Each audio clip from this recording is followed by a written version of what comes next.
Welcome to Milwaukee. Hey, Brodie, how's it going?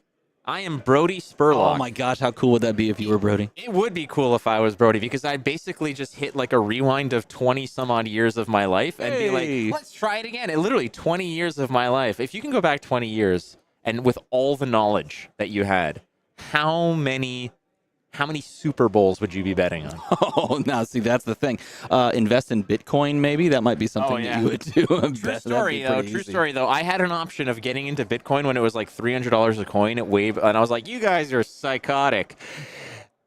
Whoops. Anyways, it's the Battle Hardened here in Milwaukee, brought to you by MinMaxGames, produced by Savage Feats. We've got some really cool toys. We're not going to show them all right now, but it is an upgrade of a stream, and you guys are already spoiled with Savage Feats, but it's only getting better here. Flake, DM Armada, I am not Brodie Spurlock, but I got an underscore in my name now.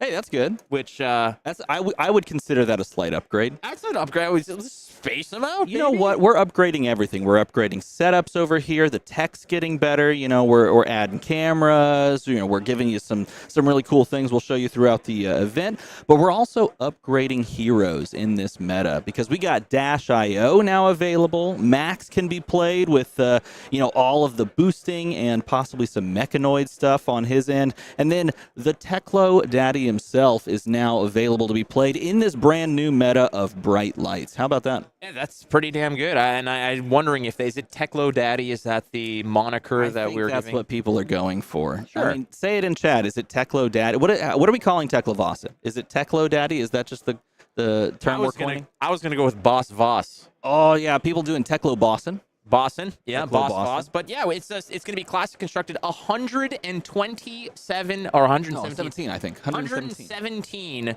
players here, including some wonderful folks from Italy and Switzerland. Yep. How cool is that? They apparently, from what we've heard, there were some players here from both of those locations that came for work. And then they saw that this event was like available to play in, and so they just signed up and they're here playing. Italy and Switzerland, right? That's correct. Italy and How Switzerland. crazy. Yeah, the Swiss have decided to draw every single one of their matches. So, yeah, they're going to go 0-0-7. So they feel stay very neutral. Absolutely. They don't want to go and mess up anything here. So we're going to be bringing you round number one. Daddy. See, Teklo Daddy, look. It is Teklo Daddy. Thank you, Gunter9. It is, in fact, Teklo Daddy. This is new technology that we have. I can go whoop and have one of your wonderful things pop up on the stream because there it is. Yeah. We have that ability now. Teklo Dada. Dada. We've all upgraded. All right. We're going to kick it to a quick break, if I'm not mistaken, because we're going to come back with some CC action. But again, we're a 90-second break. So go do some stretches, some dips on the couch. Go to another coffee rolling. Get a coffee and get comfortable because we are coming back right now with some round one action.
And we're back, ladies and gentlemen. Round number 1. It's going to be Gene C playing Sir Boltyn, Breaker O'Dawn. Yeah, Breaker O'Dawn. And then we got Dash IO. Okay, so Levi. If you know anything about Levi, Levi Rouch is a fantastic, perhaps the best Azalea player in the world right now.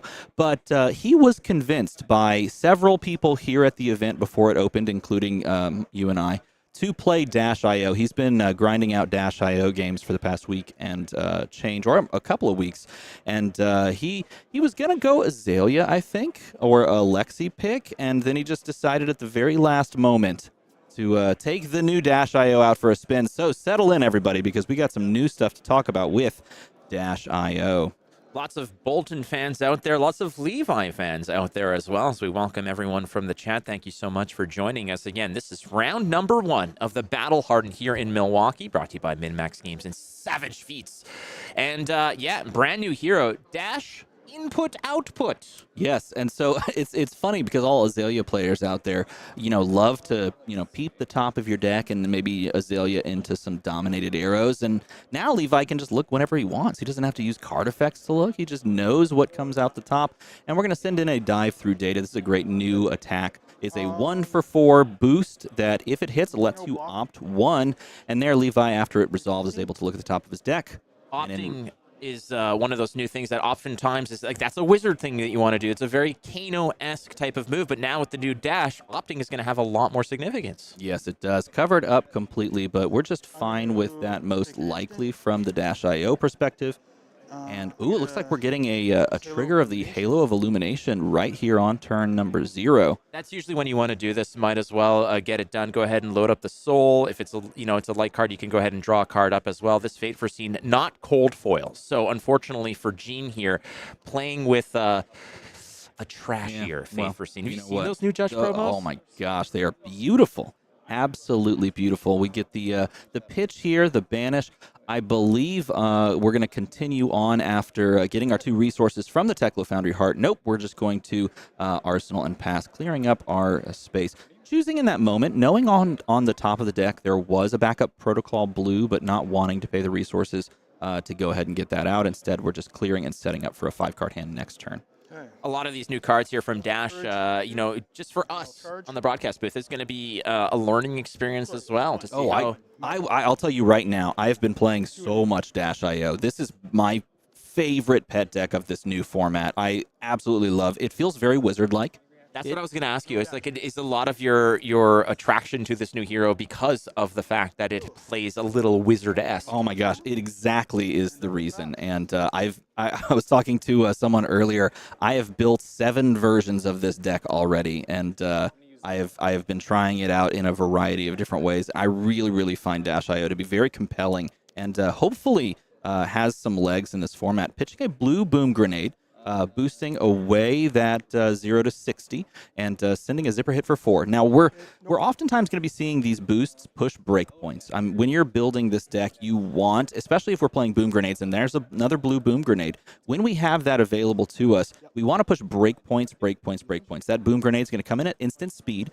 We're going to crank it, get an action point, load up the Symbiosis shot, and then this unblocked, in the reaction step, unblocked zipper hit. Oh, and unfortunately, it is going to get covered up, but that would have triggered the 2 damage on boom grenade. Nevertheless, the turn can still continue. Yeah, these Sync Belows, the Fate Foreseens, we can see a little bit about what kind of Boltyn this is going to be. A lot of defensive with the double, with the Sabres as well. Probably going to be a combo Boltyn.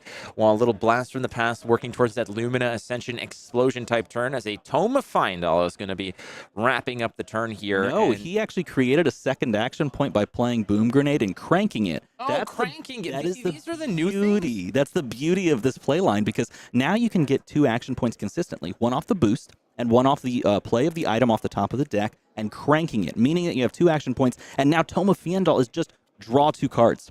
Pay 1, draw 2 cards, continue, and now we have even more things that we can do.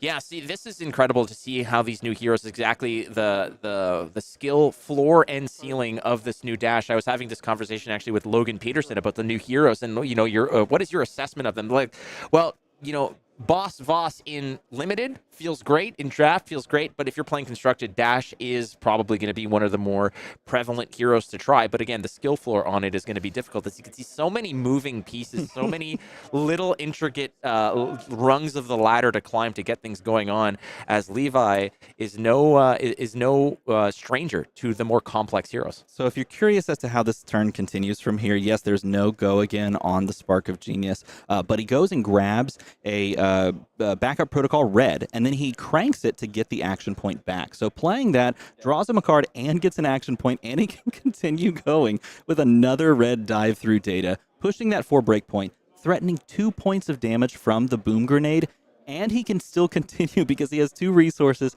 He can go get any red from his graveyard off of the backup protocol and just play that out to continue the turn. And if he's got perhaps an arsenaled max velocity, then he could be trying to set up something kind of crazy here. Throwing some equipment in front of this dive through data with the boost. Then again, when it hits, opt 1, and you want to know what's on top of your deck, mainly because of the dash IO ability of being able to look at the top of your deck at all times. Opt is going to be a very key element to this hero's execution here. Levi, again, it took a little bit of poking and prodding to get him to play dash in this tournament. What was the other option that he was leaning towards? I think it was Azalea. I think he was just going to run another big day on Azalea because he's just so well versed in the hero and in the deck.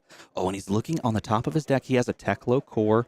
I do believe he's already played his item from the top of the deck. I think it was that blue boom grenade. Remember, Dash IO's effect is a once per turn effect. Once per turn, you can pay to play off of the top of the deck. He's already used that effect, so now he has to decide whether or not he wants to boost and go super wide, and then boost away the Teklo core, or if he wants to maybe just play a final attack, not boost, draw that Teklo core. So this is one of the decision points that you really have to make of when you want to just go for broke and when you want to decide to hold back. And he is going to send dive through data. Oh, I understand. That's still, I believe, on the chain. You can see that sometimes the agonizing decisions to be made here are not necessarily on the defensive aspect of this turn. It's more so on Levi trying to figure out how to cobble together this turn. And we're going to go with a T-Bone, Thelonious Bone, coming in as a 3. It's going to go ahead and attract some of the armor pieces, which is, I mean, it's going to be the Snapdragons. There's no threat to it, however, but you got to pull something in Scorpion style. It'll get over here on the Snapdragon Scalers. But again, 3 with a potential boost. Yeah, it's coming across, and because the chain was unbroken, and that was why he was, sort of insinuating that dive through data was still on the chain, he can't go and grab any of, like, those other pieces. Really, the best one would be grabbing Courage of Bladehold, because it would immediately pop it if you could on the temper effect. Nevertheless, he only had the one card that he could go pull, and that was Snapdragon Scalers, which doesn't have any block value, and therefore isn't going to break. He's going to follow this up with the activation of the Teklo Foundry Heart. Have 3 resources. Look at the top. And here's the activation of the backup protocol red. It means he's most likely going to go get another dive through data. And he's going to have the 1 resource left over, paying that to just send that over, boosting it for 4 with go again. And he has 2 shots on the pistol. Only 1 action point, though, so he can follow that up there. And it's going to leave him with an arsenal. And that arsenal is a high octane. High octane.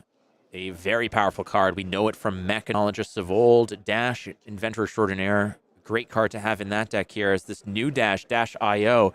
How many of those cards have been inherited from the old Dash into this new build? This build here playing incredibly differently here.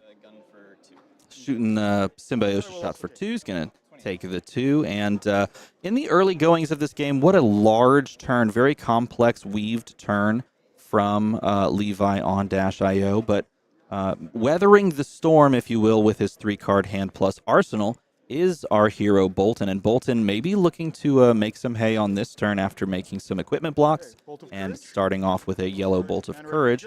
I mean, this is a very investment-heavy hero. The game plan here for Boltyn, obviously, is to have one massive explosive turn with the Centauri Sabers, but the difference here is that look at what the sort of amount of real estate that Levi owned in terms of the time clock and effectuating his strategy to bust Gene down to 28 here. On Gene's side, it was just one Bolt of Courage earlier, like a Bolt of Courage blue that was played on his turn. There was the usage of the Halo in order to charge the soul. You need a full soul in order to go ahead and go crazy and start, slamming down. So Gene's game plan early here is going to be very defensive. It's going to be protecting the life total, looking and filtering through your hand as best as possible to find those combo pieces, to find the Lumina Ascensions.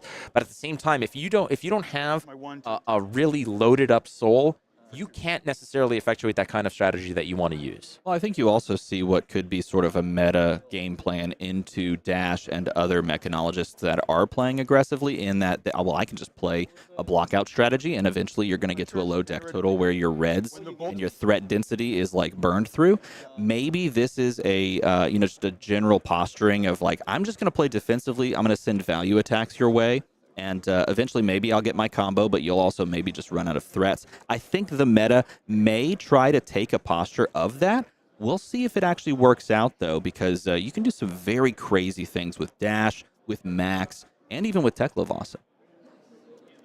Earlier on, talking to some of the players before the tournament started, asking them what they're playing. There's some Dromais out there, obviously, some Phis. You know, the old school heroes, the tried and trues are still out there. High Octane is what Levi's leading off with here.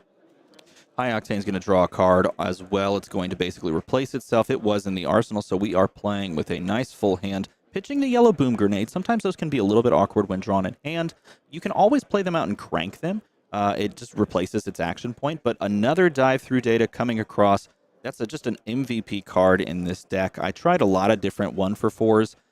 It just makes so much sense to play dive through data. The opt is great. Sometimes running out like lay waste as a 2-for-5 feels really good to stop equipment blocks. But in general, it just feels really good to have a 1-for-4 that just opts when it hits and pushes that breakpoint super, super strong.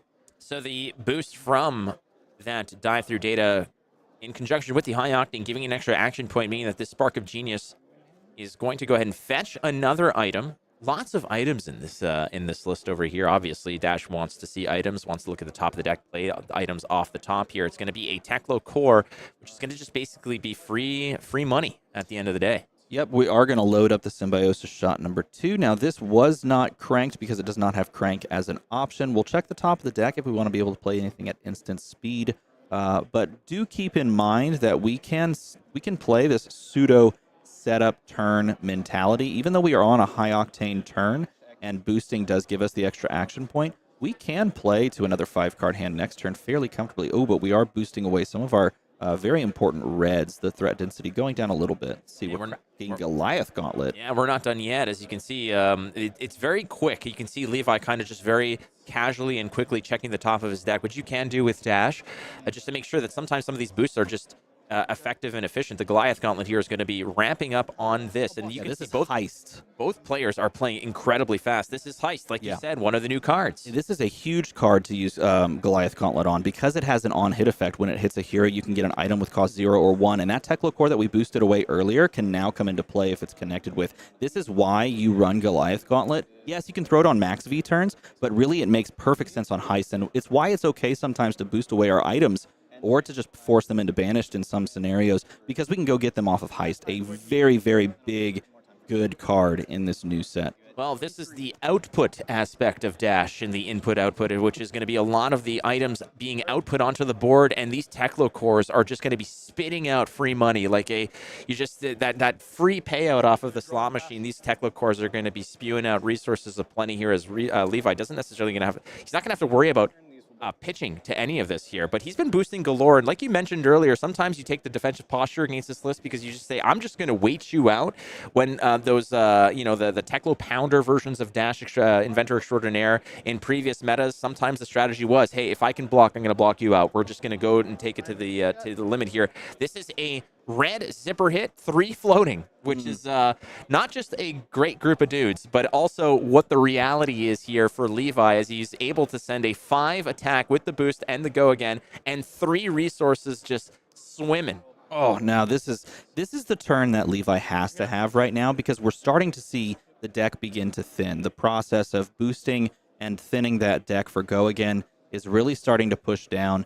And this is the turn he needs to have. He needed to draw into a bunch of reds that he can play off of the free resources on Teklo core, and that's exactly what the deck drew up for him. Oh, and off of a Toma Fiendal as well. That is going to draw him a couple of cards as well. And Gene even says it. That is so crazy. Being able to draw the cards there, that is going to shut things down.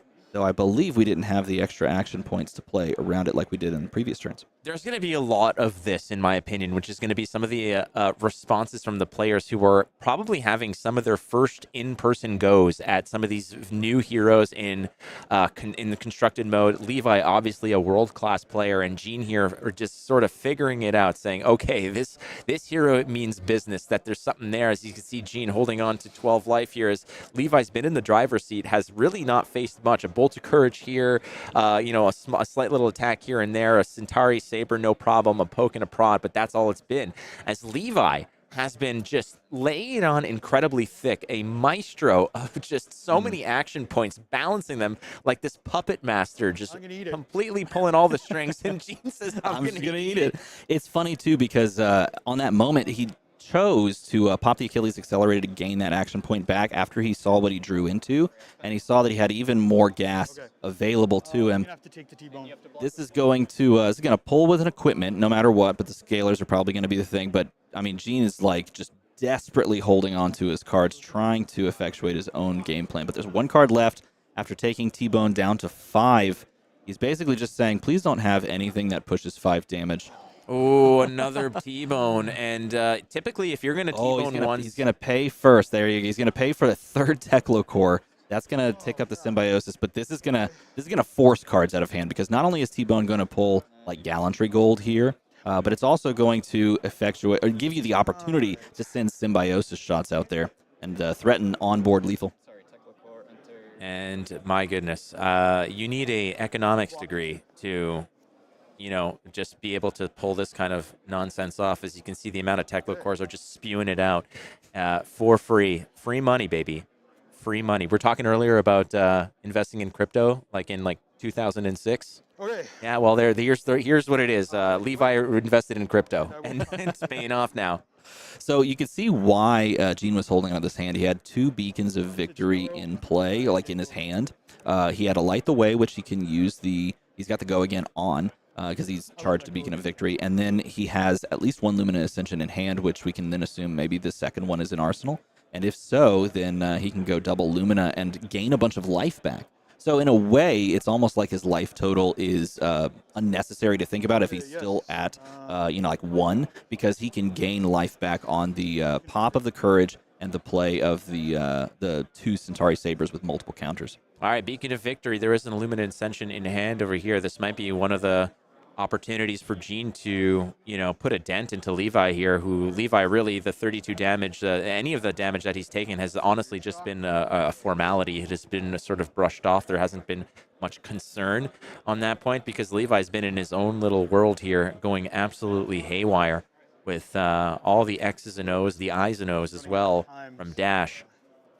So... I'll end the chain. Let's see how he's going to close the chain here. We don't have Spirit of Arena available to us to be able to play these at instant speed, but it doesn't look like it really matters because we're popping Courage no matter what here. This is going to make our sword attacks free, and then we're going to be able to play Lumina Ascension twice to give multiple charges to our swords, be able to attack with them multiple times, and give +1, and give the beautiful on-hit effect of, look at the top card of the deck, banish it. If it's a light card, we can drop it into our soul, gain a life. Well, this is the Lumina Go Boomina turn that Gene has been hoping for. How potent will it be ultimately is going to be decided right now, as Levi took the first volley here. But ultimately, I think it might be a little too late here. The mountain to climb is quite big, but keep in mind there is some life gain potential off of these Luminas, so that could potentially equalize here. Yeah. Gene has an option here. It's not over till it's over, but a lot of this matchup here has been Gene basically kind of sitting as a passenger, a spectator to a degree, of saying like, hey, I don't know what this hero is capable of, so I'm just as surprised as potentially Levi was that showed up with this deck and made it happen. So there's a lot of players out there that know that Dash is actually a very potent hero. But again, we were talking about this earlier. The skill floor and the skill ceiling on Dash is quite high. A player of Levi's caliber can navigate it, and we're seeing it in spades here, as Levi has created quite the chasm in the life totals. Well, I also want to point this out. Keep in mind that this Dash IO list is not running a lot of non-attacks, which means if Levi has to block on this turn and has to use attack action cards to block, then there's a real capacity that those swords get even bigger from the buffs off of their own effects.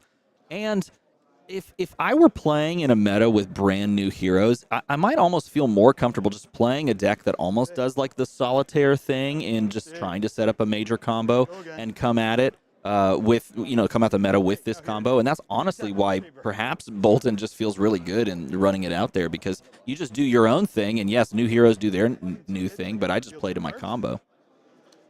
All right, revealing some cards here. Goes into play. So it's going to go into Soul, but then it's going to go into play. That's only when it's charged, not when it gets put in. Would be put into Soul. Oh, is it? Okay. Yeah, so there's a little bit of again, the complexity of this game is ripe at sometimes, right? You can say so. Again, the word play for the Spirit of Arena is basically if it's going to be put into Soul, not charged, and that's a very important distinguishment here to be made, but it is going to be put into play here. So he's going to continue to gain a couple of points of life as they go. They're going to no Soul. Now, that's the big kind of combo point, is that you need a couple of cards in Soul when you start this combo off, because if you don't have that and the swords get blocked out immediately and you don't get the extra cards in Soul, then your combo can get shut down, and that's exactly what we saw there. And that's a very good heads-up play from Levi, even though it sacrifices his 6 resources because he's got a 1-card hand. He still has the capability of just shutting down the combo turn and not allowing the life gain there. Levi there dropping an iPad on the gameplay on the game board here, right next to that Teklo core. Again, look at all the floating resources he has. Yeah. I'm just gonna go. I got 5, just 5. Why not? Again, the triple Teklo core is a wonderful thing to fall into. It's like inheriting a little fortune there.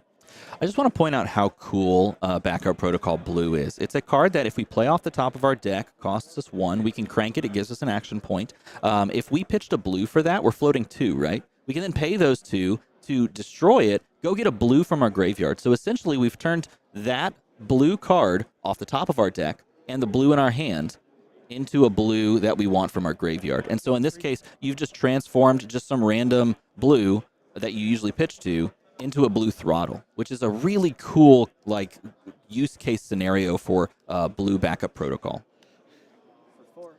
Take Flight gets thrown in front of this one. Take Flight, one of the more potent cards here from Boltyn's side, as it's a 4 go again if charged. It's got the break point. It's got the go again already in it. It charges things. 3 Take Flights in hand there, and Gene just showing the goods. Said, yeah, I'm kind of this is a hand I would have loved to have. Unfortunately, it's not the case here. He is rocking the Raptors cap, representing Toronto. So I'm kind of rooting on that side here, but unfortunately, it is a tough go here. He's doing his best, and that's not bad here, as we're all kind of just sitting in wonderment as Levi has been piloting this new dash list majestically. Goes to 1 off of the second action point and the second symbiosis shot.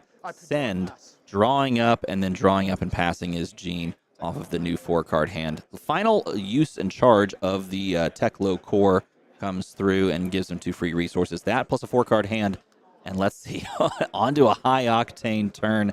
And we could see the conclusion of this game right now if Levi can put things together. Now, do keep in mind, because of all the boosting that he's been doing, his deck is dangerously thin. He's running out of gas, and so he does have to close this game out probably on the next 2 turns, I would say, if we're set up for, big boosts. Well, the good news there is that he doesn't have much further to go, frankly. Anything that trickles through is off to the next one here, as Heist is the next card to be played, next to the High Octane, boosting a card. But that card that he boosted was not that's not the right formula. That is a miss, but you know what? This is perfect because a High Octane turn refunds your action point, thankfully. So you don't have 2 action points here, but at least you can continue the turn. This is going to be completely covered up. Trying to dig and find another item that we can get out into the field, because if we get another item in the arena, then we can put a charge onto Symbiosis Shot, and we can probably close the game out. But our items in our deck overall is starting to run thin. We have one that we've pitched. Here's the Boom Grenade Yellow. They did pitch a Boom Grenade Blue very early in the game. We should be seeing that at any moment now. And, there's an item. It's a Backup Protocol Red, which is a huge item to find trying to close out the game. What I love about this as well is that, these are the first iterations of competitive Dash IO. We don't know how much more tuning this could, and the evolution of this particular list. But the first iterations look very potent. As you can see, Levi here has made short work of Gene. Gene, a combo list to a degree as well. So you know that he'd be on the receiving end for the most part, but we've already seen him try to explode on a double Illumina and didn't really get much clawing back into the game. Nonetheless, Levi here has been relentless. There's been some explosive turns, triple Teklo core. I mean, that is one hell of a way to just sort of start any turn when you just got 6 in the bank just like that. Now, this is the dangerous moment, though, because Levi's trying to set up for a final push with just 4 cards left in deck. Only 4 cards. So this is literally going to be the last turn, and Gene just has to survive at 1, essentially. And Levi's done this off of the back of playing a more pedestrian turn last turn, drawing into a 4-card plus an arsenal hand that he set up. He has access to backup protocol red, which can go and get him his best red card from his graveyard, which is very good. But we have no charges on Symbiosis Shot, and this is sort of where Dash IO can just kind of peter out completely. Drew into the Boom Grenade, plays the Boom Grenade off the top that he was able to pitch that calculate off of the previous turn. That does give us the shot. It does give us the possibility of being able to try and push damage. But at this point, that Boom Grenade's irrelevant. It's just an extra action point. Because if he hits, he wins the game no matter what. Absolutely. Boom Grenade, also the name of my hip-hop album from 2003. I think that's a perfect name. All right, well, we're going to toss something in front of this here. Take Flight Blue.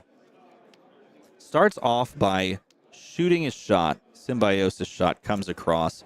And he may try to just play out this almost a pistol fatigue plan where he just tries to use the last few items in his deck to shoot value shots on his pistol. You might have to. Again, like every other mechanologist list that we've usually seen, unless you're playing like a heavy pistol control, anytime that you're boosting regularly, you are susceptible to just getting completely squeezed out. The problem here is Gene doesn't have any margin for error. If Gene was in, 7, 8, 9 life, that's a very favorable place for Gene to be. Unfortunately, that is not the case here, as Levi really just needs to go and just one hit off the bow and you're there. So you're really feeling like you gotta just, as close as you are, Levi also cannot waste anything here. So we're going to double block this zipper hit red here. Take flights again. The other beautiful part here, a lot of these Boltyn cards are going to be blocking for 3. Exactly. So you're going to have value there. And we do know that Gene's rocking a lot of D-reacts. We've seen Sync Belows. We've seen Faint for Scenes as well. Pulse Wave Harpoon. Yeah, this is going to push another breakpoint, and that might just close it out. That might seal the deal. And just trying to find that one final breakpoint to leak it over. Didn't have a D-React in Arsenal, and just barely gets...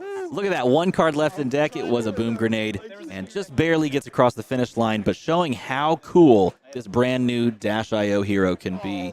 Picking up the win is Levi. Levi Rauch, 1-0 on Dash IO, and Gene with Sir Boltyn Breakerodon did quite a decent effort here. Again, repping the 4-1-6, the Toronto Raptors, who suck lately. Just going to be completely honest. Gene with a better performance than the Toronto Raptors. There you go. Yeah, nonetheless, a great way to show the brand new heroes in general, right?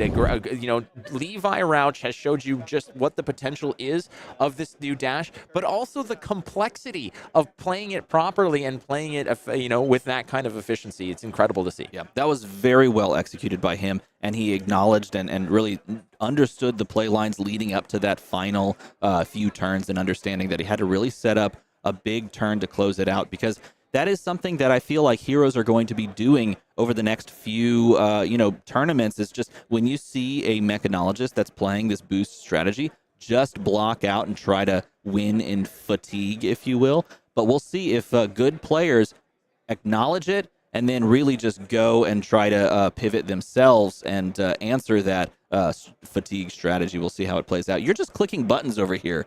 Look at you just click These all those are- buttons. Yeah, you see this?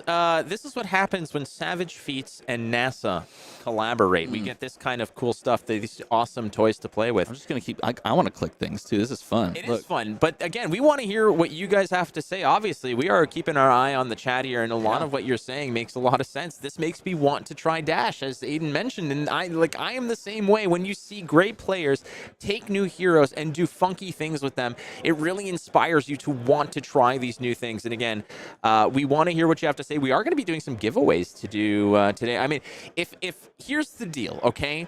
There are 3 things that you can count on in life: death, taxes, And Lexi? Oh, not Lexi. No, Oh. no, and us doing giveaways. Oh, yeah, that's the one. Okay. 100%. Yeah, that's it. All right, that's just kind of what we're going to do. So keep in mind that today for the Battle Hardened, we do have some, we're going to break some boxes of bright lights. We're going to give you all the funky, cool Medinas.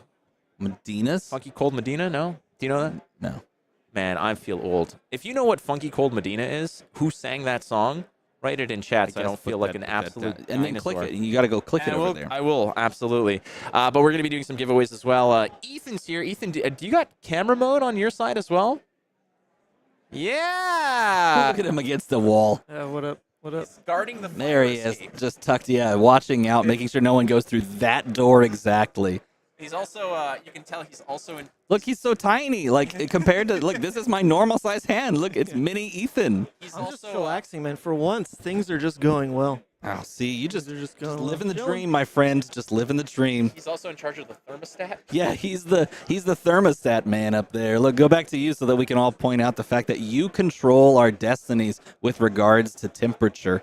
Thank you so much. It is Tone Loke, by the way. Tone Loke is the Funky Cold Medina person. I think your mic is Oh, fuzzy. What's yeah, going on with your I- mic? That was me. That Oh. was me. You were singing my praises. I muted Flake. Sorry. I thought he was gonna roast me. I think. All right, It well, was instinct. That's probably the right call. There you Tone go. Loke? This is basically it right here. Flake and making outdated references. Name a more iconic duo. Us. I guess, yeah, that No, could be it. I don't know. You do make a lot lot of outdated references. That's pretty And strong. here's another one. He was Ace Ventura's sidekick. Tone Loke played the detective from Ace Ventura, the guy with the really deep voice. I have to look this up. Remember, you know the guy that Ace Ventura talks with his butt with? He goes to his office.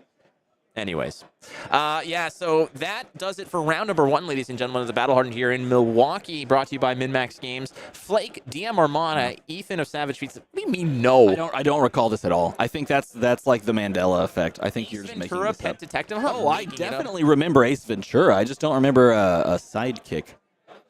Okay, I'll look it up during the break, I we're guess. good. We got a lot of time, but I think we're going to take a short break. We might come back. Maybe we'll rock a giveaway. What do we got going on today? We could do a giveaway, but we could also now if you're looking for the hero spread, we will get that later down the line. I think they're going to ask players to submit that over perhaps this next round, and so we can bring that to you when that's ready. But we'll also talk about just this new set, these new heroes. I think it's a really interesting spot to jump into because, we're sort of exiting this previous meta with Lexi, perhaps with Iyslander making the way out, and with these new heroes making the way in. So we're in an interesting spot, and it's something definitely worth discussing going forward. But before we do, let's take a quick break, grab some water, grab a snack, go get yourself comfortable, and we'll be back right here in a bit.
Welcome back to the Battle Hardened. We're about to jump into round 2 here in Milwaukee, put on by MinMaxGames, this Battle Hardened. We got coverage for you today in the Battle Hardened, and if you want to watch some more gameplay, you can watch the PTI tomorrow. We'll be here tomorrow with the PTI as well, but as we go into round 2, we are looking for our feature match. We're trying to find a Maxx to put onto the stream, and I think that would be really, really fun because Maxx is one of those heroes that, on paper, looks like just a pure aggro list, but I've heard some rumblings here and talked to a few players that are playing Maxx that's really more focused on some combo things that you wouldn't expect, and some mechanoid stuff as well, which would be very, very cool. Well, Bright Lights is bringing a whole new arsenal of toys for mechanologists to play, as well as heroes, obviously. Maxx the Hype is one that we're starting to look to lock down for you to give you a little bit more of what Bright Lights is going to be showing us. So now there is a table 1, and it is Maxx the Hype, so that should be what we're going to be showing you,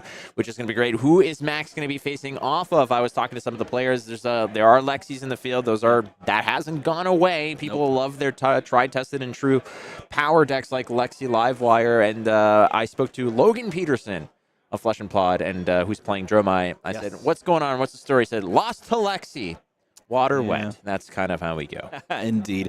Yeah, so there's some Dromai players, too. There's a good number of Dromai players from what I've seen, and this is all anecdotal, just me walking around as people were registering their deck lists. I did see a good number of Katsus as well. People sleeving up Katsu and registering Katsu for this event. At least 3 that I saw while I was walking around at the very early stages of people crafting their lists and turning those in. It'll be really interesting to see how the meta breakdown turns out, because we're in that weird twilight moment of Lexi being sort of pushed to the side, because we can all assume she's going to pick up enough Living Legend points in this ProQuest season, in these next Battle Hardens, in the Callings perhaps.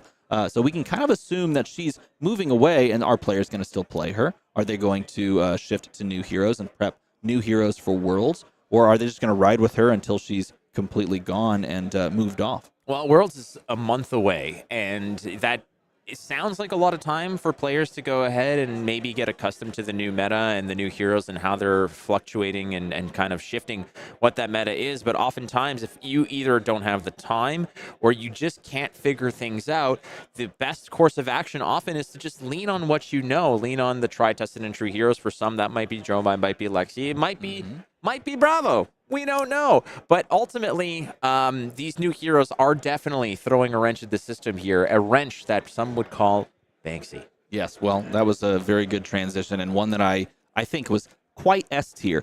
Is Maxx S tier, though? That's the real question that we're going to be answering today. And, well, the player that we're going to be watching, who I don't believe we've heard the name of yet, but is sitting at 1-0, is sitting at table 1. Going to be facing down a Lexi player, and so that'll be an interesting little exchange here. We got Lexi versus Maxx in round 2 as these players get set up and settled in. But I also want to talk about the third hero, and one that I feel like a lot of players are perhaps down on at the outset of this new meta, and that's Teklevossen.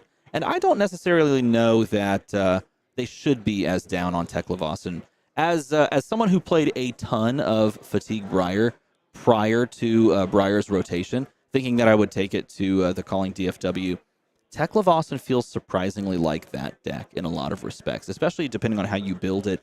And maybe players are building it in different ways and trying it out. And as I'm building it, I'm thinking to myself, this just feels very similar to what that deck could do in a lot of respects. So maybe it's a little bit underrated and a little bit slept on right now. So ultimately, though, new heroes are going to have to be put to the test against the best of the best, which right now I think is there's very little argument that will sway me away from saying, hey, Lexi is the best deck in the format. It's the best deck in the meta right now. But again, there are 3 new contenders that are out there to try to shift and sway what that is. But this is going to be one of the major matches of this weekend, which is a brand new hero against basically the king of the hill, which is Lexi Livewire.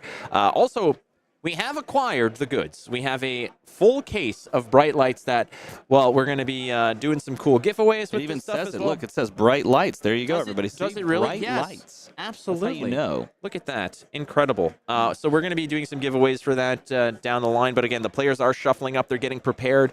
They're squaring themselves away. Our matchup will be Maxx the Hype versus Lexi Livewire. Yeah. The interesting thing that we have to ask ourselves about these Lexi lists is that in response to a very powerful card like Tome of Imperial Flame that now Dromai has access to, are these Lexi players going to be just running with that same style of Fuseless list with like the same amount? Look at those. Okay, I'm sorry. I was just put aback by what was about to be shown to us. I was immediately interrupted because of the hilarity of the sleeves we're about to see. Apologies.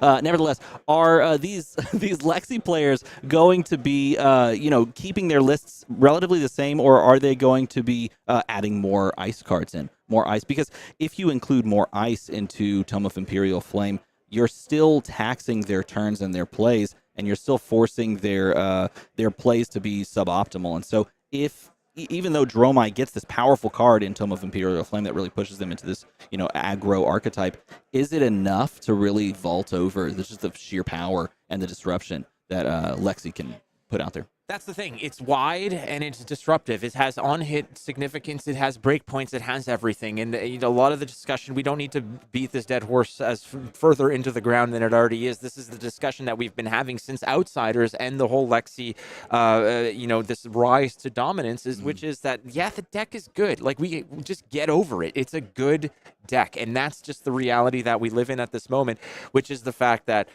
good decks are going to do pretty powerful things, and she's close to reaching Living Legend, and then she's then we don't have to worry about it anymore, and then there's brand new things that we can worry about. But we might have to worry about it because there's Living Legend format that we're going to be debuting in Barcelona, which is pretty rad in itself. Yeah, I know that is something that is on my short list of things that I want to see and want to watch and want to experience there in Barcelona. I can't wait to see how that unfolds, to see what players choose to play in Living Legend format. But I did just hear, and I got word from space. Yes, the mothership has said that round 2 is going to be underway. So let's go ahead and jump down into that arena, see what we have on the docket. Look at it.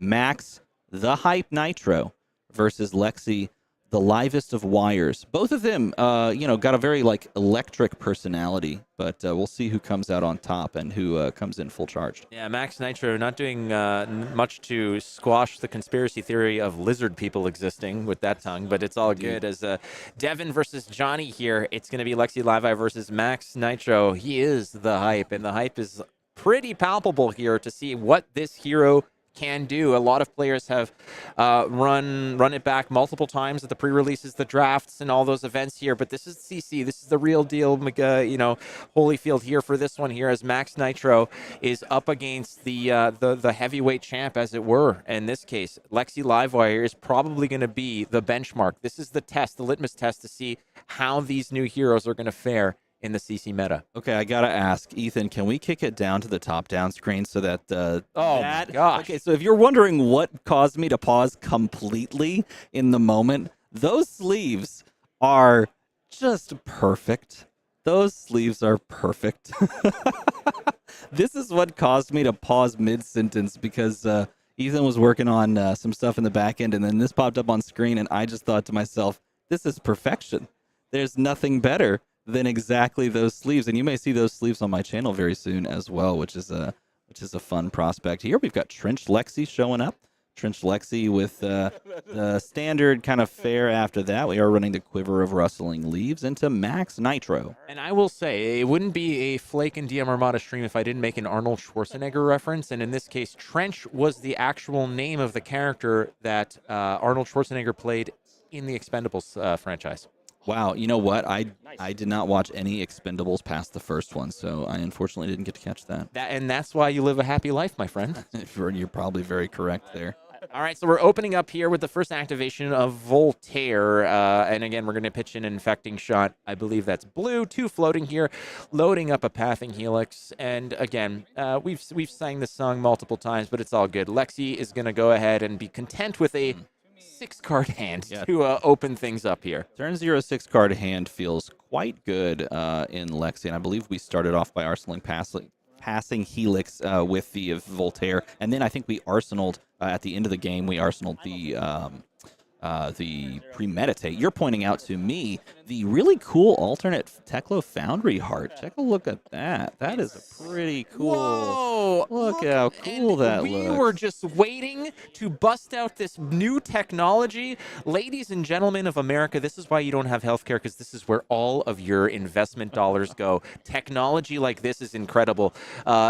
John Madden is smiling upon us from the heavens as basically we have this now. Telestrator abilities. But yeah, this is beautiful because this is kind of in theme with the new legendary equipment, that new mechanology thing. But what a beautiful, gorgeous piece of art. Yes, and so we're sending the Expedite in this way. We're going to start with that 0 for 3, as you can see down there, the 0 for 3.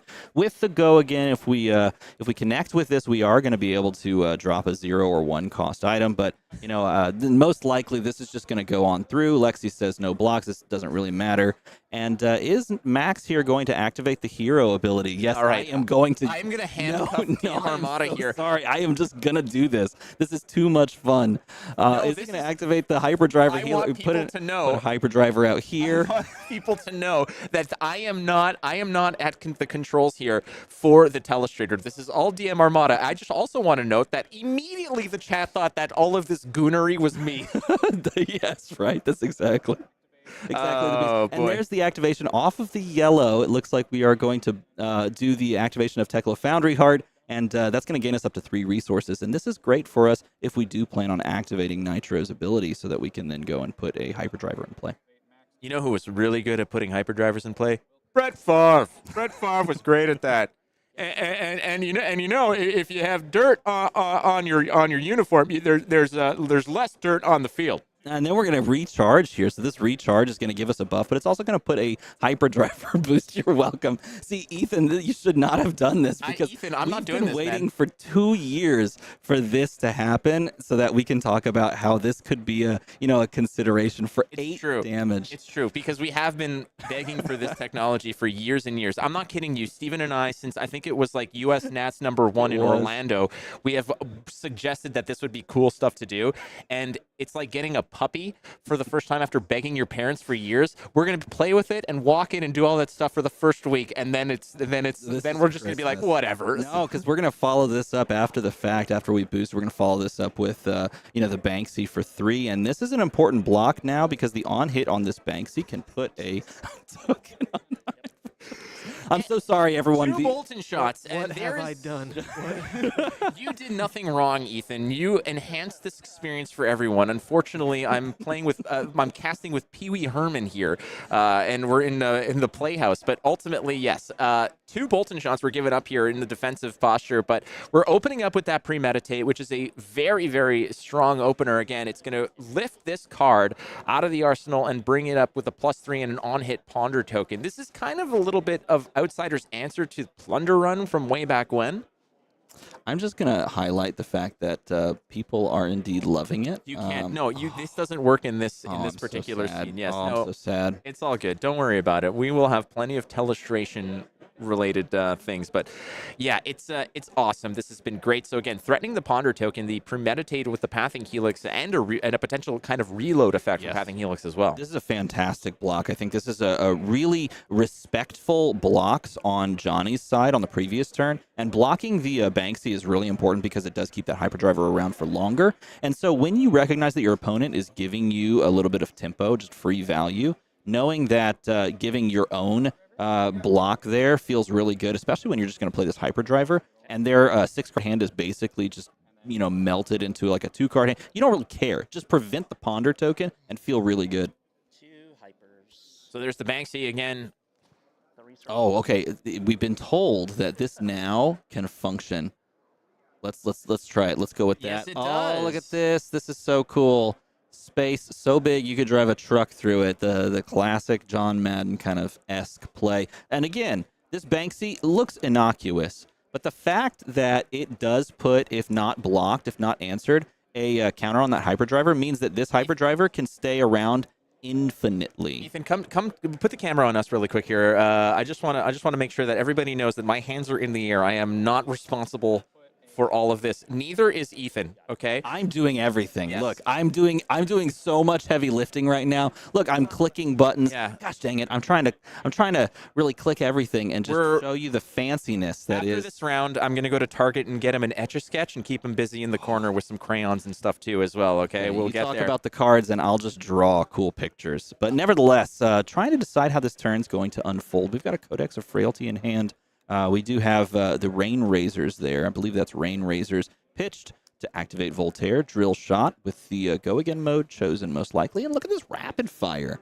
Another inclusion of rapid fire into a list. We've only seen this very sparingly, and that is quite interesting. Did Maxx create Hyperdriver with his ability without boosting? No, he played a Hyperdriver from his hand. That is the red Hyperdriver included in his deck. Chose to play that and crank it because he has the ability to crank off of Max's hero effect. Yeah. You've got Donkey, Diddy, and now you got the Cranky Kong coming up as well. So chat, you're welcome. We got you covered. We understand the play lines here. Here's Falcon Wing for go again breakpoints. Nothing really nasty following this up, just the old vanilla sauce damage, and we're going to finally break through here. Devin taking some of the damage. Both players at 1-0, so Maxx the Hype Nitro here has actually got some work done early, and you got to wonder, on Johnny's side here, you're looking at a hero that you maybe don't have an immense amount of practice against, as a Codex of Frailty has popped through here, but ultimately you got to lean on these. You got to lean on these heroes and these strategies that you know. Lexi is going to be in the driver's seat for a lot of these matchups here. I'm so sorry. This is the best comment I've ever seen in my entire life. That would be a thing that we would do. Yes, Codex of Frailty going to be played here, and this is fantastic into this deck because Maxx does want a swing weapon. Maxx does want to play things from Arsenal and play attacks from Arsenal. And so giving Codex of Frailty a lot more value is just the hero itself that you're playing it into. And going to pass after Arsenaling, setting up another 6-card hand. Ponder token. Oh, I think he misses the trigger on the Ponder token. But he's already loaded up here, so I mean, the Ponder token, you're drawing up to that anyways to a degree. Frailty here is going to be really only affecting the card from, obviously, from your arsenal, but it is also going to go ahead and give a little haircut to the efficiency of Banksy. Yes, exactly. And there's the another play of the Expedite, boosting that away, and it turns out to boost a high octane. If you've played a lot of Dash IO, it is really tough to move to any other mechanologist because now all of a sudden you don't know what you're boosting away because you can't look at the top of your deck. And I actively tried on multiple occasions at pre-release to reach over to the deck, and then I had to slap my own hand because it's like, you can't look at that top card. That's cheating all of a sudden when you play a different hero. All right, well, there's another block of a Boltyn shot. Again, very powerful card. One of the cards that a lot of players were suspecting might have been tickled by the Banhammer early. So here's a Banksy 4-2, again, getting a little bit of a haircut off of the Frailty token, which is going to give it a -1. But still, on-hit relevance here. Exactly, and that's the thing that people, I think, need to recognize in-game. When your opponent is sending a Banksy and they've got 3 hyperdrivers that are all stacked up, giving one of those hyperdrivers another token is really, really dangerous, actually. And it may just be a consideration of just blocking it out, because otherwise, all those hyperdrivers without recharge are just going to disappear at the end of their next turn. and they have to rebuild this whole engine yet again. The other consideration, too, is if they are playing some sort of a hyperdriver-based engine build, in that it creates the nitromechanoid by finding nitromechanoid. They currently have it set up completely, so they could play to a nitromechanoid plan if they are allowed to keep those hyperdrivers. But choosing to just give the token over by taking the Banksy damage, not giving up a card, and just saying my deck is just full of way better cards and on break, on breakpoint, on hit dangers. So I'm just gonna go ahead and go 4 broke here. Oftentimes, that's the strategy that Lexi can typically lean on. Is just if you want to play the trading damage game, it doesn't matter. There's no on hits. There's no real disruption effects that you're presenting to here. So I'm gonna just take it and effectuate my strategy, which is going to be wider, taller, and more disruptive than what you're presenting. And if it's a race to the bottom in that regard, I will. You're getting there first. Essentially, you're going to be snuffed out before I even have to worry about things. And this drill shot is not as dangerous typically here, but it can be. It's still kind of one of those cards that you do have to consider potentially blocking. It's coming in for 4 here, so there is going to be a break point. You might want to throw some equipment in front of it anyways, because you're going to be getting the -1 token as it is. There's so many cards, so many arrows that Lexi has access to, that you have to at least give a second thought to. You don't have to necessarily full respect them, but a card like Drill Shot, there are going to be heroes out there that do not want to see this card at all. Guardian, for one, for example. You don't want this on a shield. You don't want this on something that can really be nasty here, as we're finally going to go ahead and throw the Technical Foundry Heart in front of it, as well as a T-Bone. And as well you should, because it is just going to put a counter on that, so you might as well get the value off the block there. And, just another Codex of Frailty to allow you to go and fetch another good breakpoint arrow. And this time we can grab a 1 cost if we choose. It's just going to grab the Drill Shot, because I do believe we have those 2 floating still. But that Drill Shot is going to allow you to just send that on over. All right, well, it's in Arsenal. We're going to go ahead and fire away. Why not? Again, it costs you nothing. It's going to be another breakpoint of 4. Devin here, 2 cards in hand. The relentless attack here of Lexi. Devin's been pretty good at blocking out here. However, Ponder tokens, Frailty tokens, all of these premeditates and these Codex of Frailties, Lexi has access to a lot, and we haven't even seen a single 3 of a kind. We haven't seen a Rain Razor's turn yet. Yep. So, I mean, this is just all a prologue to, some pretty nasty storytelling that's going to be coming down the bend. And again, we're looking at this scenario from the Maxx side, where we may just want to give a 3-block card plus the last block on Technical Foundry Heart, because it at least gives us the value there of the block. Otherwise, we're just going to get a -1 counter anyway. And then it also gives us the benefit of, maybe we don't have anything to do on our turn, but we don't lose our hyperdrivers off of a subpar turn. He's just going to give him the 1 block and keep the 2-card hand. So that also functions perfectly fine to just give you that last point of block value and save you 1 life rather than just losing it. It was going to get shredded anyway, so you might as well go ahead and throw it in front here, the Ponder token on the stack here. It's this, in terms of timing, you're going to draw this card before the Arsenal phase, so going to dunk the card into the Arsenal, draw on up here. That Rapid Fire has been there since, I believe, turn 2, if I'm not mistaken. He draws the 3rd Codex of Frailty in the past 3 turns. Sometimes when you run hot, you run hot. Well, but you're running hot, but the timing is good here, because he's not catching that card with like 2 3 of a kinds together, or all the Rain Razors together. He's finding them in the, every turn has had its level of potency, which is, above average. He's found these powerful cards here. There's also a endless arrow there, but he's got to worry about the 0 to 61st, which is a 3 with the boost effect. Now, I do want to point out that one of those, off of the boost, one of those hyperdrivers from deck was actually boost away, which means that we get to put that under the headpiece, the brand new headpiece. If we can get 3 hyperdrivers under that headpiece, every time we boost one of those effects away, one of those hyperdrivers away, we're going to draw a card, which is quite good. But it's definitely one of those new legendary headpieces that is a bit of a head scratcher, if you will, trying to figure out if it's worth the value over the long game. 3 damage, no on-hit value here. It looks like Johnny's content to just sign for the package here, no problem. He's got 6 cards to play with. The Rapid Fire is up and ready. We don't know what was dropped into the Arsenal yet, but it's not over yet here for Devin. Both players at 1-0. Great way to start here. paying 1 for the zipper hit for the 5 boost. We can assume that there's going to be a boost there as well.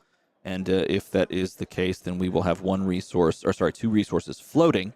And in doing so, we can use the Maxx ability to make another hyperdriver if we wanted to. Then we could maybe pitch the last card to swing, but most likely we send that into the arsenal. Oh, Big Bertha coming out as boosted. If Big Bertha is boosted away, you get to put a counter on a hyperdriver you control. That Big Bertha. Card, I'm telling you. Well, okay, so Big Bertha is a card that has possibly inspired me to cosplay. I will say. The thing is enormous. It is so beautiful. That is what I want to show up to a party with. I mean, keep an eye on me at Barcelona, friends. I might actually just bust in looking like Dr. Robotnik in that thing. It's going to look beautiful. Beautiful, I will say.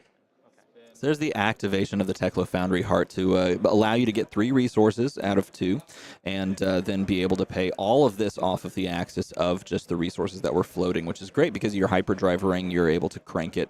Hey, and then you're able to Banksy for the extra point. Because remember, Banksy does give on hit. Gives on hit the ability to add that token back on after cracking it out there. Incredible. Oh, well, here comes the Rapid Fire with the Pathing Helix again.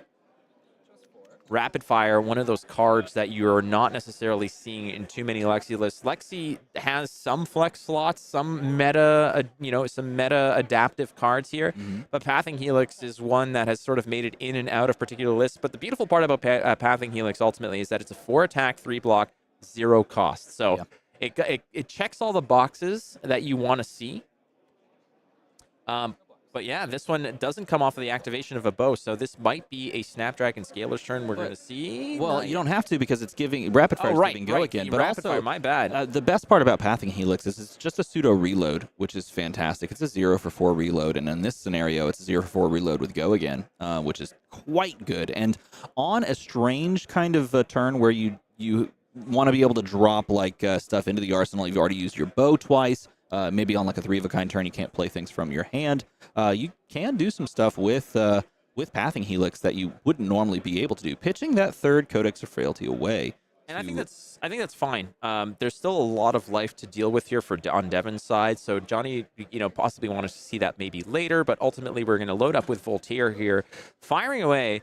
And this is a withering shot, I believe. Yeah, a sedation shot, I believe. A sedation shot, right. It's going to create the inertia.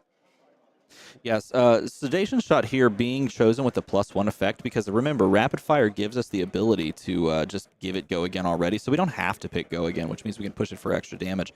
Perhaps the use case there is why we're running Rapid Fire in the deck, because now we can just load with +1 and try to push these break points. But the inertia token is huge. And it is looks like it is going to pass on over, along with a very scary Endless Arrow. That is correct. So there it is. And again, an Endless Arrow recursive effect, which is great to have here. You don't want to necessarily give your opponents too many free cards in that capacity. But ultimately, at the same time, how much of this card are you going to respect? It looks like it didn't get as much respect, as you may have typically seen in previous matchups here. But this one's going to get the +1. Yep. So now we're pushing this for just a nice big 5 point again. And then that's going to recur a 3rd time or a 2nd time, and it's going to drop into the arsenal most likely so that we can then fire it a 3rd time and then a 4th time and then so on and so forth. But taking the entire chunk of damage on that turn and establishing an inertia token means that we have to play this 5-card hand. And we have to play it now because we use it or we lose it. And we've got a lot of nice hyperdriver setup stuff going on here so that we can use those resources to pay things out. And Throttle is a fantastic way to start. Perhaps one of the best boost cards in the entire game still, even after this new set. Yeah, Throttle is a tried and true boost card here for any mechanologist to lean on here, as Devin is looking to go ahead and continue to pressure on Johnny. Johnny's been the talk of the town here in this particular matchup so far. Taking a look at the banished zone, as it were, a lot of those cards that were boosted away, but nonetheless, Throttle's a nice way to start the things off over here in order to push Johnny into some thoughts of like, where do I want to go with this? How much do I want to block? I'm at 20. You still got lots of lane to lean on if you want to here, but it is going to get a go again. Throttle, 6 attack let's go, as it were. It's still a 2-card block. This is the thing about Lexi as well, and some of the potential criticism, as it were, is that as powerful as Lexi is, as aggressive as she can be, she still has so many 3 blocks. She can still block very efficiently if she wants to, but Johnny opting in this case not to. Here comes T-Bone. This is a T-Bone yellow 2 with a boost on top, and it's going to go ahead and try to peel away some of that equipment. In this case, yeah, why not? Boosting away a crankshaft off this T-Bone means that we do get to add a token to a hyperdriver, and so we're going to drop a token onto that first hyperdriver that stuck around for several turns. There's another T-Bone, not breaking the chain, boosting again, and this time we're going to pull most likely that Hornet Sting. Unfortunately, not having a third one in hand means that we can't actually get, like New Horizon or Trench off the board. Trench would probably be the one that would go in that scenario, but because we have so many resources available to us, we do have the capability of sending that Pulse Wave Harpoon, which is going to mangle the hand that is still available to Johnny. That's a great sequence. That Hornet Sting did whiff here, as it did find, I believe it was a Winter's Bind. It was a nice card. Ultimately, it wasn't an arrow, so there was going to be no extra damage dealt here. You can see Devin was giving the thumbs up, dodging a little bit of a bullet of barb from that Hornet Sting nonetheless. But how are we finishing this up? You said there's 2 left to go. There's 2 resources left. We're going to go with that Pulse Wave Harpoon. This card is boosting it away. It is going to, because we've boosted 4 times, you're just going to show me your hand, and I get to take whatever I want. Oh, there it is. Hey, you see that one card that just gives you so much value? It's now blocking. Yeah, look at him. He's like, give it to me. Come on. No, it's on the combat chain. You get to save your life with it. Congratulations. You're not going to take 2 damage, but you don't get to draw 3 cards and blow me away. Instead, I'm just going to send this on over. And look, we still have 2 resources. We could continue this on with Foundry Heart into into Maxx cranking the hyperdriver into Banksy. We still have more stuff to do on this turn. Oh, we're not done yet here. You're right. Cranky Kong can go ahead and reach in from grab that monkey wrench and start smacking around if he wants to, but we're going to go ahead and full block this Pulse Wave Harpoon, and you can see the complete dynamic of what the turn looked like for Johnny here. Johnny saying, well, you just took basically all the fuel out of my plan in the next turn, so I'm going to start blocking with cards here. If my turn just became basically useless, then we got to make this happen here. Boosts away 2 back-to-back Magnetic Shockwaves, which would have been really fun to see on this previous turn. Nevertheless, that is going to give you the resources there to make the hyperdriver, crank it, and then send Banksy. The card is going to cover it up, the final card in hand, so at this point, after that 5-card hand, the tempo has very much shifted in Max's favor. Can he capitalize on a 0-card hand for Lexi and try to push more damage? It is worth noting, though, that a lot of that tempo was essentially going to be completely ignored for the most part by Johnny there, until that Pulse Wave Harpoon came in, playing MVP and just yoinking that centerpiece to Johnny's plan. And looking at the turn right now and having a little gander here at Devin's hand, this is going to be a pivotal turn. If he can continue to pressure here, if he can make this very uncomfortable for Johnny, or if Johnny's hand is essentially, just all rags here, then this can convert into a huge shift in momentum and a huge change in the dynamic of this matchup. Yeah, let's see. We've got a recharge. Trying to make out what is also in the hand there on Devin's side, but unfortunately, as he flips through the banish zone, tries to keep track of the count. This is a really important maneuver to do in any boost mechanologist, is understanding what you've boosted away, understanding what you've played. You can know the contents of the deck, know what you have left, and really what you should be counting is the threat density. How many reds do I have left? How many boost cards do I have? How many breakpoint attacks do I have that have perhaps an on-hit here or there? Those are the types of things that you want to know for the next game or two, or a turn or two, so that you can really kind of plot out your next turn. Because it's not just about this one turn. It's about how these next few turns go, so that you can then close the game out, or if you're going to be having to play on the back foot. I think Devin is very, very aware of just how important this turn is. As you can see, he's just trying to just parse out all of what he wants to do and make sure that there's no issues as he goes with blue T-Bone, finding its counterpart here, banishing a blue T-Bone. It's going to be a 1. It's going to yoink one of those pieces of equipment. This is crucial. This is critical. A lot of that equipment you don't want to lose. So if you can pair together a couple of T-Bones, you're getting value out of this. As you can see, Devin knows that this is going to be a pivotal turn. There's a second T-Bone. This one is red. This is going to be incredible. So he's going to go ahead and grab a very important piece of equipment here. Now, this is most likely going to pull Trench here. Trench is the piece that you'd much rather give up, I believe. You may actually, depending on what's in your arsenal, you may actually consider using the Trench effect. And I believe it's that endless arrow from a few turns ago, so that may just be comfortable standing pat and staying there. But having 2 T-Bones lined up into another Pulse Wave Harpoon is a huge draw. Now we have a recharge in hand. That recharge could be used to pop in another Hyperdriver, but with the resources floating and how many cards we have left in deck, we may want to just consider pocketing it, maybe keeping it for a later turn. There's a trap in there as well, a tar pit trap. Considering the options here, we can drop, I believe, any of those arrows into the combat chain here because it's looking for an action card with block less than or equal to X, which is the number of times we've boosted 3 times. So we're going to take Pathing Helix away. Pathing Helix is one of those cards, again, like we mentioned earlier, a 0-cost 4/3 block. It's a free sort of attack if you want to. You got to load it up. You need to pitch to it, but the Heat Seeker was an option as well. Excuse me, as the tar pit trap. But you want to go ahead and get the best as you can do, as you can now again see this is my hell. And I don't think Johnny is necessarily at that level yet. However, he is approaching that same expression if you don't see it yet. But it is certainly something that you gotta think about here at the top of the screen. There is certainly going to be right over here. Well, there's it looks like a lasso now that I've thrown. You've thrown your lasso. We're almost at that position of where he's at, is this is my hell. We're almost there. So, yeah, pocketing the recharge, drawing up, and then passing on over, it gives us access to our turn finally, as Johnny is able to play out a turn again after 2 turns of what is just a lot of damage and disruption. We do have on the stack a nice Heat Seeker, which does a lot of work in just the deck itself. Heat Seeker is a very powerful on hit because it does give you the capability of loading up for 6-card hands consistently. As you've seen, if you've been watching any of the coverage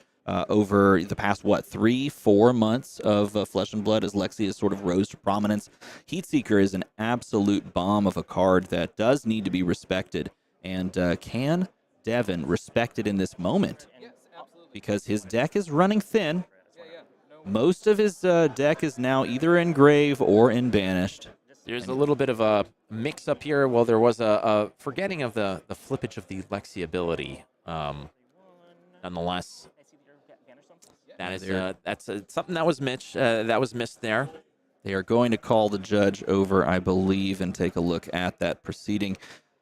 But looking at everything as it stands in this moment, both players trying to figure out how many cards left in circulation for Devin. Devin's trying to figure out how he's going to effectuate this final game plan. We did see on the previous turn when he activated Tekla Foundry Heart, he got rid of 1 copy of Nitro Mechanoid.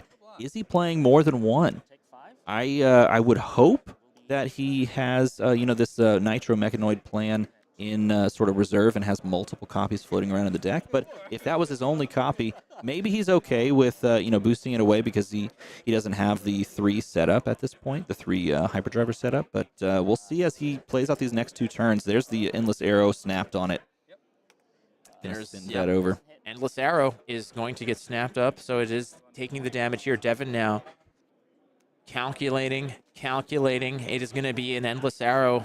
You are worried to a degree of a potential Rain Razors to sort of put you over the top over here. The last card in Johnny's hand, if there are any cards left.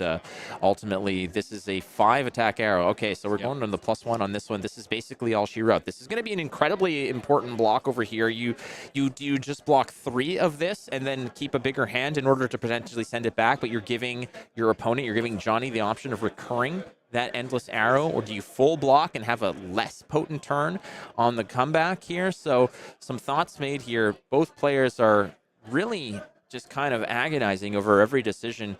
And the difference here is that you could probably bet that somebody like Johnny playing Lexi has probably had an immense amount more reps on the hero than Devin does on Max Nitro. Hopefully we are getting a judge over to the table to take a look at the situation. I'm not sure if they're making their way over there, but this is an important moment because Casual Lethal on the board, needing to block some. We've used our equipment blocks. They are completely expended And the turn passes on over, and we flip on over with the trigger on Heat Seeker that is going to pop in the intoxicating shot. Yeah, so we are. Yeah, so we're going to go ahead and we're getting the judges at least involved and take a look at this again. We are on the other end of the room, so it's not exactly the easiest thing to take care of. We can't just kind of shout and holler here, but we're doing our best to go ahead and make sure that these kinds of little bit of these slight errors. Again, sometimes there's a little bit of pressure playing on stream, and these things happen, but ultimately.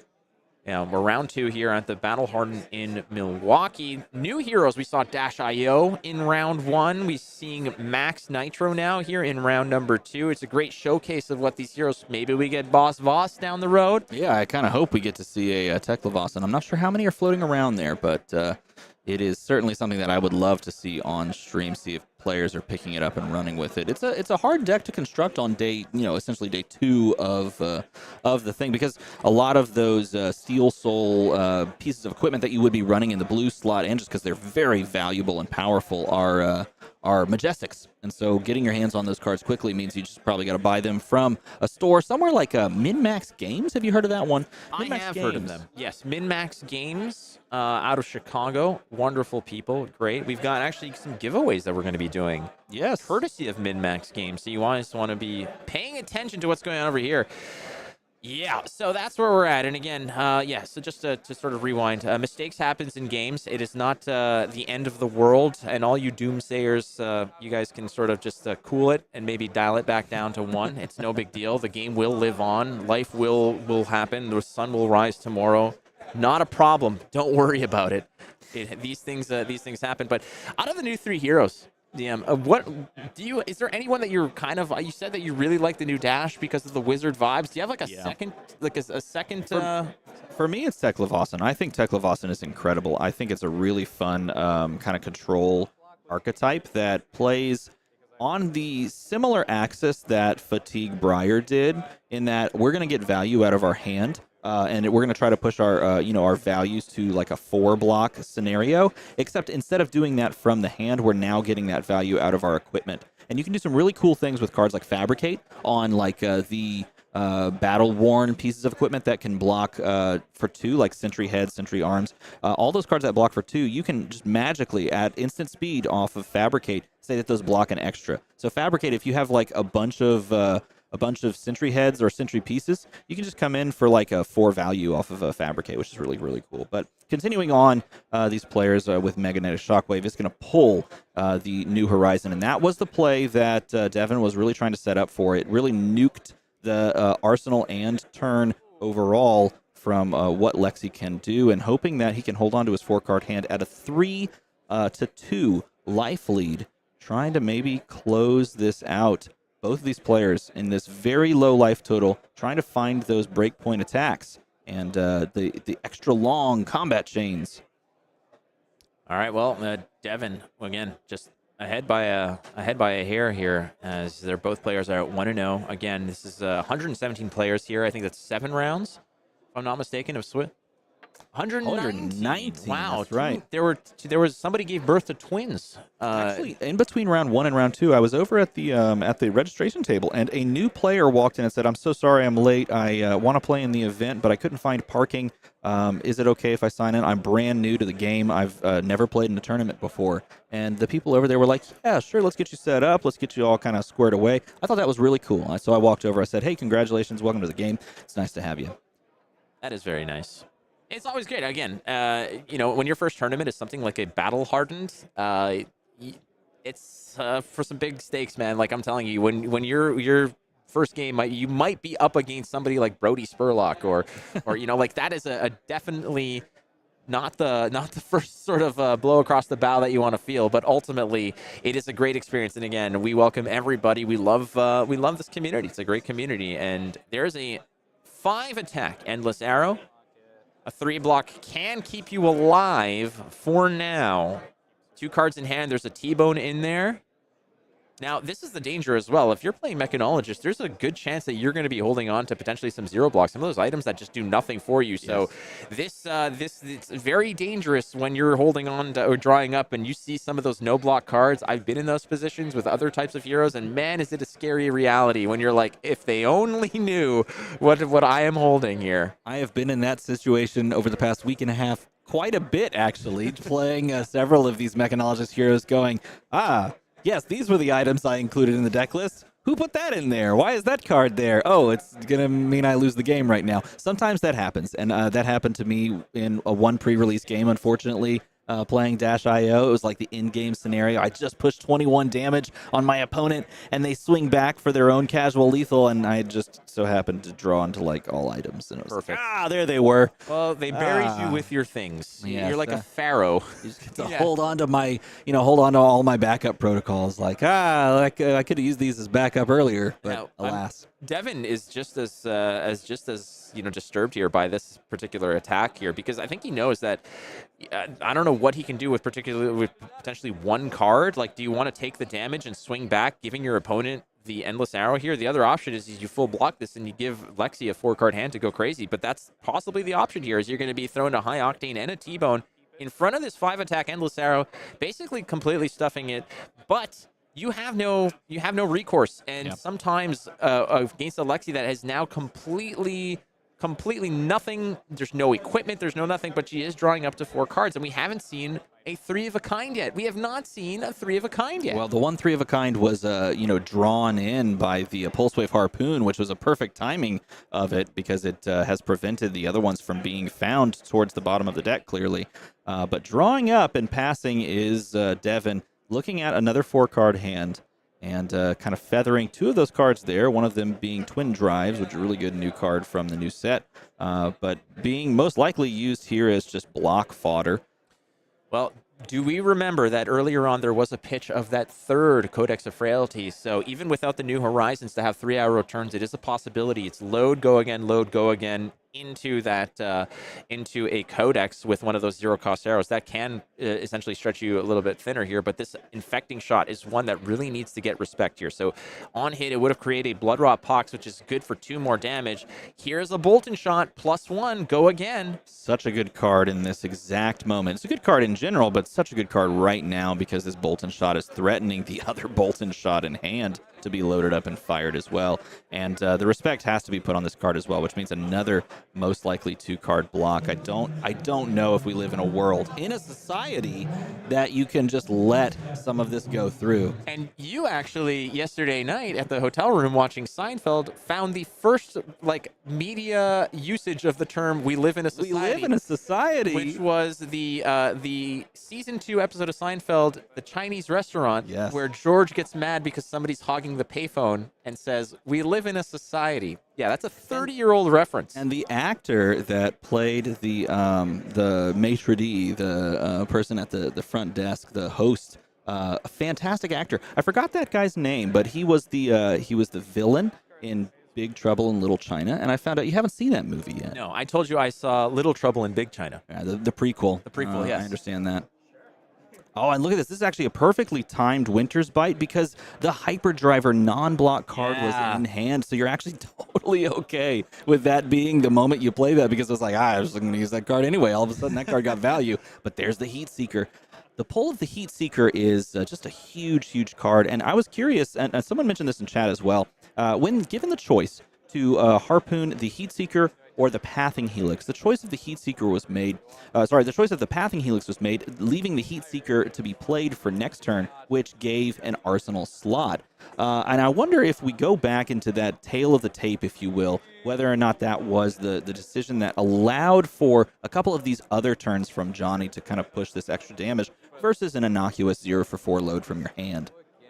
Well, Devin's smiling. I don't know if I'd be in the same situation with that kind of facial expression when I'm under the gun here, as he's done so much, his work put into against this Lexi player here, and both players having a great time. You'd love to see it here. Johnny's having a lot of fun, and I would too if I'm the Lexi player with all the momentum here. Yeah, right. I would be smiling and having a good time as well, especially since you know that you're playing against a hero that's going to be rocking a lot of zero blocks. He's going to be holding a lot of tissues in his hand that do nothing, but don't soften the blow in any way, shape, or form here. This is a Heat Seeker. It's 5 damage, and you can see Devin's going to say, okay, let's go to 1. Going to 1 is the play. Trying to decide whether or not he just has it in hand right now, because we haven't seen a Rain Razor's blade either. So if you don't block this out, then Rain Razors just blows you up as well.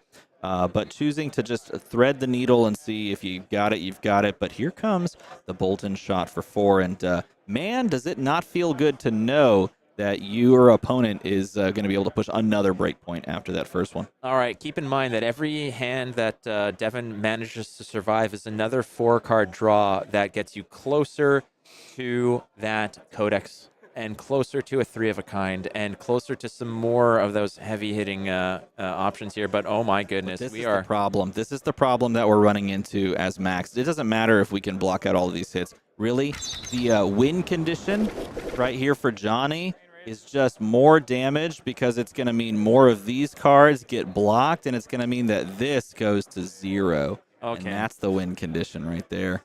Well, we're almost there. There it is. Oh, and that's the game. The other win condition is finding this card that exists in the deck, and that is Rain Razors. All right, so if you're keeping track at home, ladies and gentlemen, the Telestrator score is DM Armada 9, Flake 1.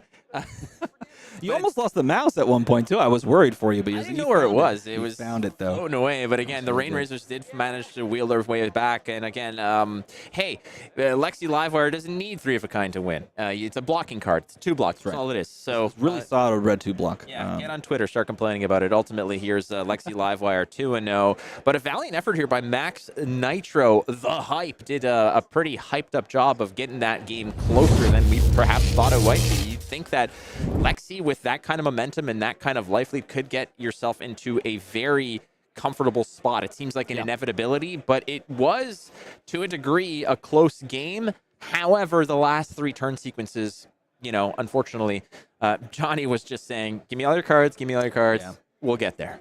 Now, there were some really key moments of that game, and yes, some inconsistencies as well, but the key moments and the decision points that we could go back and talk about might have made the difference for Maxx in that. So don't count Maxx players out. There were some really, really sharp lines that were shown on that particular game. So if you're just tuning in, I would highly recommend you watch these past 2 games back, because we've been able to get you both Dash.io and now Maxx, and they've both shown up and shown out in a really, really big way. But I've been told, again, I love Lexi. Peak skill expression. There it is. I've been told that we have a hero breakdown. So let's kick it to that, Ethan. Let's see what the hero breakdown looks like. Hey, and wouldn't you know it, everyone wants to try the new hotness and run Royal Dromai. Well, Royal Dromai is very, it's an upgrade, I'll say. I wouldn't say it's a reimagining of the list. It's merely just adding new pieces that kind of wheel out on some of you're taking bigger, stronger cards. This new tome is going to come in, wheel out some of the lesser impactful cards, and just improve upon a deck that was already very strong. I'm not surprised to see this many Dromais. What I am surprised to see, pleasantly so, 14 Bravos are at the table here, and I love to see it. And if we're looking also down the list, unfortunately, of the new heroes, you got 3 Maxx Nitros, you've got 2 Dash.ios. Voss is sitting back and watching from his skybox. It's unfortunate to see we don't have the Tekla in play here, but we might see the play of Tekla tomorrow. Crossing our fingers that Tekla does show up tomorrow. That would be quite exciting. 7 Vynnset is also quite interesting. 7 Vynnset. Who would have put that down as something that we would have seen? That's surprising. I think that's perfectly fair. I honestly believe that Vynnset is still a hero that a lot of people still like the Runeblade hero, and without Briar as an option if you want to have those kinds of go wide turns with a lot of mixed damage and some of that kind of nastiness, then Vynnset's the way to go. Levia following suit right behind there. You've also got five Kanos. There are players that are coming in here and thinking that maybe they want to just sort of exploit some of those heroes that are like the new, maybe these early. What is that? S tier. So here's the thing. Interestingly enough, in new metas, we often see Kanos do particularly well because players will not side in Arcane Barrier because they're trying out new tech pieces for new heroes and new matchups. And oftentimes a Kano can just like start rolling really, really well if players don't respect the Arcane. And speaking of, only 5 Icelanders as well, which is a surprising number. Iyslander down a bit, perhaps because of the Dromai numbers. I do also want to point out, besides just the overall heroes, I think a real sleeper in this meta is Uzuri, but unfortunately, that number right there is pushing this way down. I don't think that in this current, climate, that with the number of Dromais we're seeing in a tournament like this, that Uzuri is going to be as comfortable as a pick. But if things shift, and if some of these ninjas, which, 7 Katsus, by the way. If some of these ninjas start to rise up in response to the Dromais, then all of a sudden Uzuri is in a really good spot. Yeah, there's some heroes that you kind of leave by or leave by the wayside that they don't necessarily occupy much of your time or your efforts in terms of prepping. And Uzuri, I think, falls into that category. You're aware that she's there, but you're not going to put too much of your practice into her. Nonetheless, again, I know that I'm a big Bravo player. I know I'm a huge Bravo stan, and I'm unapologetic about it. But I do want to mention the fact that 14 Bravos here is going to be a significant thing to keep watch of, because a lot of the narrative when it comes to Bravo is that it always appears at tournaments in a fairly healthy amount. However, it doesn't necessarily convert at the rate that you'd think. Yeah. And 14 Bravos, unfortunately, I'm going to be completely realistic here, unless there's some sort of seismic shift, and I'm using that term very appropriately here, where they just figured something out or they cornered a particular meta. I would be surprised to see more than 1 in the top 8. I'm hoping that number will improve, but I think of the 14, you're probably only going to see 1 actually convert to the top 8, and unfortunately that's just a reality. And the reason why that's a reality is because this is still here and it's still a thing, and when that is still in existence, unfortunately Bravos will have some trouble, because fatigue is not something that you can do on Lexi too easily anymore. Now, I do want to talk about something very specific about Dromai. Dromai being regarded as this huge deck that we can now take into tournaments because of Tome of Imperial Flame is correct. I think that card is really, really strong in this meta. But what it means that you have to do now is, as Dromai, you have to play the Crown of Dominion. What do you give up playing Crown of Dominion? What do you give up? You have to give up the Crown of Providence. So the Crown of Providence, that really cool crown. I don't know how it's kind of like this, right? The Crown of Providence. That card, giving the Crown of Providence, it looks like a bird. It looks like a goose. Yeah. The Crown of Providence is a huge tempo gain for Dromai in certain moments, and instead playing Crown of Dominion, meaning that you get the gold token, you get the royal keyword, so that you can play out those tomes more effectively. The problem is that losing blocking equipment in a deck that really does want to trade efficiently and be efficient on the board does make this a little bit of a different play out matchup. And so you have to know that going into playing this, and you gotta adjust your game plan accordingly. And we'll see if Dromai players can do that here on the outset of this brand new set and that new card. Yep, new cards, new sets, new heroes here as Bright Lights is live. It is ready to rock and roll. We've already seen a Dash IO. We've seen a Maxx. There's going to be no Boss Voss here, unfortunately, this weekend, but there's plenty of Flesh and Blood action here. It is the Battle Hardened in Milwaukee, brought to you by MinMaxGames, Flake, Armada. You've got Ethan with Savage Feats bringing you all the fun here. There he is. Look at him. Cool, calm, collected, protecting that fire escape with his life. Important. There he is, just like this, just making you feel reassured. That's it. Good. And we do feel reassured. Yeah. So don't go too far. We've got round 3 around the corner. We're going to also bust into some of these giveaways. So don't go too far. We'll be right back.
We are back with round 3, and we've got an interesting one for you. This is Dromai versus Arakni. Both players sitting at 2-0, and if we're thinking Arakni in this meta, we've got to be thinking a full fatigue plan here. But the brand new Dromai showing off perhaps the new spice. We'll see if we've got the royal package put in place so that we can then play those tomes and get some crazy stuff going. This is a very good matchup for Dromai. A very, very difficult matchup for Arakni to go through and try and fatigue and even just survive in. But we're going to see if Lucas can pull the upset on here in round 3. Well, let's be honest here again. We exist in reality where we are going to give you the goods, which is in this case Arakni's strength in terms of their milling strategy and that kind of fatigue aspect is they're going to be pulling cards off the top, which then means that you have less threats to send at Arakni. The difference here is that Dromai is going to have a lot of those threats existing on the board in perpetuity if you don't address them, and that's going to be a difficult task for the Arakni player, for Lucas here, to actually to navigate around, is the fact that you can mill a whole bunch of threats off the top of their deck, but if the dragons are just going to exist there on the board representing damage over time, that can be problematic, not to mention how many of those cards in Arakni's list are going to be poppers in order to very efficiently deal with those dragons. Now, oh my god, that card! The sleeve, you're a big fan of that sleeve. Now, here's the thing. This is the reveal that we were all waiting for, because that Crown of Dominion now says that Dromai is a royal, which means the one giant storyline of this game and of this matchup is now Arakni can play Regicide. I saw a couple people shouting it out in chat. Regicide says, if this hits and you're royal, you die. So all of a sudden, Arakni now with the silver bullet in the matchup may be able to do something, but that's the interesting thing about this matchup. Right now, it does feel very almost like 90-10 or 99-1, ridiculously difficult for Arakni to go through and try to actually win, unless you can just blow up the opponent at like 28 life. Yeah, because they just regicided him. So if you can, Ethan, put Regicide up on the board for us to read, because that might be one of the few sort of saving graces here. It would make for an incredible turn. Now, again, you drop it, you play it, it costs you nothing. It's 3. It's a do or die situation, but maybe he's got 3 Razor Reflexes that he can play. maybe there's a little smoke and mirrors here. Maybe there's a situation where you can actually make this happen. Well, I mean, Regicide, you're playing it in a class that has like the best attack reactions in the game, and drawing up. We've got the Regicide in hand. We do have the capacity. We've got the alternate art, beautiful promo version of Regicide there sitting in hand. Do we arsenal it and try to just find as many reactions as possible and just win the game on the spot? But then you look over at Vince's side, and he gets to play with the absolute new spice, and that is the new Tome of Imperial Flame. He's got a 5-card hand. 2 of those are going to be pitched. That generates you 2 resources, and you're sitting with a 3-card hand, 2 floating, 2 ash. I mean, it does everything you want it to. Look, there's nothing I want to see more than a game be resolved by a Regicide. I don't think I've ever seen one on stream. It would make for incredible fireworks to end a game here. But again, other than that silver bullet that you'd mentioned that he does have right now, he's got it in hand. This is a situation where you are going to be under the gun for a lot of this matchup here, as Mirror Guy is the card that gets dropped on the board. There's Flame Call Awakening. Yep. Going to go ahead and pick up one of those Phoenix Flames. Yeah, going to go grab the single Phoenix Flame in the deck, because we only include 1 in these aggressive lists. You know it's an aggressive list, 1, when they flip over Crown of Dominion. Well, that's probably just going to be just what we do from now on, but namely because of these Snapdragon Scalers up here, that really says that we are playing a more Empress Dromai build. But as we continue, we're being told to look at something, and I'm not sure what. Okay. We're told to look at the Regicide turn 2 for the people. Lucas comment. Yeah, I do. I am a fan of that as a possible, but unfortunately for Lucas, he did draw into a Plague Hive. He drew into a I think I saw an Oasis Respite in there. Yep, he drew into that. So there's no sort of attack reactions on the back of this, which means that we're probably not playing it this turn. Nevertheless, we are trying to block up, and close things on our opponent's turn, trying to protect ourselves. But this is the power that Vince gets to now play with, of just so many cards in circulation, so many things to do, let me pretty ask great. you this then: is that the only option here for Lucas? Obviously, there you know, it's you got to see how the cards fall, but Regicide to me seems like what you have to be playing for. There's a play of Plague Hive. Love this card. This card is great. Now, it's going to create one of these 3 randomly. So it's either going to be a Blood Rot, a Frailty, or an Inertia. Some more potent than others, some absolutely devastating to particular heroes. So it's going to be a Frailty token, which I think is possibly the worst one. It is indeed the worst one. It does not matter in the slightest, especially when your opponent's on no arsenal, so we don't care about that from the Dromai side at all, and yet we are going to come across with the poke there of the Orbita class, and you see, yeah, he's going to pitch that Regicide. We can assume there's 3 in the deck, and this might be an interesting little off-meta hero to jump into now that we have access to Regicide into exactly this meta where everybody's playing Dromai, and going to send that to the bottom, wait for the other one to cycle around, try to kind of pitch stack it with a couple of attack reactions that we might be finding, like Shred that we just drew into. It was 1 card away. Oh, it is. You're right. Regicide's 1. Nevertheless, we are going to have to pitch stack that and cycle that through.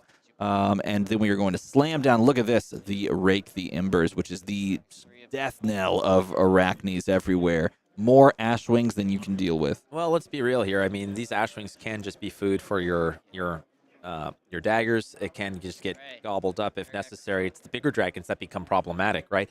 It's the you know, the once something like, my goodness, even Kylori has a 2 body, so it can get gobbled up by the daggers fairly efficiently. But how do you block it and feel good about it in that regard?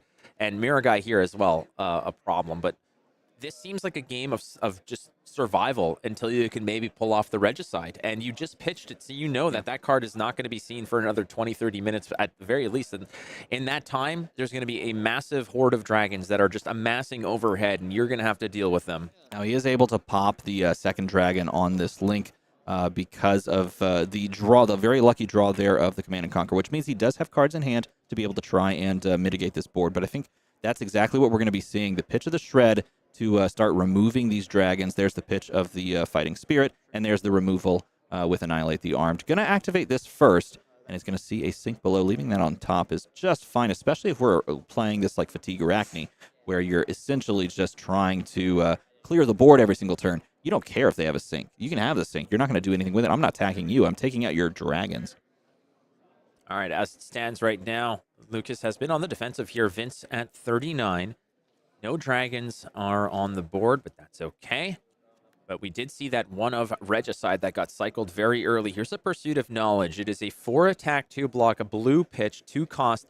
On hit, your intellect goes up by 1, and we're just going to cover this up with an Oasis Respite, and you're going to get the added bonus here, not just a full coverage on the Pursuit of Knowledge. We're going to gain a life here as well. So I think that is a perfect matchup for the Pursuit of Knowledge. Oasis Respite finding a very good dance partner here. Going to pitch here to swing with the Orbital class, and now we actually do have, we are giving our opponent some value in the possible usage of Sink Below that we know is in their hand because we saw them draw up into it on our turn. But we are going to be able to follow this up with just a nice little Slay the Scholars, which is going to look for a non-attack on top. That is a snatch, and we're going to send that to the bottom, which is a great little send. You want to push, as Arakni, you want to push away your opponent's great cards, or you want to banish them. And there's the sink. We knew this was in play, and this was sort of possible to cover, but we are going to Shred on top of that. So not trying to pitch a second Shred to try and line up with that pitch stack on the bottom of our deck. Instead, just playing it out here so that we can get that value off of a connection and possibly a silver token. Love Shred. Shred's such a great card. Just, taking a little bit of that defensive capability away over here and managing to get the on-hits where necessary.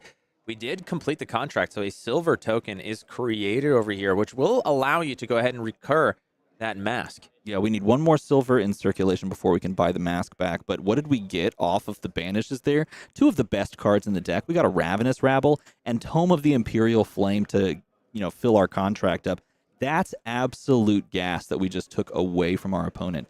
And on that same exact turn, they were about to draw into a Snatch along with those cards. We just nuked that possible turn, and we're going to make them draw brand new cards instead. Yeah, there's discussion of just saying, if I'm playing into something like Arakni or any of these assassins, why even bring the Crown of Dominion? Why even open yourself up to Regicide? Why even have that as an option? You just put in the Crown of Providence there and just say that those tomes are just going to be pitch fodder, or just don't even put them in the deck at all. This card is too good to pass up. But that is just interesting design, because now it means that Regicide is so good in this possible trade, because this makes you a royal. Being a royal means you die on the spot to the Regicide. Dromai on attack again, creating an action point if necessary. That Blaze Headlong was met halfway by Fate for Seen Yenderai. Oh, look, new card again popping up. That's from the expansion slot of Bright Lights just released. It's already dead. It's a nice 2 for 6. This is another tool that Arakni got in combating Dromai, because it is a popper as well. And so we're starting to see some of the possible, threats that your opponent could have be dealt with very well with some brand new cards from Bright Lights, and Arakni getting a little bit of a boost here from the set in a variety of different ways. Lucas with the information, Vince with the mystery here. I love it. He's just like, show me what you got. All right, cool. Leave it there. Why not? I know more than you know. Now, we are seeing a Remembrance in hand over here, which is an interesting little tech piece when you are playing into a possible fatigue matchup. And Lucas is certainly on Arakni trying to play for the late game. And Remembrance helps keep the threats in your deck, threat density, keep that high.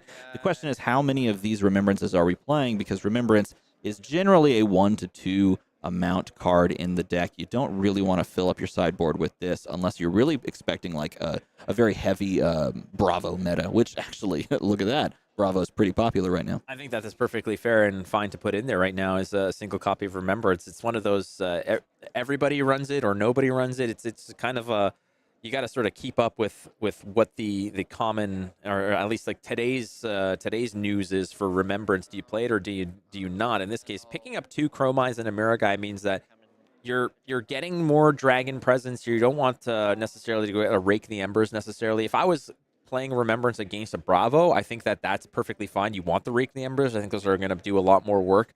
However, in this case, here is a Enlightened Strike. No indication, and no card was drawn, I believe. It's coming for 7. Yeah, he just said E-Strike for 7. So gonna just play very defensively, gonna Oasis again. We are doing a very good job of using it and just getting maximum value out of our cards. We're blocking for 3. We're getting the life gain on our Oases, 2 for 2 now off of that. And Vince, because of what he's drawing into, and because of the disruption that Lucas has provided in this early game, Lucas is really doing a good job of stabilizing in a very difficult traditional matchup. Azalea on the board now. Arcane Damage has entered the chat, ladies and gentlemen. And no, well, there is, you got the boots, the Arcane boots there, Null Rune boots.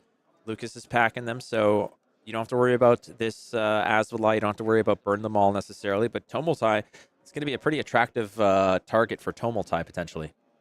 Shriek Razor is being used to block here. Shriek Razors is the new legendary equipment from the expansion slot of Bright Lights, chucking that out in front of the blue Sweeping Blow, a contentious card in Dromai. There's players that really swear by Sweeping Blow in general, and there's players that just think that it is not worth your time, Sweeping Blow as a card in general. But here being run in blue and does give you some padding as to being able to pay for some of your larger dragons. It also allows you to play a little bit more comfortably into Iyslander matchups and just wizards in general, as you can have a blue on hand and make some Ash Wings to give you extra gas and Arcane Barrier.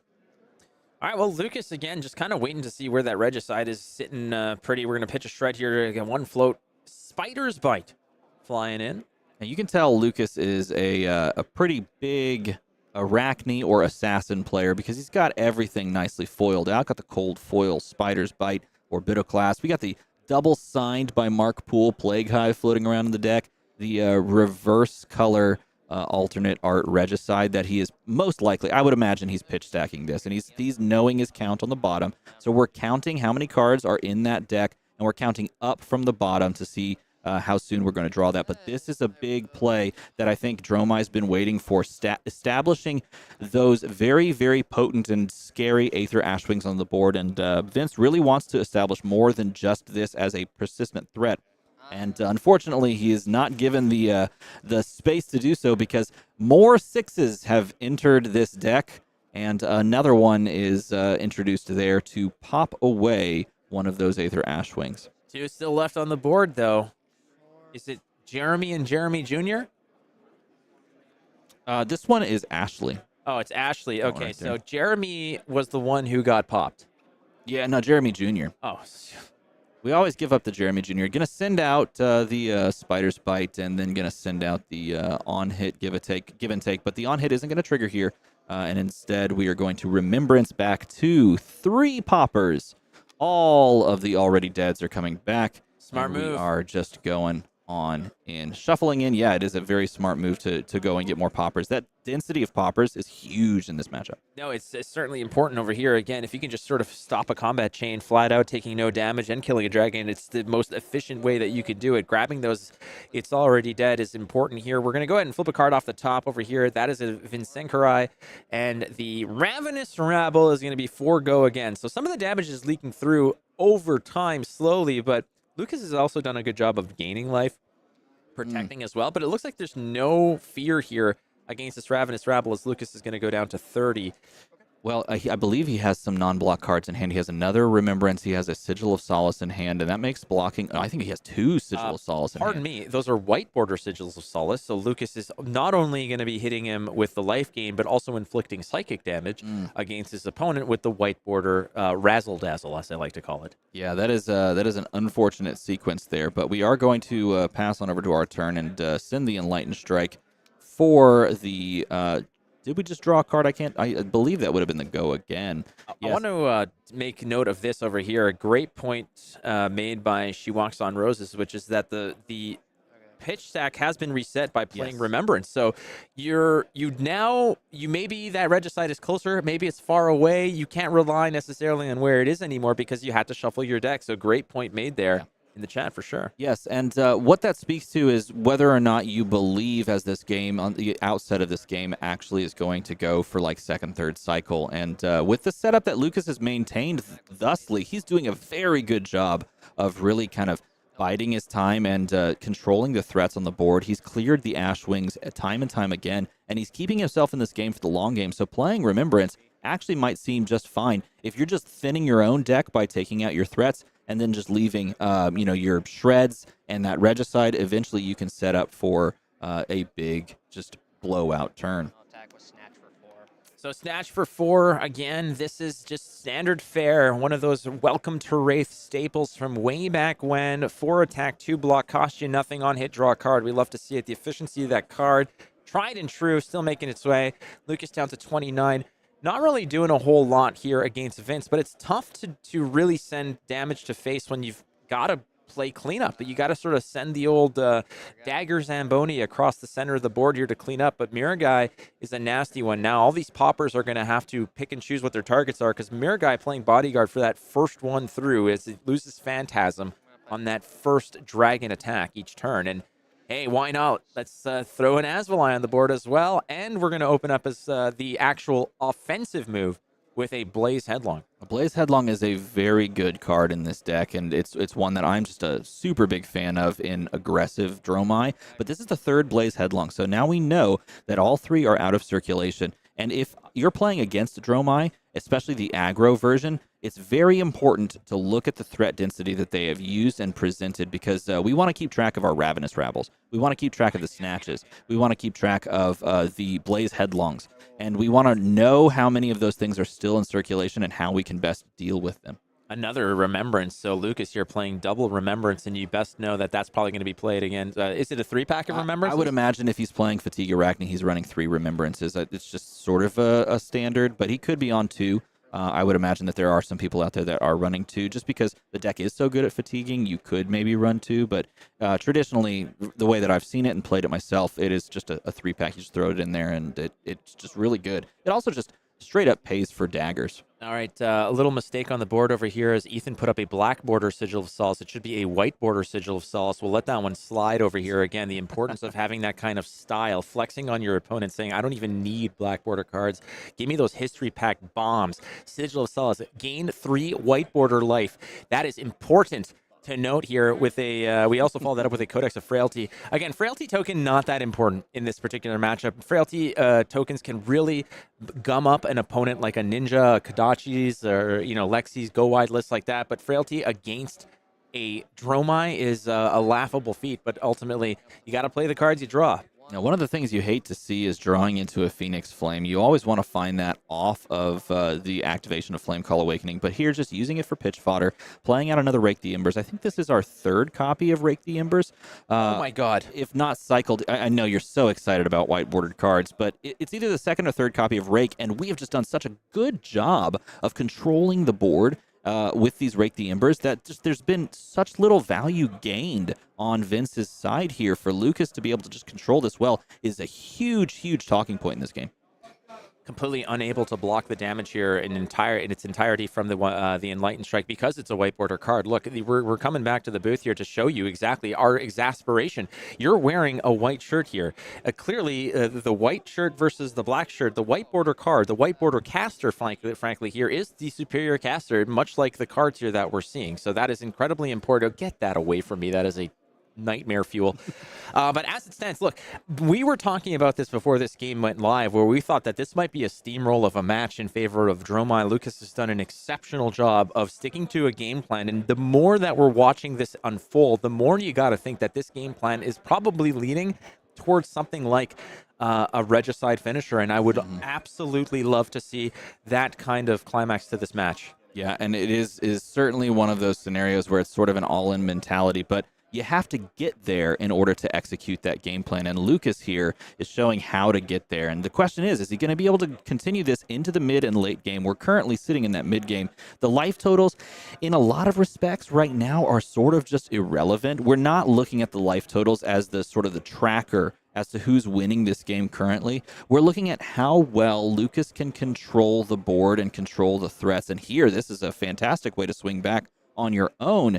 But again, this is not necessarily the way he can go about winning this matchup every single time. It's an unfavored matchup, or it has been for a reason. So he has to find, in this case, a silver bullet. Wow, but he does get rid of Tomeltai, which is a pretty fun get. Oh, that is massive. And the reason why that is exceptionally huge is the fact that Tomeltai was the only answer to the Arcane Barrier, which was the Null Rune Boots. Burn them all. Azalea. Those no longer have free passes. Tomeltai would have been a huge pickup. You swing with Tomeltai, you get rid of the Null Rune Boots, and suddenly you have a free pass to crush your opponent with arcane damage, with Burn them all from Azalea, and suddenly that is no longer an opportunity for Lucas. Lucas just found a huge out here. This is kind of crazy because he has now found two of the top deck banishes that have been nuts. Tomeltai and the brand new Tome have both been banished over the course of this game, which is absolutely huge because, like you said, it now means that this is a viable win condition where your opponent just sort of likely fatigues out of time, and this is no longer something that they can use to get rid of that right there. So this can't kill that, which means that now this can be used to protect that when the pitch stacked those. Okay, no, I'm sorry. That looked like a scooter. Nice try though. That looked pretty good. We love it, and we love you out in chat. And again, we love to see a lot of the dialogue, a lot of the positivity that you guys are tossing away. Here comes Uvia. Uvia's out there. And these are, I mean, Uvia's got maybe got back is what I want to say about that. That's going to be a harder one for you to get rid of here, as Uvia is going to be sitting on the board. And basically at the start of the turn, turn one of your Ash into an Ashwing. And there's not much Ash, but Uvia herself is not going to do a lot of damage. Uvia is just going to poke for one, and it's going to be problematic to actually deal with. But at the same time, you can fairly efficiently deal with the Ashwings that she's going to be transforming with those with the daggers. So, you know, this could create a liability where you're just kind of draining your Ash pool to a degree, where Uvia is just going to sit there. So we'll see how this one sort of shapes out. This is a must kill in this scenario because now that we know that Tomeltai is dead and not available for a win condition, now Uvia stacks where you just get way too many Ashwings that you can deal with is sort of a win condition for Vince to play for and achieve. And let's see what he cycles back in. We can most likely assume that we're just going to see, an Uvia, and then he's probably going to go for those rakes because Oh, no, he's going to go for big dragons. I don't Going like Mira rakes. guy. Honestly, I don't like rakes because of how efficiently you can deal with them for Lucas's side. They're not threatening on their own. I'm thinking you're getting stuff like the mirror guys, the stuff with the bigger bodies that are not just guaranteed dead to smaller attacks or weapons. Listen, agree to disagree on this one if you want to, no problem. But ultimately, I think that Ashwings are just not long for this world and are not going to lead you to a win condition. I disagree to agree. I can't handle that. I'm sorry. I disagree to agree with you there. Let's throw it out to chat. Chat, is it agree to, or should we agree to disagree, or should we just disagree to agree? That's the question. You let us know. Going to start off with Billowing Mirage. This is going to allow us to create another Ashwing and be able to possibly stack up the board. And it looks like we're going to follow this up with a Passing Mirage, perhaps, or we could choose to Arsenal that Passing Mirage, which would be a very pedestrian turn. But trying to stack up sometimes can be the ticket for us and just play out a big turn. I think we're going to see it played after the swing of the Ashwing if it's not taken out. And there is the Passing Mirage. Passing Mirage from Everfest, I believe. Some of those cards. And I think you and I have discussed this before. Everfest, a lot of people say, it's a so-so set. You go back and go down the list of all the cards that were in that. That is a set that aged exceptionally well. Yep, I agree. I think that set was actually super good. We're going to pitch 2 here for the Uvia. And again, this is why I say I think Ashwings can be great, because if you can stack up Ashwing, like for example, if we on this previous turn would have chosen to Arsenal Passing Mirage, we could go Uvia into Ashwings into Passing Mirage, and now there's tons of threats on the board. There's Ashwing generation, there's an Ashwing generator, and then there's a Passing Mirage that we have to clear. And you can't really do that across the board on that previous hand. And now here we do have the clear and the cover up, and it just means that those cards didn't really get max value that they get off of persistent board states. Okay, so here is you're gonna see the dividends paid by banishing that Tumulti. That Tumulti went to the banish zone instead of Vince's hand on that follow-up turn, right? And now you have all of this burn them all, this arcane damage that can potentially be blocked because the null rune boots are absolutely safe. There's no recovering that Tumulti. Those boots are going to be undisturbed for the rest of this matchup. And Lucas, with a list that's going to rely on fatigue and low and really lean on those daggers a lot, you know that this list is probably rocking a decent amount of blues. So you're going to have a lot of pitch value to protect against that potential arcane if necessary. So Lucas has got to feel really good and confident now, even though he's on the receiving end. I think that he's honestly played this matchup exceptionally well. Arakni players take note that this matchup might not just be a 5-minute in and out kind of just stomp ground for a Dromai player, as Vince is on like his second or third remembrance now, trying to recover a lot of those threats, and Lucas has just expelled them with extreme prejudice. I will say, to Lucas's credit, this is being very highly skilled piloted by him. And this isn't necessarily something that you can just sit down game 1 and figure out how to do. Knowing how quickly and like where to clear and when to use poppers and all of that is hugely important, which is very, very scary, like you see on chat here. Here we see an Arakni player that knows the matchup versus a Dromai who might not know the matchup. Now, we don't know. Vince might know the matchup as well, and it may just be that he's playing out the hands that he's dealt. That is totally fine, but we see the power level of this card being exhibited on form here, because it allows us to play Mirror Guy drawing some cards. But I want to point out, Lucas is absolutely just crushing the matchup as he is supposed, well, not supposed to, but as he knows how to play it, I should say. I think that is an exceptionally important point to make over here. It's that a lot of players will automatically just concede a game to the matchup and not the players and the skill and the prep behind it. Vishra made an exceptional point to say that Vince versus Arakni, Vince probably put minimal practice against Arakni matchups, whereas the Arakni player knows that this is the matchup that they're probably weakest in, and this is the one that they probably should shore up. And there's also a lot of thought and actual strategy behind saying there are certain matchups that I can just take the L on. But when Dromai is such a big part of the meta pie, it's such a huge slice of that pie, you cannot just take those L's, because you'll never advance in a tournament that way. This is a matchup that he's going to say, the advantage of the actual deck on paper is for you. Sure, no problem, you have that. But the advantage I'm taking is that I've played this matchup probably 20 times more than you have. And it's showing right now as Lucas has been exceptionally resilient in this matchup. Great popper here as well. Now, I do want to point out that this is far from over, and there are many things that Dromais can do. And yes, it is perhaps non-traditional to have the burn them all stat established here, but remember, we can now play Tomeltai a lot easier into an aggressive, in this aggressive list, and play towards a triple burn them all end game, which is a viable win condition in every hero that only runs one AB.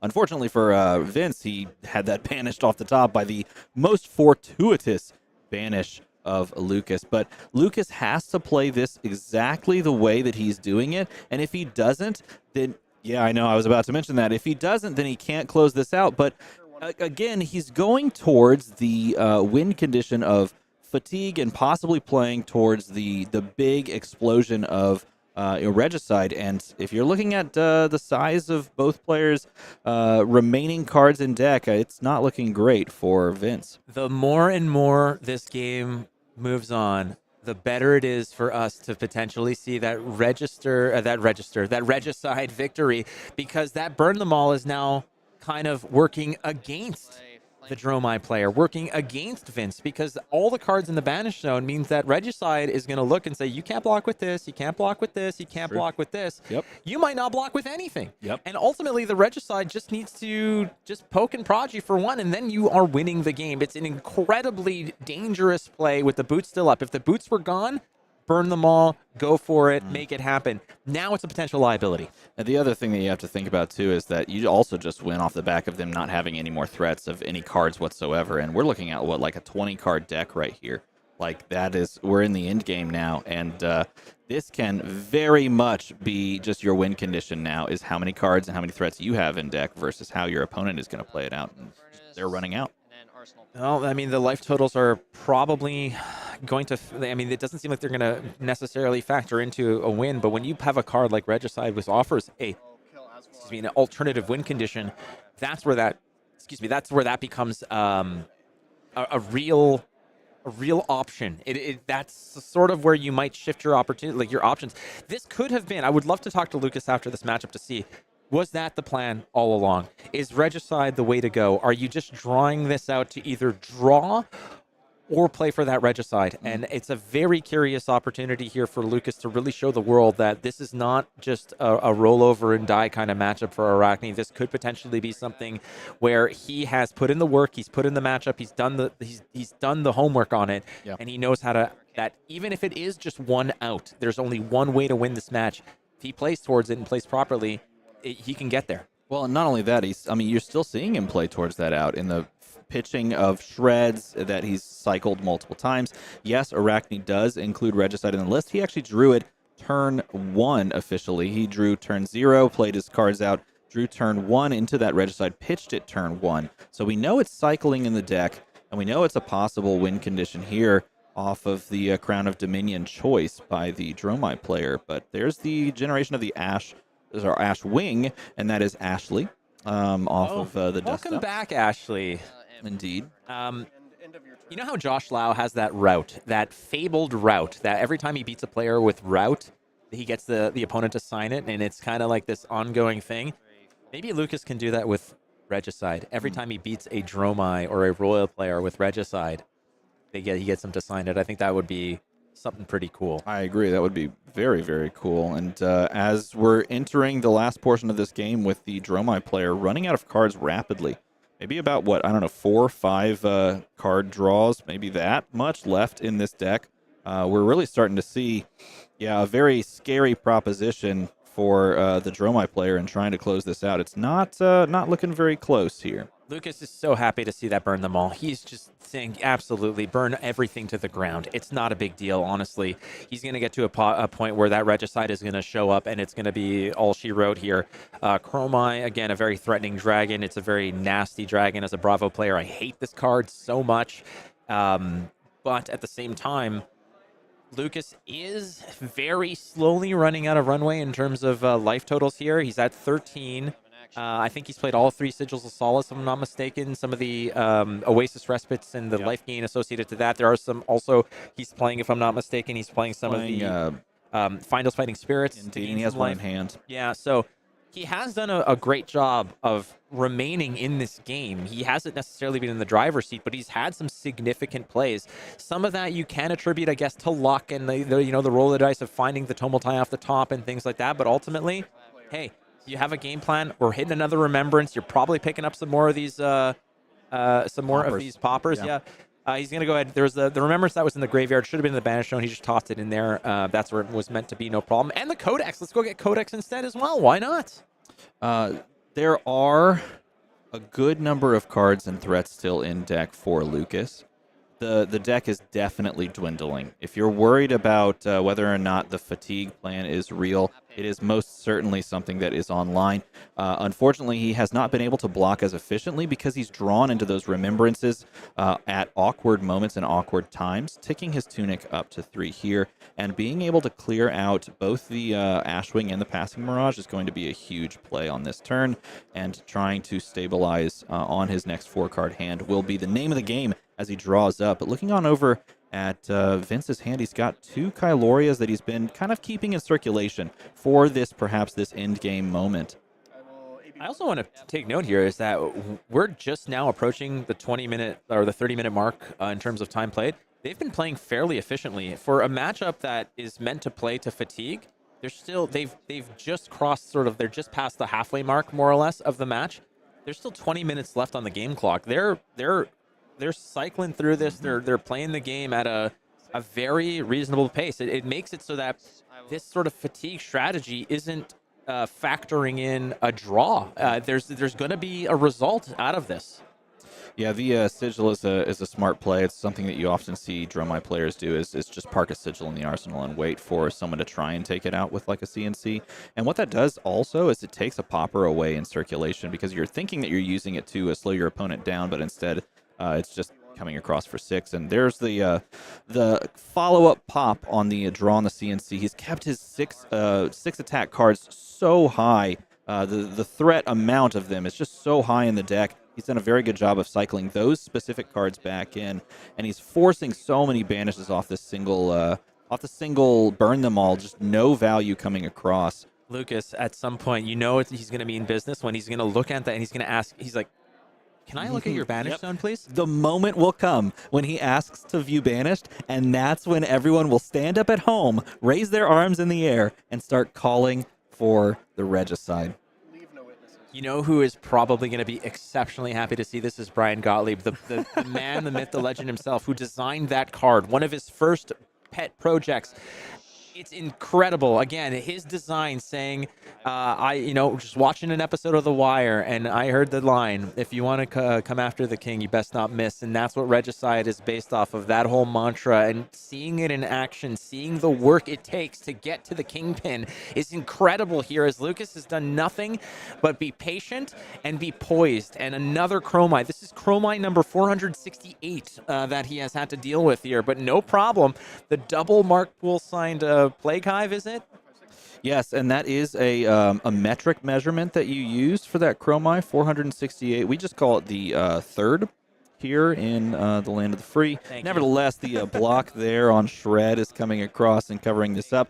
This is the kind of turn, though, that I think Vince is trying to put together to really threaten this end game, because he has to take cards from Lucas. He has to slow Lucas down, and he has to just leak damage over until Lucas is starting to just give him all the cards in deck and in hand. And he's got to do it now, because there's not many turn cycles left based on what we see in Vince's deck. That looks like 8 cards.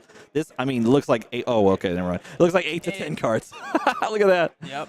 We're getting to the nitty gritty over here, and it's not just that. The banish zone being fat and sassy that way is just looking. Have you seen a little bit of Lucas's expression? Is just kind of like it looks a little bit like he's trying to just sort of keep the joy behind that mask. He's just looking, and he has been very poised. He hasn't necessarily shown too much. Double burn them all now. Again, this might be a situation where Vince is digging his own grave to a degree. Well, perhaps, but this is the kind of thing that he needs to do to close out the game, because now he's forcing a card both ways. He's forcing a card out of the hand for the block, and in this case, a very fortuitous popper, but also forcing the card for the pitch every single turn. But I don't think he can keep this one online, the first one online. I think he's going to have to give that up so that he can keep the second one, unless he's just gotten everything out. Maybe he has the capability. I don't think he can. No, he's going to have to toss it, and he's going to instead banish just one and include that first burn them all. So there's the burn them all. Gone off the board, and the other one sits in its stead. A counter needs to go on it. That burn counter goes on, and then we have the draw. I know he's got the regicide in hand, but I don't think he's going to play it. I think he's going to... he's going to ask. Yes, here Vince it comes. Vince knows that trouble is brewing on the horizon. He's just basically going to line them up, baby. He's going to be like a police lineup. He's going to say, all right, what do you got? What do you have? And he's going to say, what can you possibly block with? What 3 blocks do you potentially have? Look at Vince. Vince is kind of saying like, oh, dear God. He's going to say, like, can I look at your graveyard? And Lucas is like, you can look at my graveyard. You can look at my bank account. You could look into my closet, my attic, my basement. I don't care, because this is going to be important. So, friends, if you're wondering what the hell is going on right now, Lucas has Regicide in hand. What Regicide says is that your opponent cannot block with a card that also has a copy in Banish Zone. Lucas has the Regicide in hand, and he's asking Vince, let me see that Banish Zone. He wants to go through every potential option, and Lucas might be left with some possibilities here that there could be 1 3 block left. And what you have to know as well, Regicide is a do or die. Yes. If you play it and you whiff. I think this is exactly right. I think he's pitching it because, look, he has 2 win conditions here. 1, play Regicide, win the game. 2, just take away the last 4 cards from your opponent, because there are like 8 cards in circulation plus this hand.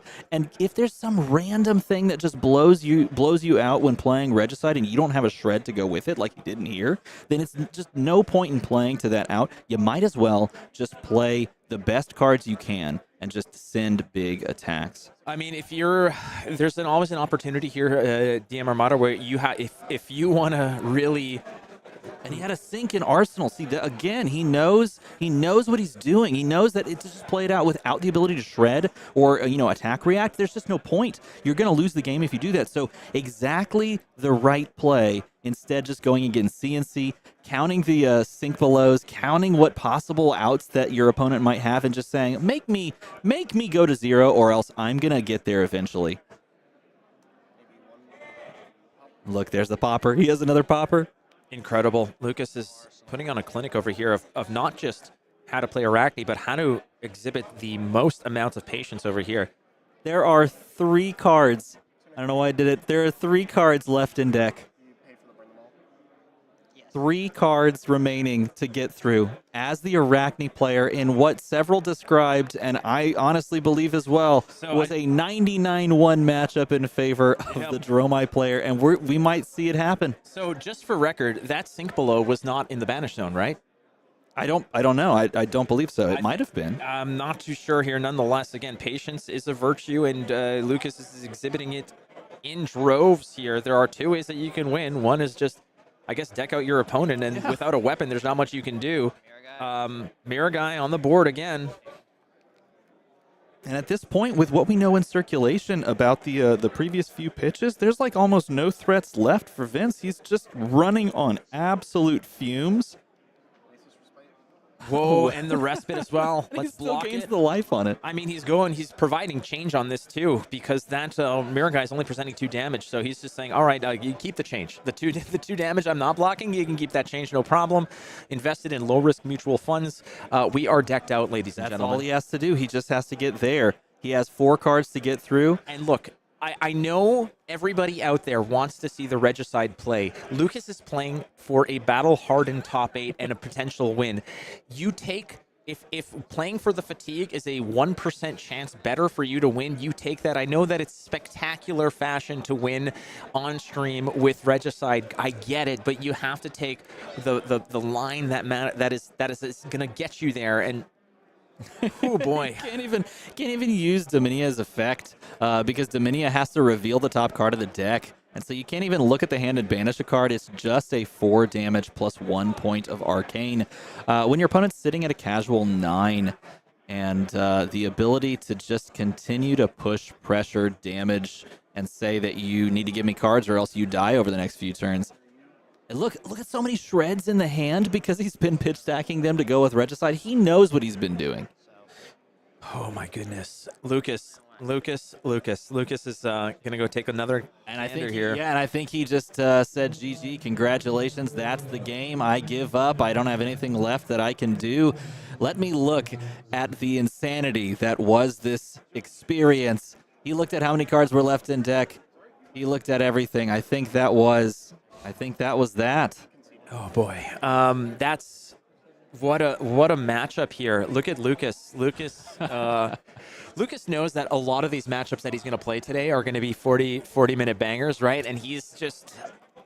So the Dromai did concede. Wait, the Dromai conceded. Dromai did concede. I mean, there's not much else you can do here, I suppose. You got no cards left, and ultimately the three remembrances came back. You wheeled in some big plays there. As we expected, as we called at the beginning of this match, the 90-10 in favor of Arakni gets there, and as we know, Arakni's just preying on all of these Dromais. No, just kidding. What is oftentimes considered in previous metas to just be an absolute, just abhorrent mess of a matchup for Arakni, Lucas says, nah, I'm going to go 3-0. Okay, so the other fascinating element to this DM Armada is the fact that these matchups that typically play 3 remembrances and then deck out your opponent are usually stuff that you'll see in a top 8 with no time limit that goes to 90+ minutes. This was all squared away in 40 minutes. Yeah. A beautiful matchup over here for a matchup that a lot of people said, yeah, like you said, it's a 90-10. This is one of those games that you're like, hey, if we make this even relatively close within sort of the same universe, then it's a good thing here. But Lucas showing you that Arakni can hang with what is meant to be its kryptonite. I think that this particular matchup may have put people's eyes a little bit more favorable towards playing Arakni. I think that's a very real possibility, and I heard Ethan stand up, dart out, but as he was like running, like with the speed of 1,000 like bats. I don't know. That was just, 1,000 bats. 1,000 bats. Is that faster than just one bat? Fluttering around. As he was running over there, he's like, I gotta go get Lucas, so that we can talk to him on stream. So I think that's what he's trying to do. Go and get Lucas so he can talk through this because. Arakni's always been good at fatigue, and that's how we ended up winning this game. But I know chat wanted the Regicide that he pitched on the prior turn. He didn't even need it. He was just able to clean up the board, which is a very, very difficult thing to do. It's very difficult. Fascinating how that matchup came through. Again, it was as awesome for us to watch as it was for you because... like we mentioned at the top of this broadcast, that this is a very difficult matchup for. You know what? I have to amend that statement. It's a tough matchup for an average, very difficult average Arakni player. Exactly. Lucas clearly is on another level when it comes to that assassin and milling out. But we saw it from the get-go that turn 0 Regicide in hand. Yep. We're like, that's an option. Is it the main focus here? Is it sort of like a Hail Mary pass that you're throwing at the end of the game? But again, also think about it this way. How could this match have changed if we didn't banish that Tumultai off the top of the deck? This could have gone 2 different ways. It could have been a completely different complexion to how this matchup ended. 100%. And not only that, you look at some of those, resolving of the new tome, and it didn't really net much value throughout. We weren't able to establish a big Vynnset. We weren't able to establish like these huge giant boards, and it just gave Lucas the capability of clearing the board in relatively pedestrian ways. And that's the thing where if Arakni is given the space to just clear the boards with daggers, they just clear it out. Here, hop in, Lucas. Lucas is here and wants to share his experience. Oh, sweet. He's going to hop over there. Hold on a second. Easy we have a peasy. third headset. This is professional. Technology is incredible, ladies and Third gentlemen. headset. How do we even do that? Come on in. Yeah, take Hello. a knee, champ. Hi. All right, so here's the deal. There was a lot of fans out there that were just waiting for you, saying, "Just do it, coward! Pull the trigger and regicide this dude." And unfortunately, I was going to say a worse word than that. Here, let's make some more space so we can have a chair, so he doesn't have to just knee it. The first thing I want to ask you is, how many reps of practice have you had in this particular matchup of your Arakni build into this Dromai list? Okay, so for the most part, when it comes to Dromai, is the only thing I'm looking for is the helmet they present. Because Regicide is really the 1% to win the game. It's 4th, 5th pitch stack, and they banish their deck to burn them all. I really don't get to attack them, but the Regicide wasn't going to work out. He had the Minya on the hand that I drew it. I didn't have a Shred. Shriek Razors only targets attack actions for some reason. But the practice thing, generally, when I play against Dromai, I concede. Okay. It feels bad, right? It's not really a bad. great matchup. I've played it from that perspective, and it's not a great matchup. Usually it's like time to go use the bathroom, take a drink, re-up for the next round. But since he presented Snapdragon Scalers and Crowned Dominion, might as well. And I was on stream. Like, I can't concede on stream. No, you definitely can't. That's an illegal move. No, and we're all glad that you didn't because, well, for one, you knew it was very apparent that you knew exactly what you were playing for in that matchup. And not only did you know it, you were executing it at a very, very high level. You were pitching your shreds. You were cycling Regicides. You were recycling your poppers with remembrances. And you were making sure that you were making good use of the new popper that was included, which was just an absolute powerhouse in that deck. Yeah, Already Dead is... I was playing... Actually, I was playing Eradicate before this. In Battle Hardened Chicago, I played on stream in the PTI event, actually against the Dromai as well, and I lost horribly. But Already Dead does breathe a bit of new life, and especially in this matchup, it's generally just a popper. But in other matchups, you can kind of pitch stack it because equipment becomes super duper relevant against Arakni in the late game. And when they have to block with their equipment, and you have a Shred or something, you can push it through, banish like a Grasp of the Arcanite in the super late game, and I don't know, the card's just very, very good, and there's not much else to say about it. The other major sort of turning point of this game is hitting the Tumultai off the top with that banish. I think I kind of did a fist pump. I don't know if we all caught it, and all of us here had mentioned it as well, that is a massive turning point because that not only just protects you, obviously, from the arcane damage that they would be pushing through, but like Burn Them All no longer becomes a threat. But at the same time, if your boots are still up and they know that there's a Regicide floating around, maybe they don't play Burn Them All because then they're going to be banishing towards it. But they seem completely fearless here. They put double Burn Them All down and just were hoping for it. I mean, I don't really think Dromai's need tips to beat Arakni, but Tip really just block with the Burn Them All. He can't attack you. He's not going to banish cards.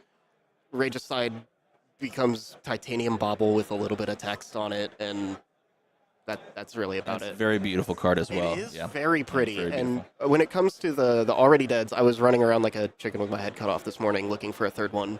I couldn't find a third. I ended up taking a questionable trade to get your third one. To get the rainbow foil one, actually. But yeah. Well, you know what? You're sitting at 3-0 with this list. How does that feel to be on Arakni 3-0 at a Battle Hardened? It's not something I'm too unfamiliar with. I've bubbled. I'm on a 6-event bubbling streak between Battle Hardened PTI weekends. I consistently place 9th through 16th, which kind of sucks, but hey, eventually I'll do it, right? But what I hope for is to catch Lexi's for the rest of the day. So that would be pretty good. Sounds good. Well, you've earned yourself a 3-0 record and a lot of fans out there. So that's awesome, as a lot of people were very, very intrigued. And I will say this. I think the moment of that match was when we had called it earlier, like 5 to 10 minutes prior, where said the entire place is going to explode when you ask to see his banish pile. And when you did, everybody was like, let's go! And we were ultimately hyped. And I'm very sad it wasn't the time. I knew Dominia was in his hand, and I had no response to a Dominia. He had a Quell up. He had one armor block. There was just no feasible way I went for it there. Well, patience paid off. Hopefully. I mean, I've only killed 2 players with Regicide, and never were they royal. It was only because they couldn't block it.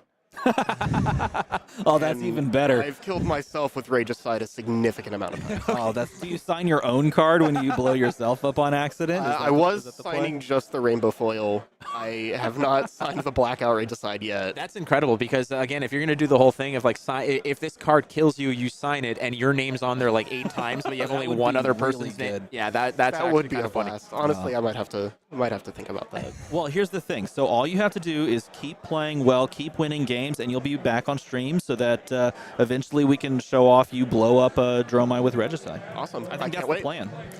So I think for me, that is my new favorite game thus far of the weekend. And it's only game 3, round 3. Can you believe it? We got 4 more rounds of Swiss to go, ladies and gentlemen. Here again, Lucas. Again, congratulations on that win. We will be back in a little bit here as round number 4. We're going to have Vynnset versus Dorinthia. So you That should got be a your blast. wish, ladies and gentlemen. You're going to get some Vynnset. So don't go too far. Round 4 of the Battle Hardened here in Milwaukee is around the corner. Thanks for coming and talking with us. That was wonderful.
We are back in round number 4. We've got a lot for you this round. First of all, we've got a matchup between Vynnset and Dorinthia. We have some news on that matchup front. First things first, it looks like both of these players are sitting at 1 and 2 on the day, unfortunately. That's the best Vynnset. Is yes. 1 and 2. that is the best Vynnset we could find, so that we could bring that to you, 1 and 2. But it is going to make for an interesting discussion, and that's the second thing. After we finish this round, I think we're going to do some giveaways. We're going to give you the contents of one of these boxes, and we'll be more specific as we go through and open this up. But we are, of course, going to play everyone's favorite game, the old cold foil guess booster box game. So stick around after the conclusion of round 4 for us to crack open this sweet, sweet box of the brand new set, Bright Lights, so that we can crack it out. Lexi won in the EU, 10 more points to Lexi. I think if you sneeze hard enough, Lexi LLs right now. Did you know that, Ethan? That was confirmed by James White in a text to Flake. I looked at his phone, as I do, and as you do. We share information with each other, and I think that was the case. We are a dyad. Yes, indeed we are. What we do. Forced dyad, even. Don't get me started, man. We've got that exists now. Are we not a triptych? Like, what's going on? Oh, we should be. Okay, we are the dreadest of triptychs. You're kind of like the Palpatine behind the scenes. Somehow Ethan has returned, right? Oh, I like that. Unkept. Like, come here. Wait, don't a move. little Don't bit. move. Don't move. Oh, here we go. We got to get the hood. Yeah. And then put your hands. Yeah. There we go. Put your hands out. Force lightning out Put your there. hands out. Stop moving your hands. Okay, we're done. We're done. Oh, I'm gonna draw that lightning. Okay, that is you.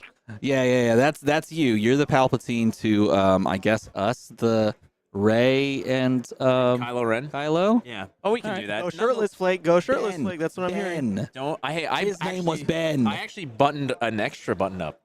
Wow. I went from a single to a double now. But the shirt I'm wearing underneath this actually, it's quite chilly outside. I'm wearing my Christmas Star Wars shirt underneath this. Can you tell? Look at that. Yeah. You What like am I wearing? What shirt am I wearing? Oh, hey, I have the Blood Rush Bellows shirt. Oh, look at that! Yeah. Look at the Blood Rush Bellows shirt. That's a Sweet. pretty good one. I'm a big fan of those shirts. You can get those. Sneep makes those shirts, which is very, very cool. I got the Blood Rush Bellows shirt. I'm wearing that. Coolio. But yeah, we're gonna do some giveaways, which is very exciting. I'm really looking forward to opening this. This will be the first full box that I get to open because as it released yesterday, I was hopping on a plane and coming here, so we get to open it together. Nevertheless, it's time to jump into round number 4 here at the Battle Hardened in Milwaukee, put on by MinMaxGames, and Patrick versus Michelle. Michelle playing Vynnset herself, and it looks like we've got things underway, starting off really, really strong with exactly kind of how you want to start things off. The old rune chant incantation. Yeah, well, that's a good way to start, again, creating a lot of those rune chants initially with the Vynnset ability of just having to banish a card, creating a rune chant out of the gate.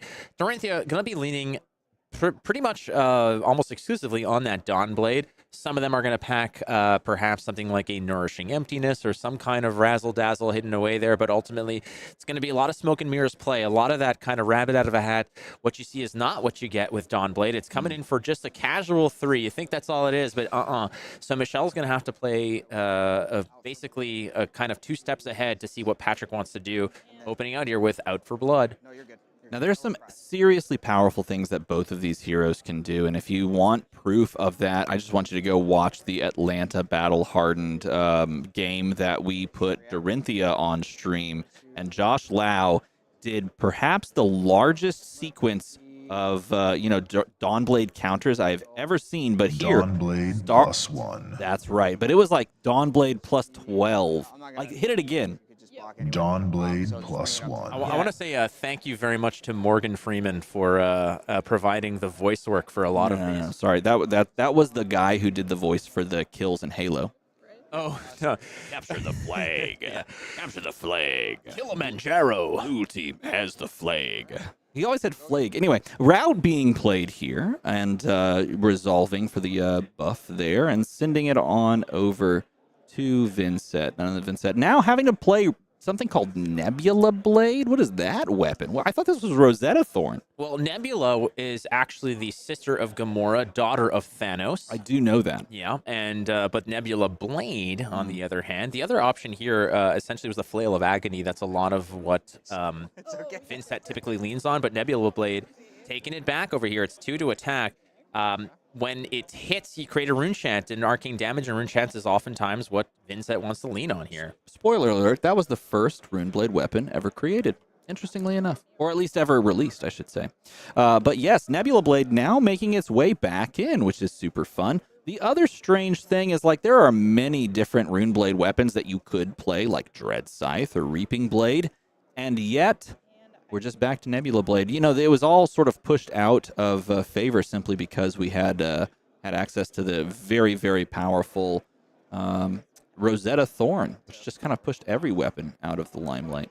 All right, we're drawing back up over here is Michelle, and 4 of those rune chants are stacking up here, and we're starting off again. It's usually non-attacks and beefing up the Dawn Blade, plus there's all the extra spice that basically happens after the fact. It's just something dangerous when there's a warrior player, a Dorinthia with floating resource and a Cardin Arsenal or something like that. You never know what you're going to get over here, but Sharpened Steel ×2 is making this Dawn Blade absolutely hyper aggressive. What a draw, because he had the third one in hand as well. So Sharpened Steel, pay the third one to play the Dawn Blade. Now you're just hoping that they don't have the 0 cost Iron Song response in hand, but you're going to cover it for 6, taking 3, and passing on over. Now, the interesting thing about Vynnset is she very much needs a 2-card hand to function, because without that 2-card hand, unless you're playing the 1 card and it just so happens that your 1 card is Rune Gate and you have the Rune Chance, but without that 2-card hand, you can't be pitching into things, you can't be playing. But here we're going to drop the Deathly Wail to tick up that counter on the Rune Chance to 5. We have a really good situation. Oh, and there's the tick up to 6. We have a really good situation here because we could choose to... oh, no, it looks like we're going to pay off the Tunic resource. I was going to say we could pitch away the card in hand to play the Envelop in Darkness, or you can call it an Envelope. If you wanted to say it wrong, you could call it an Envelope and instead just jam that down. But here we're just going to play out the entirety of the hand and send Runic... Is that Runic Reaping? No, Runic what? I always forget Reckoning. Reckoning into the Deathly Wail. It's Runic Reckoning into Deathly Wail here. And it's coming in with a 7 Rune Chant Chaser, which is pretty nasty. That has to be resolved first, actually. So you have to deal with it. And, if you get caught with red hands or you get caught with non-efficient ways to actually block this is where a lot of this damage is actually going to be pushed through. Michelle has been played very defensively, but she has accumulated quite a stash of these rune chants here, but the Deathly Wail is also looking pretty nasty, as the Runic Reckoning is also going to be creating a big attack here. 11 physical, 7 arcane. So Michelle was on the receiving end for a lot of this. However, this is where the payback is coming in strides. There have been a lot of people, I think, picking up and running out Vynnset recently over the past week or so, and there have been a lot of people that have been doing so at, just having these big, giant turns on Vynnset. And that's something that Vynnset can do rather consistently, is be able to do what you see here by establishing... Yeah, Mara Farah says, let's go Vynnset. By establishing, very powerful effects like Runeblood Incantation to generate the consistent Rune Chant builders, and then just throwing giant attacks turn after turn. The problem comes down in lower life totals, and in lower life totals, then Vynnset has to play a lot more constricted. So if you can get this early lead on life and an early tempo advantage, Vynnset can just roll you out of the game, but it really is up to staying high on your life totals to do so. Even playing as a very defensive, playing Bravo into this, playing very defensive, trying to block out as much as possible. It's incredible how these turns can really get out of control to a degree where even with all blue 3 blocks, you are really, really going to have to be fed real, she just force feeds you rune chants and it becomes exceptionally difficult to actually just waltz through it. But there is a situation eventually where banishing cards out of the hand, if there's a hand where that card that you're banishing doesn't really help you, it's not a Rune Gate card, it can't be played from Banish Zone, you can have a problematic situation over here. Nonetheless, creating all these rune chants, sending attack that is cut up in different ways becomes very cumbersome for a player like Patrick here on Dorinthia to navigate. Now, you get around that by just sort of maybe blowing out your opponent, but you got to put the work into the Dawnblade. Michelle has been very good at sort of blocking, and now the Dawnblade with no counters is not as scary as it might be. Playing and leading off with Mauvrian Skies, this is a big turn because any turn you get to start with a Mauvrian Skies into a Rune Gate attack, particularly one that here is going to blow up the arsenal if that's not a defense reaction on this exact moment, means that she could just close the chain after damage is resolved and blow up that arsenal with impunity. That is very, very good. And this turn is going to continue past this because we have a 2-card hand and we have the go again on the Widespread Destruction. So 4 rune chants. If any of those rune chants leak through, that arsenal is not long for the world unless it's a D-react. So, just so that I know. Okay, that's where I was going next. Okay. All right, well, I was trying to ignore it. However, Ethan has brought this to my attention, which I will now bring to the attention of everyone here on stream, which is that if Vynnset wins, I need to do my best Deathly Whale impression. Can you bring up Deathly Whale so everybody knows just the absolute sheer terror that I'm going to be injecting into the internet? Yeah, we all need to see that. Yeah, well, I'll try my best. I don't know if my chest can open up to that sort of large purple cavity like that, but I'll try. That's a lot of... That's his mouth. That's the mouth, yeah. Oh, that's my the bad. mouth. You just have to drop your jaw. Yeah, okay, no problem. Well, since I'm not a boa constrictor, I'll try my best. You try your best. That's all you can do. I get it. I have a big mouth. I get it. That's all you can do. Just try your best. But that's the kind of big turn that I think Vynnset players try to consistently have, and this is a great draw up. You have Deathly Whale, you've got another Runeblood incantation you can establish on the board. Those are so key for your overall strategy, and Patrick's just drawing up and passing, and now Michelle deciding how she wants to play this next turn out, but definitely going to want to establish another one of those Runeblood incantations. Dorinthia is a hero that honestly I'm really becoming more and more intrigued by. I love Flesh and Blood, all the heroes play so uniquely for the most part. I mean, basically within the classes, maybe they're kind of similar to a degree, but Dorinthia as a warrior and how it leans on that one weapon is very fascinating to me because it's such a unique hero in the play style and leaning on a weapon where your opponent knows what your game plan is. He knows what you want to do, but in terms of how you sort of create this bluffing and such, it really creates a mind game situation that I'm really into. However, I mean, I feel like Dorinthia has a very easy sort of barrier of entry to get into that hero and play it, but mastering it, seeing those players like Josh Lau and such really take it to another level, that's the aspect. Much like just seeing, not in the previous round, seeing Lucas play Arakni to that level, I'm like, man, I really want to try to pick up Arakni, and this is the kind of thing that I'm seeing now with Dorinthia. That's a hero that I definitely want to check out more. Yeah, I think the judge is coming over to resolve the issue that I think chat pointed out when we pitched to stop rune chants. We instead just sent those to the graveyard instead of actually pitching them.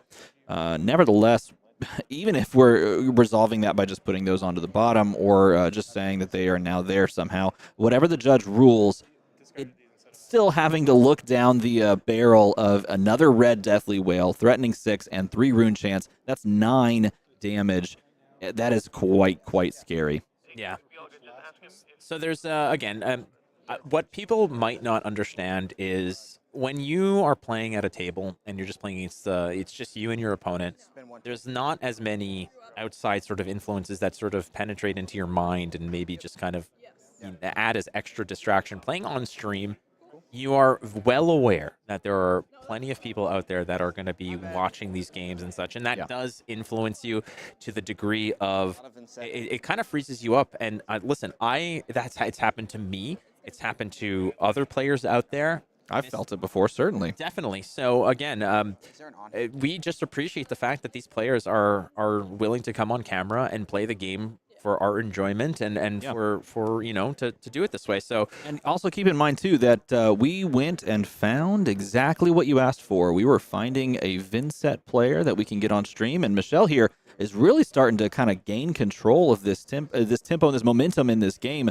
by sending just a casual 9 attack that's going to generate more rune chants on the back end. It's going to ask for cards. We're going to see run through plus a sink below here to try and cover some of this damage up and not take excess. But because the rune chants went through, you do, when the chain closes, generate a new rune chant off of that trigger and effect on Deathly Whale. You got to think here that Patrick is possibly just waiting for one kind of just break in this relentless onslaught. Michelle has been laying it on thick turn after turn in various different ways of physical damage, arcane damage.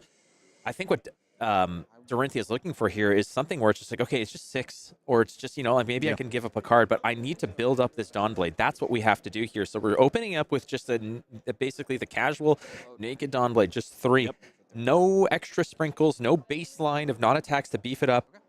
But with 1 float and I believe 1 card in hand over here. Well, I like this play because the card he has in hand is Glistening Steelblade, and this is most certainly going to go in the arsenal. You would not want to lead out on a 1-card hand after playing Glistening Steelblade and just like not get extra value off it. So he's going to try and set up for a 5-card hand, and exactly what you said, hope that your opponent doesn't just blow you out on a second turn with something crazy, but looking at her hand, she has the second widespread destruction, and he's squirming in the chair because Patrick knows that his arsenal, yet again, might not be long for the world because there's the 3rd rune chant. That puts widespread destruction online. She has a Mauve Skies. She has the capability of sending that into the Nebula Blade as well. I believe she has 2 reds in hand, or maybe that one of those Mauve Skies, or that Mauve Skies is a blue. Nope, it's just going to be yellow. She's going to drop that down.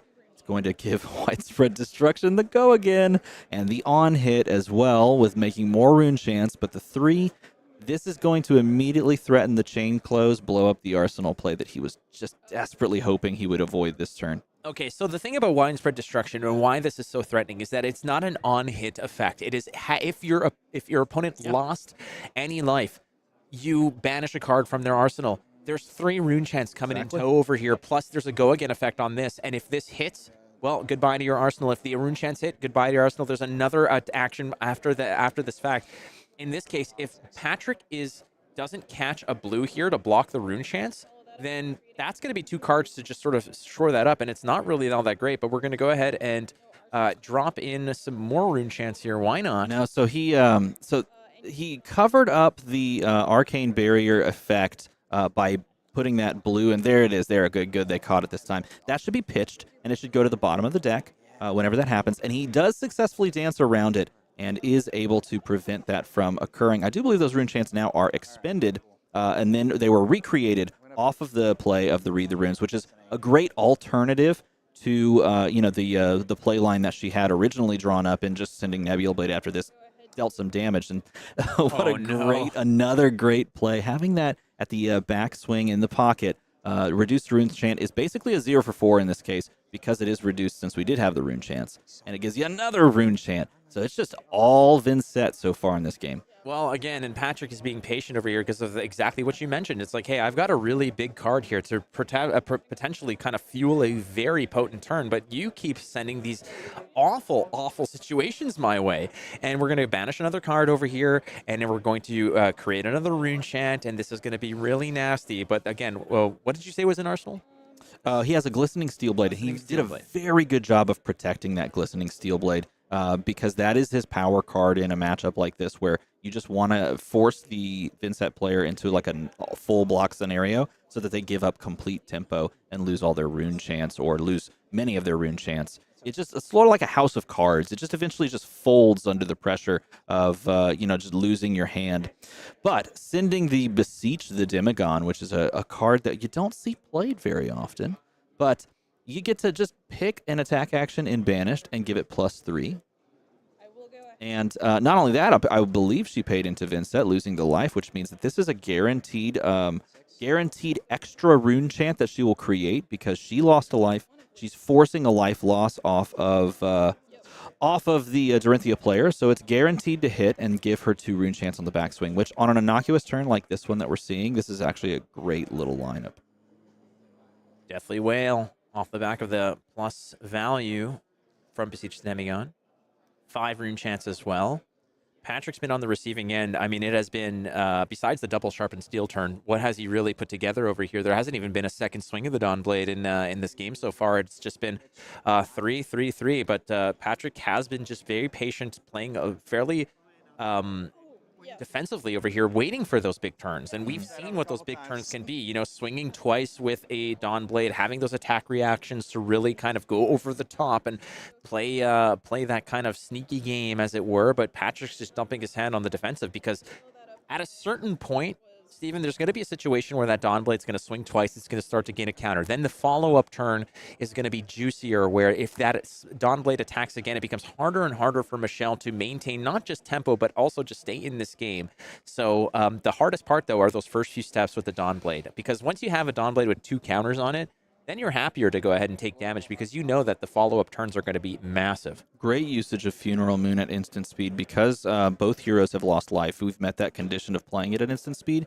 And what that does is it sets us up to that 3 rune chant hand. We just stole the entire hand, and now we've drawn into our first pummel. Unfortunately, we've drawn 2 pummels at the same time, but we've drawn into our first pummel of the game, and this could be a moment that we could really take advantage of our tempo and just slam down some big swings here. Taking up to the 5 rune chants after the banish, and then I believe we are going to send that big attack. Let's see what she plays from the arsenal first. An envelope in darkness, if you say it that way. Or you could say envelop. It works either way, apparently. You know, you're lucky because I removed the bleep button from the soundboard to make room for stuff like this, Pummel. which we'll probably see this turn. Yes, we are. But I would have bleeped you if you say envelop again, just FYI. What's amazing is that Ethan removed the bleep button when I'm in the booth. That's a smart move. So you're damned if you do, you're damned if you don't. But ultimately, you're right. Here it is, everybody. Ladies and gentlemen, you got to see a pummel on a Vynnset, and you know what? It doesn't even matter because the discard is irrelevant. Instead, we're just pushing extra damage, and we're dropping the other pummel in. You could say pummel, you could say pumel. I mean, both of those are definitely possible, even though they're not. But yeah, Just but like hey. envelope versus envelop. But no, they're not. It's like saying, oh well, you can call it a dog or you can call it a cat. No, one of those is right. You're correct. So It I'm is. just saying. Which one is correct, Flake? I don't know because I don't know what we're looking at. Okay, never mind. But it's definitely not pumel. Okay, deal. I agree with that. So passing on over, he's given his entire hand for the past several turns, just trying to find a time where he can avoid disruption, avoid arsenal hate, and to play out that glistening steel blade and set up a big turn of his own. But continuing to play on the defensive gives the opportunity to the Vynnset player to maybe just come across over and over again. Now here, though, we do not have the 3 rune chance set up, so things get a good bit more pedestrian on a turn like this. Pumel, there it is.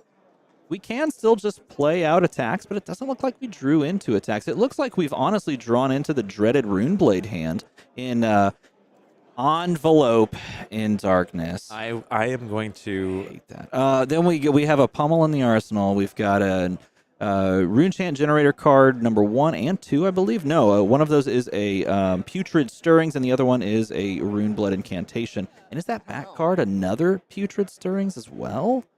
I think I'm gonna banish. I can't quite Some of make out these that very cards- first card.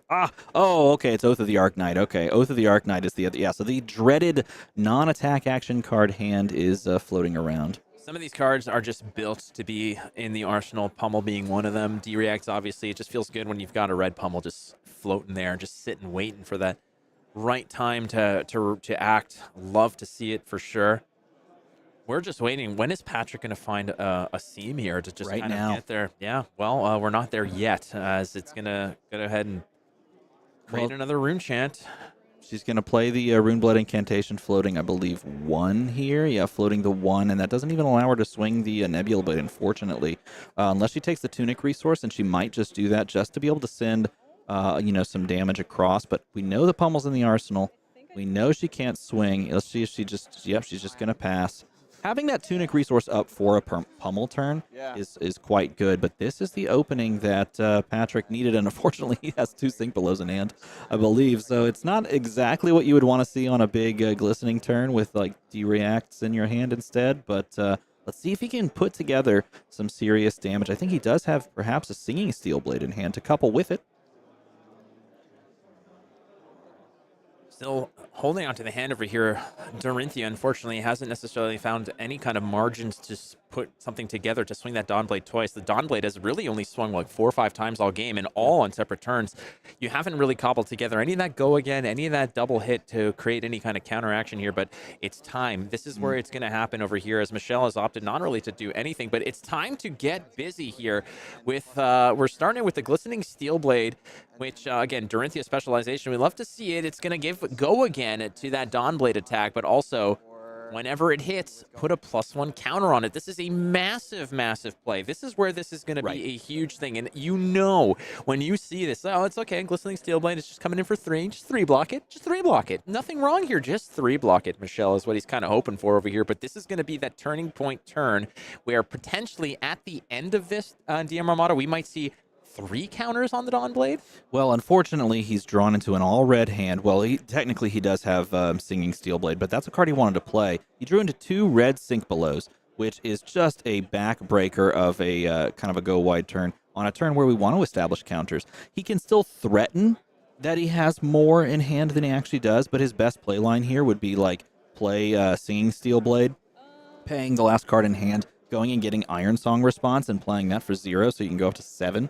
And that's about all you can do. So this might be a time where if you calculate that out, you could just say, you're not getting anything out of this. But he probably still walks out of this turn with... Singing Steel Blade? Yep, there's he probably walks out of this turn with 1 to 2 counters if he chooses to get rid of his courage. But hey, that's a good start, right? And that's pretty important if you can maintain those counters on the Dawn Blade. That basically makes all the future turns a lot easier to convert on. It's kind of the first steps are always the hardest. Definitely the hardest. Yep, so here we have exactly the line I was just talking about, going and getting the Iron Song response, pushing this up to 7. We do have the go again off of the Glistening Steel Blade. This is going to hit unless she has another D-React, which I don't believe she does. And then you have the decision point of whether or not you want to give up the Courage of Bladehold that does not have any block value taken off of it currently, just to try and get a second counter, which would end up netting a 3rd counter if you swing it. But I don't think he's going to make that play. Dawn Blade +1. Oh, thank you so much, Samuel L. Jackson, for that cameo with the voiceover right there. We love it. That's a Dawn Blade with a +1 counter on it. Now, like we mentioned, the first steps are always going to be the most difficult. You just get your sea legs with that Dawn Blade. Now, you have it there. Now, the difference here is that Michelle is going to be clapping back. Yes. And that is difficult because if you want to protect that +1 counter, if your 4 cards coalesce just precisely, that means that you have to be on the receiving end for one hell of a poop sandwich. Because, well, Ethan doesn't have the bleep button, but you have to basically digest the onslaught of all this attack that's coming your way in order to protect the Dawn Blade coming back. Poop sandwich and then digest right afterwards. You gotta be careful with that. I think it was digest and then poop sandwich is what he was going for. That's what I'm saying. I'm saying, like, you did the work, right? Patrick was on the receiving end for so long in order to finally cobble together a turn where that Dawn Blade is now getting above rate. It's at the 4. It's at the break point. All of your future swings with it are going to be easier to convert on. But in order to do that, in order to preserve and protect that +1 counter, you're probably taking damage on the return. And Patrick at 19 against something as explosive as Vynnset can be problematic. This is 13 damage on this turn on the face of it, though. So if you're looking at this and you're going, 13 damage just on the board right now off of the Besiege the Demagon into, the big swing plus the Rune Chance. And this is smart using the Time Snap Potion that can't block, but even just looking at this on the face of it, it's like, yeah, you may have the counter, but I'm putting you on lethal over 2 turns, and I have a pummel in the arsenal, so that's going to end poorly for you both ways. Oh, I love to see it. I love to see it. Having that pummel there is going to actually just convert. First of all, you said envelope like 40 times. I know, and I hated it every single time because the word is not envelope. It's envelop. No, you're right. It's envelope. It's neither of those. Here in this zone, X marks the spot for this bad boy right here. The shake of the head of like, yeah, I've got to give up a card for this. We're going to add like kabam, pummel, kaboom. That's good, Mr. Flake. That's pretty solid. Some pretty good mouse control right there. Yeah, I appreciate that. Yeah, you're welcome. That's pretty awesome. But pummel, I know at home this is making everybody quite happy. Look how happy. Look how happy you are. Everyone wants to see the pummels, right? Put smiley faces on my pummels. It's not a sad thing. Look how happy it is. It's crushing your skull and taking a card. There's nothing wrong there. Nonetheless, it's still a 13-point attack with a pummel chaser on top. All that equipment means absolutely jack squat because it's not just bye-bye life total, not just bye-bye card in hand. It's potentially bye-bye counter on Dawn Blade. Patrick has been just on the receiving end here. Michelle has been relentlessly attacking here, and that's the second pummel I think that she's played against them. It is. She drew into the 2 pummel hand, which is a very scary proposition, but she managed to play 1, arsenal the second, and get value off the second. That's exactly what you want to do. Now here, we had the discard on the hit and run, so there's no go again here unless we hit and we try to use the boots to maintain or get another counter. But we also don't know what is in. What is that card circling in hand? Oh, it's an Iron Song response. So we do have some ways to get over the top of a block. So just be aware and careful of that. Yeah, that is indeed on the bottom of the deck. That pitch does cycle. And let's see how Vynnset responds. Michelle, the Vynnset herself, could consider just trying to cover things up. There we go. Well, we're going to go ahead and block this out. The Grasp of the Arknight is going to be covering up. Looks like she's going to go for over the top over here, which is a wonderful, like we mentioned, a movie that's starring Sylvester Stallone about arm wrestling. But in this case, it's not just about arm wrestling, friends. It's about just protecting against some of that smoke and mirrors, razzle-dazzle attack action play. But look, Dawnblade lost the counter, and again, you're back to square one. You sort of fell right back down to the bottom of the hill, and it's going to be uphill from now on. Yeah, so now we have an interesting sticking point because we're playing a 2-card hand as Vynnset. We have the tick up on the Runeblade Incantation, and we dropped in a 4-cost. And 4-cost Runegate is much harder to get to when we're starting out at square one. So we're just going to take the off turn here and generate those rune chants. Take a point of blood debt from Widespread Annihilation and Arsenal into a 5-card hand. The question is, can Patrick use this moment to really capitalize on the tempo? And I think he's got a really good hand to do that. He's got some just absolute powerhouses of cards. Can he pay for them all? He's got Singing Steelblade. He's got Steelblade Supremacy. He's got a Warrior's Valor. And he has, what is the horsey card? What is that one called again? Spoils of War. Spoils of War. There's Warriors of Valor, and there's also a Warriors of Velour, which get out of here. Makes it so much softer when you're playing the cards. Nonetheless, that is a Zap Brannigan specialization. Oh, there you go. Yeah, that's true. Coming down with the Steel Blade Supremacy is going to give the on-hit, which is perhaps the most scary part of the card itself, the Dorinthia specialization. Giving the buff is good, but the on-hit is truly terrifying. The Spoils of War. One of my favorite sets of all time, Crucible of War, had Spoils of War. And when that set came out, Spoils was the chase card of the set. True first edition, a foil Spoils was just gas, absolute gas. But this is the moment that he's trying to take advantage. And you know what? This could very well present some serious damage and possibly even weird lethals that you could just find as the Dorinthia player. All right, well, 7 damage. There's go again on this Dawnblade. Unless it hits, though, you cannot swing twice with it. I don't think any of the cards are allowing this to swing twice. There's you got to use the Dorinthia ability. Unless you got some of those cards to come through, why not? Let's Iron Song response this one, yellow style. Yep. The yellow Iron Song response coming down. This does not have the buff because there's no card blocking it, so it actually doesn't provide any attack buff because the reprise keyword is not triggered here. A little strange to use it there, but doesn't really matter in this scenario because you do get the hit on the Dawnblade and you can follow it up with continued swings on the sword. Well, again, when you're and we have a card draw that we have to hit in the generation of the copper off of the Spoils of War. Let's see if he's got the card draw. Layering the triggers as well. Okay, there we go. There's the catching. Oh, wow. Twinning Blade. Wow. And you found exactly what you wanted off of the top two in the form of Twinning Blade, which could allow you to swing again. So 5 damage now left to go. We're going to create the Copper Spoils of War ×2. Wonderful. Dawnblade, again, is just the heart and soul of Dorinthia, but she is just not at face value when she's playing. It's just not about the Dawnblade. It's about everything that you pump it up with. It's all of the attack reactions. It's all of the non-attacks that precede it necessarily. Michelle now did have a comfortable lead, and we were talking and we saw it in chat, like you can just take some of this damage and then close it out. But ultimately, we can see that just the perfect recipe of cards can potentially bring you back down to earth. Well, I mean, let's take a look back at the board state because we can also see he's got a Twinning Blade. He has no resources floating. He has a 5 on the stack here. It costs him nothing to swing Dawnblade.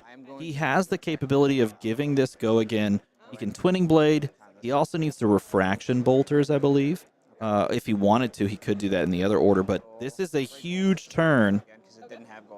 I will draw a card from the... There it is. drawing off of the Steelblade Supremacy trigger, drew into a red, I think. Red Warrior's Valor.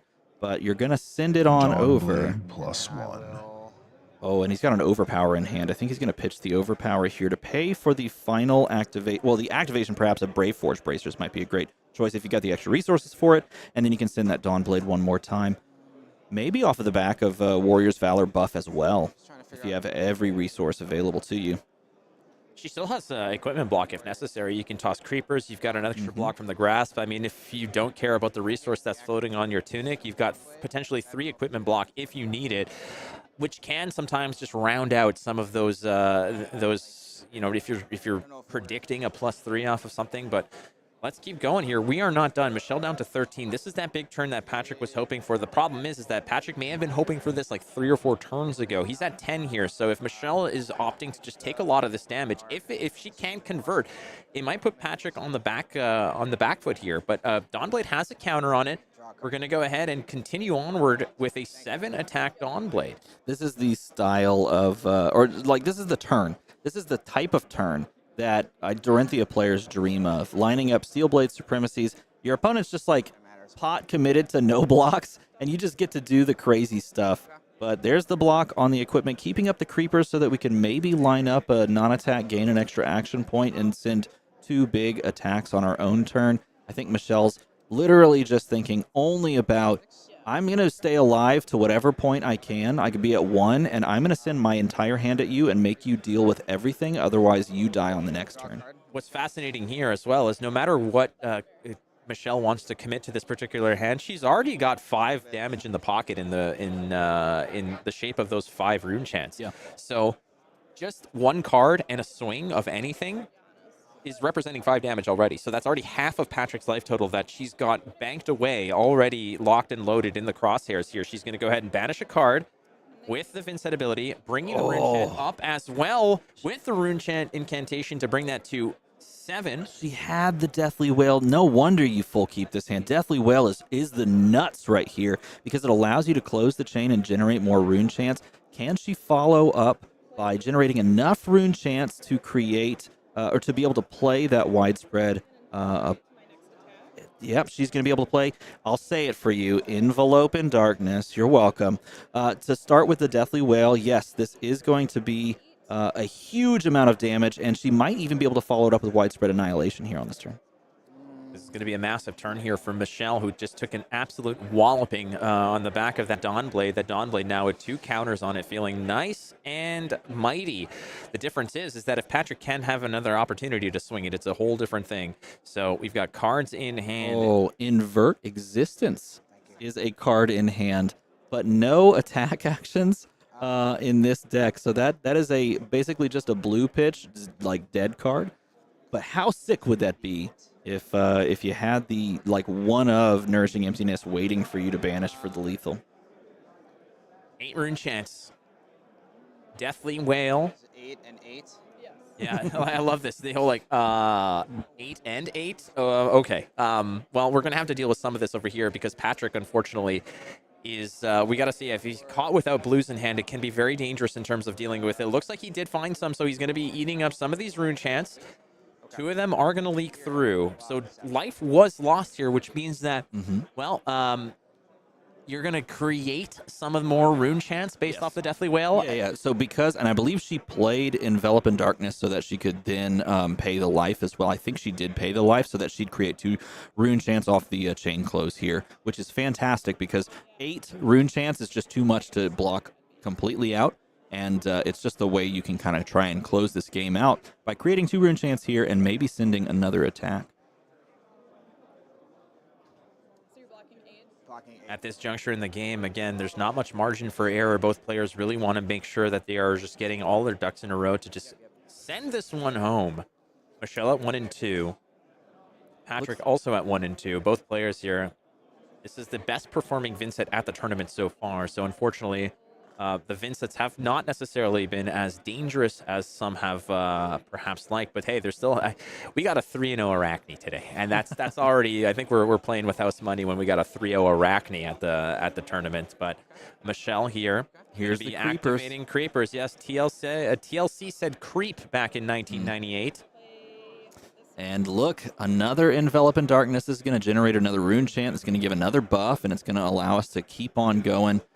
Gaining an action point as well because of the Go Again resolution. So I'm taking the one. You want to hear an incredibly funny story that I'm not allowed to say? Yep. I typed in envelope into the card finder, as in like with the final E, and no, Not pull up. no cards I came have up. to take the Oh, wow. Oh, no. no. So what you're saying is it's not Envelope in Darkness? I'm gonna remove that part from the VOD, just FYI, but I thought you'd find it funny. Oh, okay. All right, cool. Thanks for that Can you story. look up Pumel? Pummel.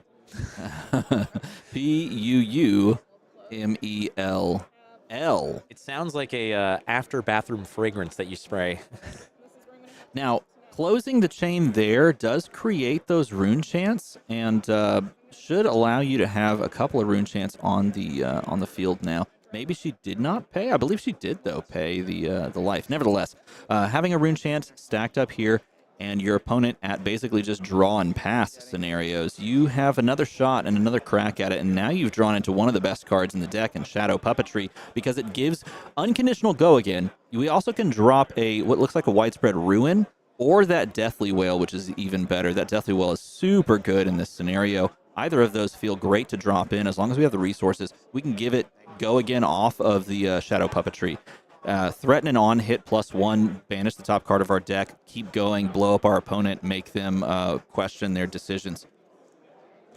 All right, as it stands, ladies and gentlemen, Patrick at 2 life left, Michelle at 6. 1 rune chant floating over here. There's been some very big turns by both players, frankly. There was that big turn that Patrick had about 2 turns ago. Swinging with that Dawnblade multiple times, adding the counter, finally getting some work done. Michelle had multiple turns of like 6 or 7 rune chants plus a fat attack as well. She's been laying it on thick here. Both players have been defensive, have been taking it, and ultimately we're at this point of the match here, 16 and change left in this 4th round of the Battle Hardened here in Milwaukee. And there's the Shadow Puppetry. I think you always have to pay the life here. You go to 5 life, but it guarantees a rune chant goes through. You just do that 2 turns. Over the next 2 turns, force them to block out, and you just naturally win the game.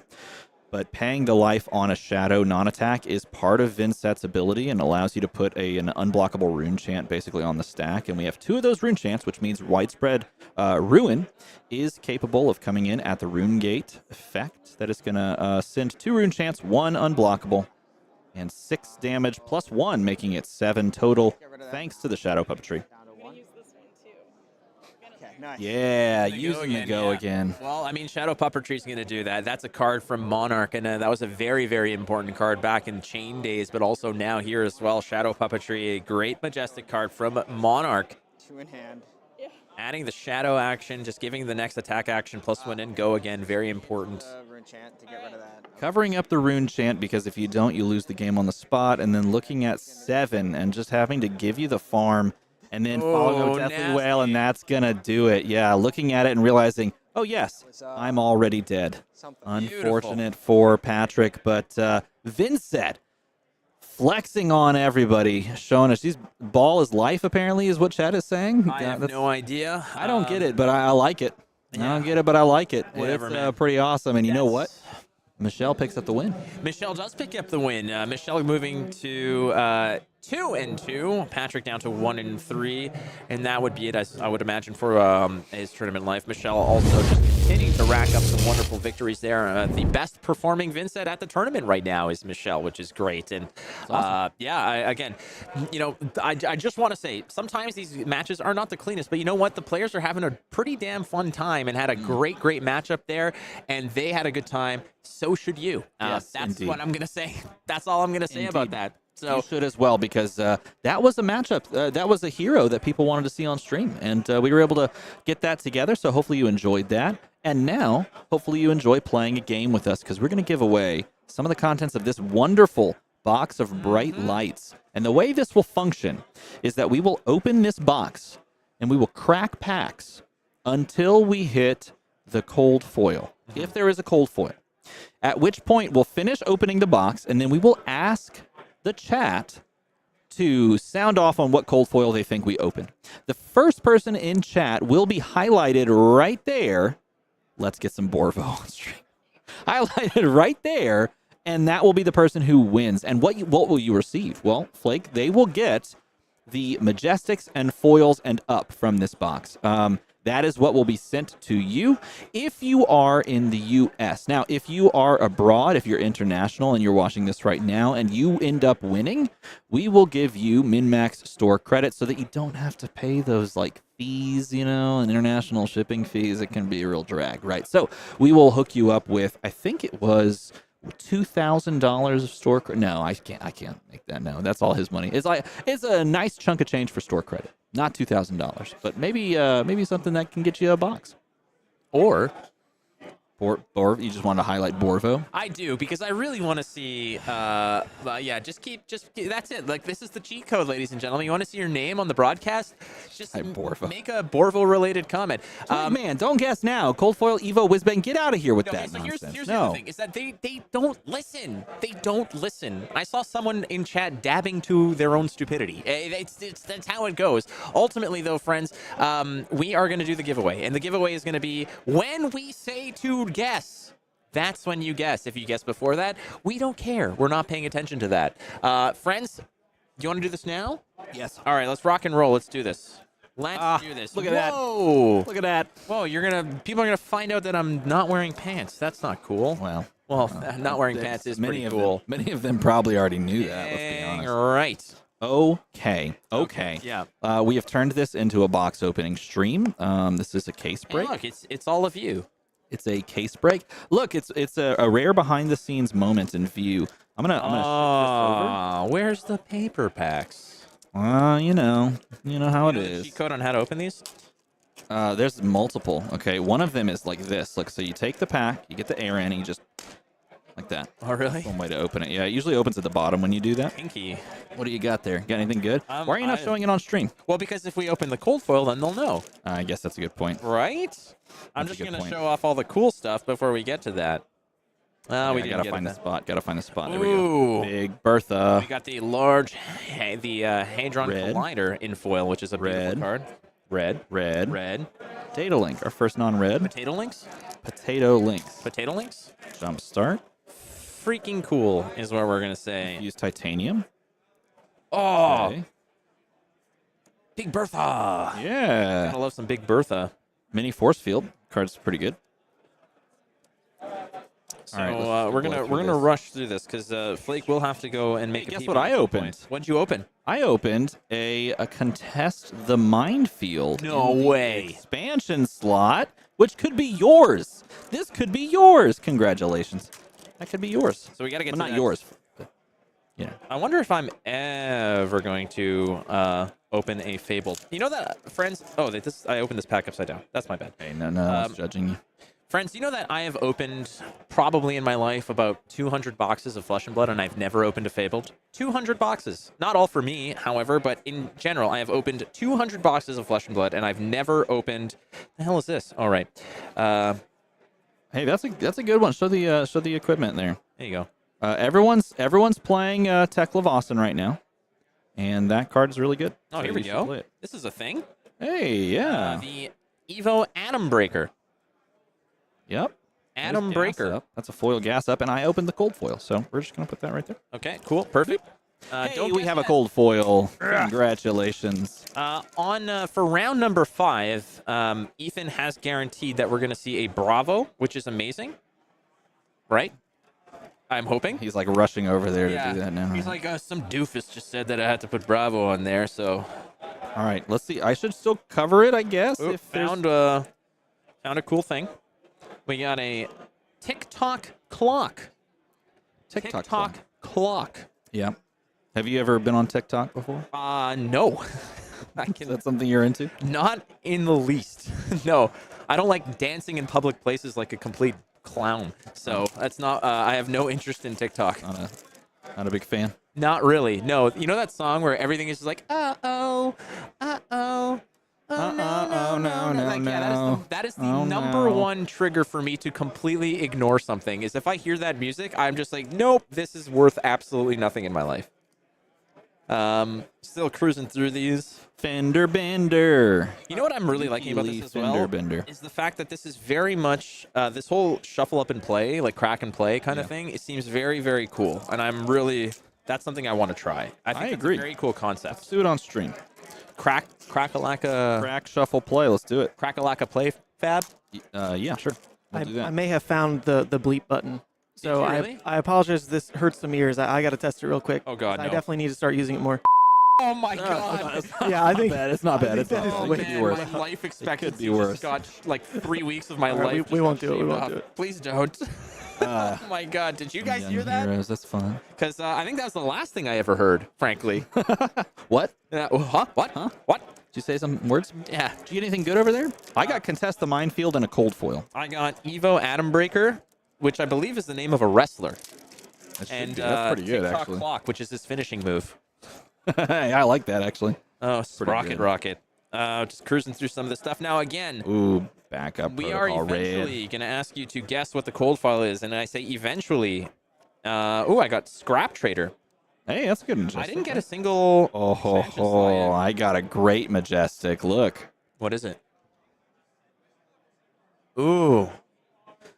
You know what? He didn't even know he was already dead. Stop! Hey, he's I've opened. already dead. I opened both of the slots, the expansion slots. Good for me. If I wanted an altar from Mara Faris, it would be Already Dead, and it's that scene from The Simpsons where Homer, as Krusty the Clown, is beating up that dude, the Hamburglar guy. Stop! He's already dead. He's already dead. All right, let's see what we got in this pack. We've got a heavy artillery red. Oh my goodness. I saw what you opened. Oh my goodness. My first ever Fabled, ladies and gentlemen. I'm so happy for you, my friend. I am so happy. That is incredible. That is so You good. all got to witness it, and the best part about it is I don't even get to take it home with me. It's Oh, incredible. that's so good. Oh, Congratulations. Lord. You Did finally the camera opened. break because of this Yes, too? it was Incredible. so good. You There it broke is. the camera. My first ever Fable. Incredible. On stream, you got to open your first Fable. That is what it is feels like. incredible. Wow. Wow, And wow, someone's wow. gonna get that Fable here in a moment. No, we Get never everybody opened in. it. It never happened. I never got to open it, but yeah, my first yeah. ever Fable, there it is. I finally opened one on stream. This is absolutely incredible. Absolutely incredible. That's awesome. Congratulations. You're my very friend. welcome. I am very proud of you for opening someone else's Fabled for them. I mean, if it was going to happen, I figured it would probably happen to somebody else. Yeah, exactly. That's But amazing. that is sick, dude. Congratulations. You're very. I listen. It feels good to help out other people. Oh, hey, I opened the cold foil Fable. No, you've done that to me before. You've done something similar. I'm just messing. I did not. That would be hilarious, though, wouldn't it? not Wouldn't that be open hilarious? it. I did not. That's right. Oh, okay. All right, We got to book last one or two it. I here. can crush these things. Let's go. All right, that's timing around. I'm gonna. Oh, I like that. Overload script is pretty good. We're gonna have to take a 2-minute pee pause. That is This absolutely guy. gonna have to happen. I know. Listen, it's not my fault. Okay. but I've already opened the cold foil. We opened a Fable, my first one ever, which is incredible. It's his first one. He's Sorry? never opened. It's a rainbow A foil, yeah. Fable. Because if it was cold foil, then I would just ascend into heaven at that one moment. It would be that kind of a rare occurrence. Yeah, kinda. Firewall is a really cool art. I like the art on Firewall. I think that's a really cool art. I got another majestic. All right, so here's what's gonna happen. I'm gonna run, War Machine. and you're gonna pick the winner. How about that? Go. Get out of here. Go. Ooh, this is cool. You got the rainbow foil majestic quantum processor, if that's how some people say it. I don't know.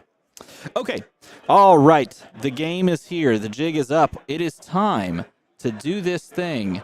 We are going to give away this cold foil and the contents of this box, which include a rainbow foil Fable that someone's going to win.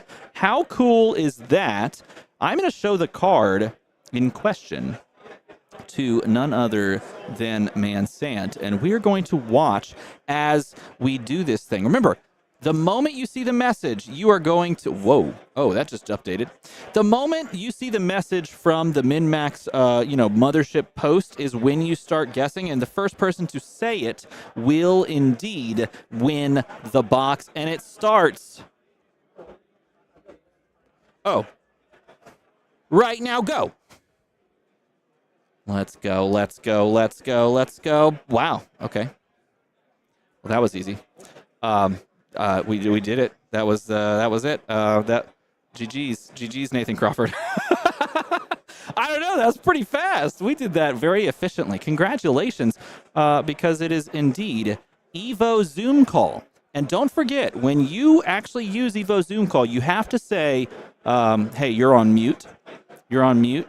You got to unmute yourself." Zoom call. Oh, yes, I was on mute. That was on purpose. You're on no, because you're on a Zoom call. So when you crack Evo Zoom call, you have to remind people that they're on mute, and they have to unmute themselves. So congratulations. Wow, that was very quick and immediately won by Nathan Crawford. I know that guy, and he wins himself the foils plus a beautiful Evo Zoom call plus a beautiful Master Cog, plus a beautiful foil quantum processor, followed by War Machine, Already Dead, Contest the Minefield, Scrap Trader, TikTok Clock, and Atom Breaker as the Majestics. That's pretty awesome. So to submit for this, you are going to send your information to Peter at MinMaxGames.com. I believe that's the email that we are doing with and going with, but that is the play. Congratulations. Here, I'll move back over as you make your way back into the booth, as it were. But who won? Time in the round. This guy. Someone named that. Oh. You ever heard of that guy? What the hell's a Zoom call? Well, that's the Where's card. my Fabled? Your Fabled is gone. Oh, is it gone? It is in the stack. Congratulations. So. Was it Nathan Crawford who won it? Yes. Oh, wow. Look, you got a Master Cog, which looks cold really foil? good in Rainbow Foil. No, it's Rainbow Foil. Okay. And we got to sleeve it up. So, I mean, we got to protect all of these cards. Can you help me sleeve these? Yeah. So my first ever opened cold foil, and I'm very happy that it goes to someone. Here, you put it in there. Sure. Goes to oh my god. Yes, put it in there. Congratulations, Nathan. There's nobody. Sign it. I'm not gonna sign it. I'm not gonna ruin your Master Cog, dude. Sign it. Nathan said to give it to Michelle.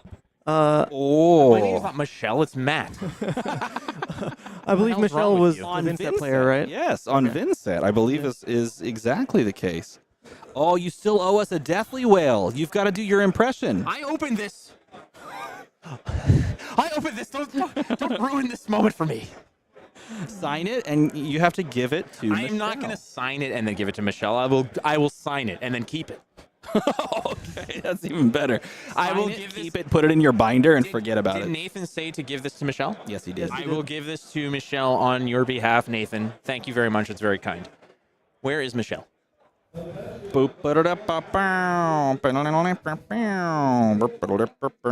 go. Done. Sleeving it up and done. There we go. Leaving it up and done. Okay, so let's go ahead and toss to a quick break as we set up the next round, because round 5 is about to begin. They called time in the round as we were finishing that box. So don't go too far. We will come right back in just a moment.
All right, we are back. Friends, it's round number 5 here of 7. Wrong, it's round number 5. It is 5. It's 5. It is 5, and it's also a Borvo stopper of show. As you can see. And yes, chat, that is indeed Starvo.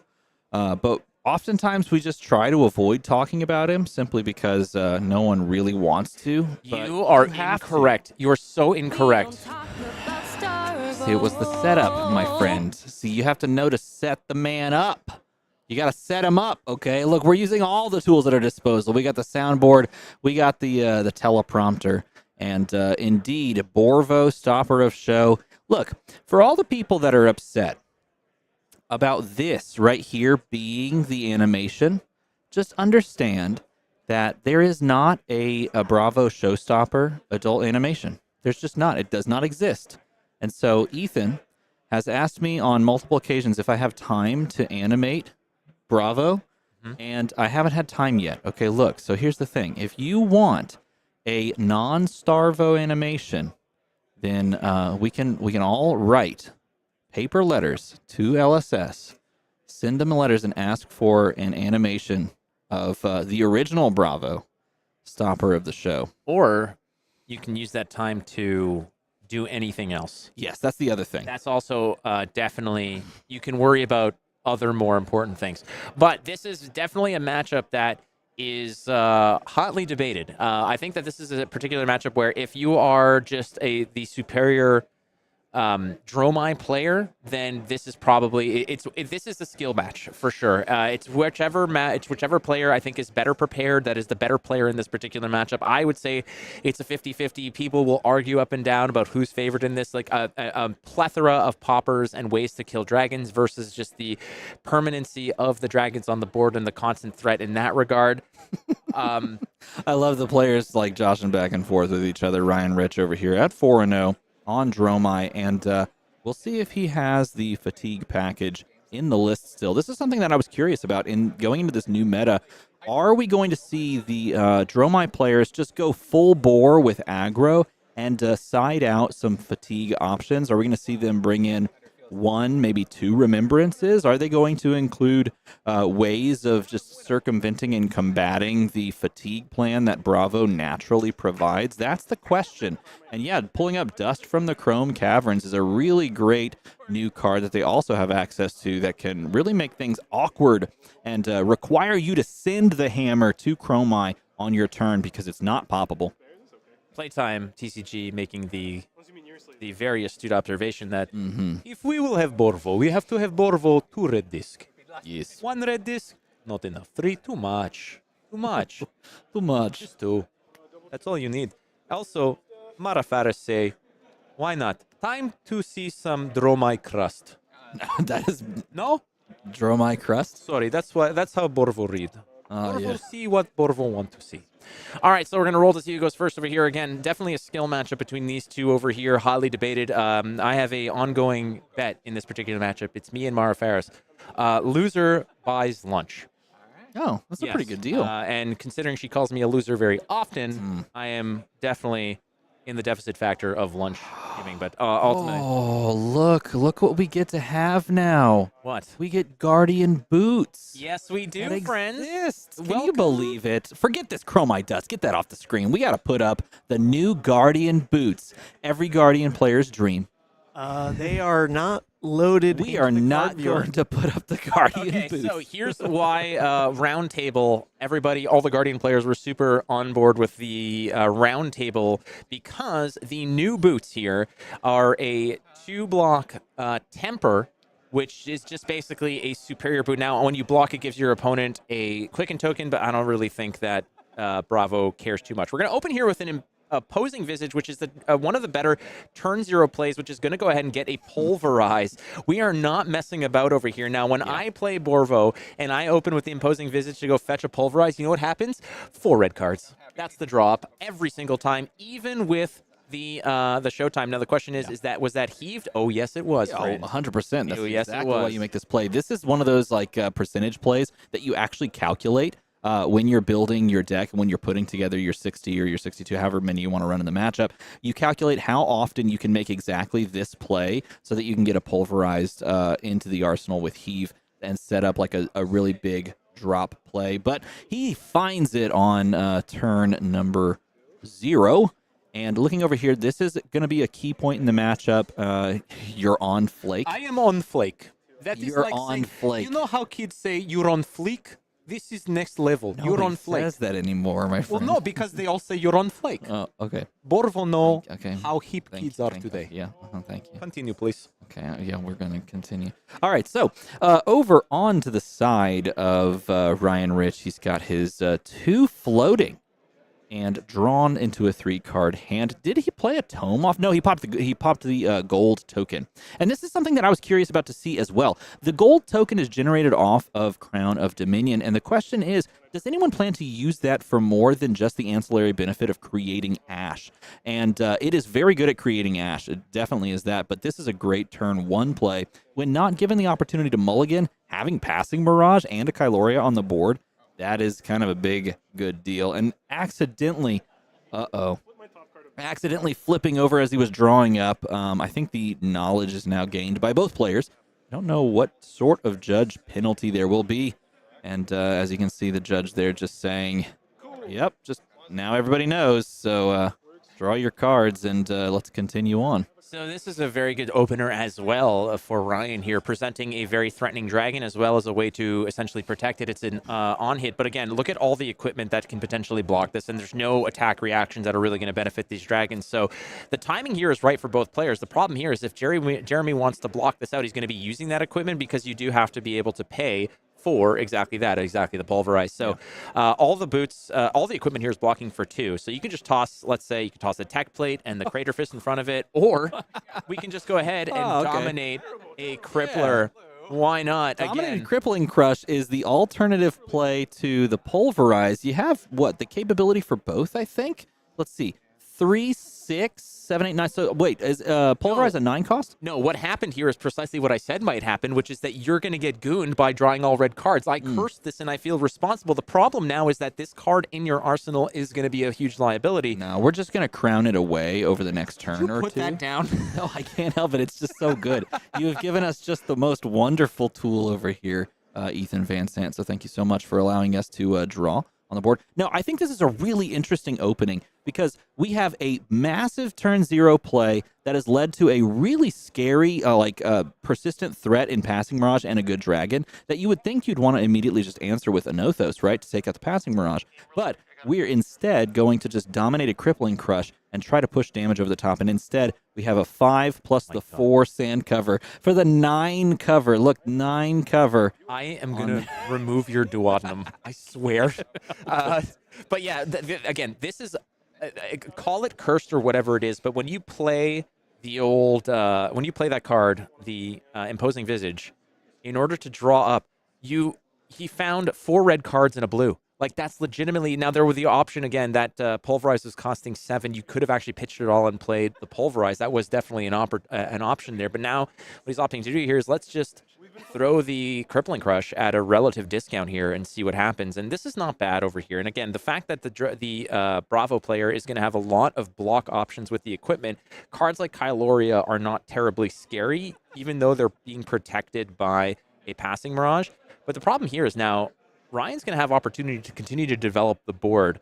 There's a difficult decision that you have to make very early on. What kind of player are you in this matchup? Are you hyper aggressive or are you playing the defensive build? Because if you kind of give and take on that strategy and you give up too much life points to trade damage with the Dromai player, then you're going to want that life pack in the late game where you're saying, I shouldn't have taken that 4, I shouldn't have taken that 6 to send 8 or 9 that they just covered up anyways. It's not really worth it. You have to commit to a strategy. The problem here is that this was just possibly too good to be true to find that dominated Crippling Crush that you could still send on a relatively difficult hand to navigate, which was 4 reds and a blue. Mm-hmm. Now, he has the capability, of course, of always pivot. And this is the beauty of Borvo, I think, having the capability of pivoting into a more defensive strategy, just taking your moments, like right now, to throw Crippling Crush, to deal damage, and then you can fall back on controlling the board. removing like passing mirage with your hammer, stuff to that effect is definitely a way that Bravo can play. And so I'm not too terribly worried about the way that this sort of opened up over the past 2 turns for the Bravo side of things, because yeah, he can take some damage here and there, but he can also pivot so well. That's like one of the hallmarks of the hero. So again, a great way to go ahead and just sort of navigate through a dominating Crippling Crush. It seems as more and more of this game develops, more cards come out, more sets are published, it's harder and harder to actually convert on a dominating Crippling Crush early. There's so much equipment, so many ways around it. Even in this early game where your opponent, they found sand covers or still equipment to block and such, those Crippling Crushes are typically a lot more devastating and menacing in the late game. Now, as we wait through the judge call, they're trying to figure out how the gold resolved and the hand was played out. Now the players are just having a good time. Keep in mind that this is the first event that these players are likely playing with these new cards and in this new quote-unquote new meta.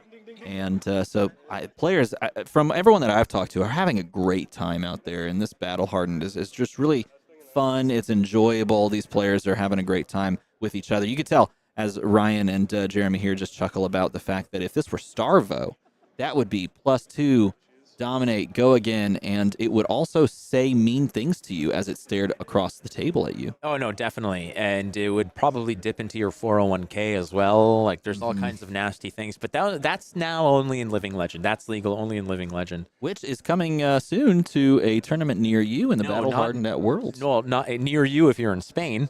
Exactly. That's exactly what I said. Didn't you hear me say that? No, you're really, right. Really quietly. I definitely did. But beyond that, even between the rounds, they're doing raffles. They're giving away like playmats, cards, boxes, things like that. They're giving away music lessons with DM Armada, which is really cool. I can offer those. I have given music lessons before. I usually get paid, but then again, here I am, just a filthy degenerate asking for money for service. Like, I'll teach you what I know, but you have to actually pay money for that. Can you believe that people have to require that? I thought you just worked for exposure. That is usually, that's what my landlord takes. Hey, oh, really? Is that how that works? Yes. Oh, wow. That's way different than it is here in the U.S. I offered her my Amex, and she's like, "What is that, American Exposure?" I said, "Yes." Oh, there you go. See, that's great. And they accepted that. But yeah, if you're just catching up, we're waiting through the judge call that is happening at the table right now on the feature match. They're just trying to resolve how everything was secured and how everything was played through on the previous turn to this, where Ryan did pop a gold token, paying 2 resources and 2 reds from hand, creating some ash, and then continuing on the turn as such. And I guess perhaps there's a question about usage, maybe a Flamescale Furnace, or about how many ash are in play. But we will, of course, wait for the judge to make the call on that, and we will see how this will resolve and, what will happen on the back end of this dominated Crippling Crush. This is also worth noting here in terms of this particular matchup, which is, again, a hotly contested one. But with the inclusion of these new boots, you have better options to sort of cover up some of the more menacing dragons while you're killing things like Passing Barrage. But at the same time, there's no Null Rune in here. So you might be open to Burn Them Alls and Asvalize and those kinds of naughty, unblockable damage as it would be in this particular case. So that kind of alludes a little bit to the strategy that maybe Jeremy wants to trade damage in this case. But that can be a losing endeavor against a Dromai player. I'm talking a lot about this matchup with really good Dromai players, like people like Aaron Chance out in Toronto, people like Mara Faris. Mara Faris considers me one of the best, if not the best, Bravo player in the world. And she said, "I can never beat you on Bravo. You're unbeatable." And I say, well, yeah, obviously I could beat you, but when I play against good Dromai players like Aaron Chance, like Noah Clark and people like that, that becomes more of a challenge. And that's because the strategy that I typically undertake against these Dromai matchups is playing very defensively, trying to just grind them down, even through 2-3 remembrances. And it's a difficult thing, but if I'm going up on that strategy, oftentimes I'm packing at least AB1 at the very minimum, knowing that eventually the Tumultai is going to eat them at some point. There's nothing you can do.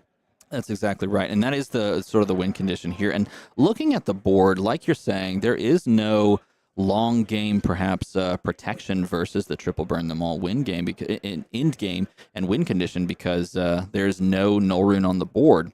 And so, like you said, playing the long game that you may take and is not necessarily in Jeremy's wheelhouse because he can't play against the burn them all end game, and instead is probably just going to try to dominate a bunch of attacks and maybe even use that pulverize if he can somehow draw into it. But Crown of Providence is certainly a nice little failsafe for getting that heaved pulverize on turn 0 out of the arsenal and back in circulation. So worth noting All right. also. Hold up, guys. Here's the update for everyone. The judge is going to handle something off screen real quick. Players are muted and all that. But the problem is, people in chat actually caught this. The whole reason we're acting on it is when Mara says there's something wrong, it's worth investigating, actually was wrong. So the issue here is that Ryan pitched 2 reds into the gold, and then he paid into Kyloria with resources that weren't there. When we asked him about it on the table, he thought he'd actually played a tome. Yeah, I was going to say it looked exactly like a tome draw, so he's floating he had too. Played a tome, Sure. but that's not what happened. He paid into the gold. So when he plays the Kyloria, he still needs to pitch a red. Yes. And that red difference means he wouldn't have had an arsenal. So the judge is correcting the game state real quick. We were able to catch it in time. Little messy, but that's why we have judges. They're going to fix things here, but that's why there was the pause there, and we were able to act on it in real time. So thank you very much. As soon as that's resolved, the judge will come back and say, knowledge is power, friend. Yes, it is. That's important. As we kind of like cower down here as goblins leaning on the table as we transition back over to here. I was just sitting here looking at the chat on the stream. I was waiting to see what Mara said about you and her against in the Bravo v Dromai matchup. She says she's never beaten you. That is correct. Never beaten Flake on Bravo. She has never beaten me on Bravo. No. Have we even played? I think we have played. She's probably never even played Bravo. Let's be honest. She plays Dromai, so she's never beaten you while playing playing Bravo. That whole conversation is on Flake. What? Nothing. Nothing at all. Nothing at all. Nothing at all. We can maybe start busting open some of the future giveaway, or you want to open packs now at this pivotal moment? It's going to take very long. I don't think we should. I definitely don't think we should. I think it's a bad idea, DM Armada. So thanks for I would agree. a terrible idea. We're going to put this box on the side for this later. This is indeed the Battle Hardened here in Milwaukee, sponsored by MinMaxGames. Look at that, MinMaxGames right there. MinMax is bringing this on and just doing a great job as well. I've really enjoyed coming out to these MinMax events. I think they put on an incredible event. And I'm so happy to get to hang out, and you're here too. That is correct. Yes, that is the probably the smartest thing you've said today. Out of all the things that I've said, certainly up there. Yeah. Most accurate. Yeah. To quote my dad, of all the people I know, you're one of them. Mm-hmm. Yeah. Yep. It sounds like something nicer than it actually is. Yep. Yeah, I love that. People want to see the Deathly Whale Flake. Yes. That's what they want right now. You need the Deathly Whale right now. Do we have the? You have the Telestrator to help as well. Well, to Telestrator. I don't even know what that. Like, I don't think I've ever even held that card in my hand for more than a half second. So I don't even know what the art looks like. To be, it's just a giant gaping maw. Well, it's a good thing we have this thing called the internet that we can use to show you. Here's Deathly Whale. Are you ready? Is this some sort of magic electricity? Deathly Whale, not Deathly Sail.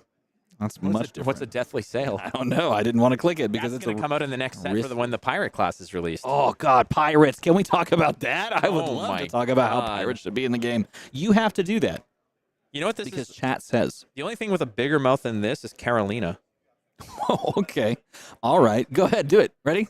What? Wait, hold up. Oh, we're rescued. We're ready to go back to the game. Hallelujah. We're about to. Oh, man. I'm so sorry, chat. All right. Okay, so rewinding the state over here, it's going to be a crippling crush. It's going to be dominated. Now, the key point here, there was the use of the sand cover plus a Command and Conquer block plus a Flamescale Furnace block. I don't know if that's still in play here. And if it is still in play, then we can still cover up 9 of this. But if not, then we are probably losing cards from hand here. The fix was the sand cover is going to go to the bottom because it needed to get paid into Kyloria. I don't know what other penalties were attached, maybe just a warning or something. But the sand cover is now at the bottom. Okay. Well, that's a good thing for the Bravo player here who doesn't have to worry about the 4 on top from this dominate, because keep in mind there's nothing in Arsenal. You can't just kind of sneak a card out as a D-React or something else. But here we are. It is the game opened up with an imposing visage into a heaved pulverize, but we're going to throw an 11 spot here. He dominated Crippling Crush again. The crush effect, if 4 damage or more is dealt, Crippling Crush will force Ryan Rich to discard at random 2 cards from hand. But it looks like this is all she wrote over here. He's going to be taking some damage and losing some of the hand here. So leaving it up to chance. Does he remove the Remembrance? There's a Remembrance in hand, and that is a great anti-fatigue card. No, he keeps the Remembrance in hand. That is the one card that is still there. And Remembrance could go into the arsenal and then maybe make some use out of it later down the line. But it's interesting to point out, you would think that the fatigue plan would be like what you'd play for, but when Jeremy is showing that he has no AB and is throwing large attacks and choosing to make these big plays instead of like maybe removing passing mirages or things like that, then you may not actually need or get a lot of use out of Remembrance if your opponent's just going to rush you down. So there's this interesting back and forth that we could see over the next few turns. Well, Kyloria is going to be sent over here. It looks like Crown of Providence is going to go ahead and recycle away and rescue that Arsenal slot from a very, very heavy set attack, which was that Pulverize. So Kyloria gets blocked out. And now it's a question, does Jeremy want to address the passing mirage? He finds another Remembrance and the Tomeltai in hand now. He's got a Remembrance plus some reds and a Tomeltai. And this is, again, normally Tomeltai would be like your ticket. You would find that and you'd try to play it out. But look, Jeremy's not giving you the space, and you don't really have a target that you care too much about outside of maybe tech plating to really send Tomeltai in for. And now it's just another dominated attack, and this one's Starstruck. Starstruck coming in for 10, this time dominated, and there's just no real recourse here. He's got the Sigil of Solace in hand. He's got a lot of big, chunky attacks that he's been sending as Jeremy. And yeah, this is the right play. Put Tomeltai in front of it. You're clearly not going to get the value off the Tomeltai in this matchup because your opponent is not playing for the long game. Well, if the boots were there, it would have been a different block for sure. No null rune at all, so it's not a worry in any case. And as we see it right now, well, Starstruck is going to crush you. If it does, you cannot present attack actions that have a base attack that is equal to or less than the attack or the damage done. In this case, if you're just putting non-attack actions, which are these invoking these dragons, it's a different story. So Starstruck is right now not as dangerous, but it is still presenting damage. As you can see, Jeremy taking an approach here of just slamming some damage down. He's going to pitch here. On chain close, he's going to do something. And he's going to Remembrance there. All right, Remembrancing. He drew 2 Remembrances in 2 turns, and that is an unfortunate find in the early game. But trying to make use of it now, getting rid of it now, and going to cycle in the dragons plus that Billowing Mirage red. Remembrance making a reappearance into the meta, which is always fascinating. That we lived in a world where it was not there for a solid 3 to 4 months or so. It wasn't exactly an auto included in a lot of these matchups. And as a Bravo player, it's like, yes, please. I don't want to have to waste a couple slots and jamming in Remembrance to go ahead and recycle some of those blue 6s or something to just go ahead and basically elongate with the duration of the games. And that's what the difficulty in this particular matchup is, that you have to not just beat the Dromai, you've got to beat the clock, and that can be dangerous. A lot of the when Remembrance was prominent and it was Dromai versus Bravo, on the Bravo side, a lot of these matchups would go down to the wire, and when you're looking at it, the Bravo player on the defensive side, it's like pop your dragon, swing hammer at another dragon. I'm taking up, I would take up about 10% of the game clock because a lot of the actions were on their side, and it's like block, pop, pop, boom, and we go.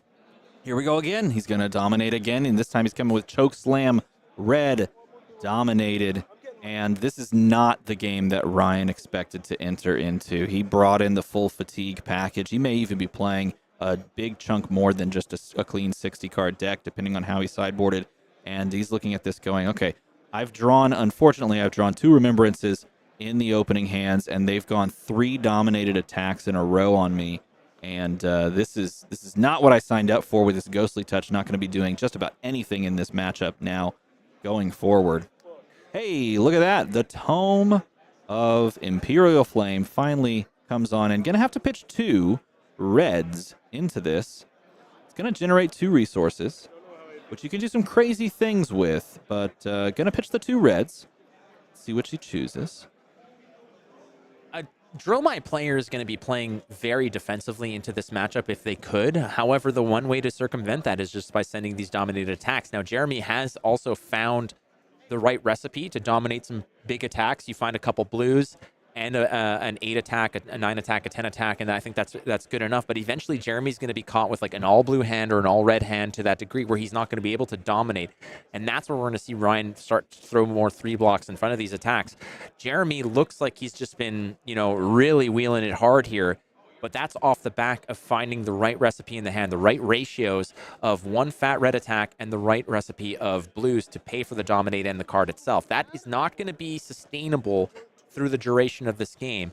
Ryan here now throwing a Scar for a Scar, a 4 go again because of the lower life total. Jeremy's probably just going to be okay. And again, we've seen it. When you don't see the boots, when you don't, the null rune boots, you kind of anticipate that this is going to be more so of a trading damage kind of game. This is another play of the Remembrance, getting all these cards back that you just played. Scar for a Scar is a card that I have considered on multiple occasions in Dromai, just because having another chain starter that is most likely going to have go again, especially if we're playing towards activating the effect, means that we have these 0 for 4s that are just solid. Sometimes I've considered taking out like the E-Strikes in favor of Scar. It's just been a card that's always been floating on my mind and one that hasn't quite made the cut in. So I'd love to talk to Ryan after the fact, see where he, where his ratios of conventional attacks have fallen. If Scar is, replacing, something different, or if it's just another red starter that he just includes in place of, a non-attack that isn't as impactful. Instead, here he's going to no Phantasm, send Kyloria, threaten the card draw, which is really, really good. Exactly what you want to be doing is threatening card draw and continued chain shenanigans. But I do want to point out that no, for the chat, the pits is not near the coast, and you can't really say that it's, like a pirate land, though they did include some pirate-esque cards and Outsiders. It's not near the coast. It is sort of just north of Solana. So let me ask you this. Metrics is near the coast, but technically I guess they are stacked on each other, but they're not super close. Let me ask you this, though. I know that you're a huge Wizard guy, but are you going to shift to Pirates when Rising Tides is released in December? I'm already a pirate, and if Rising Tides was the name of a set, I would sell the farm and I would buy full stock in that set. Okay. I would own that. No, that's not true. I will buy all of your tides. I would steal it. Stock. I would steal it because I'm a pirate. Yeah. Plunder. Now, that would be a great keyword mechanic. Hey, check out the new Quicken token on the board. You love to see those. That's super fun. And also, Mangle. This is how you know you're not playing against a Fatigue Bravo or Borvo, as they say. You're just playing 2 red discs bonk style. Well, Mangle is a great card. Again, there's a lot of those red Guardian attacks that cost 4 that come in for 8 with cool crush effects. Chokeslam being one of them. This is another one. This does not get the same kind of respect that Chokeslam does. Chokeslam is kind of a very big card. Maybe not so much now that Briar's not in the picture, let's say, but still, Mangle, very, very potent card here. It's going to destroy a piece of equipment that has a -1 counter on it. I would say the pits is not necessarily near the coast, but then again, I do think that is, it's fairly close. Like the metrics in the pits, they're displayed in such a way on the world map that draw the world map. Okay, here we go. Yeah, so if we take a look as the game progresses, and that's really the important thing, but if this is the world of Wraith, okay? Is it, or is that a potato? This is Solana right here, okay? So it's right around this area. Metrics on the map is shown right here, okay? And it's like the city of opportunity, and it's like all the scene. The pits is actually displayed in a pit right here. This is the pit. We have the Savage Lands on this side. Okay, Savage Lands. Then we have Volcor shown here. Okay, Volcor kind of takes up this zone right here. And down here is the Demonastery. Now, in the lore of Flesh and Blood, the Demonastery actually is untethered from the ground and is currently flying over right here. And that is actually just depicted on multiple cards, including but not limited to Mavrian Skies, where you can see a member of what's probably the Volkai standing on a sand dune in Volcor, looking at the Demonastery flying this direction. And then over here we have Mysteria, which we haven't been to yet. And then, of course, Aria with its veil shuddering and shimmering, and people being able to kind of come in from these various locations and, attack the World Tree, if you will. What the living hell did you... This is... You're welcome. So... Kyloria is attacking in the most spectacular way through what looked like a 7-year-old's vision of what the surface of Mars would look like. But this is Kyloria. It's a 4-attack dragon on hit. It's going to draw you a card, very much like Snatch, but it's going to be living on the board in perpetuity until Jeremy wants to address it. But this is the problem. If you're playing an aggressive Bravo, this means that you're basically giving your Dromai opponent the free range to just go ahead and actually raise these dragons and harbor this massive fleet of these flying threats. And it's not just a bunch of Ashwings that are going to poke and prod you. We're going to pop the pop the Azalea, covering that up, taking away the chain continuously. But keep in mind that our opponent has not removed our passing mirage this entire game, and because of that, we do have a lot more utility. Now, he heaved a Pulverize, and that means that we can play out that Pulverize, and because Crown of Providence is no longer in play, we kind of have to play this Pulverize out of Arsenal. Otherwise, our Arsenal is just straight up locked. But look at this. He's just not going to do it. Do we have any other recourse of cycling out that Pulverize now that we're not playing it? We just have to draw into the natural play. Dangerous, and that's another symptom of basically just saying, okay, this is going to be a very aggressive a list here. The problem is that you have to sort of convert on this as fast as possible. Well, I don't know. That's a great question, but I do think about the Roman Empire a lot. So I guess that's something that we'll have to revisit at a later date when death is not on the line. I want to bring a little bit of attention over here to the graveyard. That's a red Buckling Blow. That is essentially a card that I've been practicing with and putting into my Bravo list a lot, because it's one of the major pieces that you can use to essentially kill a Lexi. And in the matchup against Lexi, that's one of the nastier opponents that you have to deal with, and it's also one of the more prominent heroes that you're going to have to deal with. And if you can put in a red Buckling Blow, pair it up with a buckle, that's one of the win conditions that you can have to potentially, much like, Arakni uses Regicide to try to kill a royal hero. This is kind of one of the Hail Marys that you have to sort of convert on in order to really give yourself a great chance to beat up on Lexi, because you cannot fatigue Lexi anymore. But take a look at this.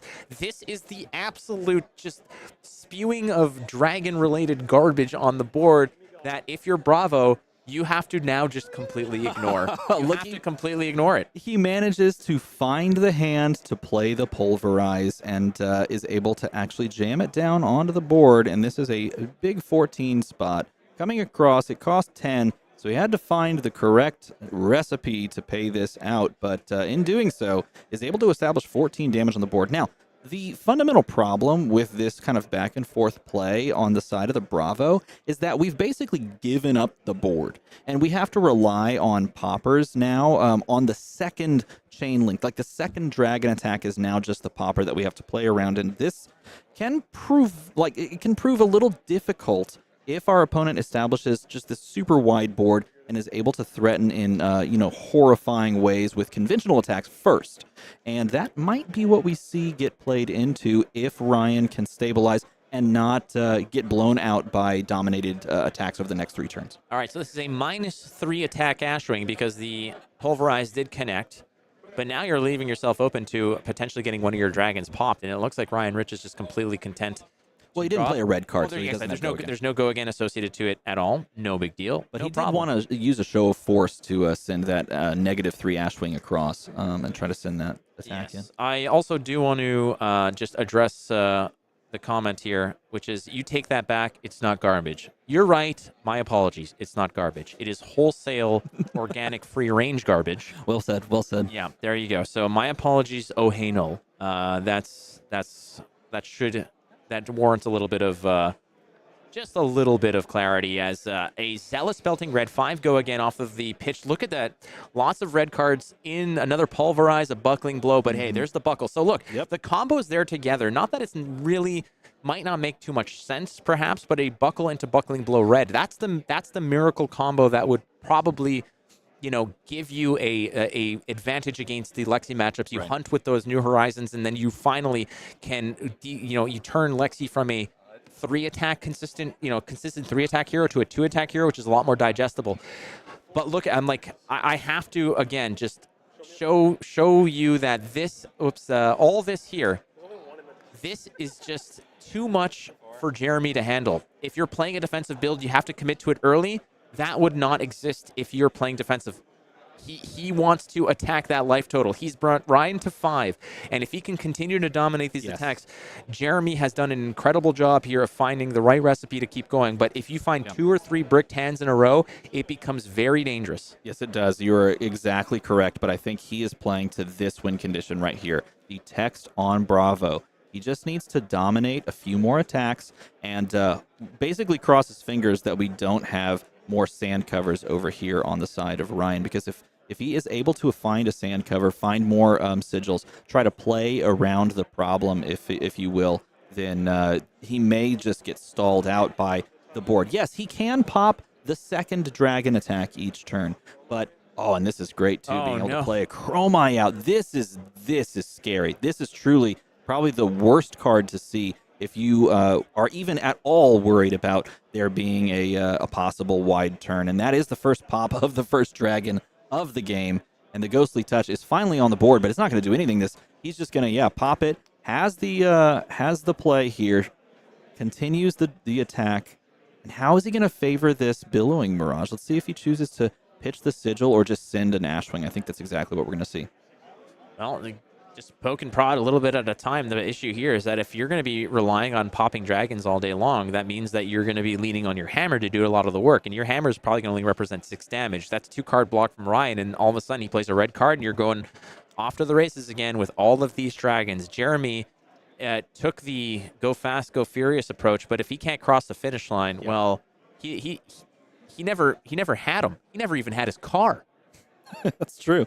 He's going to cover that up. Not a popper, as you see in hand Showtime. And this is the danger of allowing a Dromai, even as Bravo, allowing a Dromai to have a wide board means that you can just dig through those turns, especially off the back of that new Dromai Ash if you have it enabled. But dig through those turns by gaining the action points off Dromai and then start sending until they just can't deal with it. And now he has to respect the board. Going to clean up that Kyloria on the swing. I think that's a fair assessment over here. Again, if you're only going to swing with 1 card, you might as well take care of a dragon that is representing an additional card, which could be an additional attack, which then becomes very dangerous. And in that hand, we see a Yenderai, more dragons in there as well. And 2 Burn Them Alls, which would be fantastic to establish right now because your opponent can't stop your arcane damage. This is dangerous here because Jeremy is so pot committed to playing an aggressive build here that he cannot pivot to defense because the pile of dragons is way too high. And now a double burn them all is very dangerous. You're going Arcane 1 for every first dragon that you attack with. And without the Null Rune Boots, this is going to be a clock that Jeremy's now attacking against. What Jeremy needs right now, he needs to draw a Crippling Crush with 3 blue cards in hand and hope that he can just withstand it, because what he wants to do here is he just wants to dominate it and finish the game in that regard. But keep in mind, even with no cards in hand, Ryan can attack with a dragon that can't be popped and then snap dragons and then go for another dragon. Well, you can't snap dragons the dragon because it works on attack action cards. That's what I said. Right. He can snap dragons and say, hey, I got snap dragons. Yeah, you can just show it to him. Right. No, but I mean, a card in Arsenal, you're absolutely right. That's on me. This is the big play, I think. Arsenaling that Sigil of Solace and then waiting to see if your opponent's even going to give you the value of just playing that out there. And my mistake. Yeah, there you go. Joshua Miller is my representative. That's the play. But yeah, no, that's the big play right there. Is flashing that Sigil of Solace out and getting that life gain on a key pivotal turn that could have been like make or break. And instead just going to use it at full tempo and with 2 Burn Them Alls down to just absolutely... but this is huge. 7 Dominate.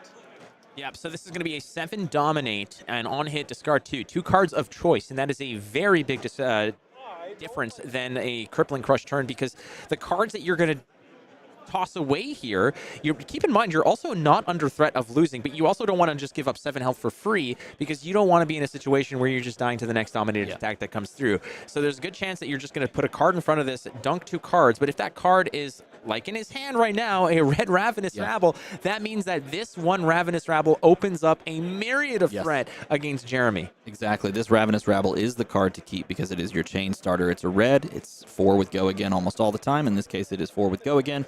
It's going to turn on both of those burn them all so that you can start the continued onslaught of arcane damage to try and close this out. And it's going to make your opponent have to respect damage in the long run as well. There's an no Phantasm, 2 arcane damage, 3 attack dragon. And let's see what else is in the arsenal. Do we know what he ended up arsenaling on the previous turn? Because usually in this late game scenario, you want to arsenal those fantastic like Sigils of Solace or the and that popper is going to send in and take out that Ashwing. Use Sigil of Solace. You want to get rid of your sand covers into the arsenal. Those like key defensive pieces to avoid the dominated damage. So there goes some more of the banishments to satisfy what you need to keep those burn them alls. Passing Mirage in the arsenal, which is a bit rough. That is not necessarily one you want in arsenal, but it is one that you throw in there in a pressure scenario just to draw 4 more cards and try to dig for your Sigil of Solace, dig for another copy of Sand Cover if you're running them. This hand that Jeremy has is probably the best that he can possibly do right now, which is a Zealous Belting. We're way past dealing with the dragon, so he's going to go ahead and send this hammer for 6, which is representing lethal. Now, if you block 3, you go down to 1. It's a dangerous game to play over here. He's creating a Seismic Surge as well in between the Zealous Belting and the Hammer Pitch. So there's a Seismic Surge that was created here. It looks to me like Ryan Rich wants to go ahead and block it all. I'm not sure what's in... so it's a Passing Mirage in his arsenal. Yes. He's taking 2 here. He got caught with a pair of 2 blocks. That is a very dangerous spot to be in, but you know you're stuck. You're priced in when you put them in your deck. When you put 2 blocks in your deck, you are priced into having turns just like that, which is incredibly dangerous. Now, here, at the start of the turn, we're going to see if he's going to dunk one of those. No, he did not make an Ashwing off the Uvia trigger at the start of turn, which I think is actually a really, really important distinction to make because passing Mirage here is going to cover this one up. Now, he doesn't have go again on this, but having an extra like Ashwing at key moments in the late game can really, really end up mattering. Now, here, the cover up on the block and your opponent's at 4, which means you just need 2 more turns.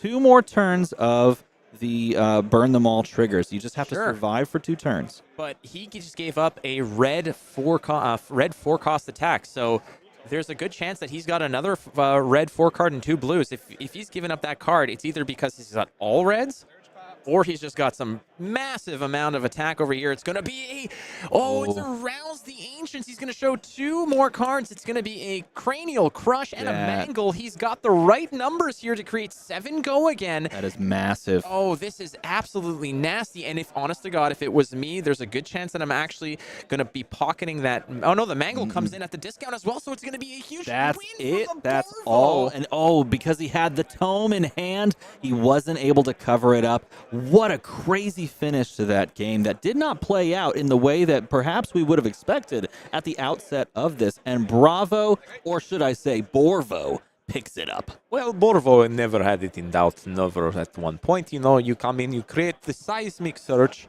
right? And then you come in, big numbers. What, you little puny dragons, they fly around, they go over your head, they have, oh, look at me, I'm a little dragon. And then you come in with big smash, and then that's no problem. Borvo, never in doubt. No, clearly wasn't for Jeremy as well because he just piloted that from top to bottom as aggressively as he could. That was pretty crazy to watch, especially when that board at the very end of it looked that threatening for the Dromai player.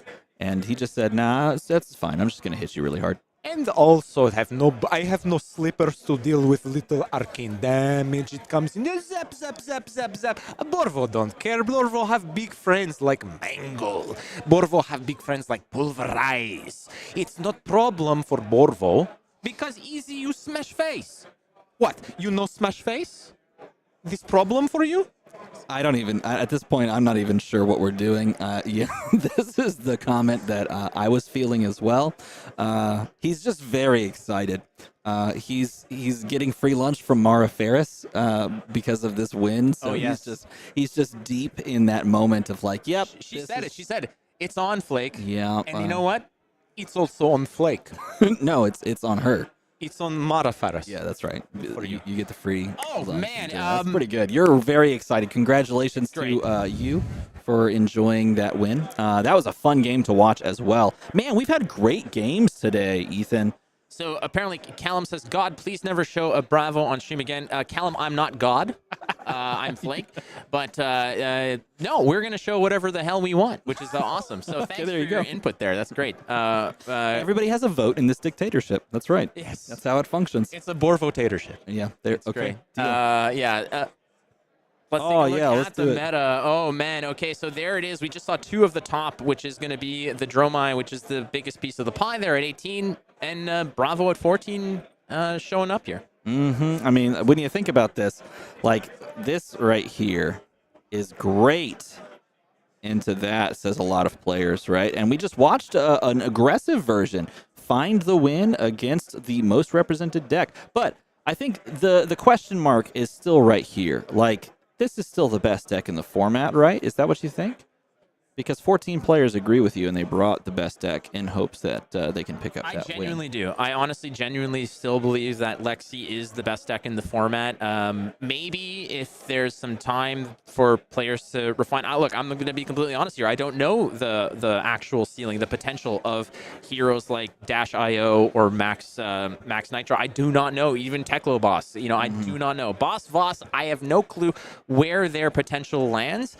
But at the moment, in the infancy of Bright Light's meta, Lexi is still the deck to beat. We've seen one on stream. They won relatively convincingly. And then we also saw the Dromais, the Bravos. It's just been great. It's been awesome. Now, as we conclude this round, remember there's 7 rounds today before we cut to the top 8. So as we conclude, this is round 5, going into round 6. I think I'm most interested to see kind of how these standings fall after round 5. Maybe we can take a look at that. I'll go grab that from the judges. Yes. Wonderful. Okay. Do you want to do the giveaway? Sure. Yeah. Do we have time? I think we've. God, do we have time? We're gonna figure that out. Either way, we already gave away some from Bright Lights. Basically, it was Nathan Crawford who won, and Nathan Crawford actually donated. We don't have time. We don't have time. I don't have any time. There's no time to be had here. None whatsoever. So we have a few minutes. So what we're going to do is we're going to step away. We're going to take a quick break, go get some water, go get a snack. It's probably lunchtime maybe where you are. Maybe it's past lunchtime. But go get something to eat and come right back because in a couple of minutes, we're going to bring you round 6 of the Battle Hardened. Don't go too far. Goodbye.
Welcome back to the Battle Hardened here in Milwaukee. I'm DM Armada, that's Flake, and these are the standings as we enter round 6. So yes, we get to do the front desk thing where they tap the desk and talk into the headset. So taking a look at the standings as we see it at the end of round 5, it looks like a very familiar name is sitting at 5 wins and 0 losses, and that's one Brodie Spurlock. Heard of him? And he is playing none other than Azalea today. Azalea and Brodie sitting at 5-0, just edged out the Arakni player that we saw a few rounds ago, which was a very exciting end game. He had to dominate a couple of arrows there to close out the game, but picked up the win and moved to 5-0. We also just saw Jeremy pick up the win on an aggressive Bravo list, sitting at 5-0 as well. So 2 5-0 players on 2 heroes you might not have expected. And then we have Brandon. Did we see Brandon in a previous game? I think we did see Brandon in a previous game, sitting at 5-0 as well, and Guy Cohen at 5-0. Those are 4 5-0 players. And then after that, we've seen a couple of these names. We've seen Lucas, who was the Arakni player, sitting in 4 wins. We've seen Ryan Rich just barely losing that final game there on Dromai, and we've got just a smattering of other 4-win players down the way. Now, we don't have the heroes that these players are playing, so a couple of these names, we don't necessarily know where they're falling and what heroes they're playing, but we do know what matchup we're going to be bringing you next, and that is a Boltyn versus Uzuri 4-1 affair here in round number 6, and I am very much looking forward to these 2 players playing and seeing how it all turns out. I love seeing Uzuri matches. There's a lot of Uzuri fans out there. A friend of ours, Charmer, aka Derek Oswald's a big Uzuri player as well, and seeing that hero succeed is always good. It inspires confidence, as well as one of the better Uzuri players out there who's not too far around, which is Sam Dando. Sam Dando is a very, very notable Uzuri player. Yeah, I agree. And he's not playing today. He's instead at the booth vending over at the MinMax table, but definitely going to be playing some Uzuri on stream here as we enter into round 6. And I think he actually earlier was talking about maybe lending his Uzuri deck to Ethan Vynnset over there to travel with in his upcoming travels. I think he's going and playing in Calling Taipei. He's not here to speak for himself, but I'm pretty sure he's going to be taking that deck, maybe a few other decks, and deciding what to play on the spot. That would be pretty cool for sure. I'm still kind of mulling over if I want to go to the Calling in Dallas. Yeah, you thinking about it? I'm thinking about it. I don't know if I want to just sort of spend all my air miles to go see your stupid face again, but... well, it is what it is. But nevertheless, I have gotten word that we are indeed going to be jumping into Game 6. So let's go ahead and jump down to the arena and see these players as they set up. Like we said, it is not Dromai and Borvo, but we almost got another Borvo on stream. Oh, man, it was a possibility. But they are winning games, and that's great. Again, I don't know how many. There's 14 of them out there. I don't know what the overall results are for them, how many are threatening for top 8, but I said it earlier on that it's very difficult for Bravo players to actually convert to the top 8. I said there's going to probably be 1. I'd be surprised if there's 2, but we're poised to see that as we're entering round number 6 of 7 at the Battle Hardened here in Milwaukee. 119 players registered for this bad boy, and it's Uzuri Switchblade played by Aidan versus Sir Boltyn Breakerodon. Yes, we do have to put the Breakerodon in there because it doesn't fit in the space if you type the F.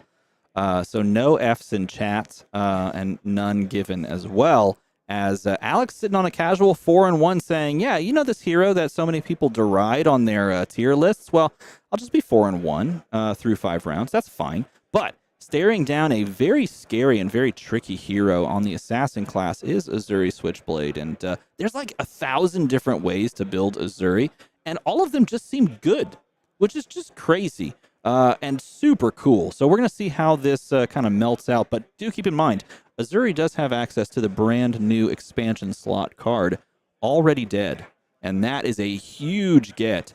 A very, very good card in general, into a variety of matchups. So we'll see that most likely in play here if Aidan's running it. And standard procedure for chat, tell them not to do something. They will immediately do it in droves. That's how it goes. So don't donate money to us. Don't Please donate do money to the stream. We can't have that at all. Do not It donate would to the be- stream. That's no, not and something that we can have happen People here. who do that would be super cool, and they would be perhaps probably the coolest people in the chat at the time if they pull that off and do donate to the stream. But that's just not something that we even want. And yes, that is a Junji Ito shirt, which is very cool over on the side of Aidan. Everybody knows that's cool. There's Mansant. He was literally just right here. Pretty sure he's discovered quantum teleportation. Oh, now he's also, showing the stream his talkie-walkies, as you called it. Yes, 'cause you do the talkies, then you walkies. Sure.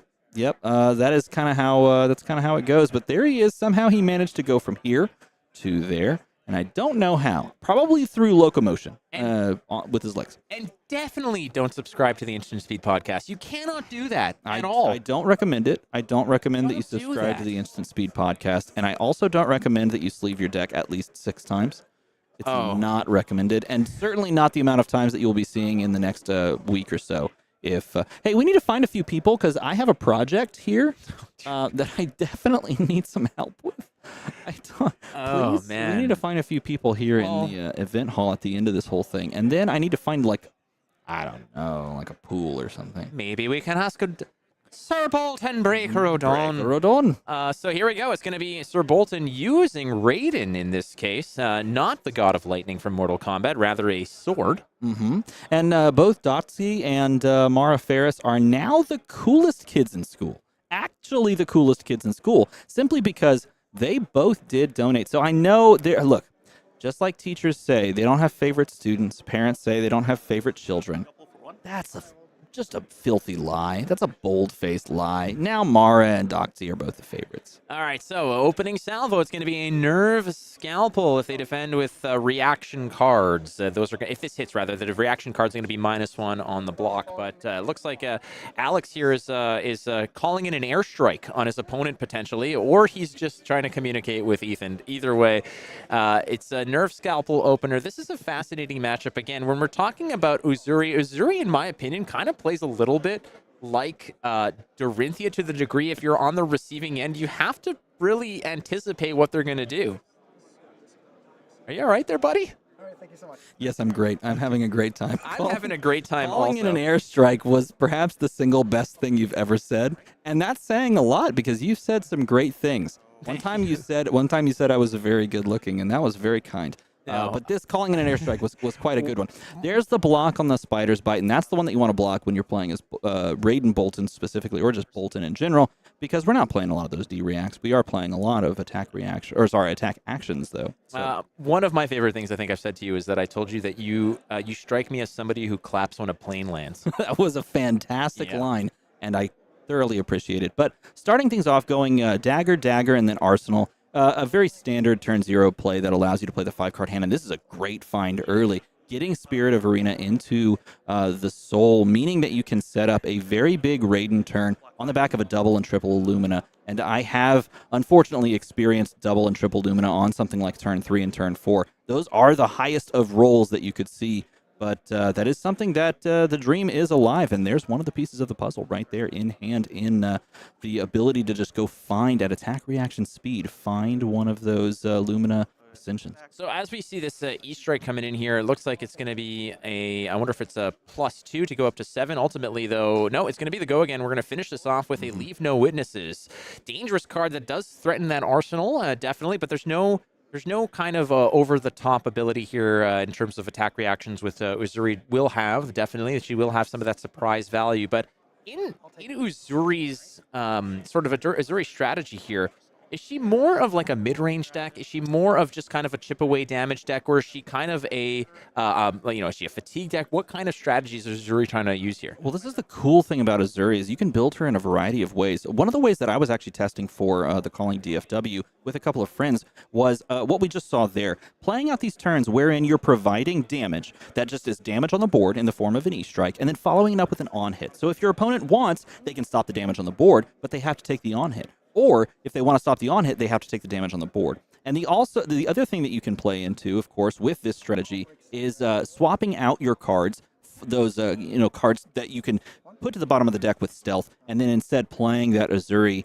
big game plan where you just swap in the 6s. And that is definitely a different game plan completely, but it's something that you can play into turn from turn, depending on if you draw into those stealth attacks. And this is one of those big plays. We had the start off of the chain, then Raiden comes in, and then we're buffing it with the Beacon of Victory, going and trying to find that instant speed Lumina Ascension, which is going to be played, I believe, as well. Played, gives the buff. Look how beautiful that Lumina Ascension is. That's the extended art first edition, and it looks like it's signed as well. It is signed, and Alex here, you can see just by the fact that this entire deck is blinged out all the way to the top here, that this is a hero that he loves. Look how the pace of play, the confidence that Alex is throwing, not to mention the record to reflect the fact that he's been successful with this. He knows what he's doing with this deck. That Raiden now coming in for 4 attack, as well as Aidan is just kind of sort of on the receiving end, just trying to digest, like, what is just happening here? There's so much. Again, Boltyn is not necessarily the most popular here or the most potent. However, when you're playing against it, sometimes these things happen where you are on the receiving end of some, like, I can't, razzle-dazzle is the word I want to use here.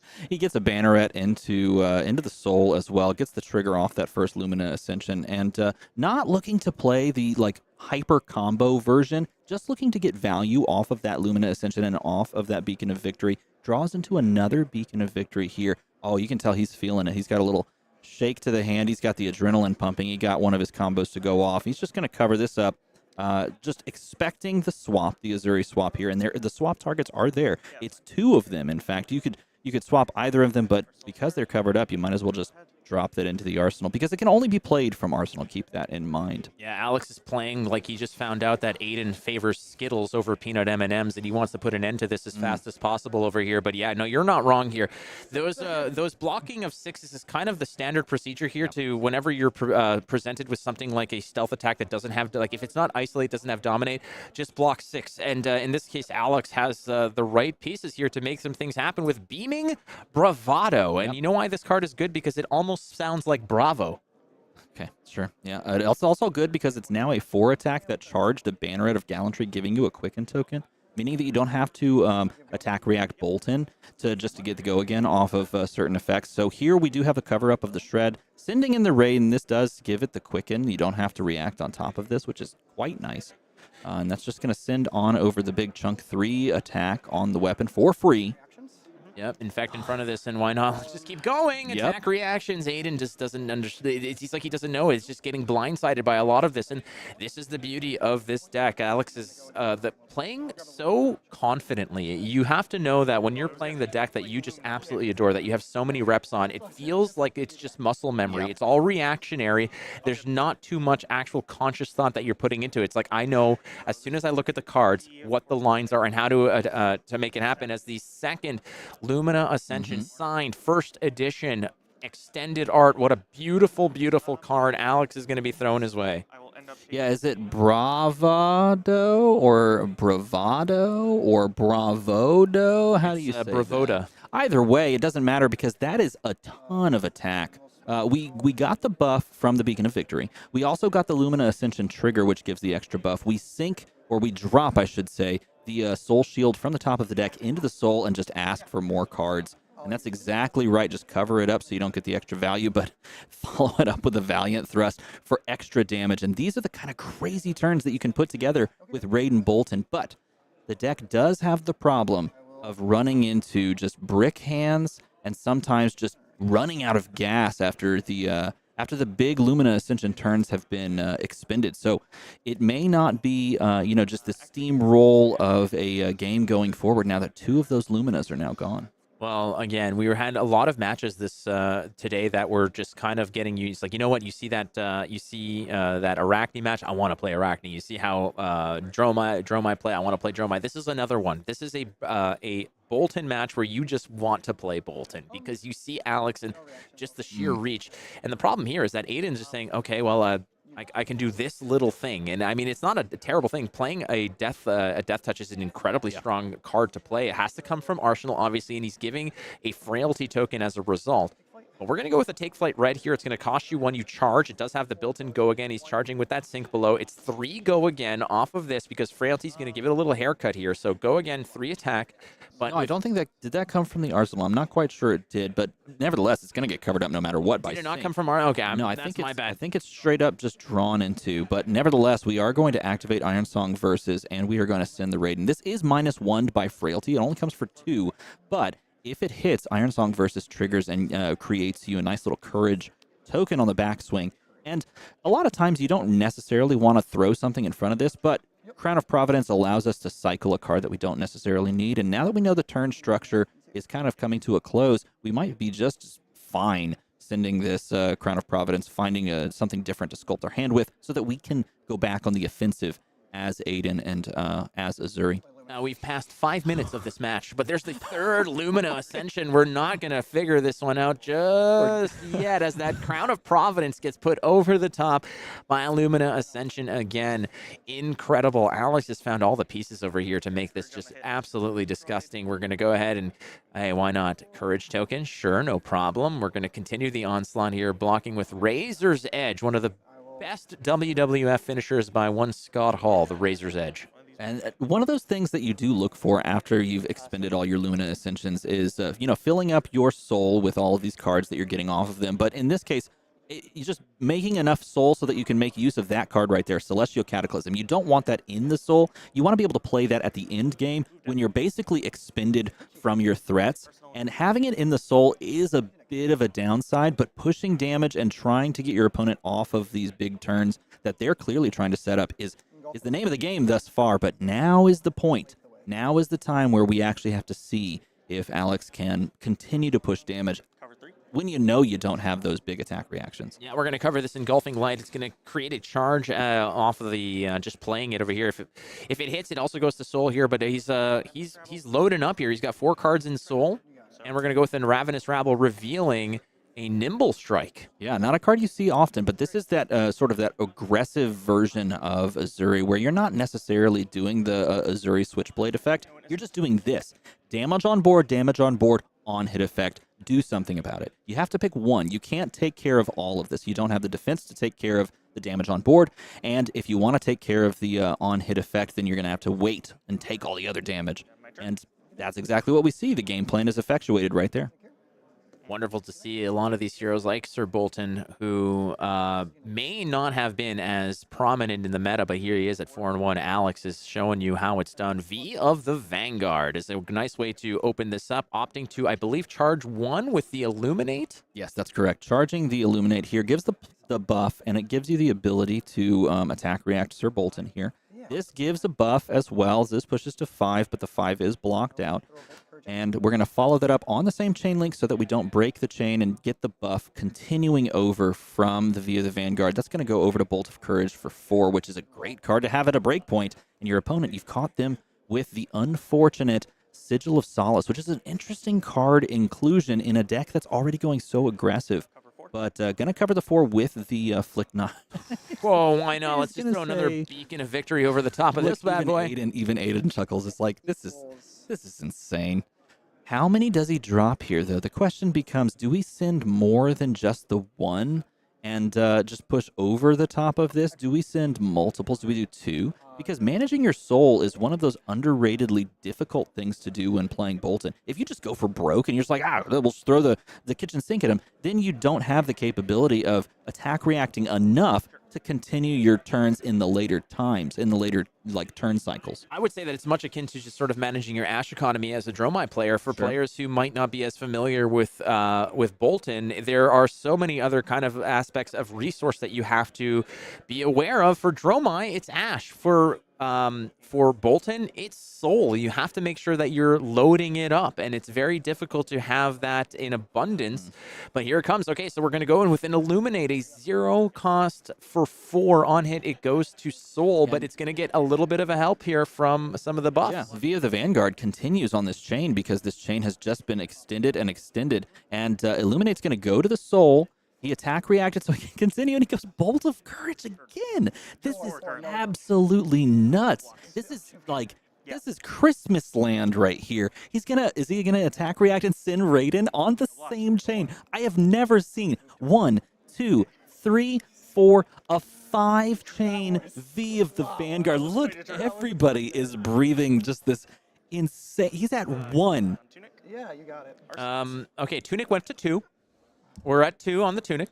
Yeah, so incredible, absolutely incredible what a Boltyn player can do. And when a Boltyn player is committed to the hero that they love so much, they can do things like this, which not only shows you the potency of it, but also inspires players to say, I want to do things like this too.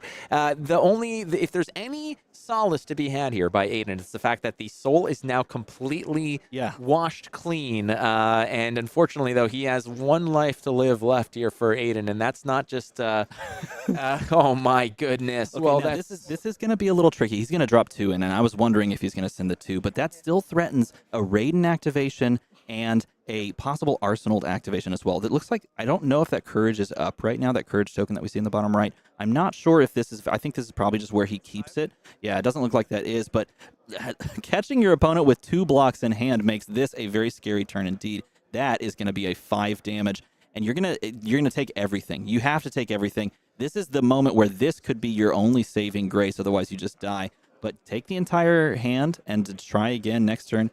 But that's the question mark right now. What is in the arsenal? Do we know? Ethan, did you catch what's in the arsenal? Counter on Tunic, faster. all right. Okay, so this is a sink below. Yeah, we just saw the flash of the sink below there. Okay, well, again, another massive attack pattern here. And the sound pops over us. But look, a brand new card activation, and we're getting the destruction of the new legendary activation here. When you charge a yellow card, I believe, it's going to allow you, look, there it is. Pay 2, destroy this. Next time you attack, this turn you can charge your hero's soul. If a yellow card's charged, draw a card. So a little bit of cycle being employed here. I was very curious to see if we did see the activation of the brand new warband, and here it is. No charge on this. Incredible. I mean, Alex has been absolutely relentless over here. The cards that he has drawn have just lined up beautifully. It has been a symphony of attacks over here, as he hasn't really charged any soul in this particular turn, but he has still managed to cobble together multiple attacks in a spectacular way, and we're going to end it with a CNC just like that. Now, the card, I believe, is Sigil of Solace, so you can just play the Sigil and show that you're technically at the 4 life, but, and I think he might be doing that. Yep, he's going to show that he's at 4 life. You can keep stringing it along if you want to just keep your opponent in the dark, but here you have to and try to cover it up, because that was actually getting a buff from the courage token, I think. So that was a CNC for 7, which is pretty hilarious. But your opponent is completely expended. They have 1 block on their equipment available to them. They have a 4-card hand, and they are Uzuri, which sometimes plays a decent number of 2-block cards. So Alex now with another hand. He's got an Illuminate in there. I believe, is that a Bolt of Courage, if I'm not mistaken? Ultimately, he's got his opponent Aidan down to 3. Yep. There's the Illuminate. And he's just taking a look here. You know your deck inside out when you can just take like 4% of the artwork and realize exactly what the lines of the play are. It's going to go ahead and pitch a Bolt of Courage red, playing yellow Take Flight. Yep. Banneret of Courage trigger gives a Courage token. Now, we saw at the very outset of this game, the very first card charged over here now is where it is, but it was a Courageous Steel Hand red. That is a 1 attack reaction that you have to worry about. We've already used the Beacons of Victory, but now it's almost impossible to play around at this point. But if he has another copy in his deck, Alex can just win the game outright if he finds that and charges prior. Cover 6, bumping it to 6. 6 over the top. Yep. No problem. We're going to vanish to give it go again. Raiden for 3 here. Frailty's going to make that 2, I believe. Nevertheless, has to cover it up. Going to do so. He has that sink below in the arsenal, which is an unfortunate scenario right here, and drawing into another D-react. But he does find a red Take Flight, if I'm not mistaken, over here, which is just a standard go again with a charge option here. The Soul Shield can go. We don't need defense if we're all going full gas. Is that I think it's a yellow. Sorry, it's a yellow Take Flight. So he's going to be pitching the Soul Shield, charging up the Bolt of Courage. It's going to be 3 go again, but it's going to get buffed up by the charge effect. So those are 2 blocks. Yes, that's a big get for Alex. You want them to draw into their 2 blocks so that you can push these breakpoint attacks. And here, you didn't have a breakpoint attack, but you still got 2 blocks out of it, which is fantastic. So it stays on board. Oh. Yeah, Oh. okay. They want the dice displayed so that it's easier to see. Look, there it is. I could have drawn it. Like, we could have drawn the dice for him. We could have just been like, Yeah, that's not bad. 40 damage into the game. We can start telling you how big these attacks are. So this is there's no frailty token to sort of give this one a haircut. It's 3 attack off of the fact that he did charge. Take Flight did charge an attack rate, and it costs you nothing, but you need to charge to have an effect with it. It's going to be blocked nice and tight here, 3, but it does go up because of the Boltyn effect. So little bit goes through engulfing light at the end of this. he's going to give it, give him the whole thing, because you do not want this to charge into your hero's soul if you can avoid it. But he's unfortunately going to have to give it up and send that into the soul, which is great for Alex and not great for Aidan. But now he is completely expended. He is at the mercy of the top of his deck, and he lucks. He lucks into drawing the sync, but perhaps on the perfect time, because another massive turn lined up. Oh, man, this is just so nasty, unfortunately, here for Aidan. Aidan had one death touch, which was kind of nasty. Yeah, he played a death touch once. I remember that card. He nerfed Scalpeled on turn 0. That's a thing. We're going to go ahead and block with a Codex of Frailty. And he's going to give the sync, and now his hand's completely open. If there's anything to follow it up, that's just the game. Wow. Okay. Can he pay for the bolting blade there? He has the resources. Yeah, because he charged twice on the via the Vanguard. So that's a free bolting blade. And Aidan is just stunned. Absolutely starstruck. It was Other card game mangled. references. He got absolutely mangled. He got torn asunder here by Sir Boltyn Breaker O'Dawn. great game. That was I would love to that play was that just for fun. fantastic. Well, I am at a loss for words by that showing. Heck, can you believe this? We have seen so many of these new Bright Light cards from the expansion set just do absolute work. And there we saw the legendary that I know some people just chuckled at and left comments like, "Ha, look, it's another $5 Boltyn legendary." And it just continued the onslaught to help him win that game. Well, I mean, there are when a fringe hero gets essentially kind of adopted by a very good player and put through the paces, and you know it. I mean, you know that Alex loves that hero because the deck was completely blinged out. Yeah. So you know that he's put in the work, and here it is. It was an absolute rollover by Uzuri, and these things happen. I mean, it's been quite a day of surprises to a degree. I mean, from that Arakni wonderful match played earlier on, I think it was in round 2 or 3. That was incredible. We saw Dash.io win. We saw Arakni win. We saw Boltyn win. We even saw Bravo win. How does that happen? Well, I know how amazing. that happened. We saw Flake open a Fabled. We saw Flake open his first Fabled in the world, in history. In history, in absolute history. Crazy tournament. Like, look, tell all your friends that they are missing absolute fire right now on stream. We saw Vynnset pick up the win. This is a crazy, crazy tournament, and we are very lucky to be bringing it to you alongside of Ethan, who, again, teleported out. I don't know where he went, but he's out there running around and putting this on for you at the MinMaxGames Battle Hardened here in Milwaukee. So thank you, Alex, for giving us plenty of runway here to actually do the giveaway. We can Dude, man, that was crazy. In chat, tell us, Skittles or peanut M&Ms? Right now, throw it in there. Absolutely do that. Just because you want to stir that pot? Yeah, I stir that pot. Pot be stirred. That's what we're doing. Put that over there. Do we want to open this? Is that what we're thinking? Mm-hmm. I think we do, and we want to do a giveaway, right? So we're going to do that right now. You want to do it right now? Yeah, sure. We can do it right Why now. not? Well, Ethan's gone, so we can do whatever the hell we want, right? Now he is going to do something kind of fun. He's gonna automate a little bit of this process. We're just gonna open the packs, and he's gonna do some automation on his side. So I don't know if he's ready for that, but I just want to open packs. I just want to open some packs. What the hell is going on in there? What is going on in there?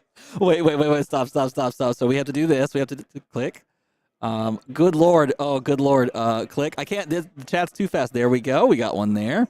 We got one just here. do it this way. We got one up here, over here. Wait, I can't scroll. Oh, okay. Well, we can't see all of the. There's one. Yep.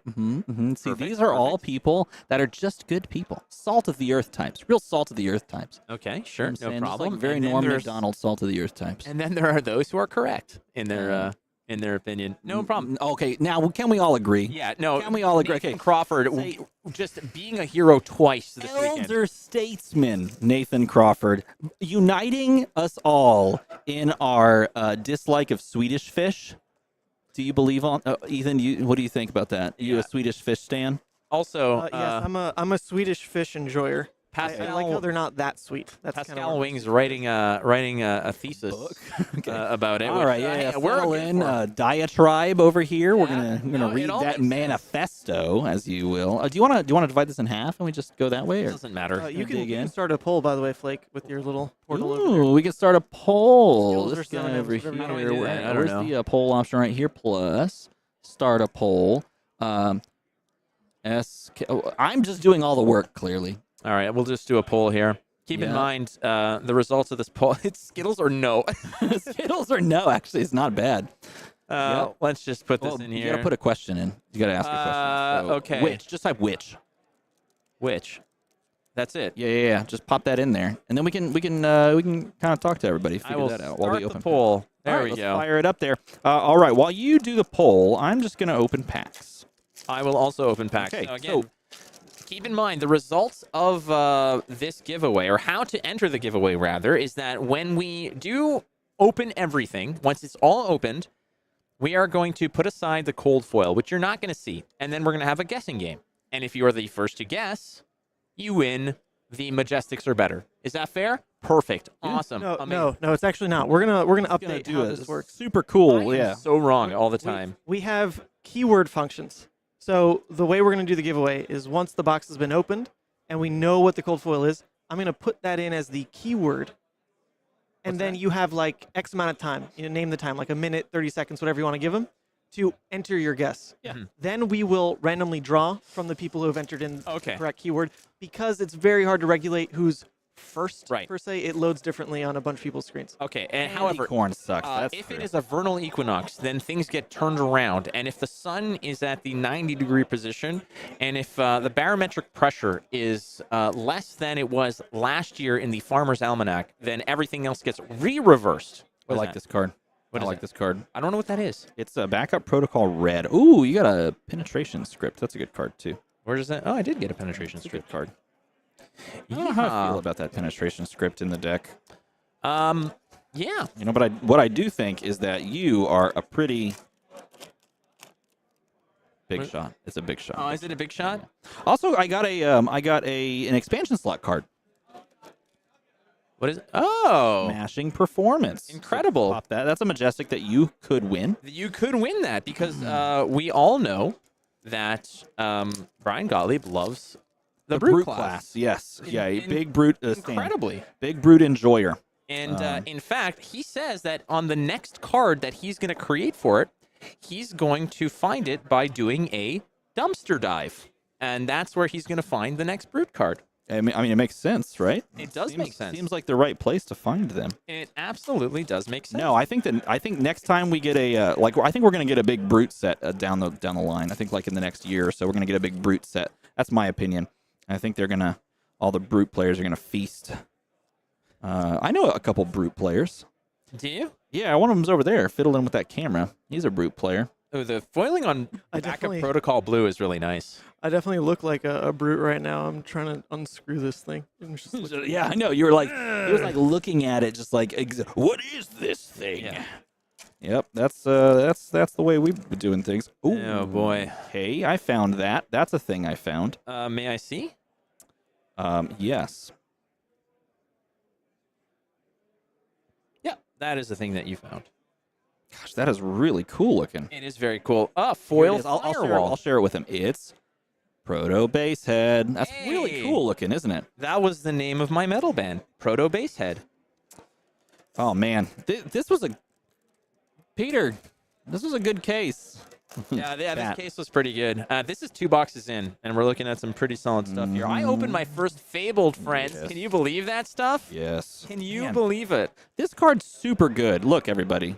Overload script, I'm just saying. Some of y'all need to get on the overload script train. I think it's pretty good. I really do. You know what else I think is cool? Me? The art on Dash database.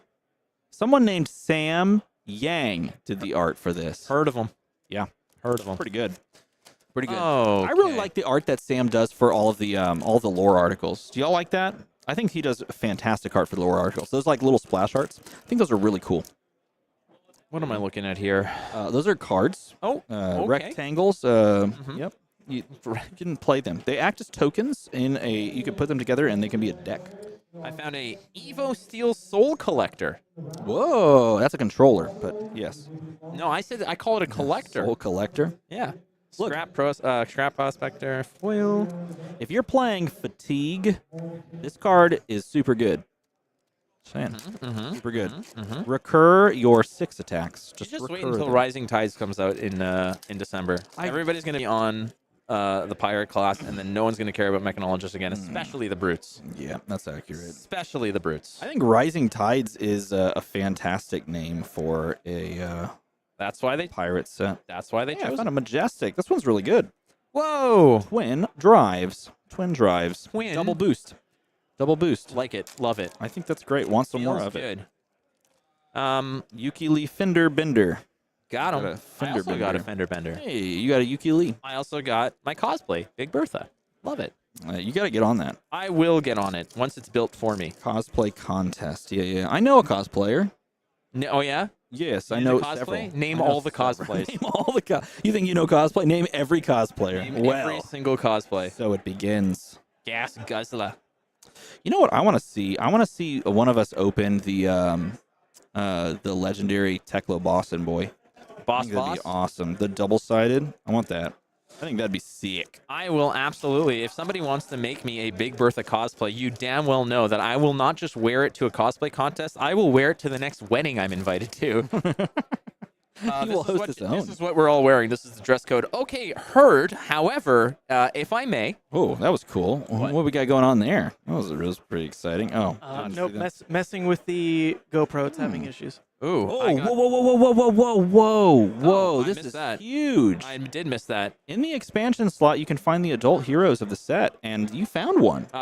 I may have found multiple. I don't know. These are not easy. I will say that these are not easy to find. And I found one. I found a Majestic as well. I got Prismatic Lens. Nice. I got the cousin of famed comedian Bill Burr. I got Bull Bar. Okay. Bull Bar. Okay. Yep. Bull Bar. Yeah. The third time was the one that got it. That's how it goes. Yeah. That is how it goes. You do the Norm Macdonald and you just pause and then stare at the camera until everyone gets But the he would do joke. it like this. Bull Bar. Bull Bar. Yep. That's what he would do. All right. And it works. All right. Yeah, It that's works. it.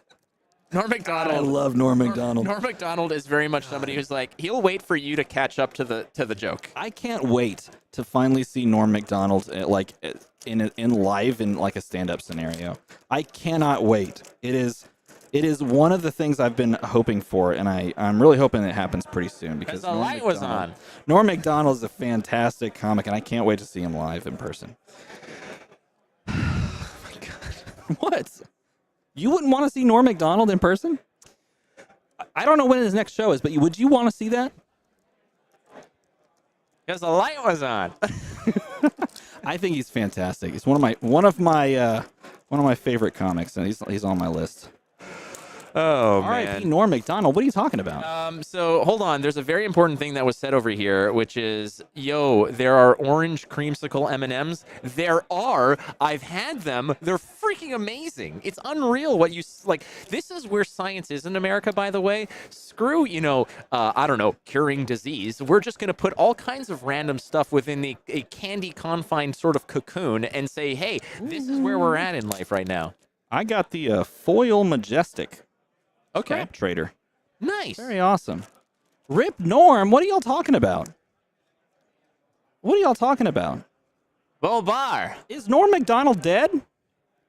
Yes, and you know that. I didn't know he was sick. Oh my God. I hate you so much.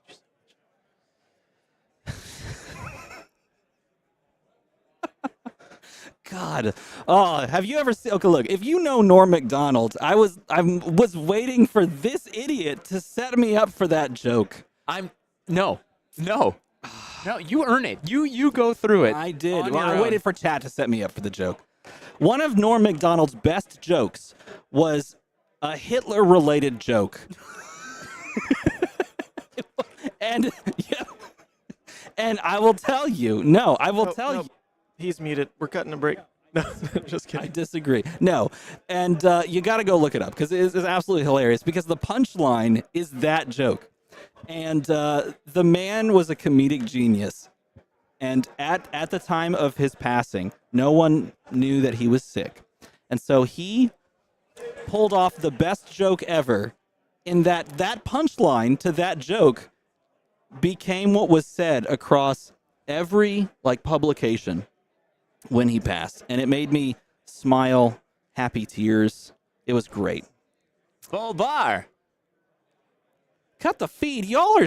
Look, You know I'm what just we gonna need? say You know what we need? Okay, Ethan, this is the next evolution of the stream, okay? Because when Norm did Weekend Update, he had the second camera that he could turn to. Yes, that's right. We need the second camera so we can do something and give the punchline and then turn over here and then look at it. That's what we need. That's absolutely That's here. exactly what we need. This is- Well, I'm just glad that I'm here hanging out with Ethan. Yeah, right. because Ethan, set us Ethan up for gets this. it. Okay, He understands. He gets it. At least not this guy. I mean, this guy's a climate denier. Oh my god.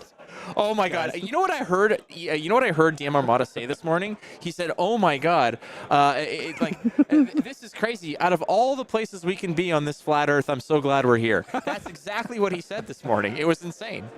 Started talking about the smokestacks. Yeah. All right, give me 1 second. I will test that. Oh I'm god. just saying, if you know anything about the comedy of Norm Macdonald, you should appreciate everything that we're saying right now. Yeah, no, because that's everything true. that we're saying is pure Norm. All right. Just absolute. Okay, are you ready? We're ready. Are you ready? So I'm gonna deliver the punchline to you. This is sheer Norm Macdonald. Now this is a longer joke, but I'm just gonna cut to the end. He's like, so the psychologist asked, "So why did you come over here?" And the moth said, "Because the light was on. The light was on." He says it 3 times as well. That's the best part. Good Lord. Okay, yes, I understand we're spiraling. I don't care. We're Full keeping bar. you in suspense because I have a cold foil that you have to guess, okay? And in guessing, in the way this is going to function, in guessing, you could win all of the Majestics, all of the foils, and the cold foil in this box, okay? Yep, keep it secret. Keep it safe. There we go. Yeah, climate denier. That's right. He does not believe in climate weather. denier. You DM Armada says, don't believe "Hey, in weather. I can't wait to be here on this flat Earth." The light was on. I turned off the camera already. We can't. There we go. Yeah, there we go. Okay, Okay, show me the card. All right, so this is the card, and Oh. yeah. Okay. yeah. So, folks in chat were asking, how's the keyword going to work? You don't have to type cold foil. All right. It's obviously the cold foil. That's what you're guessing on. So I'm just going to type in as the keyword the name of the card itself. Okay. Spaces matter because that's how it's going to work. We're going to run the giveaway for a minute or so, and then at random pull someone who mentioned it. Okay. So we're not starting yet. I'm going to type in. Can I see it again one more time? Yes, you may. Just make sure I've got it right. Okay. There's some great, All right. great comments. Okay. All right, so I've got it typed in as the keyword. Remember, you don't need to type in cold foil. Just the but name. We're going to start about a minute, whenever you guys want to call it. Whenever we've got, enough entries that you care That's about. not the cold foil. Don't show I'm people just that. They're showing them gonna- this you're card. okay. All right. Let's begin in. Let's begin when we clap. Well, no, so that's the beauty of it. It is just ongoing. Oh, I know. I just want to clap. Oh, yeah, just clap? Yeah, Just for the purpose of clapping. Oh my god. Are you ready? All right, so DM Armada telling us that the contest opens up when the chemtrails reach our lungs. Is that what you want to say? Yeah. Well, Yeah, okay. You ready? Sure. Done. Wow, that was All right, awful. can you also end this poll? It's eating up a lot of my screen space. Oh, sorry. Oh, yeah, I'll end it because I won. Yes, sir. You won. I will You're the absolutely. creator of peanut M&Ms, apparently. I did. All right, Okay. cool. Well, So reminder, folks, right now, you are typing in chat your guess as to what the cold foil is. Believe it or not, only one person is eligible right now. Only one person has said it right. oh, don't say that. Now they're Only going to one start. I'm gonna go back and yeah. researching. Yeah. Now two people. That I is- see the count going up. That is a beautiful card. Let's just pretend this card doesn't exist and then one of us take it. I will absolutely That's take that cheating card. now. Four That's people, cheating. 4 people, 5 people. 6 people. This Do you want to call it at like 10 or something? What should be the cutoff? And the beautiful part about this Yeah, contest is seems open to everyone around the flat Earth. Yes, that's right. That is correct. Incredible. Absolutely incredible. Stuff Everybody we is have to put up basically- with. Good Basically, Lord. just putting every single potential Yep. option.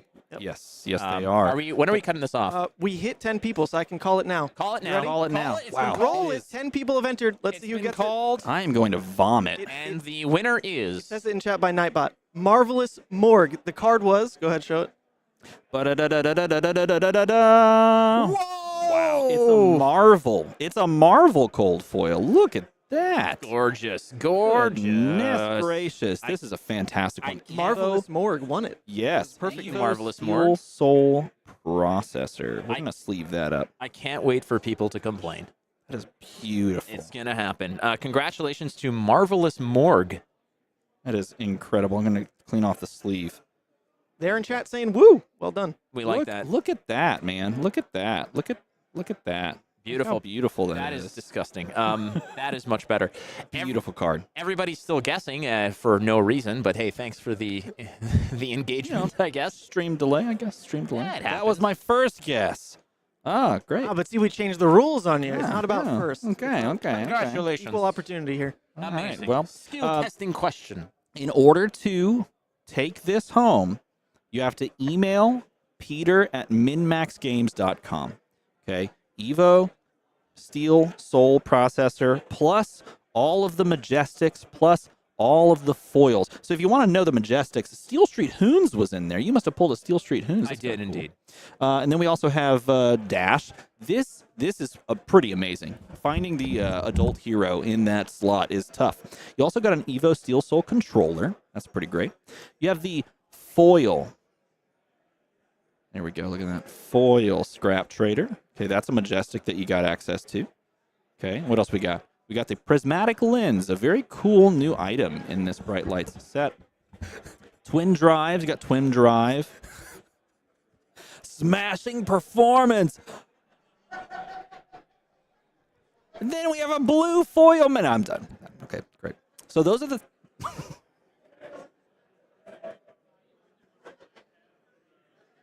So those are the things that you have access to. You got to win all of those things. Send us a message over at Peter at MinMaxGames. They will ship all the foils, all the Majestics, and the Evo Cold foil, which is a beautiful card. Beautiful, beautiful card. I think that's fantastic. What a great giveaway. It is great. And we've got 2 more boxes, but I think we're going to do those tomorrow. Tomorrow? Is that what we're doing? Well, there's another stream tomorrow.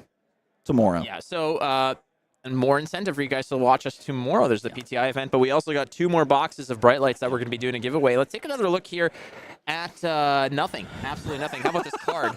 Let's take a look at this card. Incredible. That was solid. Okay, so let's go ahead and take a quick little break. This is the end of round 6. We are going to jump into round 7 here very shortly. So don't go too far. We got about 8-ish minutes. We may come back and just talk to you to entertain you. And then we'll jump into round number 7. So let's go ahead and take a quick break. We'll see you pretty shortly.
right, so we've got one more round here at the Battle Hardened in Milwaukee, brought to you by MinMaxGames. Flake alongside DM Armada. Again, there are some players playing for that win and in at this point, and some of them possibly locked as well. I think we've got the standings that we want to... Oh, God. Good. Just where it should be. Look, Brodie Spurlock and Guy Cohen both sitting at 6-0. Jeremy we saw on Bravo, actually, which is the, the 1-5-0 that's sitting on top, 5-1 that's sitting on top. Brandon, did we see Brandon on stream? I think we did, right? I think we saw Brandon there. There's Nick down the way. We've got Ronan as well. Jeremy, 13th is a Levia. You should have just come on and said that to everybody. Just tell everybody the news. Oh, yes. Okay, so the 13th is Simone Bussato. They're on Levia. So because they're the bottom of the X1 standings, they are on a true win-in. If they lose, then they won't make it. They're at the bottom of the X2s. But if they win, that's locked. So we are absolutely watching that match. I was lied to. I checked in with the judges. Said, are there any X1 Levias like in round 3? And they said no. But then someone told me they just lost to Levia. Like, wait, that doesn't make sense. You were in the X1 tables. Turns out there is one. There really is one. So Simone Bussato is X1 with Levia right now. It's the only Levia live. Well, and they're on their true win-in. So that'll be the next round. That's exciting. I would love to see the hero breakdown of these. I know it's a little tough to just see the names without recognizing where these heroes are sitting. I'm very curious to see how many Lexis are lurking here, because we've actually dodged a fair number of Lexis on stream, and we've been showing relatively top tables as well, which is kind of a big deal on this, brand new meta. And Lexi being the powerhouse that she is in the meta, you would have expected maybe a few more to sneak onto the stream up to this point. Yeah, possibly, but we did get some great matches nonetheless. Either way, last round, again, 119 players registered for this Battle Hardened, but only 8 are going to make it into the rounds that matter, as you were. Yep, that's exactly right. As we do have 4 more rounds of action for you. We've got the final round of Swiss in round 7 here, which is coming up soon. I think players are getting settled, getting everything ready for that final round, and then we are going to show you the 3 rounds of the top 8. We got top 8, top 4, and the finals of the Battle Hardened here in Milwaukee, put on by MinMaxGames. Tomorrow's the PTI as well, so we have even more flesh and blood action to share with you. So make sure you stick around. We also have some giveaways that we're going to be doing tomorrow, and I have this hilarious screenshot as well that I'm going to share on Twitter, and I'm going to upload sort of as a meme template. If you caption that screenshot with your best caption, I'm going to go over to Peter and be like, look, this is a hilarious photo, and we need to give them something. And he's going to say, oh, yeah, let's do that. And then he's going to come up with something cool to give. It's going to be incredible. Yes, it is going to be incredible. I just have to put the finishing touches on the card that I was holding. So I just got to make sure I... I see what you're doing. I'm gonna just white out the card I was holding so that you can use this as a fun little meme template at home. And then, just give us your best take on this photo. Let's see if I can kind of get a clean little thing there, and then I'll post it on Twitter. So if you'd like to find this and play along, it's going to be super fun. Just follow me over on Twitter at Armada_DM. What does the DM stand for? Dungeon Master. No, I'm just kidding. Okay, there we go. Done and done. Zoom out and save and call it an absolute day. All right, so check that out over there. It is a fantastic photo. Oh, it just didn't even save the thing. Whatever, we're just going to share it anyway. So go caption that, and I can't wait to see what people do with that photo, because it is quite good. I'm not entirely sure what the photo is going to be, but I guess it's a play on this one that you just said, but I did get tagged. It's far better. Oh, this is far better. Much better. Absolutely. It's so much better. That is the photo. Let's see. I have a fancy phone that I can do this with, so we're just going to do that.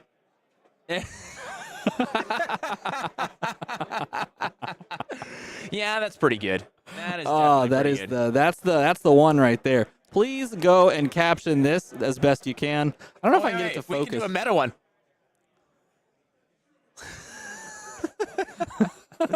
Your phone did what? Yes, it did. That is the meme template. So take that, run with it, do your worst, send it to us, maybe tag us in that, and then we can choose our favorites, and we'll give you something. Yeah, we'll give you something. By that, we mean Peter from MinMax will give you something. Yes, that is exactly what we mean. We are not giving you anything except our attention, our love, our admiration for your hard work. Yeah, choose 2 of the 3. On the internet. So with that standings kind of shown and that sort of thing, I think players are now sitting down. So let's go ahead and take one final break before we launch into this marathon of 4-game stretch where we're going to give you the final round of Swiss and then the top 8 coverage as Flake gestures off screen pointing to these wonderful standings. So don't go too far. We'll be right back with more.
We are back for the final round of Swiss, and we have a winning in Levia Queen. I don't think that's the subtitle, but I think it's cool.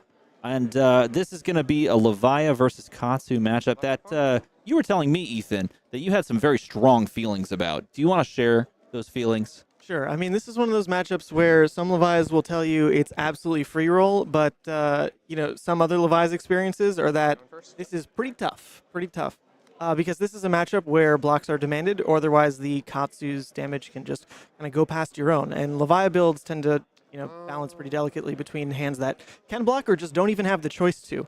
So at the end of the day, maybe it just comes down to how you draw the deck.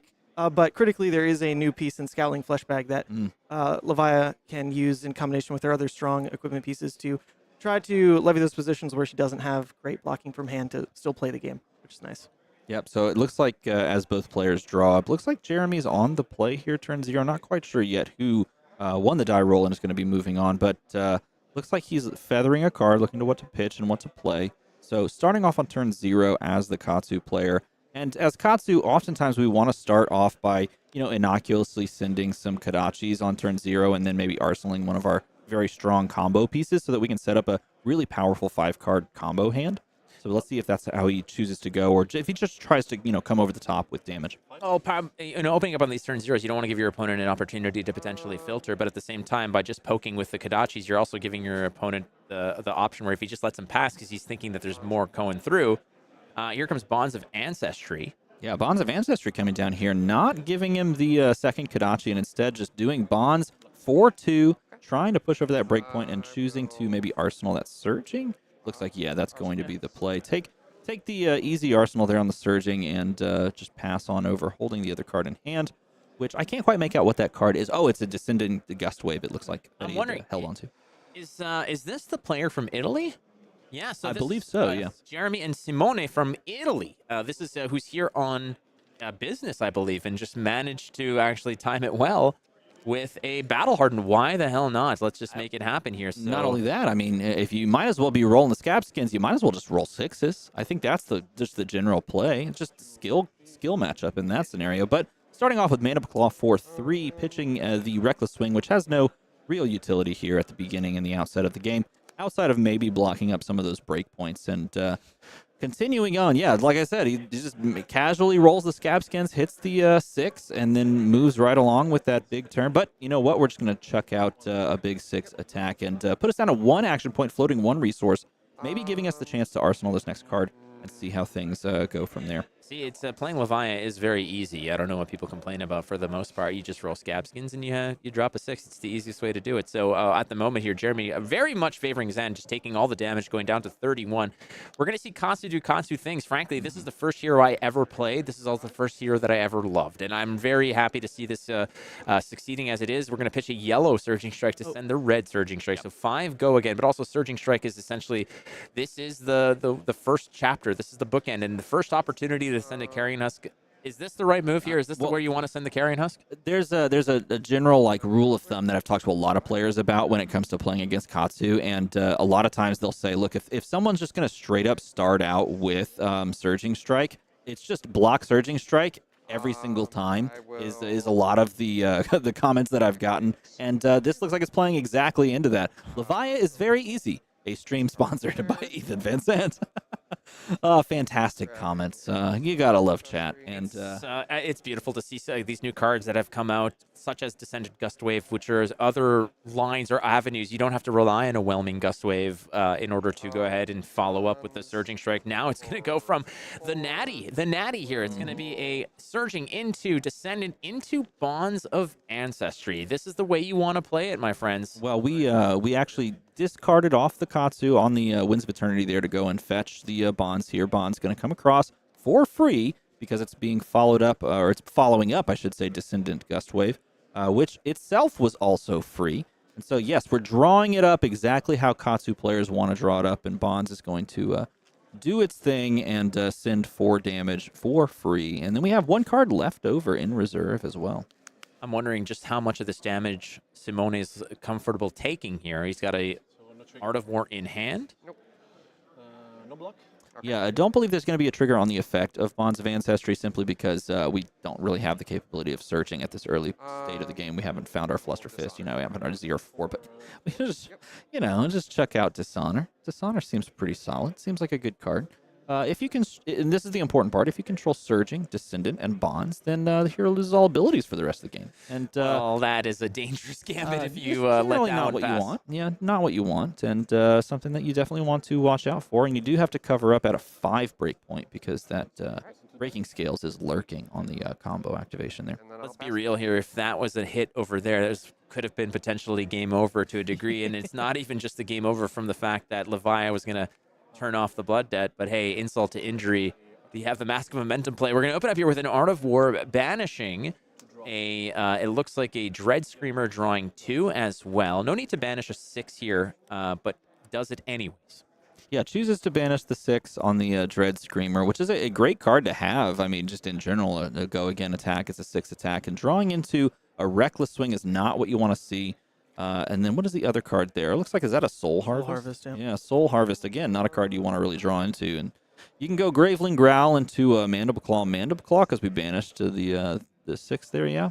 Or is that the discard? Yeah, and they both should get Go Again as well. But covering, I was just pushing that damage. I wonder, did he just choose Go Again on this as well? I believe, not the +1, but Go Again on the Art of War. Nevertheless, sending the Mandible Claw over and asking for just pure damage. This game is an absolute roller coaster from someone who wishes they were playing in that Levi seat right now. There's been so many things awkward. That's okay. That's okay. That's the thing. It's always fascinating to watch these games unfold when you've got one of the best, if not the best, Levi player just like right in shotgun on this, just sort of agonizing. I could see Ethan is white knuckled there, just being like, "Ooh boy." Wait, pull up what Mark said in the chat real quick. Look, I'm just gonna say this too. Mark's trying to BM on running Reckless at all. Yeah, Mo Bogsley. You run 1. You run 1, okay? He ran 2. He pitched 1, and now he just drew into another one. That's asking for the clump. All right, that's asking for the clump. But just 1 would have been fine there. Yeah, the deep-seated beliefs of one Ethan Vynnset. I turned to him before this matchup started. I said, look, you picked this to go on the stream as a win and in. You have to get in the booth on this one. And he was like, no, I don't need that. And then he's over here just like pins and needles, just holding his tongue, trying to, just wants to share his knowledge. And I told him he should. So, Chad, if you want to hear more from the Leviathan himself, sound off in the comments below. We asked him, it's like, why are you banishing the city? Because the blood debt was on. No one's gonna get that. That's a deep cut. It goes so back to goes as far back as 20 minutes ago. Yeah, no one's gonna get that. All right, rolling dice. Why not? It's a Levia game. Let's go ahead and get rid of. Oh boy, adios, muchacho. Mark of the Beast goes. Yeah, Mark of the Beast is the hit there, but Deadwood Rumbler Blue is being played out. And if you're gonna get your rolls going, you might as well roll the 1s on the rolls that don't matter, and just keep the 6s in store for your Scabskin turns. But passing things on over, looking for the blocks here, wondering what the block decide is. It looks like trying to see the hand of Katsu over here. We've got a Surging Strike. It looked like there was a Fluster Fist in there as well. Two Two Surgings. Surging. A Bonds, and then I couldn't quite make out the other card. But Surging into a connection, like a hit into discard into a Bonds might be a play, because I do think that is a Fluster Fist as the other one. So we do have the 0 cost of fuel. So if we can connect with Surging number 1, if they don't respect it, then we can go and get Descendant.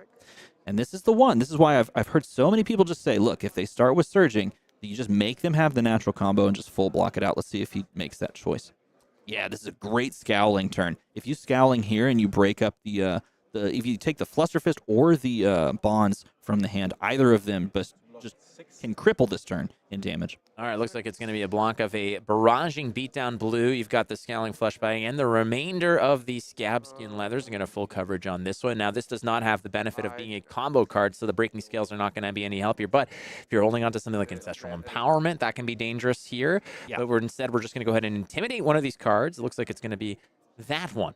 Yeah, he blocked in such a way to respect the Ancestral Empowerment in hand. We have not seen an Ancestral Empowerment, so it is something that you would be thinking about as these turns progress. Since we haven't seen one, there's 3 most likely floating in the deck, so we just want to make sure that we cover this up completely so that you don't get the free natural draw. Warmongers, I can't break cross strap. Oh, yeah, the Warmongers is active for both players, and no activation of the Hardened cross strap because of Warmongers, meaning that you just have to natural play your attacks out. And there's the Flusterfist follow-up, which is the card that he was able to keep, meaning that Bonds of Ancestry is the one that's lurking in the Intimidated Banished Zone.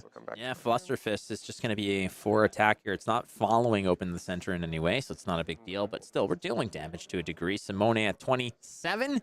Jeremy K on Katsu at 22. A beautiful Marvel Katsu. No word on what language it is, but still, we're going to go with a another Art of War. We're going to banish the Beast Within. See what he chooses. All right, so he's going to go with a +1 value. He's already drawn the 2 cards, so it's going to be +1 on that. Draws into his Swing Big.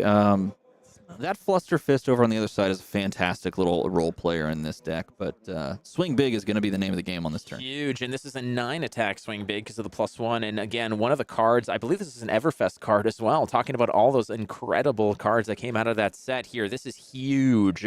Swing Big, 8 for 2. The value on this is immense. Now, it does create a Quicken token if it's blocked up, but good luck blocking 8. 9 in this case. Yep. He's going to sink that to the bottom. His pitch goes to the bottom, and looks like they're trying to draw up and pass on over. Now, I think the drawn hand looks like absolute gas over on the side of Jeremy. If we can zoom in maybe on that. I think we've got do we have a Surging to start things off? If we do, this is even crazier. Oh, but it looks like he might. He He's does an breaking arsenal. the cross. Yeah, the yellow Surging Strike has been floating there in the arsenal. This is going to kick things off because we have the natural combo. Now is the time where it's actually just straight up doesn't even matter if you block the Surging because he has the Whelming in hand as well. He has the Descendant Gust Wave. I think he has the Bonds as well, so he can just go full combo.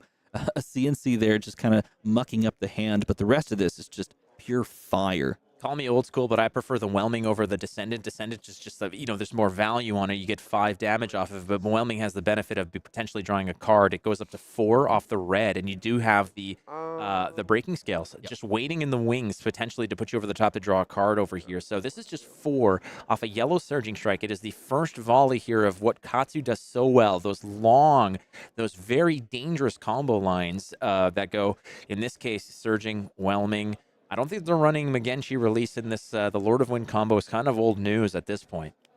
Here we go. Let's see how the play unfolds. I think he's trying to decide whether or not he has to block here. Maybe he's suspicious of the natural combo since all the damage was taken on the previous turn. It could be that he's just wavering in his decision points of whether or not he wants to respect this attack or if he wants to try and, protect against a Whelming Gust Wave, which, again, we haven't seen many Whelming Gust Waves played in the early outset of this game. And when it hasn't been played, you can kind of expect that density of those cards is now finally wheeling around. And maybe he thinks, okay, I'm putting my opponent on having the natural combo, and so therefore I'm going to wait until the Whelming comes in, blocking there, and then denying the card draw. 119 players playing in this Battle Hardened here in Milwaukee, and we're in the 7th and final round of Swiss before we could do that magical cut to top 8. We'll keep you posted in terms of who makes it, obviously, but right now, both of these players are jockeying for position. I think that they're both, no word on whether they're locked or not. However, you just win. I winner's think locked in, so this is a right. win and in. I mean, this is just basically guarantees your spot. So we're going to go now with the Descendant Gust Wave. It's going to cost you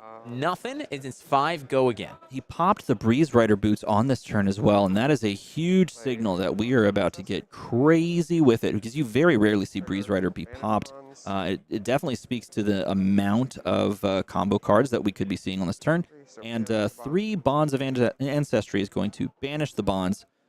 Go and find him a Bonds so that the combo can continue. This also can function with Flusterfist, but by getting Bonds of Ancestry, you're basically getting a 4 go again that costs you nothing as well if you sequence correctly. But the go again is the real ticket to this turn being absolutely insane.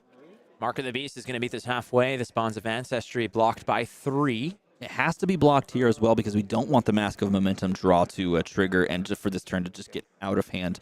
We have to be very judicious on a turn where our opponent's done something that is very rarely done. in popping our Breeze Rider boots. We have to be able to block this out. And unfortunately, this is a breaking scales moment where breaking scales could just be popped and the card draw could be gained. And that is a very dangerous proposition. Let's see if the choice is made by Jeremy for breaking scales to drop down here. Is this where you want to use it? You've got your opponent into a position where they're at 18. How deep is your love? We're going to break the breaking scales here, giving a attack with combo in the text +1, which puts this over the top. Now this Bonds of Ancestry does hit.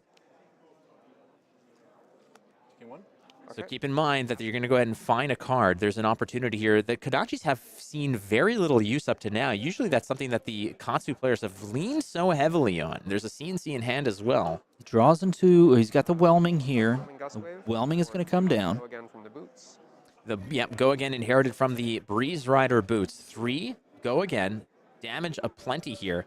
He has another whelming in hand. Okay. Alongside of this, he can play the bonds as well because it was banished off of the previous bonds. This is being covered up rather nicely. There's the whelming number 2. Going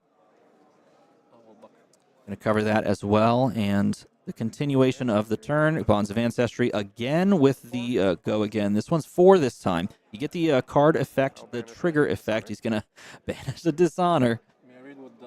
Incredible. I mean, look how deep this line has gone without even any Kodachis. We're into the 6th chain link here. Kodachis have just been rested in the sheath there. Katsu has not leaned on the weapons, which traditionally that has been the bread and butter of that hero. It's been, Kodachi poke and poke, but here you don't need it if you're just going to be sending these fatter attacks. In this case, a 4-attack Bonds of Ancestry, picking up a Dishonor. And this Dishonor, I believe, is going to hit. I don't think there's any way around it unless the Arsenal card is Reckless Swing, and that is the only, perhaps, option for you not to just get hero power blanked. We found it. There it is. We can agree to disagree rather than disagreeing to agree. I disagree to agree with that. Okay, well, we've sort of sorted it out nonetheless. Dishonor at the end of this is a 4-attack. Is it? That's the only way to trigger the effect here. The only way to cover that up, and he dances around it. That was the exact line that he was planning on trying to cover up, and he does manage to snuff it out, and try and not get dishonored. Dishonor on you, dishonor on your family, dishonor on your cow. On your cow? All right, I'm going to jump in here. Notably, by the way the damage worked out, there is no flip on the full blockout, just by the way. Yep, that's true as well. Yeah, and I don't know if he's running the Demi Hero. I mean, I think you have to run the Demi Maybe Hero. Maybe he's not, you're right. Like, why sack the spot for it? Right, but that is a really good point as well, because we push past that break point of life. The Katsu trigger. So this has been such an impressive run here by Katsu at 5-1. Jeremy K here. A Fluster Fist. Going to discard the Fluster. Let's see what he goes and grabs from the deck. He's got a double strike there, the second of which he can use at any point. The first one hit, so it triggers the Katsu effect. Since it did hit, he can go and fetch whatever he wants after discarding a 0 cost. It's going to go get 100 wins. Now, that's a line we haven't seen played into much in this version of the deck, or in this deck right now in Jeremy's deck. But because he's just been so focused on the bonds, the overall just power of Fluster Fist, or excuse me, of whelming and surging. Okay. But here's the second follow-up on the double strike. And we'll play 100 wins for 3. All right, well, a double strike into 100 wins again. Mask of Momentum has been a threat as well, but hasn't come through. We're going to go Blood Rush Bellow to block this 100 wins halfway through. This 100 wins is going to look at its brethren on the other side here on the flank, and it's going to get a little bit hotter and a little bit nastier. Now, the Mask of Momentum's not happening. Another red 100 wins. Absolutely incredible. This is what you love to see, and it's not only just 100 wins, it's an extended art 100 wins for 5 on this case. Simone at 1 at the end of this onslaught has to do something here to stay alive. He drew into a double Blood Rush hand, which is so unfortunate to find them clumped like that, but playing out the Dread Screamer and then banishing, and you have to hit here. If you don't hit here, the game is over. So we're going to spread out. I wonder what that 1 card is. I wonder what that must be a special one. Okay. But we're going to roll a 30-sided die and figure out what. No, I think he's actually rolling a 20-sided die. And it's a 2. Oh my gosh, and we miss on the first one, Reckless Swing. Or is this two? Okay. Okay, so we're going to start over the count here. Again, we got to make sure that everybody knows what's up. It's a 12. Here comes the count. 12, 6 or more. Okay, 6 or so more. he hits there, so at the got it. very least, we're not dead.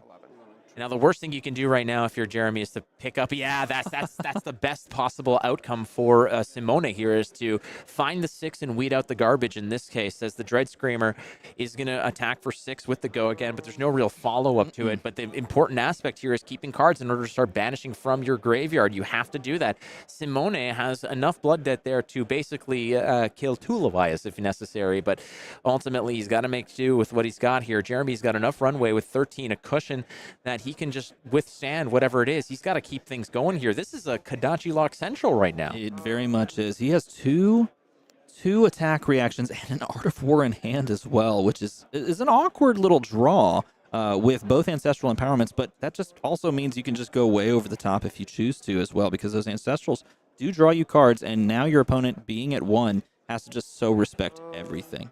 Yeah, the pitch talk basically calling it right. Kadachi Lock is rough. Big time rough, for sure. I mean, Kadachi Lock is a nasty, nasty reality over here. Yes, that Katsu is a real card. It is a beautiful Marvel version of the hero. And trying to close this game out and punch their win and end ticket into the top 8. Jeremy's looking at his hand, trying to decide between the different lines that he has available to them. There's a couple win conditions here. 1, oh no, kill your opponent with attack reaction damage. 2, and this one's an interesting one, take all the cards from their hand so that they die to their own blood debt. And that is a very big possibility. Oh, and this is an interesting play. Just play out the CNC and try and get them off of the attack reaction play of Art of War, perhaps. Fascinating. Okay, well, it's 6 attack. On your way to... is that an Art of War in the hand? Yeah, that's okay. I think that's the trap he's trying to lay, and the only real play around outside of blocking for like 9 here is if your opponent somehow susses out that they can, just like play a sigil and not die. But again, you can't play defense reactions, you can't play reckless swing. You literally just have to block 7, and you have to know to even do that. Okay, there we go. Well, we're going to block 6, and it looks like in the response... it's conquered. Oh, God, he got commanded, he got conquered. Incredible right there as Jeremy K, the Katsu, the Wanderer, is going to go ahead and wander his way into the top 8. Simone, coming all the way from Italy here on a business trip.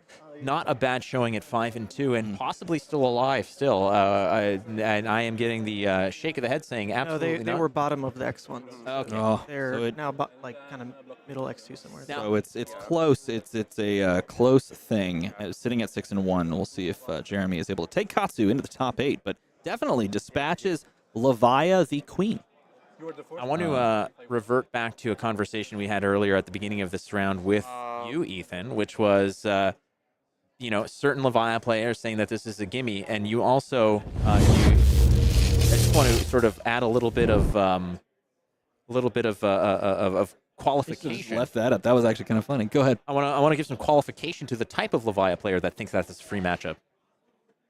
Oh, am I on camera? I'm like syncing right now. No, you're not on camera, but we can hear your voice, right? Well, in all honesty, there were a couple misplays in that game on the Levia side, but what was shown there was what happens when Katsu burns through armor. Then Levia's just in that same tough position of, well, I have to keep turning off blood debt, especially if you're also trying to protect around like a breakpoint as well. There's like 2 ways that you need to kind of care about blocking, either turning off blood debt or caring about that 13 flip. And neither of those really worked out for Simone there. He just got punished on like all sides. I do think there were other ways to play that game. The first turn where the Katsu opponent attacked in Levia, I mean, they weren't threatening any kind of go again on that bonds. You can't even razor that bonds. So you get like perfect information on like, oh, cool, like I can filter this whole hand if I want. Because he blocked 1 on the Kadachi with a Dread Screamer, which I think that one was wrong. Probably should have been a different one. But then you get to make the call of, oh, my entire hand blocks. I can dump it on this bonds.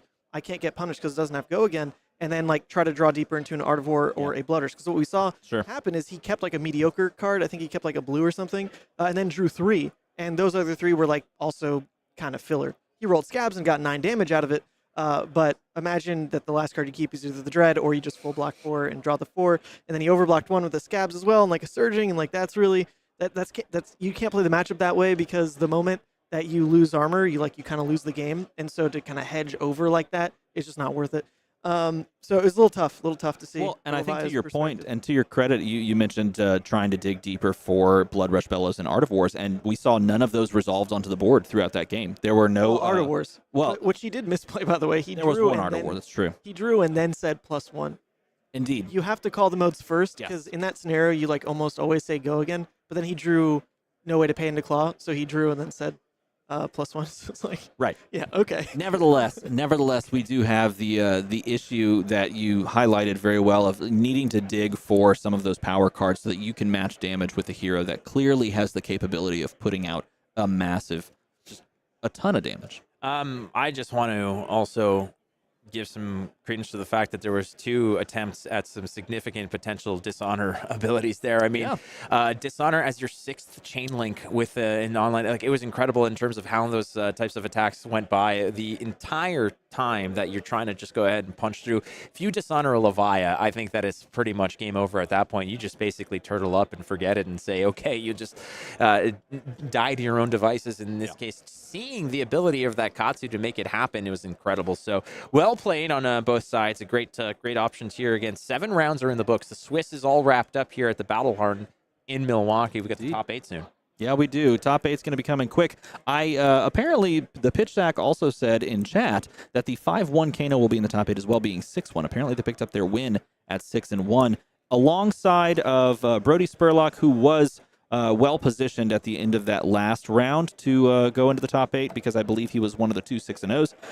And the other 6-0 player, Guy Cohen, at the time, if my memory serves correct, was 6-0 prior to this round. So whether or not they win or lose, the result of round 7, after being one of the top 2 undefeated players, is probably irrelevant outside of some seeding here and there. And if you want to be the 1 seed playing 8, then obviously try to go out and knock it down. But those 2 players we can expect to see as well. So we'll see who makes the top 8. We'll kind of walk around here in a moment, try to get some more information for you. But let's go ahead and take a quick break and then jump back in once we've gotten some more of that for you. So don't go too far. We'll be right back with more Battle Hardened top 8 action.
Still got a little bit of time left to go before we hit the top 8. I know a lot of people are wondering, hey, when we find out what makes top 8? Well, there's a lot of people who are playing win-ins. This based off of how the matchups are and the amount of players and such. We're going to let you know the top 8 in about 10 to 15 minutes or so. But before then, Stephen J.R. Modest. Let's do it. I'm ready. Are I'm we? prepared. For what? I think we're ready. Are we ready? For what? Let's do it. Oh, for what? Well, let me tell you. Show it. Show it, Ethan. Yeah! Now you're getting blocked time. out. Hold on. What am I going to be? Let's go to guess the Fab event code. All right. To play this game, all you have to do is vote along with us. Should we post like polls that we can vote on? Do you have access? You got to stop doing the post, so you go post.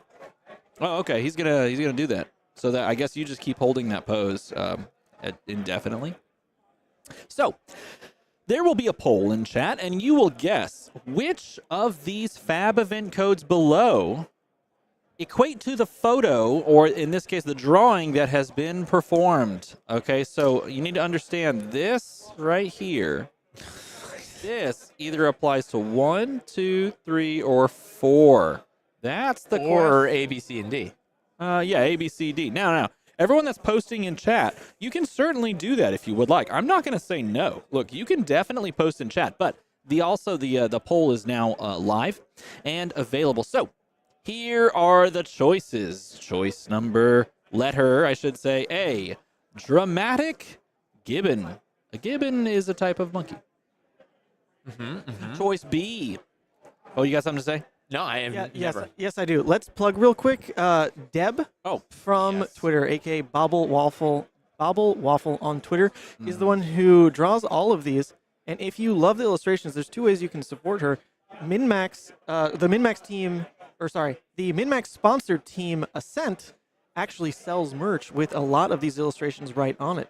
So Team Ascent, you can buy merch that has these illustrations that supports the team, supports Deb, or you can just tip her directly on Ko-Fi with her link there. But she posts these on Twitter, does a great job asking the community to guess what these event codes are. James White even retweets them. He loves them. Yeah. And we play this game quite often on stream. This is the last batch that I got, so make him good.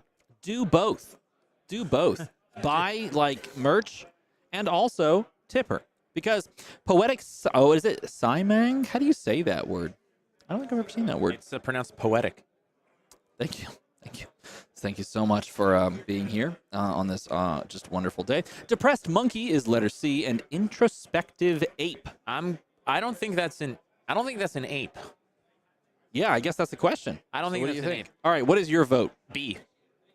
I'm going with B. Thank you. Okay, I'm going with A. A seems dramatic. Gibbon seems great. I think that's solid. So, tell us the answer. It is. All right, sorry. I have to lean into your side to get my mouse where it needs to be. Hey! Wait. He took a little bit of B with it too. So. Okay. All right. So I get partial points on this one. Claps, everyone. Dramatic Gibbon. I think that's really good for Dramatic Gibbon. Very dramatic. Do the pose again. There was something along the lines of like. There you go. That's it. That's solid. That's the way we want to do things. Looks here. like that skull just still smells bad. You think? No. I knew him, Horatio. Okay. That's the play right there. All right. On to number 2, I think. Let's jump into this next one and see what you think about the next one. And then I think we actually have some fun things to follow up maybe with afterwards. But there's the photo, there's the picture, the illustration, if you will, and it's another monkey, it's another primate of some sort. Question is it A, royal howler, B, proud bonobo, C, hedonist baboon, or D, dignified macaque? Now, it's macaque. It's macaque. Yeah. My fault. First of all, I almost said macaw, but it's not a bird. Royal howler. Now, a howler monkey is it's a very wonderful type of monkey, the howler monkey. the proud bonobo. Bonobos being one of the most sociable and also sexually active apes that are out there. Did you know that the Thank bonobo? you for placing that on the stream as well. It's true. This is first of all, where is what does it say here? For ages, is it 16 and up? Or something like that? Hedonist baboon. So continuing on hedonist baboon, I'm I just don't trying to think. educate. Okay, all right. All right. I don't know. I don't think this is a very hedonistic baboon. So if we're using our context clues and we're using our testing strategies, we're going to want to go ahead and cross this out. Okay, we ask the students Why? to make sure you cross that out because I don't think that this represents a hedonistic. Yeah, but you're not in baboon. charge of everybody. No, but I'm teaching you. Like I said, I want to educate. I know I'm how to trying do to so. be We're shut using down my our, educational yes, well, thoughts. that's because yours is unnecessary. No, I don't need to know that. You know what I need to know? How are you going to is learn? that this is D. That's my guess. What do No, you think? I think it's D. I think it's A. D. Okay, A.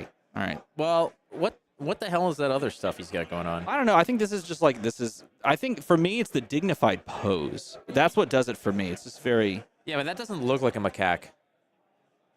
I mean, I think it's a proud bonobo because bonobos being a very sexually active brand of or species of monkey and ape, he's just proud. He's like, dude, I just had myself a wonderful weekend. All right. So. Well, chat is yes, I understand. Thank you very much, Vishra, for pointing that out. Oh, okay. Yeah, let's take a look at the poll. Let's see what the poll continues on with. That's what you choose to pull up. Okay, the poll is saying D as well. A is a close second, so I think we're on the right track. Everybody, good. Could be proud. Could be proud as well. And the winner is. Da-da-da-da-da. You're just crossing him out. You don't even know. I'm crossing this one out because we're using context clues. Okay. And the winner is. Oh, I really can't draw from like 3 screens Okay. away, but it's this one, B. oh, is it Proud Bonobo? It is B. Is it Proud Bonobo? Wow, I'm impressed Yes. because you said A and I said D, and neither of us were correct. Right, and you crossed out C, so Yeah, it was C was frankly out. So I guess wonderful. It was actually Wow.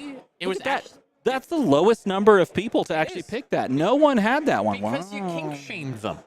No, I didn't. Yes, you did. You No, said I don't talk didn't. about this kind of stuff. No, I didn't. Okay, well, it was the species of monkey that uses sex as currency. Okay, that's the one it was. Bonobos.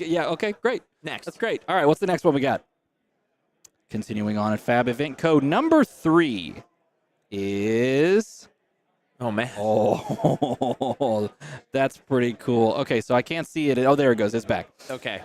All right. So did you want to say something? No, you're doing something.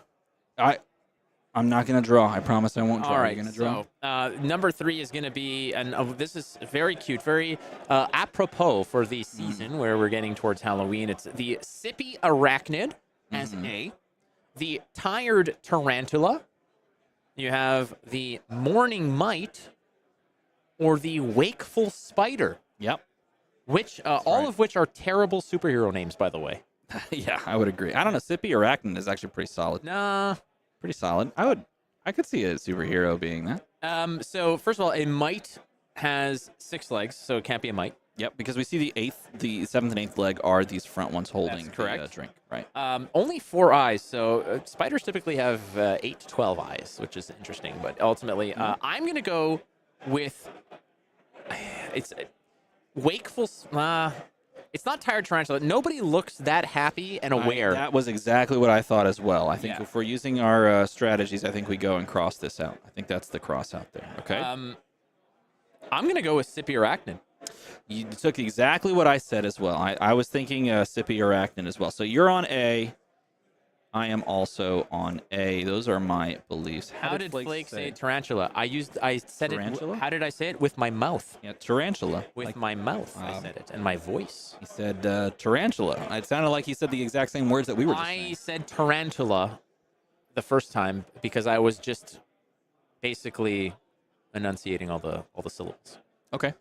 I mean, I'm still fine with it. I don't have an issue with that. I know. But there's the comment. There it is. Well, so thank you because for chat contributing. is perfect. Yes, thank you for And- contributing. Yes. Going to Worlds on spelling and pronunciation. Very good. Okay, Yeah. so sippy the arachnid is my question vote. is- I vote sippy arachnid as well. What is the hold on a answer? second. Let's see. Hold on a Wait. Somebody is now sippy arachnid. What is going on here? That is incredible. How That do is you do that? absolutely incredible. I make YouTube videos. How do you do that? Is that Okay. something you could do? I guess so. I'm not going to put it up there, but this comment is absolutely gold. Yeah, I wasn't going to mention it, but That it is is a so pretty good. good one. You want to hear a cute bug fact? Does it have anything to do with hedonism? If it's I will match it with a bonobo fact. Yes, well, clearly you will do that. For some reason, you know a disproportionate amount of bonobo facts, Yes. which is surprising. That's great. very But I do want to hear a cute bug fact. I also want to know what chat says. Are they picking D? And it looks like D is the by and large the winner right now with Wakeful okay. Spider. With ours is third. Well, Sippy Arachnid is actually third. Morning Mite, despite the fact that we said that mites only have 3 legs, and this one clearly has 8. I said 3. 6. Yeah, This one has 8. yeah, no one cares. No one's going to remember that in chat no at one all. cares. No one's going to follow that up at like 20 minutes and be like, did he say 3 on might? Because they're not watching it back in time. They're perfectly live. Okay, so I think it's A. I really do. But I believe is it's it A D? as well. Is it D? Well, that is the widest. What the hell? Okay, so it's yes. Evil Spider. It's D. Okay. Good job, chat. You Nicely beat us, done. which is not very hard to do. No. But D. There it is. Perfect. Perfect. I am now a proud bonobo in spirit. Well, congratulate. You have to make the pose. You have to make the pose. Oh yeah, where he's just like, wait, what did he have in his hand? He No, was just, like, his arm was in a very majestic regal, like you're resting it on something. he was just kind of like, yeah, that's right.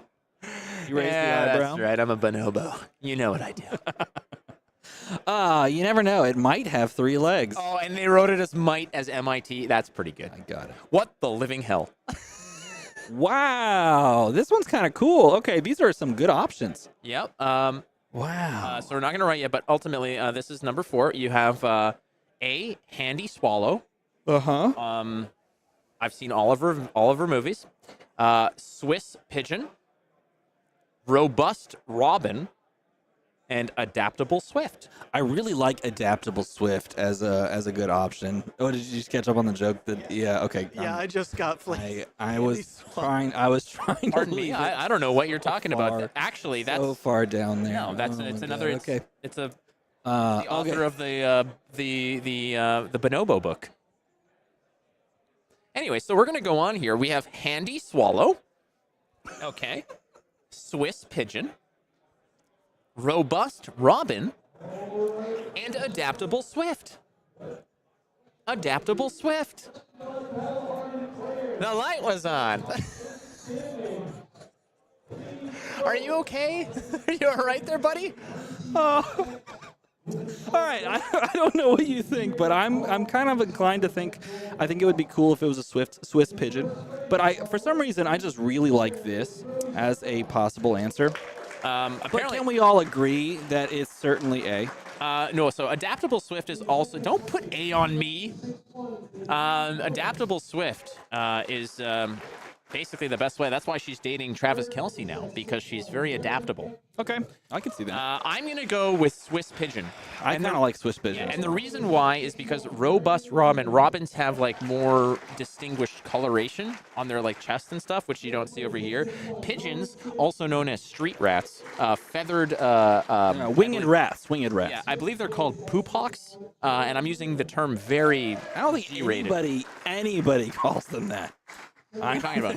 Anybody calls them winged, disease-ridden. Because I like it so much, I love that it would be like a possibility. I have to go with D, but I think B makes a ton of sense. So I'm going with B. I'm going to go with Swiss Pigeon. This is my hope pick. Let's take a look at what everyone in chat has said. Yeah, B is destroying, and I think everybody else is just going the meme answer, which Handy Swallow.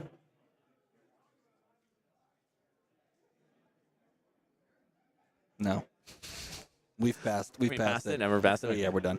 All right. So, and yes, top 8 being announced in the background, and we're also looking at the top 8 over here. So we're wrapping this up so that we can actually tell you, instead of trying to listen like this awkwardly on stream for like 45 seconds to a minute. Yeah. And then decide, that's probably no. So we're just going to give it to you when we have it fully. But what's the answer here? It's Adaptable Yes, that's so cool. That's a great one, and it's so good because like those other options are really like, what's the word? Believable. Believable. Oh no, definitely believable. Yeah, absolutely I didn't believable. even think of Handy Swallow when I came up with these. That being a potential R-rated term. But there it is. Flake will do it to you. We have derailed the stream thanks to the mind of Bonobo Fact Guy over here. Bonobo Fact Guy. Oh, Lordy all right, Lord. So, we have a top 8. Do you have that over there? Yeah, hold on. Let me get it out of my bag of top 8s. Yes, I do have the top 8. I'm going to be making the graphic, but you can go ahead and announce it here. It is in order, 1 through 8. Perfect. Oh, my goodness. I'm going to be working on the graphic in the background. All right, so we have someone named Brodie Spurlock on Azalea. In the 1 seed, was playing against Guy Cohen in the final round, and Guy Cohen sitting in the 2 seed. Guy Cohen's on Dromai, so Azalea v Dromai, and Brodie picked it up on Azalea in that match. It was actually a very close game. When I walked away, they were at life total parity. It was crazy. Jeremy, which I believe did see on stream on Bravo, sitting in the 3 seed, and another Dromai player in Brandon. So we now have 2 Dromais in the top 4. In the 5th spot, we've actually seen on streams in the past before at MinMax events is Ronan on Kano, sitting in the 5 seed. So be playing against a Dromai player in the 4 seed. So in that matchup, that'll be great. That's going to be a tough one for sure. Yeah, Jeremy, which I believe watched in that final round on Katsu in the 6th seed. So we'll be up against a Bravo. Katsu versus Bravo. WTR Heroes, apparently good. There you go. Lexi is the best deck in the format, and so it does represent one of the top 8 heroes, and that is Evan Herndon playing Lexi, sitting at the 7 seed. So that Lexi will be up against a Dromai in Guy Cohen. Top 8 at US Nats, I believe. That's correct. Yep. And I think multiple. What were you saying, Ethan? You got 2nd at Nats. Yeah. Evan Herndon. Yep. And then Richard McMahon on Iyslander, another good hero in the game, sitting at the 8 seed, playing against Brodie Spurlock on Azalea. So, again, wow. I mean, like that's a top 8. 7 different heroes in the top 8. That's pretty interesting. You got to love it here. 2 Dromais is essentially the biggest piece of the pie. The solo Bravo made it through. I was suspecting a little bit more Dromai, a little bit more Lexi, but hey, that's not a bad sort of wide berth. Now, no new bright light heroes, but we did see some of them on camera. We saw some of them try out some of the cool new stuff that we could do. But again, those heroes still have a lot of time to get situated within a meta. Now, look, there's not 4 Dromais in the top 8. So I know that for some reason people are saying there's 4 Dromais in the top 8. There are 2 Dromais in the top 8. Well, this makes a big thing over here. I mean, watch all 4 Dromais lose in the top 8. That would be spectacular. That would be only impressive 2 made it. because that would mean 2 people are cheating getting into the top 8 when they didn't actually earn their spots. They all lost twice. Or that it could be that they decided to sit down and play a best of 3 series, which would make absolutely no sense, especially because Dromai can take a while. So yeah, there's 7 different heroes in the top 8, and that is something. I think perhaps this speaks to a little bit of the Lexi fatigue, that players are recognizing that Lexi is maybe just going to be LLing no matter what. And so let's pivot off Lexi and start prepping for major events down the road, for the calling, for the World Championships, and try and play other heroes that we are going to have to pick up regardless of whether or not I am on Lexi right now. Yep. 119 players registered, 143 of them are Dromai, and 206 of them made top 8. It's impressive. How many were Lexi? Carry the 1 metric system conversion. Hi, Lexis. Yeah, so there you have it. Again, 7 different heroes in the top 8. The only duplicate is going to be 2 Dromais. Kano's in there, which is nice to see. A lot of Welcome to Wraith heroes are lurking about. A Katsu, a Bravo. Looks good, man. I'm very, very excited for this top 8 for sure. The question is, what are we going to see as our top 8 match? That's a good question. I know there were several people for the past few rounds asking for the Kano to pop onto the stream. And we might be able to get that 4 versus 5 matchup. It'd be Kano versus Dromai. That would most likely be a very quick game, and one that could be very one-sided, really, honestly, both ways. It could be one-sided for the Kano player, in that they just find their combo. It could be one-sided for the Dromai player, in that they just establish Thamai, and then establish a second Thamai, and then Oasis Respite is a card that exists in the game.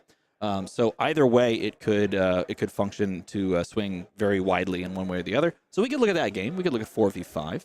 Other options: Katsu versus Bravo.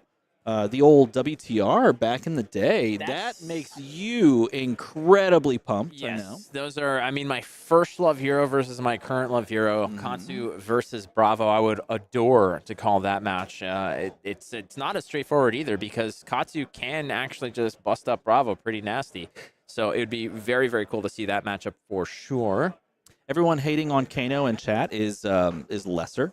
I think at this point. I think, no. Because at this point, they just don't make any sense. But that's the thing.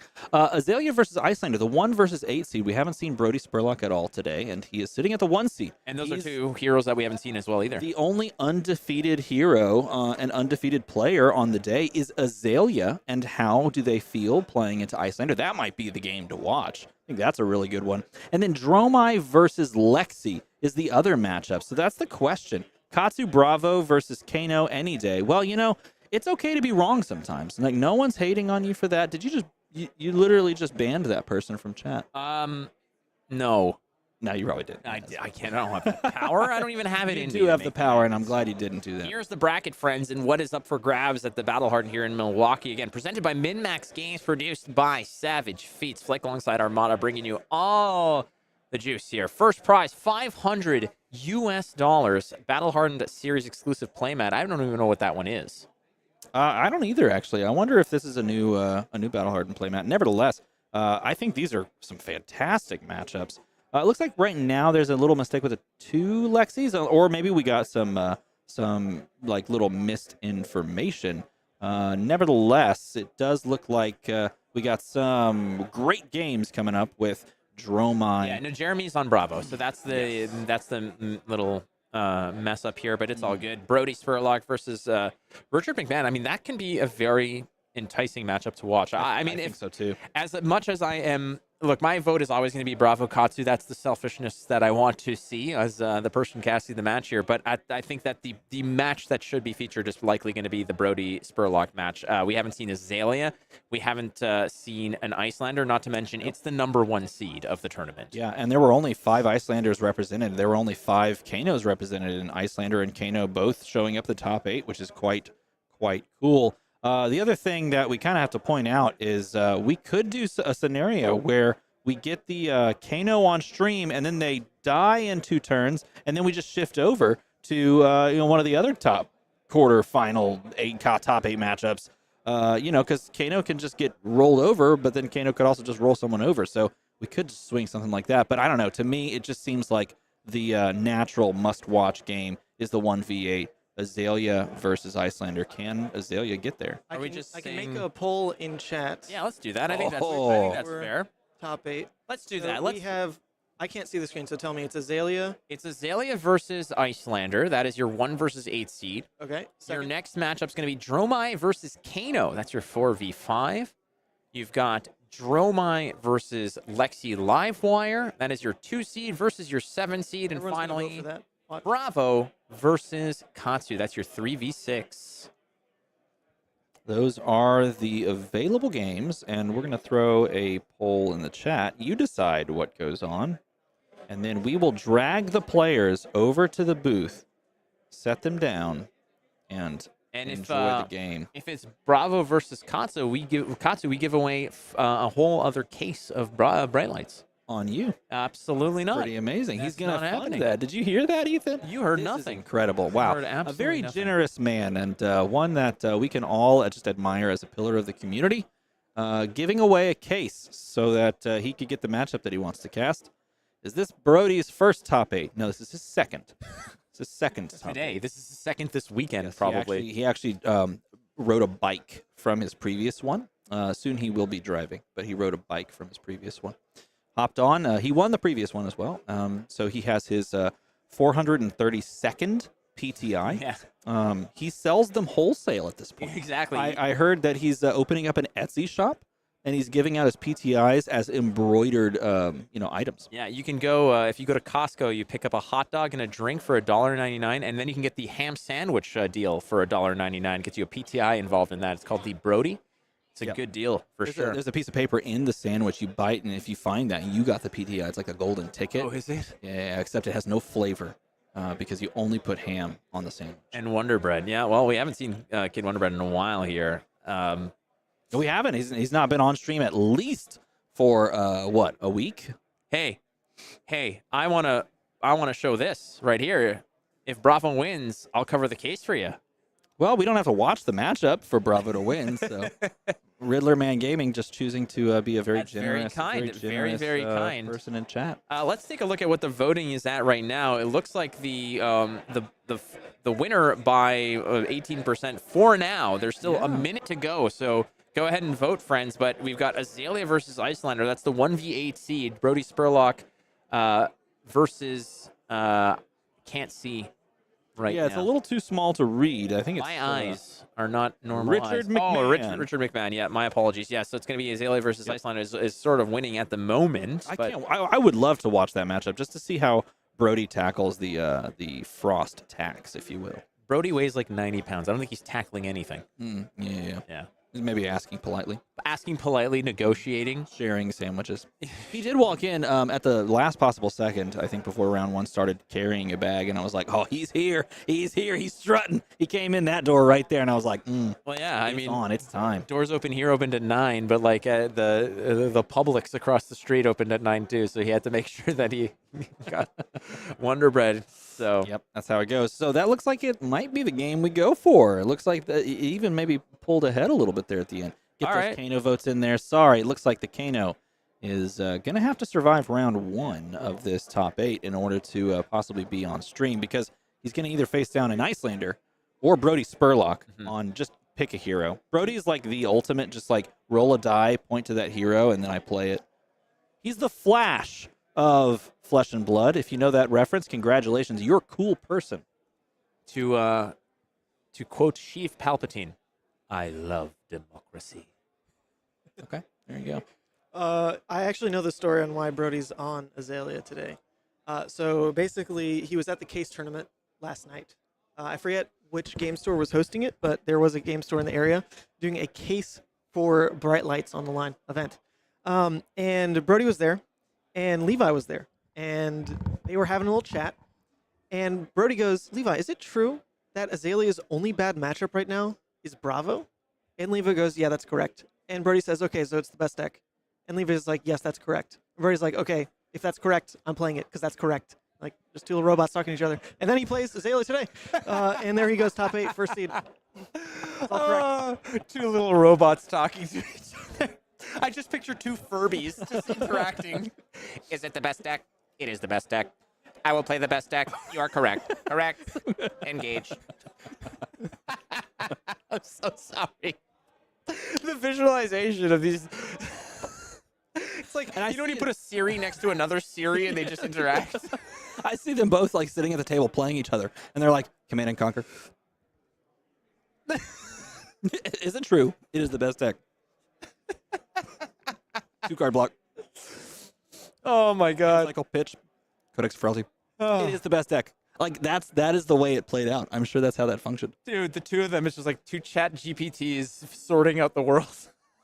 And it's funny, too, because Mara's really freaking out in chat about how Azalea's only bad matchup is Bravo when she's a Dromai player. And, he just played against Guy, the number 2 seed, and won as Azalea. So Mara owes me lunch because Bravo won the Dromai matchup.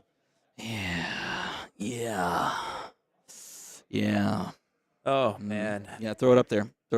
This one? Sure. Yeah. It's not going. There it goes. Yikes, gotta give it a second. Basically what every girl says when I show up to my date. Yikes. Yeah, it happens. Ugh. But, that's okay. That's okay. Oh, can we? He's telling us to cut to a break. He's like shouting at us, please, God, cut to a break. Yeah, we got to go make sure. We got to go deck check the Furbies. So we'll be back. Don't go too far. The top 8 around the corner. We'll be right back.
Okay, as top 8 is, getting ready and deck checked and all of that sort of thing squared away, we've got some time. So we had a really cool idea. We're getting Michael, Fang, and Lucas, the Arakni player from earlier, to sit down on our stream setup and crack, shuffle, and play some actual bright light stuff. So we got 3 packs to both of them. They're going to sit down. We're going to turn their mics up so we can listen along with them for the entire experience of crack, shuffle, play. Each of them get 3 packs of bright lights.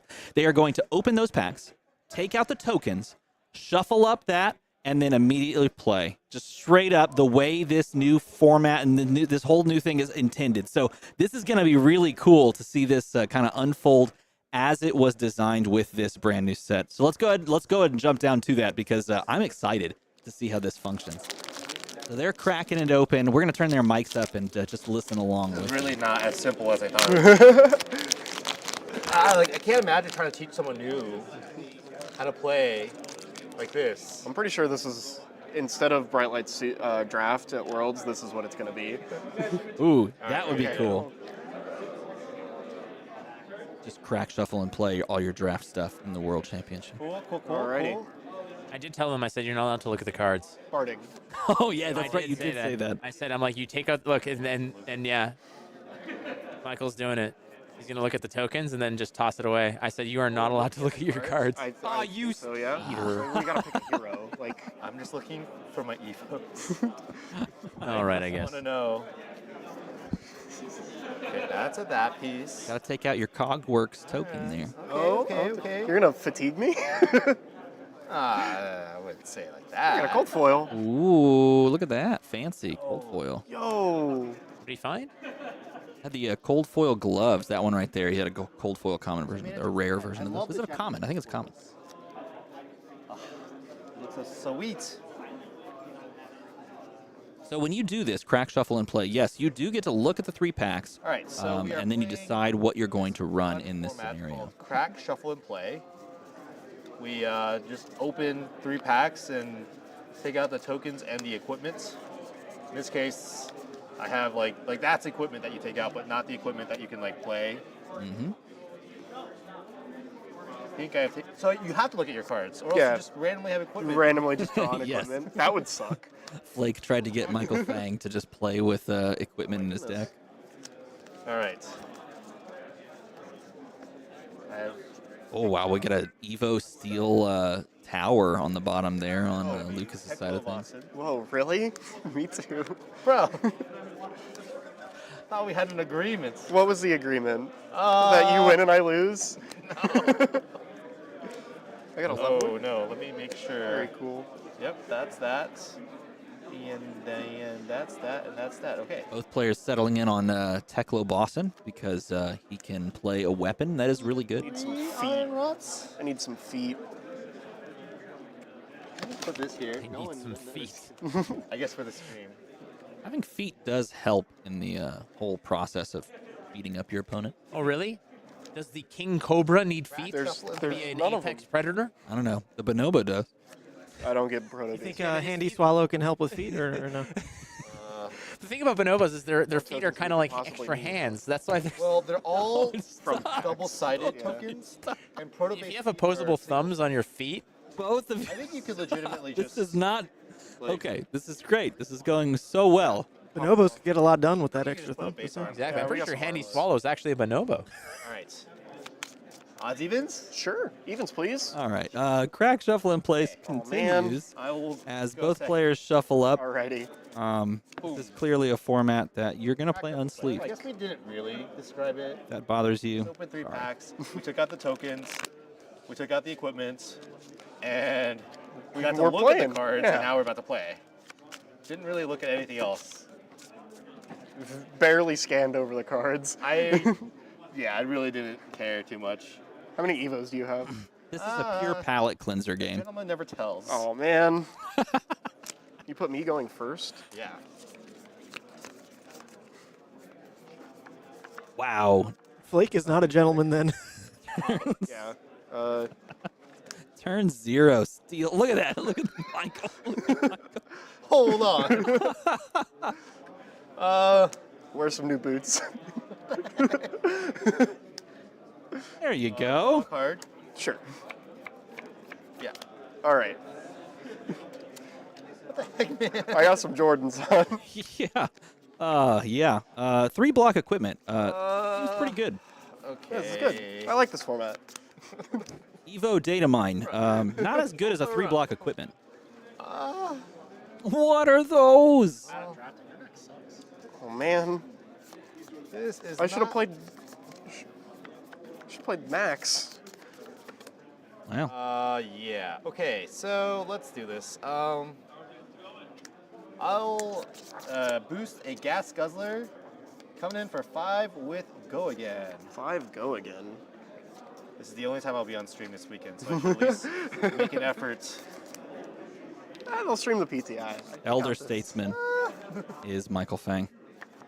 Always using the Go Again token and the dice. Block 6.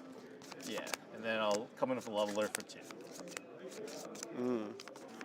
Exciting. Oh, you know it. We're here to brawl. I think it just might be a little bit hard to like teach new players how to play, which is like problematic. Yeah. Oh, it's certainly interesting. I'm not so sure it is, I actually. think I would actually enjoy this as like a format, just like waiting, like literally in this situation, waiting for like Brodie to like figure out that he's gonna win another. Waiting on Brodie to win, win the event. I find myself in this situation quite often, so might as well do crack, shuffle, and play. I mean, the beauty of this format, the nice thing about this format is you can teach it on a very base level. Hey, your items don't block. Too bad. Hey, you can just say boost and you go again. I will say from my POV, as someone who has not played any pre-releases or drafts or anything, the way I intend to catch up on like any of these cards in format is just this. Crack, shuffle, play. I just need to see the cards. I just need to play the cards. I don't want all the thought processes of draft yet. Sounds like I'll get there. I think it's also important to note that if you're teaching a new player, they're not thinking about all these intricate lines. They're just like trying to figure out what that card says. So you just tell them to boost it. That's fair. Yeah. So right now we have 2 pros playing crack shuffle play. Tomorrow we could get on 2 new players and just like see the difference. Have some Ooh, that would be cool. contrast. Well, now you have. Oops. Oh my gosh! I just crack shuffle. Yeah. Don't forget the shuffle. No shuffling. Just put them in that order they came in. No. This format is great. No blocks. I'll take 2. Excellent. I'm gonna arsenal this card. All right. Sounds like a plan. Oh, that thing can block 2 now? You have inf armor. Yeah. Oh, this is a mistake. All right. That's okay. I still have 5 armor block left. I have like the worst card in my arsenal in this format. All right. An expert at the format, boom grenade. recognizing the.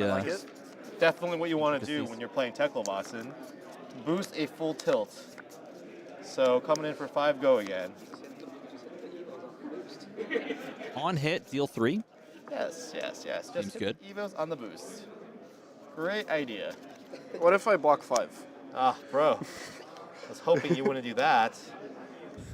I can't wait to put my second Evo Soul Tower. 4. No boost. No boost. Breakpoint. Rats. What's the name of that card? Ratchet up.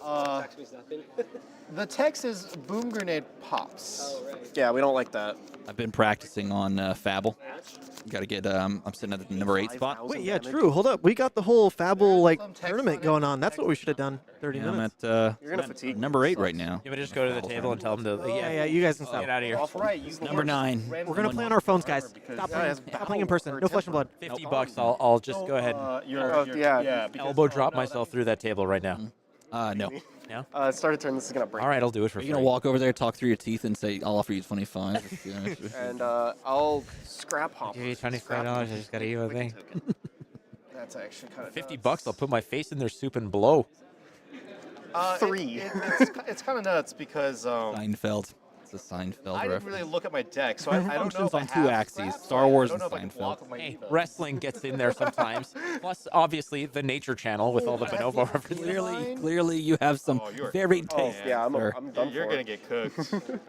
we're Sometimes gonna. you just want to hang out, order a pizza and listen to David Attenborough talk about some apes. 2 crank Man, bro items. over here's got like And then a cycle. security I don't know what else arms. to do with Pretty good. Okay, so if I block like this, oh, that's. Oh, but I draw a card. Oh, I can do this now. All right. I'm going to activate my Evo data mine. Okay. Draw a card. Draw only the most powerful Flesh and Blood cards. I see. What am I going to do with this card? You just draw the best card in the game, Codex of Inertia. On top. So I'm going to put a card on top. That would be whoa. That reminds me of.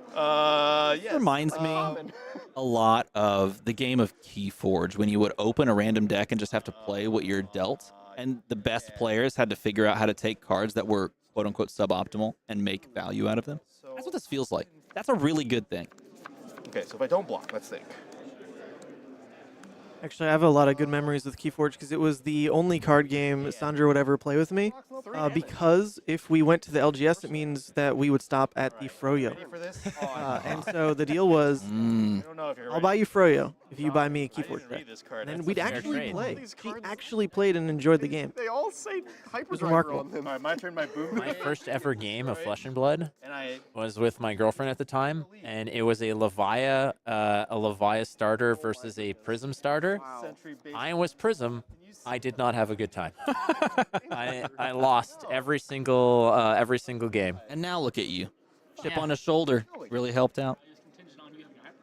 Michael Fang, by the way, in a commanding position at 15 because he has an Evo in the Banish Zone, going to be able to pay at instant speed a blue. He's going to be able to bring in that Evo and block 2 at instant speed.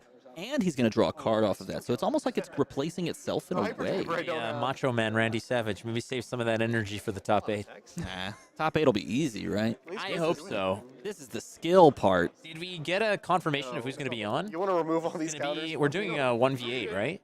Mm-hmm. Okay, I'm going to activate Teklovasin, then play this. Yeah. Oh, dude, this is what I want, man. You see, I told you he's going to draw a card, resolving, draw a card. Okay. I love yellows. I think that, honestly, betting on esports, it already occurs in certain games and such. I honestly believe that betting on card games and such, it's going to happen. It's the future. Well, anytime that somebody can actually, like, these entities like Vegas or whatever, wherever these sports books are, they can make money off this. I don't think that they're caught up to understanding all this stuff yet to actually place lines on this stuff. I mean, all they just need to hire Logan Peterson and he'll just set up all the lines, or Jordan Kennedy. Over under Brodie wins the whole thing. Over under? No boost. What's the again. what? Yeah, not over under. I guess it would be what's the 12 to 1, 10 to 1, 5 to 1. I think I'd be like 3 to 1. 3 to 1 might be a little bit too much. I'd probably put it at like a solid like. What do you mean? Like I'd say it's. This isn't even the format. 7 to 2. So I wish 7 to 2, 9 to 2. Tomorrow. 4.5. It's not much different. Look at this full tilt. It's not even boosted, but it has go again. Wait, we're Man, supposed to be that's playing value. What? Wow, this card is actually awful. It can't be bad. It's a mechanologist card. They're all broken. Well, this one says it costs 1 less for each hyperdriver you control. Good old quick fire. A little problematic. Is it like top 8 is today. What they're doing right now is they're just taking a quick break, catching their breath, doing deck checks and all that stuff. As soon as they're ready to go, we promise you we will bring you the top 8, which is not too far around the corner. About 10 minutes or so, I think, is what we're looking at here. Over under. I'm gonna play Cards left in the player's deck that wins the game. Top 8 will start at 5.5. 20. We have about 14 minutes. Cool. 14 minutes. 14 minutes. 5.5. What do you think? So, do you take that line? At 7:20 Eastern Standard Time, we will be going Correct. with it. I'm gonna go with over. You gonna take the over? I think 6 cards. Six or or more? more. Yeah, definitely. I think I would take the over on that line. It's not aggressive. Start a turn. Yep. Yeah, that's value. Do I have a hyperdriver in my banish? No. All right. Well, that's a skill issue. Okay. This is a great demonstration of this shuffle up and play, like this crack and play or whatever it's called. Shuffle play. Crack shuffle play. I think that this is such a great, because look, the games are actually, it's not just, well, I didn't get anything, so nothing, I can't do anything. Sure. Good. Oh my god, a rare? I got a rare. You control a hyperdriver. This is I think we fucked should up. have played Maxx. I think it might be a Maxx format. This doesn't have go again yet? Oh man. Should have played Maxx. I know exactly what you're. Everyone's over here just hard rolling Teklavos. I really wish this leveler had go again. Maxx with Evos. Now that would be an interesting puzzle right there. 6 Evo upgrade 2. That's a lot. Yeah, you know, there's this interesting thing where Teklo Leveler is not a Teklovossen spec. Yep. So there is a world where you could maybe just run Maxx with Evos that like don't block. Like maybe that was a problem. You can't get the value of like blocking and then playing them out with Teklo. So if they were free anyway, and you couldn't get like double value with Teklo, you could just play Maxx And then run the leveler. Yeah, with the leveler in the off chance that like maybe you make a hype driver once per game. It's more value than if you can't block. You know what I want to try? I want to try crack shuffle play with Tales of Aria, but everything is legal. Like it's just like kind of chaos style. Starvo format. Well, sort of. Yeah. I think that would be a lot of fun because you can multiple fuses with different things. I think that would be really interesting. So you're telling me that more people should try these casual formats because it would be compelling and a new, fresh take on old formats. The only issue is obviously the arrows are going to be problematic. Oh, okay. I see the. I will play a mini force field. So I think that in that case, you would have to create sort of a sub rule where it's if you have an arrow, you have to pay one to load it and it just fires. Oh, everyone just has Shiver as an offhand. So. Just waiting. He's waiting. I think that, you know what? I think that's not bad. Oh, that's great actually. All right, so LSS, talk with us a little bit more. We'll pitch this to you. You can have this one. What do you guys think in chat? If there was a format which was Tales of Aria crack shuffle play and everybody had everything was legal and everybody had Shiver as an offhand, I honestly believe that that can be a really fun thing to try. Absolutely could. Big fan of blocking. Oh yeah. Want to try that? You know what? I just want to say, both of these players, when sitting down, had some definite opinions on the crack shuffle play format, and both of them are all smiles and seem to be enjoying themselves. Mm-hmm. You've even got another Lucas. It's not Lucas Barding, but I believe his name is Lucas Birch, hovering over Lucas Barding in absence of Lucas Oswald. There's a lot of action over there for the Lucases, the Lucas Eye. And then there's George Lucas, who created Star Wars. I don't think he's in the building. Dang it. Not here I have today. so many questions. You just go chase him down there. Oh, Battle Worn. See, that's the value right there. Oh, is that the value? Yeah, Battle War. 5. Whoa. No boost. Whoa. 5 damage. Oh, just no boost? No boost. Yeah. Oh, I think we lost their audio. There it is. For that. No boost is 5 damage. No overpower. Don't control a hyperdriver. I'm in. It's a skill issue. You should have played Maxx. Pick Maxx. See? Whole bar. Well, I Oh, got ward yeah. power, so I'll Little use bar. this one. I Excellent. didn't even know he was sick. I got ward value. I feel great. It's going great, man. This is a breakpoint block right now. You don't see the vision. What do you mean? As both players sitting at 14-16, it's becoming clear that blocking might not be on the menu for much longer as their deck size continues to dwindle. And also, we just drew up into 2 equipment pieces, or 2 items. Always a first for everything. We'll boost the rev up. Oh my goodness. This is literally yellow throttle. He has created yellow throttle that gives him a resource, actually. It's better than throttle. Top tier. You got a resource. Oh, dude, and you get a resource from your hyperdriver? Yeah. It's Oh, cracked. Oh, sorry. I boosted. But Hey. I don't know how to feel about that one. All right. So there's this bird, right? And it had like all these knives and stuff in its tail. Okay. Go on. That's a Handy swallow. Okay. We're gonna. Oh, you know what else we can do? You've got to illustrate the event code for this event. Yes, It was quite a good one. It is a pretty We good got so one. much Oh, we can do it. We have the telestrator, right? We can Yeah, oh, yeah. definitely do it. What was it for this one? We've got the telestrator and we've got your stomach as a beautiful canvas flake. So. Oh, there's Just a beautiful canvas. 4 counters. Yeah. Oh, yeah. That's cool. Okay. Hey, I'm all in, man. Suspicious timing, but okay. Well, we're gonna block and galvanize Oh my the Seadron Collider. Are you sure you don't want to galvanize this? Oh, because you don't want to. I want Steven to draw it because Okay, then he's this will going to know how to roll with the telestrator. Prevent the 5th I damage. see you. Yeah, I you see the vision, you. right? I see the He's vision. got such good fingering because he's abandoned structure, among other things. Yep, that is accurate. I have like 45 cards that say scrap in my hand. So the top 8 is going to begin in 8 minutes. Yeah, that's what they say. I got a better alright. gun than him. Depends on if is Brodie Spurlock doing the deck checking. Wow. I was just about to mention that actually. We're on 8.5 hours right now, which in theory, like if we can play the top 8 out with an hour each per game or so, we're in the clear for not running over 12.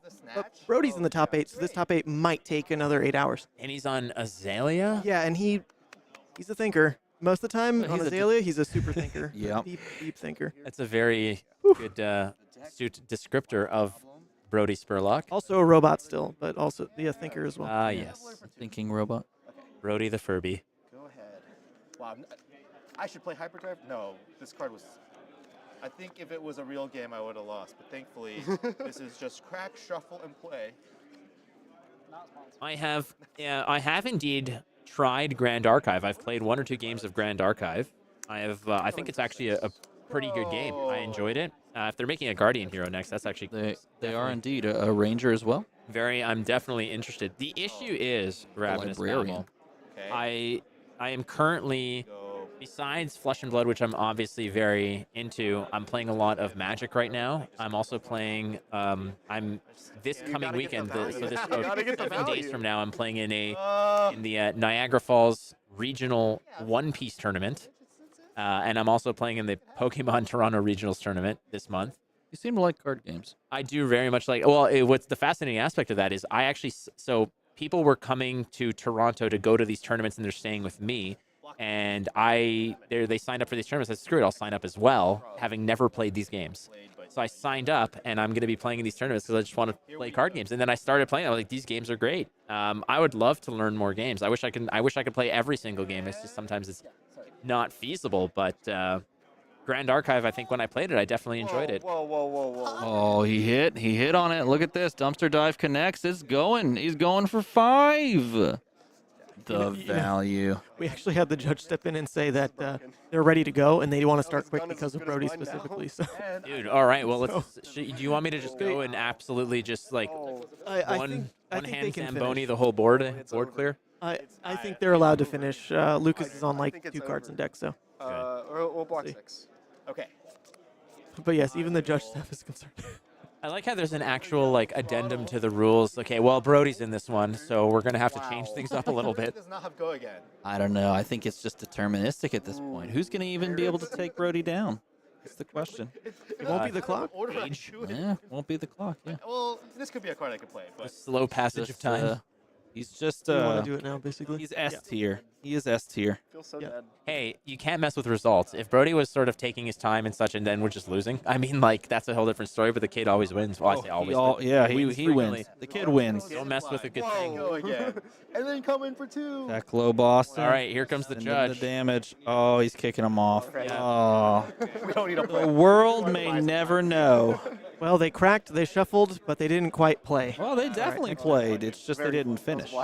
Crack, shuffle, and play, ladies and Oh, gentlemen. Yeah. Well, now it's a crack shuffle and get the hell out of there because we've got the top 8 that's happening in just a few moments here. So yeah, there's a good example of what this crack shuffle play is all about. Frankly, I think it's really cool. I think it's very cool as well. As you saw, both players, it's just smiling, having a good time there, and ultimately, that's what the method, or that's what the objective of that particular game mode is. There's no mixing of classes. It's all mechanologist. Pick 3 packs, pull the cards out, the tokens and such out, and have a great time. And there it is in spades. It's just very, very cool to see. Combine that possibility on this new set release along with the social play kit that round the table that you can now access, and new players to the game have so many options, so many more options than they have previously to this point, that it's like, I mean, why not just give it a try? Why not? The barrier of entry, if you're just wanting to try the game, is so low at this point that you might as well just give it a shot, give it a whirl, see what you think, and run with it from there. Most def.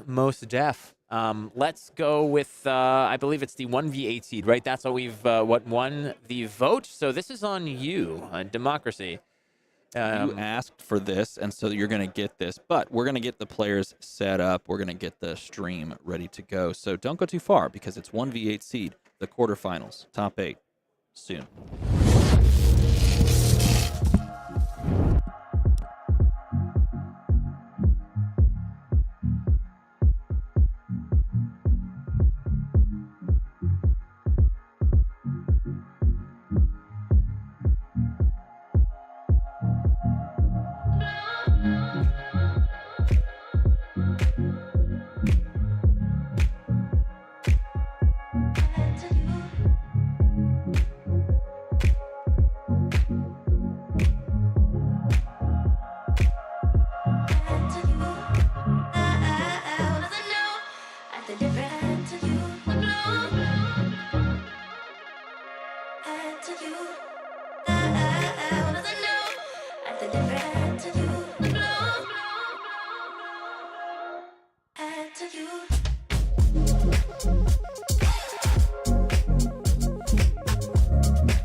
Top 8 is now, friends. Thank you for your patience. And we had a really cool exhibition of crack shuffle play, but now it's back to business.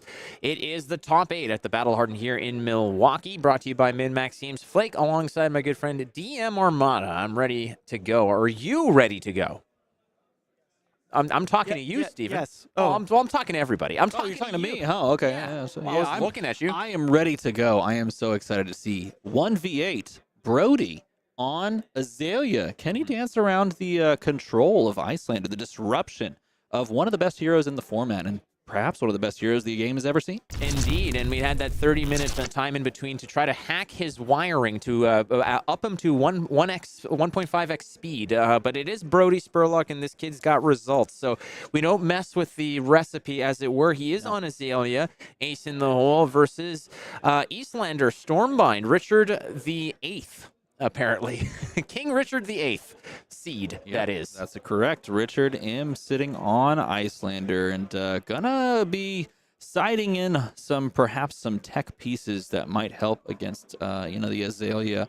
But the question is, does Brodie just not even care about Warmonger's Diplomacy, the card that everyone made such a big deal about coming out of that last set and just saying this is the silver bullet to Azalea and to Runeblades everywhere? Do we even care as Brodie? Let's find out. Well, let's find out. I mean, he is the #1 seed. Are you saying that he played against decks that did not run Warmonger's Diplomacy? It's completely possible. Yeah. I mean, that's definitely within the realm of possibility over here. But ultimately, there are always cards that come out of sets that seem to just kind of cause this ruckus, this commotion, as it were. That it was like Codex of Frailty was the worst thing to ever happen. Here we have Warmonger's Diplomacy that really created some turbulence within the meta and within the community, and this time who knows what it's going to be, but ultimately the cards exist, you play around them, you make it happen. So here we go. #1 seed Brodie Spurlock on Azalea versus Richard, the 8th seed, playing Iyslander. It is going to be a fun matchup, as a lot of these ice heroes, the Lexis that usually are the talk of the town, only one made it through to the top 8. Surprising or not surprising to some. That's the interesting thing. I mean, it was definitely a Lexi-dominated meta, and I think people at this point are just ready for Lexi to make her way out, and perhaps it's just Voltaire to make its way out, but nevertheless, ready for that hero to hit the old living legend status, and it could be that we just saw less players, picking it up and running with it, but, we only saw, 14 Lexis, which was the second most represented hero base, and only one made it to the finals here. Indeed, and people are wondering, hey, is Brodie... has he kind of had shed his skin, as it were? He's wearing a new sweater, a new hoodie. Well, that's because he is one of the new ambassadors. That's right. For MinMaxGames, alongside someone like Michael Fang. So he's got a new hoodie. He's this metamorphosis of Brodie Spurlock is not yet complete, but he's on his way. It hasn't changed his winning ability. I mean, the kid is sitting at undefeated on the tournament up to this point for a reason. Doesn't matter if he plays slower, faster, does not matter. The kid wins.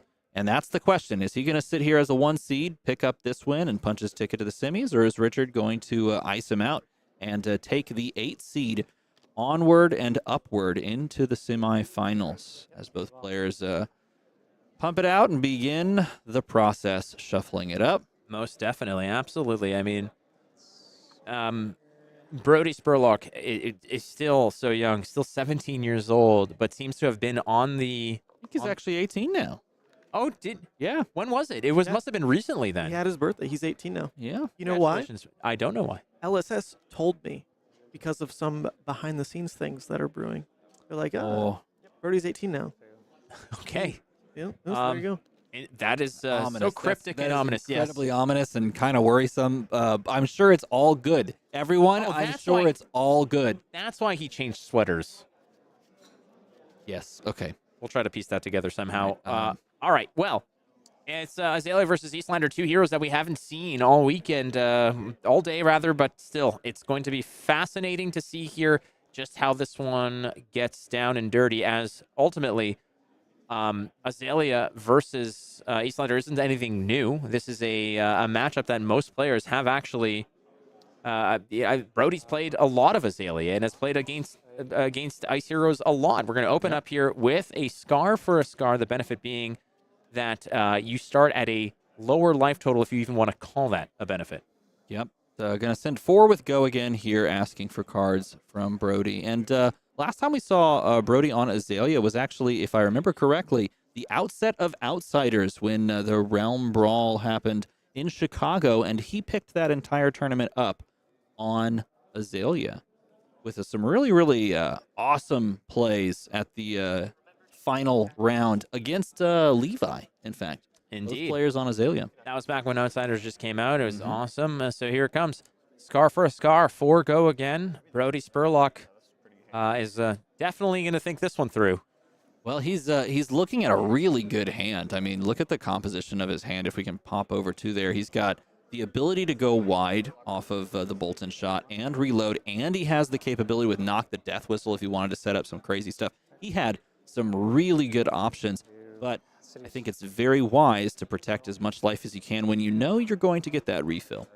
We're going to go ahead and fire off a red Aether Hail. Interesting. So this looks perhaps to be more of an arcane build. I was going to say 6 seems aggressive, but instead it will be 4 and then possibly the 2 with the waning moon. That would equate to 6 eventually. Eventually. In terms of AB, well, there's the one off of your Skullbone cross traps, I believe. Is there anything beyond that? Doesn't look like that. There is not. Brodie's kind of wide open for business if that's the case. If the arcane damage wants to trickle through, it's just a matter of time. But at the same time, Brodie's going to be firing back. You best know that's the truth. So, what's the story here? The capability of covering up some of this is fine. We can pitch a red, of course, something like this Premeditate, which is a fantastic card to have in your opening hand and be able to play out. But we have the capability of stopping some damage. We might as well do it. Did I say 6 for Aether Hail? Well, he said 6, and then he realized that it was 4. Ah, the 2 from the waning moon did equate to 6 eventually. He's just thinking ahead of himself over here. Obviously, you might follow it up with a waning moon, but there it is. The damage is done. Brodie Spurlock down to 35 again with AB1, and red arcane spells are going to really, really hurt your feelings. It's going to tick up the tunic to 1, and this feels and smells very much like a race. When your opponent has arcane damage and you have AB1 only, you're going to need to start pushing some damage. But you also have to be very aware of just these huge blowout plays that can happen if you go very resource light. If you're playing like an all red hand and you try to combo like multiple non-attacks into an attack together, because you can just get blown out by a single frostbite sometimes. That is not going to happen here. I believe he's holding on to a blue. I think he's holding on to a blue. It depends on that far left card. No, maybe he's not holding on to a blue because that looks like a it looks like a lace with blood rot. Yeah, it looks like a lace card. So we're going to go knock the death whistle. Going to go ahead and find a card that you want over here. Now he can pay past 1 frostbite here. So if he's just assuming the incidental frostbite, that's not a problem. He's going for a drill shot. It's going to be pulled to the top of the deck. He could dance around a few disruption effects. He would get absolutely demolished off of the resolution of a Channel Lake Frigid, which we do know is now in the hand of Richard because he drew into it on this turn. He can't obviously establish it on the board right now. Has to be in the arsenal to be able to play. But he's going to activate the Azalea effect. It looks like no responses. Probably means he's got free and clear run up to go ahead and Azalea here for Dominate. Drop that drill shot in. And now you see the power and the significance of Knock the Death Whistle. Putting the card on top allows for basically guaranteed jackpot there off the top with the Azalea. We're going to also lace with Blood Rot here. And finally, here comes one of those nasty little effects. This one is going to be Cold Snap. Yep. Now, Cold Snap is a huge play here. That's a beautiful sound effect. I love that. That's well like done. Like, you know, you get those sort of Halloween sound effects from that's kind of what you get there. I love it. It's beautiful. But this is pretty nasty because this is going to freeze a card in Arsenal. You have to pay through this. This is pretty disgusting. Completely shuts down the turn. This allows for nothing to be played around, nothing to be played into. It's going to AB1 there. And that is the hedge that you choose to make. I mean, if they haven't resolved a frostbite against you for the first two activations, are they going to do it on the third? And looks like Richard knew exactly when to time that to basically shut that turn out completely. And that is a huge blowout because he's basically wasted one of his best 0 for 3s off of what is essentially a card that replaced itself in the hand. That is nuts. Well, where are we going with this now? He's got plenty of cards to mess around with. That's a big one. That's Aether Ice Vein Red. And is it getting fused? It is, and it's getting fused with a dirty card, too. Like you mentioned, Channel Lake Frigid is the fused card here. Aether Ice Vein representing 5 arcane damage. On hit, which it will, it's going to require Brodie to pay 2 or discard a card. So the problem here is that the insult to this injury is the fact that at any juncture he can just go ahead and jam and Channel Lake Frigid out on Brodie's turn to really muck up the turn that he wants to put together. So Brodie has to first deal with this damage, of which he can potentially block one, but he's still on the hook to pay. He's going to go ahead and toss one of those remorselesses, though. Going to drop the Channel Lake Frigid into the arsenal and draw up. Now, Brodie is significantly behind the 8-ball here, and he does have some capabilities of playing out some big turns. The question is, does he have anything non-red? And it looks like, oh no, Seek and Destroy and more red cards. Drawing into multiple red hands here has been just backbreaking, and it's going to require 2 of those cards if that Channel Lake Frigid is established on the board right now, because he's going to have to pay through the Frostbite and the tax on the Channel Lake Frigid just to play a drill shot for 7. Well, I like this because Richard is trying to gamble here. He's like, how deep do you want to go? Do you have a blue? Look at it. Richard is just kind of trying to say, like, is now the time? Is now the time? Now's the time, Richard. This is huge. Wow, and he managed to give him a free pass. I'm incredibly surprised that Richard didn't just go ahead and drop the Channel Lake Frigid here.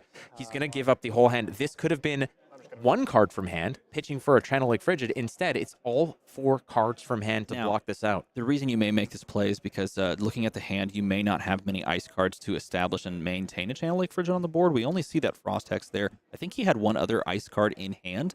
So sure, it seemed like that was pretty capable of just throwing it down there, but you didn't have much in the way of follow-ups on your own turn as well.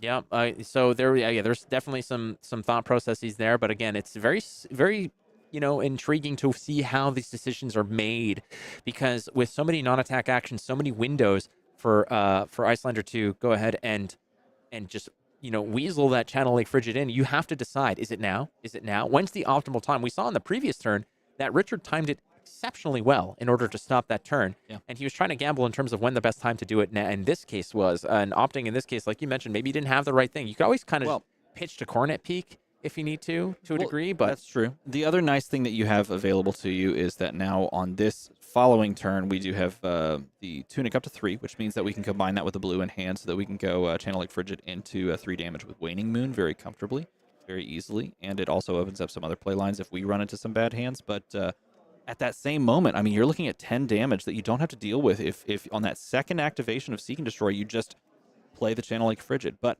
the question, nevertheless, is whether or not you want that value. If you're married to the value of being able to Tunic, pitch a blue, Channel Lake Frigid plus Waning Moon, versus if you're playing to the flexibility of blowing out your opponent on a second turn in a row. Kind of wondering if card economy is even going to factor into this particular matchup. But if that's the case, if you're worried about shedding cards, well, you just gave up 4 to block that 10, which is part of the game here. Brodie now knows that there's a Channel Lake Frigid in the arsenal.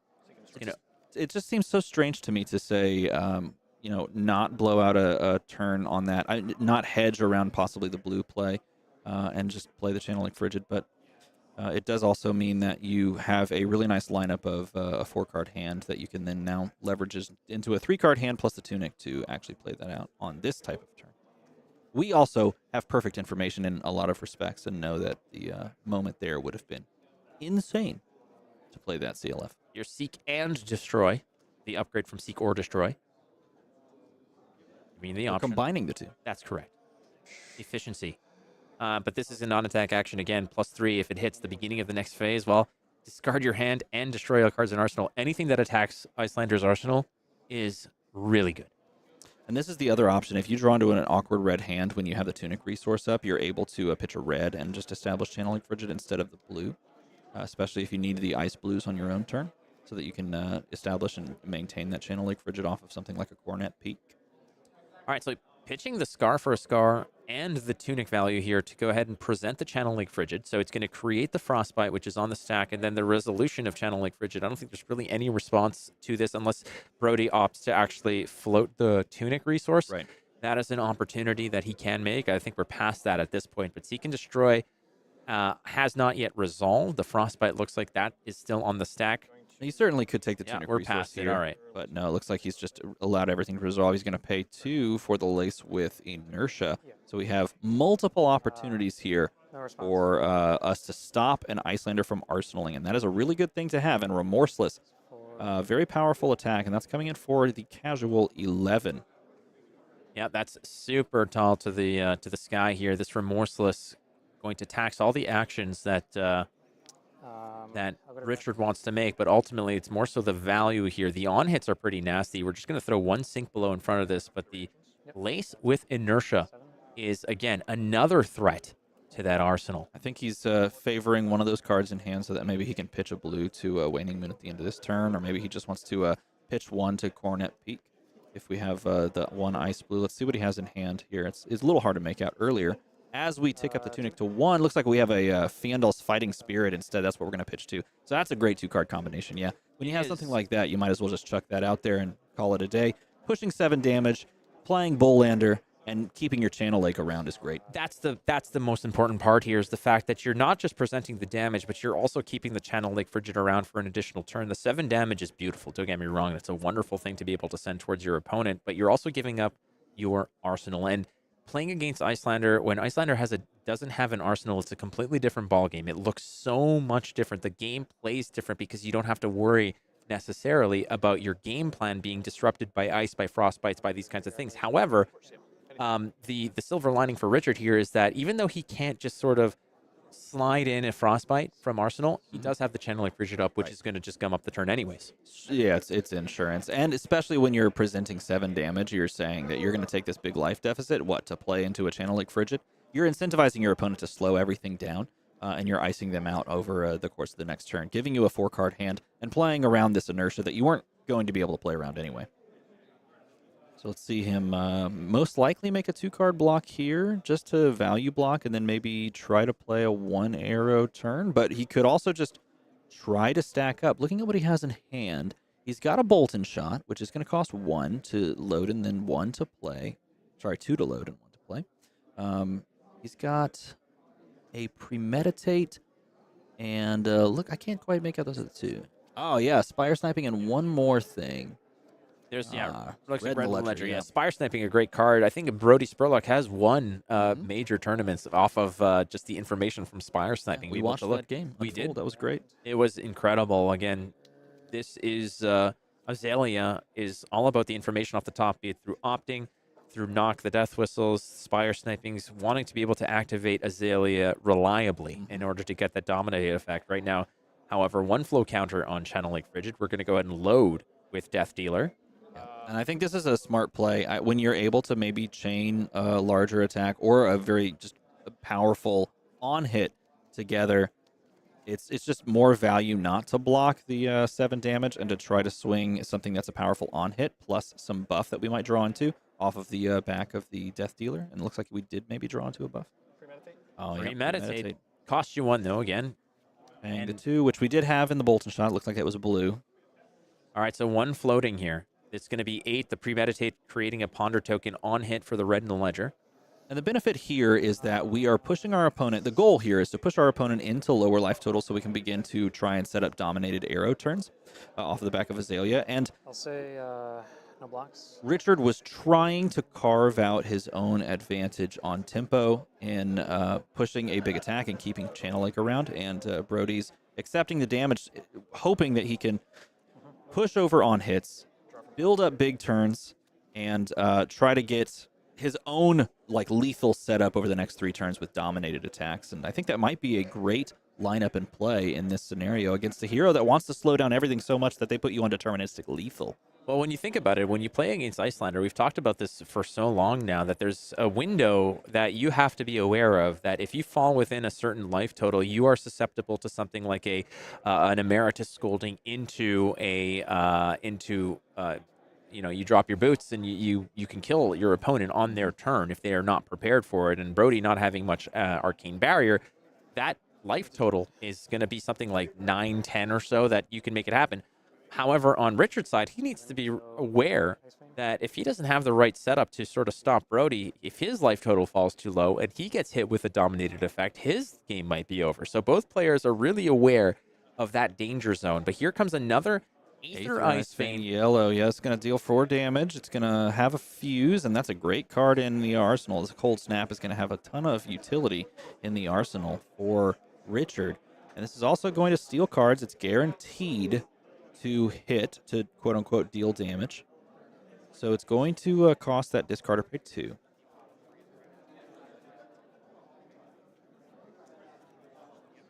So 1 ice card in the pitch zone.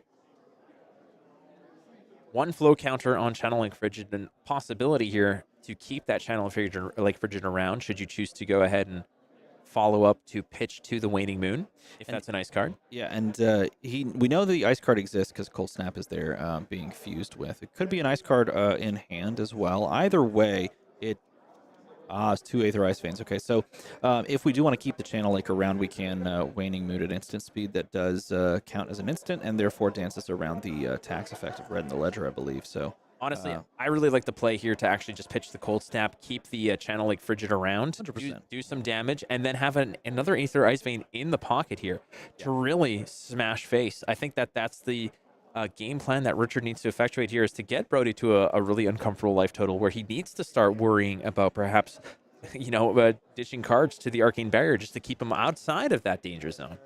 Well, I think he recognizes correctly that he doesn't have enough game plan into the just staying alive past that threshold, and he just has to close the game out quick because, here it's 2. He's going to pitch 1. Assuming that he can play this 3-card hand that he's got with 2 in the hand and 1 in the arsenal, he's got to push to damage. He has to get his opponent way low because he has no real way to stay out of the damage threshold at 12 and 13. What's the most flow counters you've ever seen on a Channeling Frigid, out of curiosity? I think 3. I've seen 3 as well. I don't know. I don't think I've ever been in a situation where I've ever seen either. 4. I could not imagine how that's reliably feasible. I'm sure that it's possible, it's plausible, but I've seen 3. Still, having it at 2 is already above rate. Keep in mind that it's 2 plus the turn that he snuck it in on Brodie's side, which didn't count. Look for the so it's like 2 or 3.5 turns that it's been there. Drawing into a new 3-card hand. Well, essentially in 1 new card, making a new 3-card hand and new combinations available to him.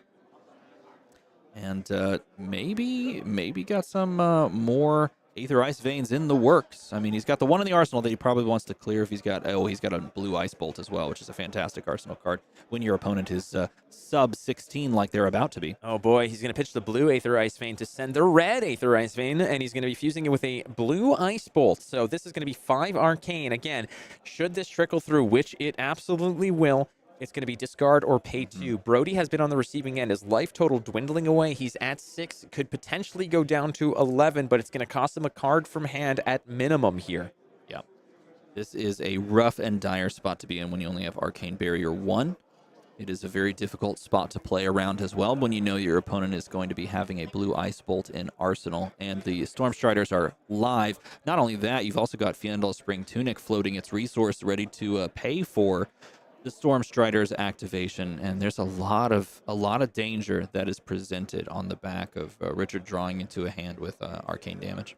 Again, this is the top 8, the quarterfinals of the Battle Hardened here in Milwaukee, presented by MinMaxGames, produced by Savage Feed Flake alongside DM Armada. It is Brodie Spurlock, the #1 seed, playing Azalea versus Richard, the 8th seed on Iyslander. Both players, Brodie, no stranger to these high leverage situations. Richard here as well, been playing exceptionally well throughout this tournament over here, but he is up against one hell of a player in Brodie Spurlock. And these players are fighting for a spot in the semifinals to either face down a Dromai player or a Kano player, depending on how that game wraps up. There's 2 for the Waning Moon. Going to try and slow down and stop some of that damage. They are going to have to change. There it is, down to 12, and we only have the capability of stopping 1 of that. So we're down to 10, which means we are in deterministic lethal range through a variety of lines. And, oh, yeah. It is almost all she wrote for Brodie here. The 1 seed, but struggling for his tournament life and hoping desperately that he can string together a series of turns that keep him in this game. But it all depends really on what Richard draws right now. Keep in mind that Richard pitched away a blue Aether Ice Vein as well. We don't know what else there is going to be, but man, oh man. He just drew into Emeritus Scolding Blue, which is just a death knell. If you have the capability of paying Stormstriders Emeritus Scolding Blue for 4, 3 from the Arsenal and 3 from the Waning Moon, if you can cover the 1, 2, 3, 4, 5, 6 cost with 2 blues from hand, you just have lethal here. That is one of those nails in the coffin.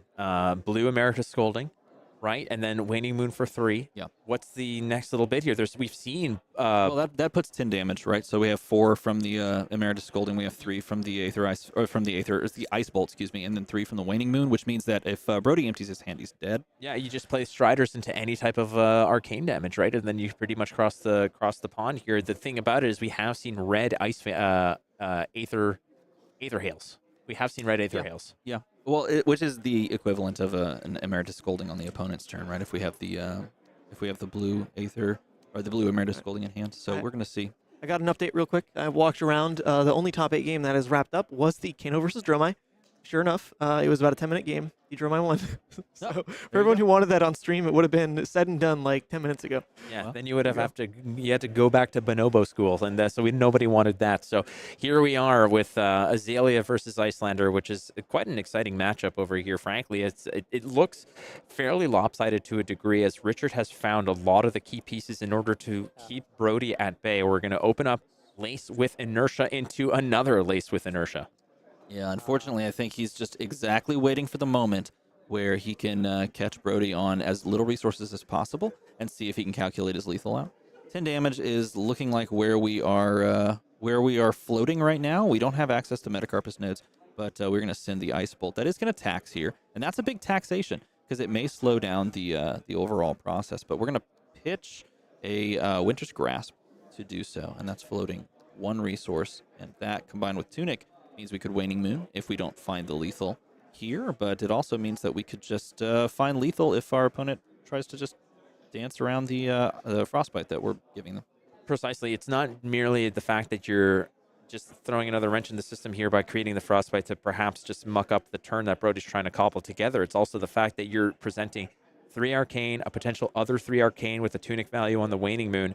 That's 6 Arcane that's going to be presented here. Brodie can only block 2 of it, meaning that 4 is going to go through. Brodie's going to be down to 6. And again, Emeritus Scolding with a Waning Moon, or even just any activation of the Storm Striders into any kind of arcane, can be devastating here. So this is the setup. This is basically it. This is just for putting him into the crosshairs and arming the missiles. Well, so now lethal is no longer on the stack. He did use the 1 resource to stop the damage from coming through.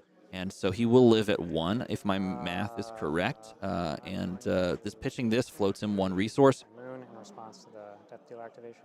Waning Moon. I will take 3 down to 5. Oh, he's taking it all. He's going to go down to 5 here. Richard's going to love hearing that. This does mean that he's going to go to 1, but when Richard's sitting at 20, he can full take and still Storm Striders for lethal next turn, no matter what. Well, here's the deal. Is the Lace with Inertia creating something that is going to... Yeah, I mean, it's going to stop the arsenal, but he can still Storm Striders for lethal. Your opponent's on AB1, so you close this game out next turn probably just 100% of the time. He's going to cover up as much as he can. Doesn't need any of these cards because those cards are going to go away anyway on the Inertia trigger. Okay, well, he's going to go ahead and block out as much of this as he possibly can. It doesn't really mean much, again, because of the Inertia is going to just go ahead and eat that up. But he's done the work that he needs to do. And again, the brilliance of Storm Striders means that he's got reach when other players might not have that opportunity. Wizards finding a way within the margin in those greasy little areas, those little alleys that they can go ahead and deal damage. Yeah, at just about any moment we could see Storm Striders come in for, like you mentioned earlier, a red Aether Hail plus the Waning Moon is death. There's a lot of paths to death in this scenario for Brodie, so he's going to have to try and find the path that doesn't blow himself up. And sitting at a drill shot for 10, that's going to go through. It's going to put one of these equipments with the -1 counter. We could have seen a block with Coronet Peak there. Might have been interesting, a value block on Coronet Peak, but instead we're just going to hold, which could play into the late game, as we do have a couple of turns remaining in this one, as Brodie sitting at 5 means, and taking the entire hand of Richard means that Richard doesn't have any recourse on his own turn. But he's at 19. That's the most important part over here. We're talking about getting into the danger zone. Richard well removed from any kind of devastating dominate effect. Not a worry at all. And in worst cases, you still have 1 block from the cap and 1 block from the Tunic if you ever want to get there. But again, that just probably pie in the sky type thinking from Brodie at this point, as Richard draws up. He draws into another, I should say, copy of Emeritus Scolding Blue, which is a 4 damage to cost on your opponent's turn. That coupled with Waning Moon pushes a total of 7, and that is deterministic lethal unless your opponent has exactly Sigil of Solace or any way to gain life off of like an Oasis Respite. Yeah, which to note, Levi does play sigils. And he says they're quite cute into Iyslander, and it won him the game versus Punkage in Portland specifically. I could see it. I don't know if Brodie's on it. We haven't seen him yet. We definitely have not seen them. You're correct here, but again, I don't know how deep that discussion those two had in terms of Azalea, whether if it got into the nitty gritty of the deck list. They both agreed on Azalea, but how far into that conversation did they get into sort of like the sigil of solace kind of conversation, you know? So there is a PTI tomorrow. Just want to remind everybody, but we are in the top 8 here of the Battle Hardened, but there is going to be more action tomorrow, brought to you by Savage Feats. I should sit up, show good posture. My mom might be watching. I'm over here going like this, just waiting for the possible arcane damage salvo that could spell the close of Brodie's tournament life here today. Brodie's saying, if I only had my other hoodie, oh man, this would be completely different. Could be indeed. Brodie really pondering it, thinking about his overall lines. That pendulum swinging in Azalea's art is so ominous. I was about to say, looking left and right. Mm-hmm. Who's going to steal my sandwich? Who's stealing my sandwich? And he's really weighing his options, but I think we might perhaps just see the end on this turn. He does have... See, this is the interesting thing. Braces of Belief being the card that he chose to play instead of a second AB slot means that he doesn't have really any recourse here. Your opponent has to have any arcane damage spell, essentially, pushes 5 overall damage. Like any blue outside of Frosting, any like Aether Hail Blue or anything like that, combined with the Waning Moon, pushes 5 damage. And so perhaps he's just hoping, and this is oftentimes what you have to do. You just have to hope that they don't have it and keep playing out your game plan until they do have it. And trying to find out the best possible line, knowing your opponent doesn't have an arsenal, so they can't disrupt you. Hoping that they don't have their own lethal on you. Maybe we just try to push over the top a couple of turns, but we do know that the writing is on the wall if Richard sees it. So here's Brodie. He's really just kind of thinking how he wants to approach this, knowing that at 5 life and Stormstrider's still online, that this can be a short game. Again, if there's a 1% chance to get out of this, you have to find that line and you have to play towards that line. It's not merely a matter of just conceding this. This is not how you play.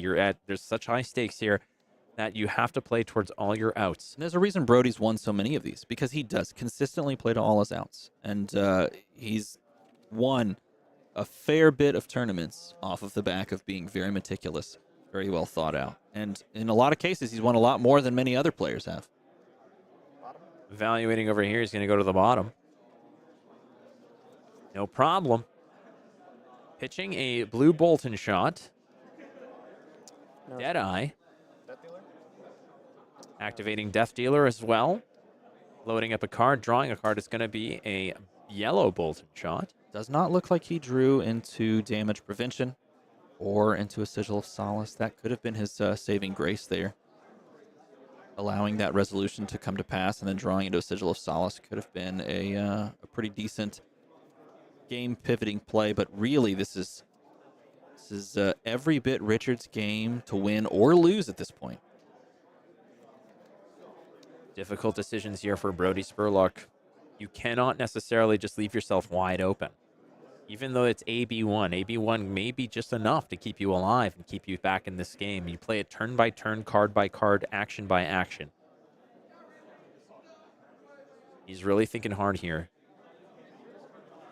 He knows that the chance of disruption is so far less than the chance of death that it's almost like you don't necessarily need to consider playing around the disruption options.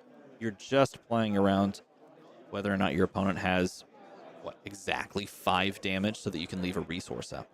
That's essentially his play thought pattern, right? So if my opponent has anything that's blue, any blue 2 cost that they can pop out from Stormstriders, I need to have 1 resource up.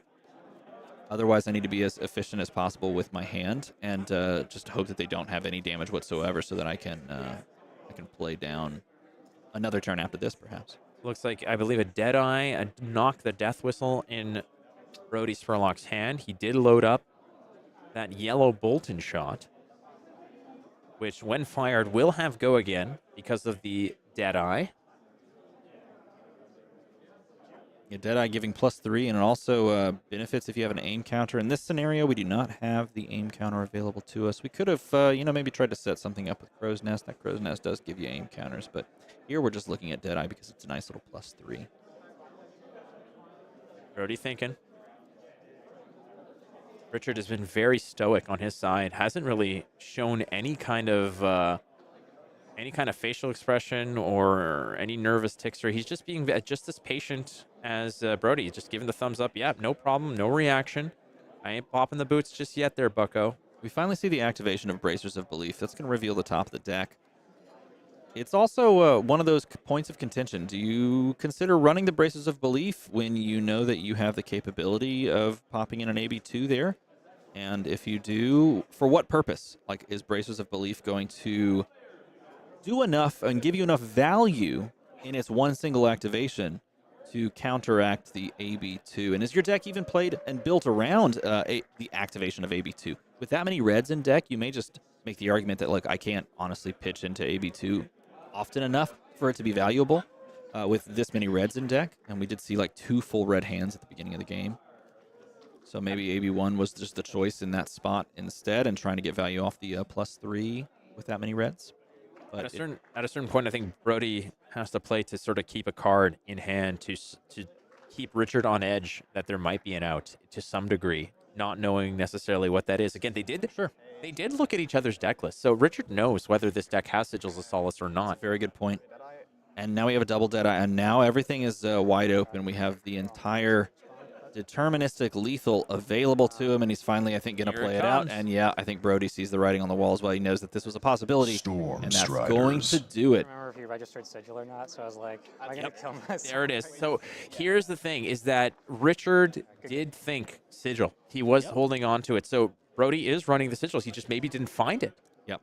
Or didn't play it. That would have been a huge get in that game, but able to pick up the win is the 8 seed Richard, taking down one of the best players in the game, and Brodie, the 1 seed, the undefeated Azalea on the day, and punching Iyslander ticket into the semifinals. Congratulations to Richard, and just an absolute beauty of a run from Brodie, going undefeated in Swiss. No, beautiful run by Brodie. Congratulations to you. But it is Richard that is going to be advancing to the semifinals, playing against that Dromai. Iyslander v Dromai, and that's another one of those matchups that people look at and go, well, that's really good for Iyslander, or that's really good for Dromai. Well, I don't know. Well, we're going to find out how Richard feels about it. Had a little bit of that Norm Macdonald stank on that delivery there. I don't know. That's what I don't know. Another wizard I got to deal with. But also, everything with a smile, too. That was the best part. That is the best part. As you can see over here, it is going to be Richard McMahon versus Brandon Jupi. And the 4th seed versus, the other side, we've got Evan Herndon, the runner-up of the U.S. National Championships. And we're awaiting the result of Jeremy Kerman versus Jeremy Capture. So, Battle of the Jeremies. Yes, Battle of the Jeremies. That's an interesting part there. We're going to see if Bravo has what it takes to beat your original hero. My original hero, yeah. My current Bay versus my original Bay, my OG. How it started versus how it's going. Yeah, more or less. You're not wrong there. I guess we should put it to a vote as to which one of those matchups we particularly want to see. We don't know what the result is of the Bravo versus Katsu matchup. We will be waiting on that. But what we do know is that it is, in fact, going to be Dromai versus Iyslander. And I've watched a lot of those matchups. I've cast a lot of those matchups. Anything Dromai related into a wizard, you got to think, well, those Ashwings have built-in AB. There's going to be a lot of defensive tactics, but at the same time, there's a lot of red cards in there that are going to be difficult to punch through. And I've watched a lot of players like Majin Bay take down Dromai players in some of the most spectacular fashions by sniping dragons at the best opportune times. It'll be interesting to see which one of those heroes is able to pull it out. And I think it also matters a great deal as to what that Dromai player is doing with that deck. If they're on the Royal Dromai package versus if they are on, like a traditional Big Dragons list, which I don't think is going to be as popular going forward simply because Tome is a card that exists now. But that would also delineate how that match is going to play out. And then Lexi versus one of the two WTR heroes. Who knows what we're going to see there? It could be Katsu, could be Bravo. Either way, it's going to be a Jeremy. That's what we know that for certain. You're not wrong there. It's going to be Jeremy. It's going to be Lexi versus Jeremy. But which one? It's left up to chance here. So the voting is going on right now. Make sure that you go ahead and drop in your vote. But we do have something fun right now, as we talked about those. What are they called? The Fab event codes. Yeah, the event codes. That's Fab it. event codes. We have an event code, and our good, wonderful Picasso, our local Picasso here. That's what it is. Okay. Yeah, because it's so obscure and weird. You're going to draw one of the event codes. Okay. Okay. I have to think about how best to represent this, because if you don't know, event codes are interesting. They are, some sort of a creature usually, right? It's adjective plus animal. There you go. That's the structure, right? So it's an adjective plus animal, and how do we represent that adjective? For people who don't know, this is something generated in Gem that makes each event unique. It's the way to basically type in like the web address to join any ongoing like Gem event. Just type in like fabtcg.com/event code, and then that will take you to the event, register you. So the way that they're generated though is always an adjective plus an animal. And that adjective can get pretty spicy because it could just be like a color, but they count all random colors. Like eggplant came up. Eggplant as a color was considered an adjective. Oh, for one of the we got hedonistic. What was it? Hedonistic macaque or something? Yeah, I think it was actually. Yeah, well, I did make that one up. Still that pretty good though. Pretty good. I'm sure it would be there. We also got that handy swallow. Was that you? Yeah, I made that one. Jeez, okay. So hey, look, Brodie Spurlock here. Everybody's blaming me about handy swallow. Meanwhile, he was the architect of that debacle. All right, so you brought it up and you definitely connected it into a place that it probably just shouldn't have gone. No, nevertheless, it should definitely be there. Are we gonna do this thing? Draw it. Should I draw? Okay, here I'm gonna give you some canvas space. I'm gonna get out of the way. Go ahead. Here you go. Oh, you have all of this. Yeah. You gotta go to the other side. Well, I think Brodie was trying to sit down. Brodie, do you want to sit in that chair? Brodie's gonna come talk. So I mean, that's probably that's even better. Hey, Brodie. Hello. How's it going? Hey, let's get you some space and some room. Drop the backpack and the sandwich bag off. One of the most important questions that everybody was asking was how much of that particular match, the result of it, is a result of you wearing a different hoodie. Ooh, good question. Well, okay, I actually thought about that before this tournament. You would. I knew I was gonna have this hoodie. As I was packing my suitcase, I was like looking at the gray one, debating whether to put it in there. I actually. Not gonna lie, the thought crossed my mind to just wear this one over that one to keep the luck. Oh, there's some superstition there. Yeah, it's I'm a little attached to it, just a tiny bit, but I let it go. I left it at home. Well, it paid off nicely in the Swiss rounds as you went undefeated on the day. What were your overall matchups like going through as Azalea? So it was a weird day. I started off facing against 3 5s in a row. Then had a Bravo into an Arakni, which was like the craziest and closest game of the day. Arakni was 4-0 at that point, making a solid run toward top 8. I think at least one of the games Arakni was on stream. Yes, the one right before that. Yeah, where the Arakni player beat Dromai, which is one of their hardest matchups. Mm-hmm. Yeah. But anyway, the Arakni game was insane, and then another Bravo, and then finally a Dromai to close out Swiss. And feeling like you picked up Azalea, for what purpose was the Azalea pick? Why did you choose Azalea this time around? Part of it is just that I think in general she has been a little bit underestimated since Warmongers came out. Obviously the card is very good versus her, but I still think she's a super strong deck. And I mean, sometimes even if you get got by Warmongers, your deck is so good that like closes the gap, and then it's close, but you can still win. Yeah. It was sort of a meta call because I thought maybe it would be good into some of the new decks people were trying post Bright Lights. Sure. Which ended up not really being the case. There aren't a lot of Mechanologists in the room at all. Right. And also I just like playing Azalea, and it's been a long time since I played it. That's true. Drifter Comic wants to know, what I want to know is if Brodie ate a ham sandwich before that top 8 match. I did. I've been eating them all day. We had a nice 30-minute break before the top 8 started, so I have just a couple sandwiches remaining. Oh no. How many do you have left? Looks like 2 left. Oh, 2 sandwiches left. Okay. Out of how many?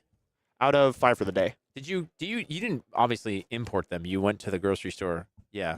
I always get local ham and bread, whatever's available. Okay, the other question is I mean, you definitely need some sort of grocery store sponsorship. Like, it has to happen. Like, have you contacted Wonder Bread? Do you need us to sort of start some sort of like Twitter campaign or something? You should. Or, I mean, I don't know. If people can get me in touch with Wonder Bread, if I can get a sandwich sponsorship, people were joking for a long time that I should get an Adidas sponsorship because of the darn hoodie always on me. But well, they just dropped Kanye, so I think you're in, buddy. Yeah, there you go. They got the space, right? It's not the same. Yeah, but the sandwiches will never go. I think we need to give one of these away. So we will mail you this will you sandwich. sign the If you- sandwich? Yeah, sign that, please. We need a Sharpie. I don't We see need why to not. Sign the sandwich. We're gonna mail. No, we're not gonna mail that to you. That will not end well. It will not. Whoever receives it. That would not be safe to eat. Probably not. It would be unsafe to eat. I mean, there's people out there that probably would. I mean, there's that one person that made like pink sauce, which was just weird. But nevertheless, that is. Oh, he's just stealing. You know why? Because Brodie's 18 now. They can eat that sandwich. No matter what's done to it. Oh, okay. I don't even want to go near that. But happy birthday, by the way. Yes. Thank you. Congratulations. When was your birthday? It was September 25th. Wonderful. Not Happy too long ago. birthday. Not too long ago at Pretty all. recently. So what's the plan then? Now that things didn't quite go the way you were expecting or hoping for in top 8, what are you gonna do for the rest of the evening? You gonna sit back and play some crack shuffle play? I was actually going to ask if either of you would be interested in casting a match with me. Oh, well, I think that'd be cool. I think that's very cool. Of all the cool things that could happen, that could be one of them. So Yeah, I you think go. that, you know what? How about this? We're gonna make that happen. Do you want to cast the semifinals with one of us two clown shoes? Yeah, let's do it. sweet. All right, we'll see how Okay. that goes. Again, where I just throw ideas out there. I actually don't have any decision-making power, but still, I like to say things, and then sometimes they happen. Drifter Comic, who just asked you the question, also shares a birthday with you. Yo! Congratulations. Birthday buds, nice. Yeah. There it is. I know one or two other Fab players who share that same birthday as well. Nathan Crawford would not eat it. He would instead frame it, which I just think is also a poor choice because you'd slowly be watching the decay of something. You which is, have the to- name of his first album as well. Yes. No, the other. What was the other one? Oh, I already forgot. I say so many things, and they all just get pushed out of my brain. There's if you like sort of just cover it and sort of surround it with some sort of epoxy. Yep, that is a possibility. Yeah, it will keep. So maybe that's a project that we can all work on. Just sort of if you win Worlds, you need to create some sort of trophy sandwich situation and then epoxify the last sandwich. I disagree. I think LSS needs to create a trophy sandwich. I think that's on them. If you win Worlds. Yeah. I go home, that nice, beautiful Worlds trophy. The first tweet is just bread, trophy, bread. Oh, see, there you go. That'd be the play. And you just taking a bite out of that trophy. That's the play right there. Okay, people are asking us to TriCast. I would love to try casting. I'm down for a TriCast. Okay, yeah, there we go. Hashtag TriCast. You could do TriShot. Oh, It's a yeah. card that It's a people. card that has been played in My Hero sometimes. Yeah, it has happened. Not as successful, but it's something you could do. I think it was like a valid counter strategy to try to beat Fatigue in like the desperation times when there was just no way to get through like Fatigue Oldham. You could do some late game TriShot 3 of a kind stuff. The always thought it was desperation cool. times. The desperate times. You know, when we'd take a 6-month journey from the east to the west to go settle it. Half of us got dysentery. The smokestacks. They poured so much filth into the air and the Tims. It was terrible. The dredging was awful. Anywho. And the moth sat down with the psychiatrist. No, I'm so sorry. That's another. Oh, deep cut. All right, so, the light was on. And the light was on. I'm supposed to draw something. Do I have the space to draw this? Okay, I have to do this with a mouse on the screen. Mm-hmm. And I'm trying to figure out how best I'll actually go about drawing this in such a way that everyone would understand it. Okay, so I am drawing the event code for today. Ooh, fun. Okay. Okay, so the event code for today, and let's see how I can best handle this. So trying to do this. Is the code a secret? With a mouse. It's kind of working. How best would this function? I don't know. This is really tough with a mouse. Okay, we got this. We got this. We're making it work. This is starting to go a little slow. Okay, thank you for hitting the table. That All right, was Pac-Man. great. Yeah. Okay.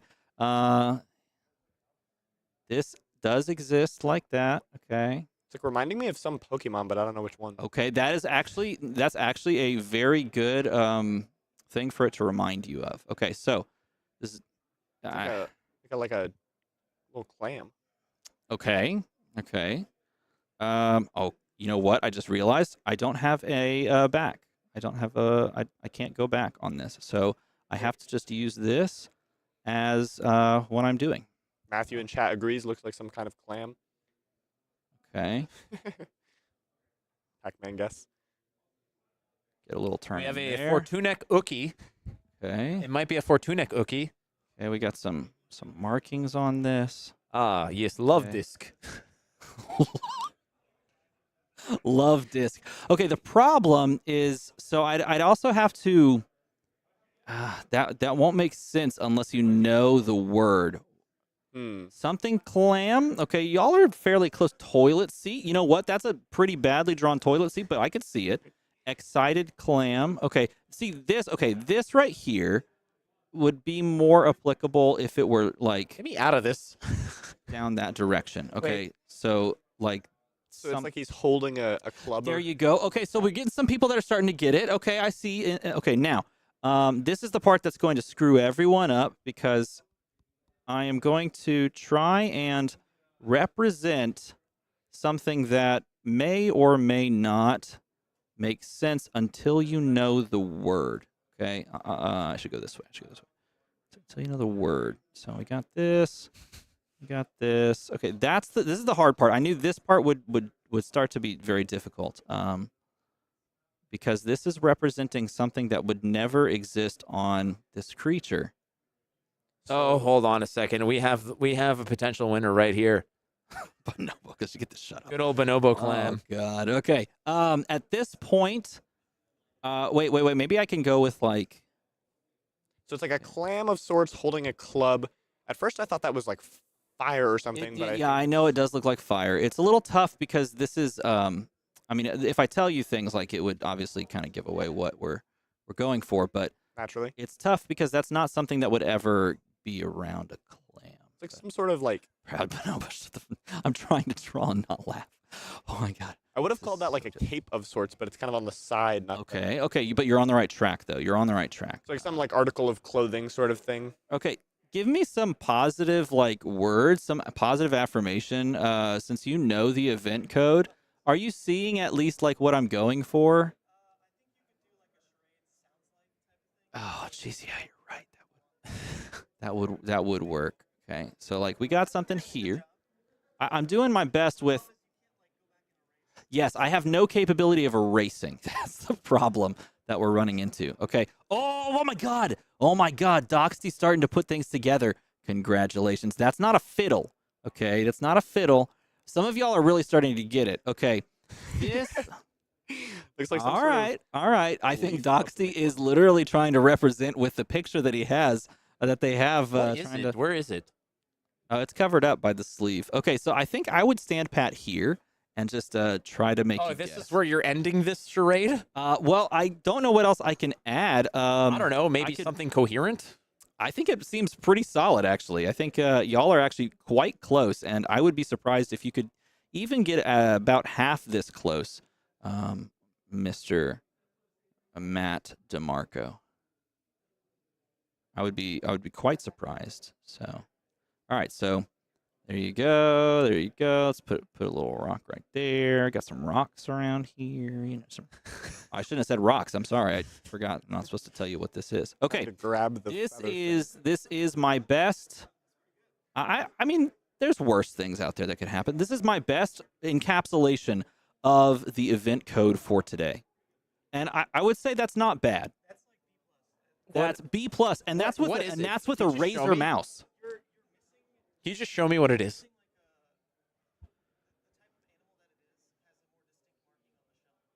Yeah. Like, oh, okay. I see. I don't know that. I actually didn't know that there is. I have never consumed one of these animals. Oh, really? Probably true. Okay, that's probably true. He only eats ham sandwiches and the tears of his enemies. So, yeah, it has not eaten anything else. Oh. Okay. Oh, my gosh. Trent Mania is so freaking close. Put that up on the screen. That is so freaking close. I don't know. That is like one that you would use as a second option for this to be correct. That is like right on. Okay, so I'm just gonna tell you what it is. Okay, here is the event code. It is primitive muscle. Oh, I mean, this is primitive muscle. There's People like got quite close. Like there's some close stuff here. That's not it. It's like this one's pretty close. I mean, this one's pretty close.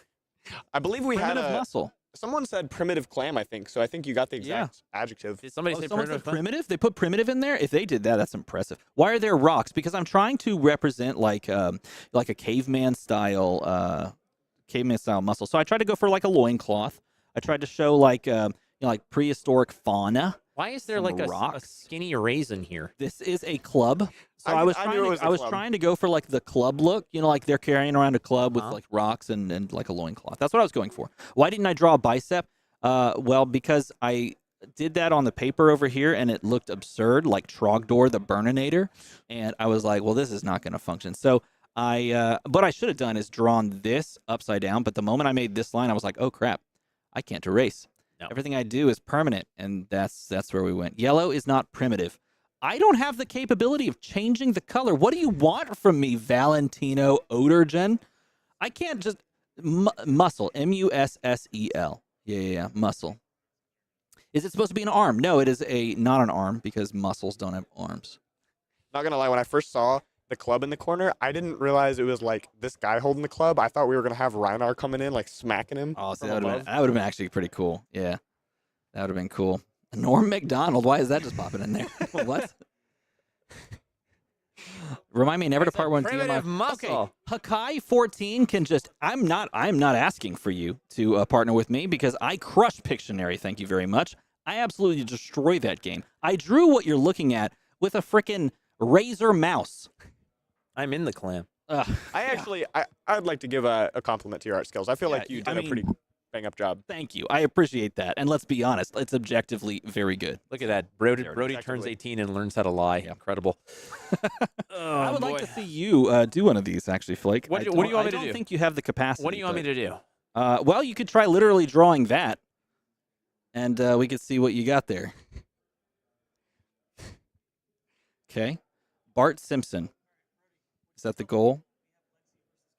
All right, we got Lexi versus Katsu, or we have, I believe it was Iyslander versus Dromai, I think. Dromai, yeah. So we can all, are we ready to say goodbye to this absolute tragedy of a drawing?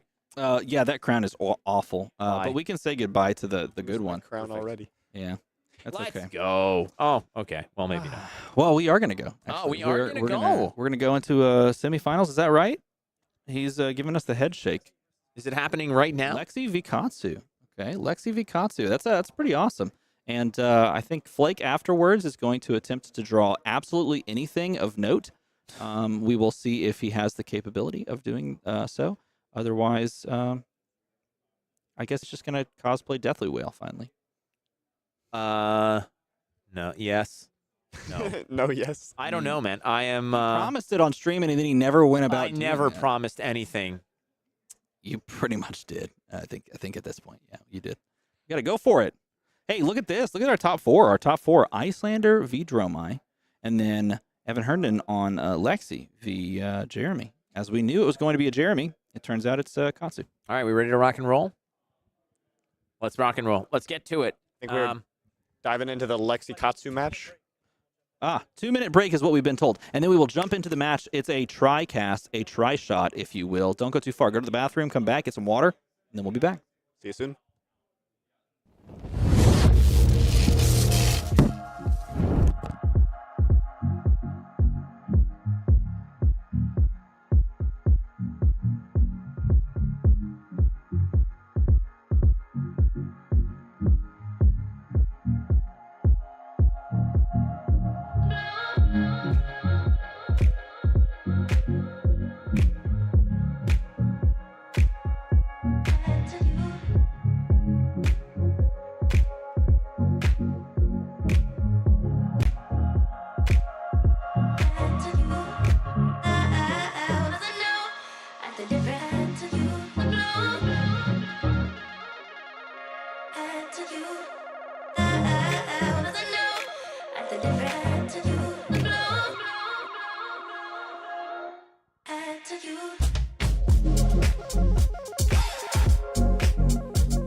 In we go to the semifinals here. Starting the top four, we've got Lexi, Evan Hardened, and Jeremy on Katsu. This is gonna be a fast and furious one, I think. Indeed, we've seen this matchup played quite a few times on stream at this point in the last several months. Evan just coming off the back of a finish at U.S. Nationals very recently, also playing Lexi, made a top 8 appearance there, and Jeremy repping Katsu. Do you guys know if Jeremy's local to this area? I think so. I believe so. Yeah, he is. So, got a local player. I believe our other top 4 match is a Dromai versus Iyslander. So 4 different heroes making it into the top 4. We had a pretty diverse top 8 to begin with. Only duplicate hero was Dromai. We will see. I think in the Dromai Iyslander matchup, it depends a lot on their deck list, who's favored. I know the Iyslander has, I believe, 9 poppers, which is somewhat above average. It's like on the upper end of what you see from Iyslander.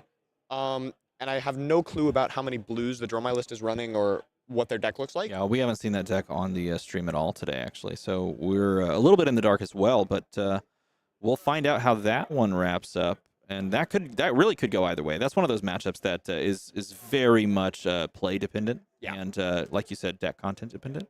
This matchup, however, is also going to be really interesting to see how it unfolds.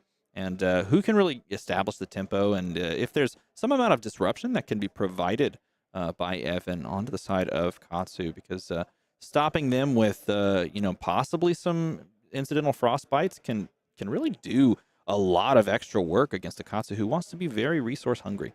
Yeah, I think Evan has several ice cards in the list. The normal winners buy it, as well as some red ice quakes and blue cold snaps at least. So lots of ways to give frostbites and disrupt. Have we seen this Katsu deck on stream at all yet today? I think we saw Katsu play in round 6 or 7. Maybe it was the round 7 against the Levia. I believe that was actually the round that we saw open up, and Jeremy punched his ticket into the top 8. Okay, nice. Yeah, this matchup is like very interesting. There's more blocking involved than I think the average aggro mirror, and it comes down to, part of it is what equipment the Lexi presents. Hornet Sting has become a lot more standard, so we'll probably see that from Evan's side. And then there's a debate between playing Tunic or Trench. Obviously, Tunic is very good, gives you a resource every couple turns, versus Trench, which can be really helpful if you get Warmongered. If you don't have snaps and you don't have Trench and they play Warmongers against you and you have a face-down arsenal, it's just stuck there. You can't Lexi ability. You potentially just can't do anything with your turn, assuming it's like an arrow without go again. So I know some Lexi players play Trench in the matchup just to be able to double arsenal more easily off of codexes and things, and also just to have that security versus Warmongers. But there's also the debate of Snapdragon Scalers versus maybe Perch Grapplers to help with breakpoints, and which one of those you play kind of also influences the chess piece, because if you have snaps, then that gives you a little bit more wiggle room into a variety of things, actually, but including Warmongers. Yeah, big one is the consideration of Warmongers. But as we see these players shuffling up and eventually The sleeve lurks yet again at the top of the screen. But as we see both players begin the process of cutting and shuffling their opponent's deck, and then moving on to the reveal on the equipment, we're going to start to get some answers as to how both of these players want to approach this matchup and how much respect they're giving to each other. It looks like we do see the Hornet Sting and the Perch Grapplers. I think the Perch Grapplers I very much prefer, just because I know that Katsus can just randomly high roll you out of existence. And if you have the correct cards to block that out, you feel a lot more comfortable. Is that card like sleeved 4 times at the very top there? Wait, which one? Oh no, it's the cold foil Mask of Momentum that has a looks like it has a little team bag on it. Ah, gotcha. Yeah. So Jeremy is the higher seed here by 1 place, so we'll get to choose whether he wants to go first or second, which it sounds like maybe is what they're talking about right now. Players are now drawing up, diving into it. So yeah, Perch Grapplers from Evan's side, I like that as well. It's nice to stop Mask Momentum breakpoints. Maybe just put it in front of a Surging Strike if you want to stop the Katsu trigger. Yeah. Lots of ways you can utilize it, but like we mentioned, there's no Trench and no Snaps from Evan's side, so completely vulnerable to Warmongers if he does end up with face-down arrows and such without Go Again. Yes, Mara Ferris, I do know a thing or two about sleeving cards. I have done that once or twice. That is why it piqued my interest. And look at the wonderful little Ponder token just lurking there. Is that Dagon? That is Dagon. That's Dagon White. This is our second funny token on the screen in the first 5 minutes. This is how you know it's going to be a great game. Indeed. I got handed one of those, the token we saw at the start earlier today. It's in my backpack right now. Yeah, this one right here. We have it in front of us. That's Flake's favorite. He actively enjoys bringing that places and so much. Leaving up cards. So it looks like Evan was going first, ticked the Tunic up, went ahead and played Codex of Frailty just to grab that Frailty token. Also get one more look at a potential arsenal with the Ponder, but really just saying, you're a Kodachi deck, I don't want those things to hit me, make it harder for you to use your resources, less likely that you're going to get a Mask trigger, and then setting up the double arsenal, which is exactly what you want to see. Yeah, playing into a 6-card hand and basically saying that your opponent can't do half of their strategy is a solid start on turn 0, and not giving them the chance to basically free mulligan their hand as well. And that's a nice little trap played on top. The Tar Pit trap comes across on the swing here. Indeed, this card is very strong versus Katsu. Not only does it stop the Katsu trigger on this Descendant Gust Wave, it says the next time an attack action card hits, effects don't trigger. So whatever Jeremy plays right after this is already blanked. That Bonds has no on-hit, which I suppose... Doesn't matter because it's not on play in this scenario, right? Yeah, it would just be, again, the Katsu trigger is now blanked for the Bonds.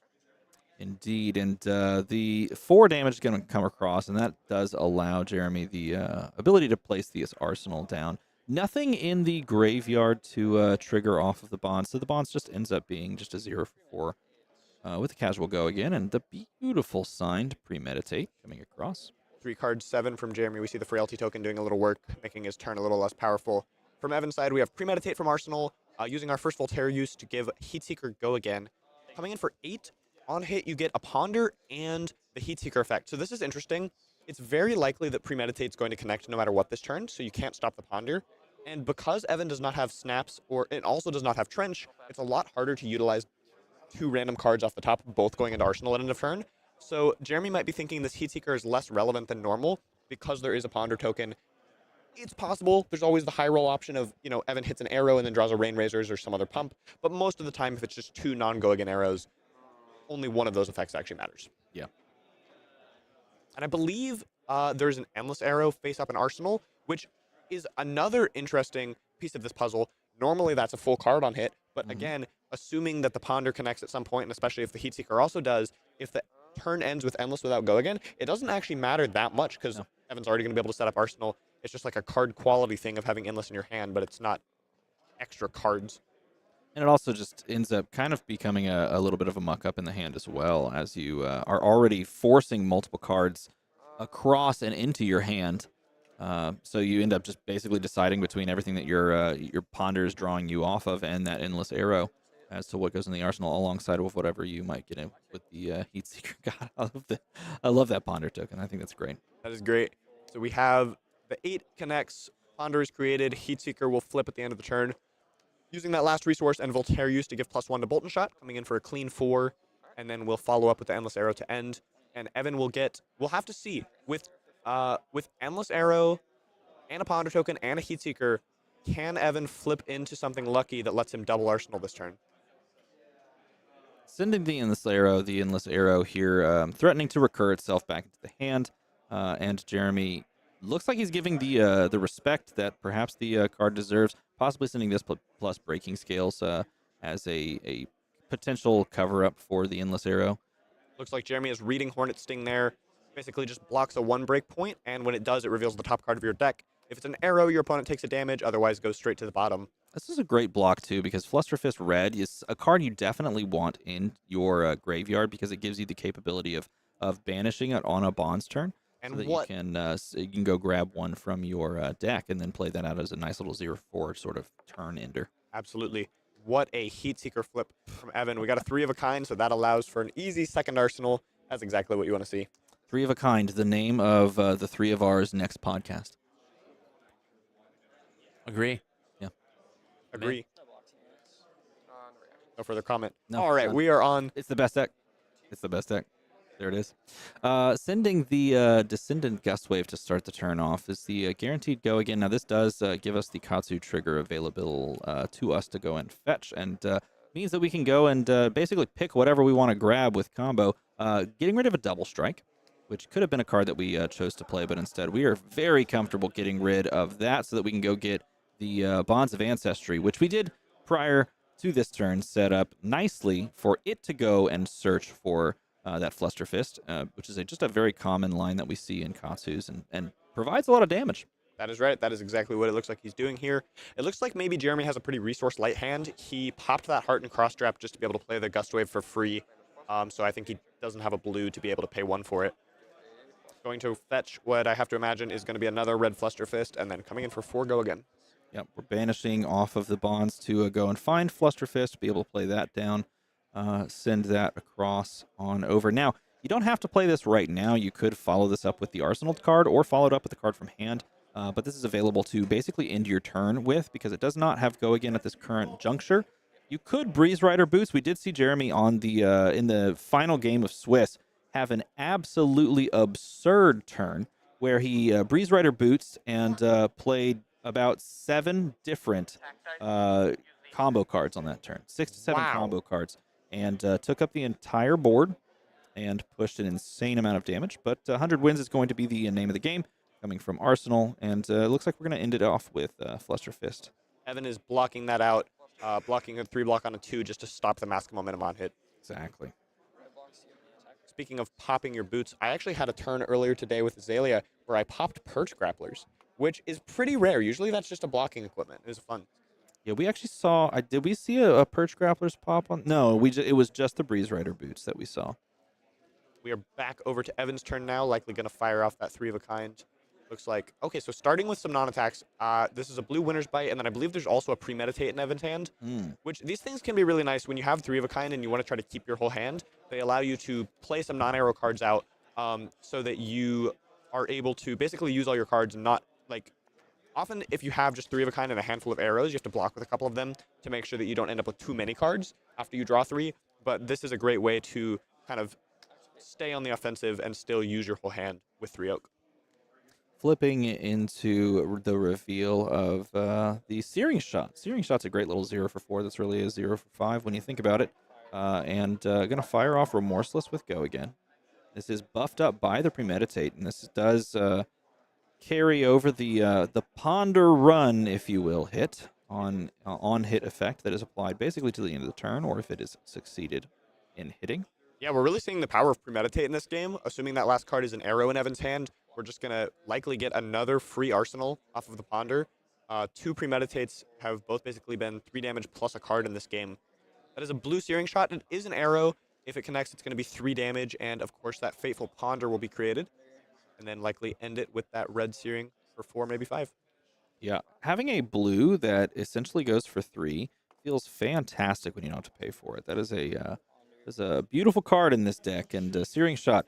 An innocuous little card. It was one of the first Ranger cards revealed in the game. when revealed in Arcane Rising. Nice, yeah. It was along with the bow, I believe it was some of the first Ranger cards that were actually spoiled back when Arcane Rising was coming out. Death Dealer, a very strong weapon to this day.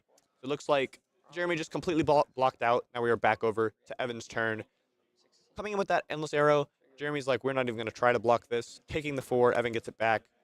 That is a blue Infecting Shot face up in Arsenal. So threatens a Blood Rot, can be cleanly blocked with 1 card, but otherwise is going to do 2 extra damage on hit. Yeah, a nice little 1 for 5 when you think about it that way too. Boltyn Shot here threatening a lot of extra possibilities because if this is allowed to hit, we get to reload, but not on this case because we do have the blue Infecting Shot there. So we're gonna get that blue Infecting Shot there, fire it on over, and looks like we have that Endless Arrow plus a Frostlock that we have in hand as well. Jeremy is just saying, send me the bill, going all the way down to 8, taking that Blood Rot, so it puts him at an effective 6, but keeping a 5-card hand. He is down significantly here, but I do see an Art of War in that hand, so let's see if he can turn the tides of this game. He says he's here for a good time, but not a long time, as he pitches Dishonor to play the Art of War, banish, draw 2, get the +1 across, and yeah, on a very kind of poor overall hand with a blue Dishonor, an Art of War, and what looks like a Ancestral Empowerment. So it depends on what's in the arsenal for real damage to actually come across here. We do have there is the Ancestral Empowerment. We do have the capability of going Kadachi, which is a very good first 2 attack salvo because it sets up the possible mask draw if our opponent lets it hit. That is right. Evan's going down to 25 here. As Evan, you maybe have to just be thinking that you're likely going to have to let mask hit on this turn. Depends how well your hand blocks. Looks like maybe not. Evan's going to block out this Kadachi with the Hornet Sting. The reason for this is basically just resetting the mask, saying in order to threaten it again, you have to come up with 3 new chain links. Jeremy has a really good answer in response, though, after he allows this one to be blocked. He's going to be able to double strike, and that's going to create basically just 2 more chain links and 2 more pseudo Kadachis, except this time they are both buffed by the Art of War. And it's going to allow for, a nice little play around. Now, choosing now to use Ancestral Empowerment instead of on sort of a gotcha moment where you might be able to play out and connect and draw off of the Mask of Momentum. He does have a Katsu trigger on this, so maybe just wants more information about what his hand's going to end up looking like to resolve that. Oh, and that is another... Oh, I think there was a bit of a stumble there, thinking that the 100 Wins was in the arsenal, instead showing that it was another Ancestral Empowerment. That's a bit of a big thing. So coming in for 4 here. What is Mara saying? Apparently Mara Ferris says her boyfriend walked in and says, "Who's that talking? He sounds like George Lucas." I don't know how to take that. I guess that's a good thing, but... It is a good thing, though you are definitely not George Lucas. That is accurate. I mean, you are not wrong. I am not wrong. On ending off with the Warmonger's Diplomacy, we drew off of the Art of War. We talked about this at the start of the match. This could be a huge tide turner. If that card in Evan's arsenal is... We know it's the Endless Arrow, right? Yes, it's either the Endless Arrow or the Frostlock. Oh, yeah. So we know that it's going to completely stuff the turn. Evan will likely choose War and still be able to fire that off. But that'll be the only action he can take. Both players choosing War. I would assume this is not a friendly game. We're not playing around the table where we can block for each other, and Chivalry is indeed dead at this moment as we draw up on Jeremy's side into a 5-card hand, essentially, and that's the Endless Arrow. Can be coming from the arsenal. Unfortunately, we don't have any other options right there. The good news for Evan is it looks like he has at least some Winter's Bites in his hand, so he will be able to set up a double arsenal, just loading something with Voltaire and then utilizing New Horizon to set. I think we maybe have a Winter's Bite and a Cold Snap, so he can choose whichever one of those he wants. Coming in for 4. Giving up the mask here to stop the recursion on the Endless Arrow and keep the 5-card hand. That's an interesting choice. When your opponent's at 17, I mean, you're definitely meaning that you're not giving up any cards, and so you might just have pure gas, and you might just need to be able to play out at the exact right, functionality, if you will. Yeah, and Evan is just double loading, like we said. Yep. Going back to Jeremy's turn, and even though that Warmonger's was nice, made Evan lose several cards, there is still a massive life deficit to make up. Looks like we have a Winds Fraternity, which is a blue, which gives us the capability of swinging Kodachis. The Kodachis are far less important now that we don't have Mask on board to set up Mask triggers, but we also have what looks like a Surging Strike. It looks like a Surging Strike red, which is a 0 for 5, or sorry, a 2 for 5 that we can send some serious damage with and possibly get some Katsu triggers rolling if this is allowed to connect. And we can assume it probably will, unless Evan is playing very conservatively and giving him a card plus the Perch Grapplers here. And even if he did that, it looks like it wouldn't have mattered because Art of War is going to come down and give a +1 buff across the board and banish draw 2 here. Some fateful draws off the top. Looks like a Be Like Water. I think that might be a red Gust Wave. Is that what? There's a CNC in the hand. Are those? It's playing into the CNC, which I think is a very, very smart overall play. If you can push your opponent down far enough to, yeah, and there's the Katsu trigger. I think this is also very smart, being able to go and get like a Bonds of Ancestry to maybe set up even larger of a turn and possibly even getting a combo card here so you can pop the Perch Grapplers and go super wide. And then end with the CNC after your opponent's made some value blocks so that they have to lose cards in Arsenal. This could be a huge blowout turn if Evan isn't sniffing out the possibility of a CNC. So we grabbed a yellow Bonds. I guess he must be out of red Bonds, unfortunately. Coming in for another 6 because +2 because Surging Strike was just played and 1 from Art of War. Evan is at 11, so that life total gap is being closed. We're entering the realm of threatening lethal. Well, he grabbed the yellow Bonds, so this is going to be able to follow it up for free. Going all the way down to 5. And no resources floating, so no capability of playing that CNC. And this does allow, unfortunately, I don't think he can go and fetch that red Flusterfist. I think he drew and played perhaps the last one. So I don't think that's available, but this is a full cover here. Or maybe he's considering not. I guess we have to finish resolving the Bonds, of course, so that you can see what could possibly be coming down the pipeline after this. Indeed. It's easy to forget that Mask Momentum is no longer in play, but thankfully for Evan, that is no longer threatening draws. So you don't have to worry about that. You just have to make sure you're staying alive. He's down to 5, so just... He did have the third red Flusterfist, so that was the interesting thing. He pitched it earlier, so he had it in circulation for exactly a turn like this, with the Bonds being able to go and fetch it by banishing a blue and going and getting the red, which means you can send another 4 after this. And that's exactly what we're going to see. He's going to send the 4 there and see if Evan wants to go down to 1. And that would be a very dangerous thing because then you're just breaking scales to win the game. So going to have to respect the damage here. And that gives Jeremy the capability of arsenaling a CNC. Life totals are neck and neck now. Evan has 2 cards in arsenal +1 in hand. Perhaps still a tiny bit ahead here. But Jeremy has dealt a lot of damage and closed that gap.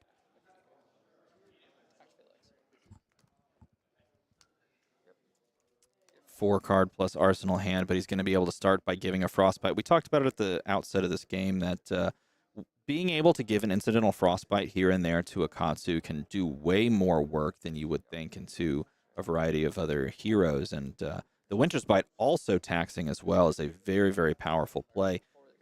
And this is a must-block card that we have to be able to try and cover up. And if we don't have the capability of covering it up, it's just going to eat away at our life total in the Searing Shot, which does have go again, I believe. The Endless Arrow is pretty rough at the end as well, threatening to just go back in arsenal and be a persistent threat for next turn. Jeremy, at the bare minimum, has to give Evan 2 3-blocks on this turn, and doing that would put him all the way down to 1 and leave Evan with the Endless Arrow. He does not have any D-reacts in hand, and even if he did, he would have had to pitch a blue to be able to play them through that Frostbite. So lots of choices to make on Jeremy's side.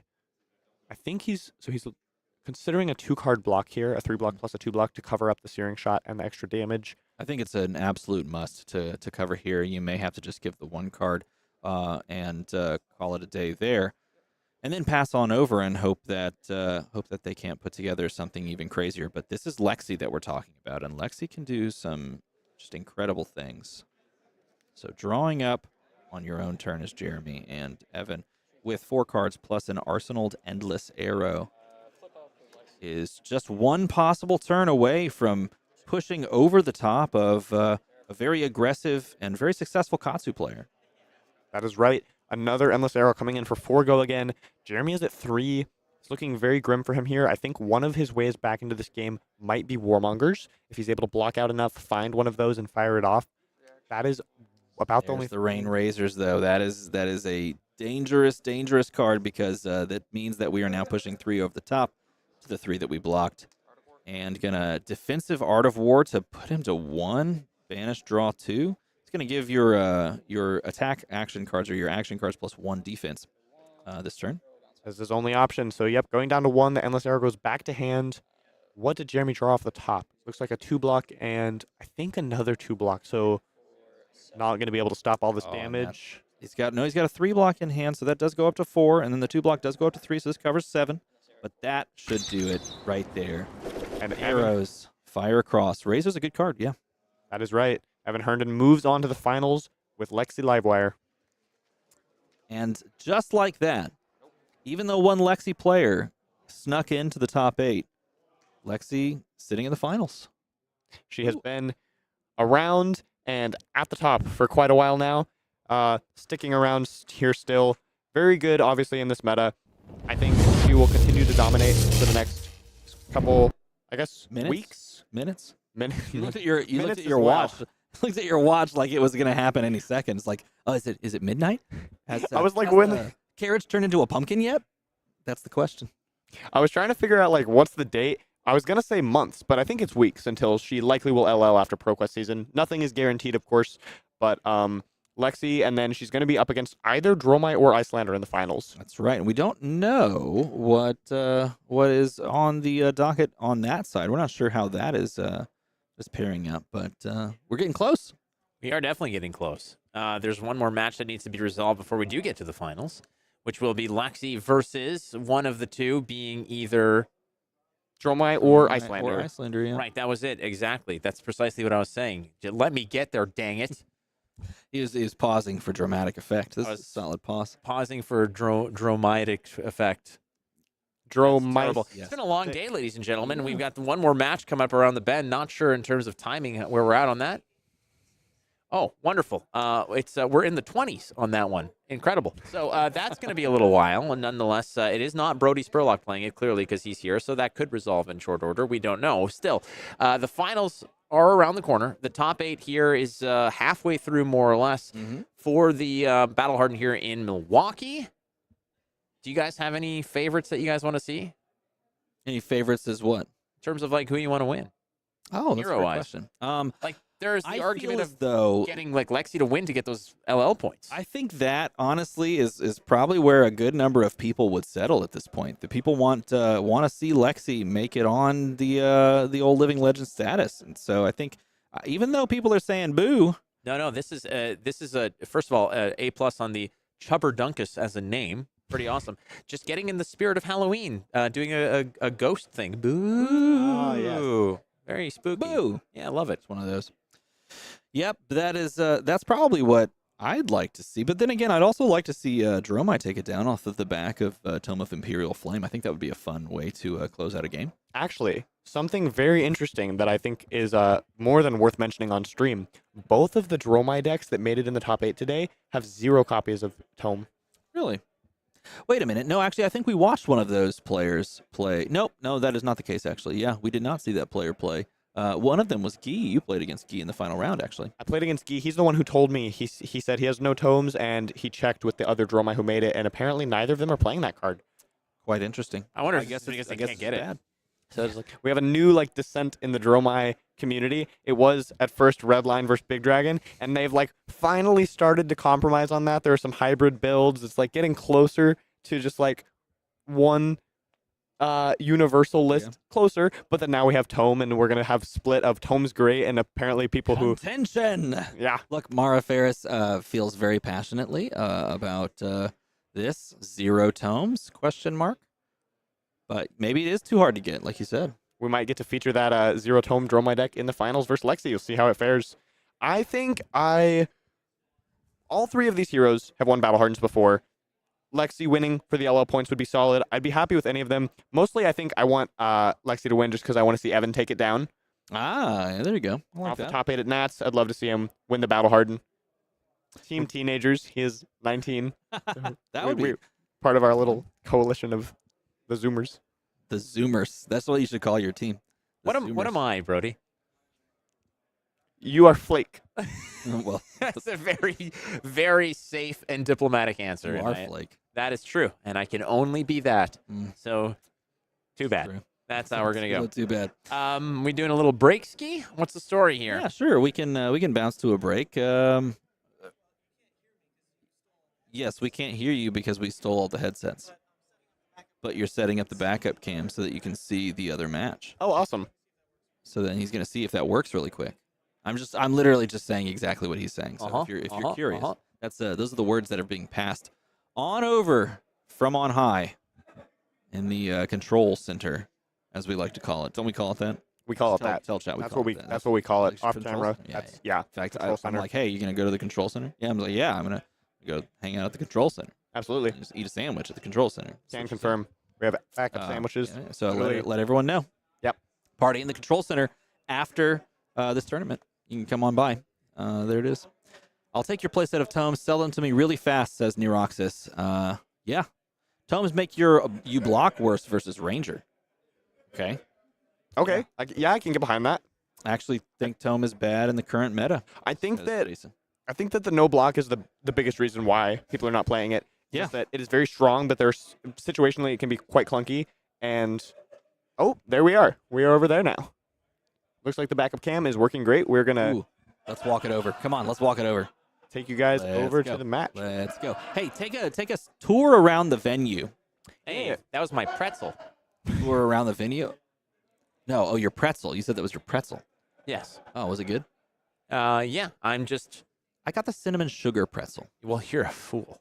No, it was delicious. You're a fool. Cinnamon sugar pretzel was way better than the. Oh yeah, they're so happy to be here on camera right now.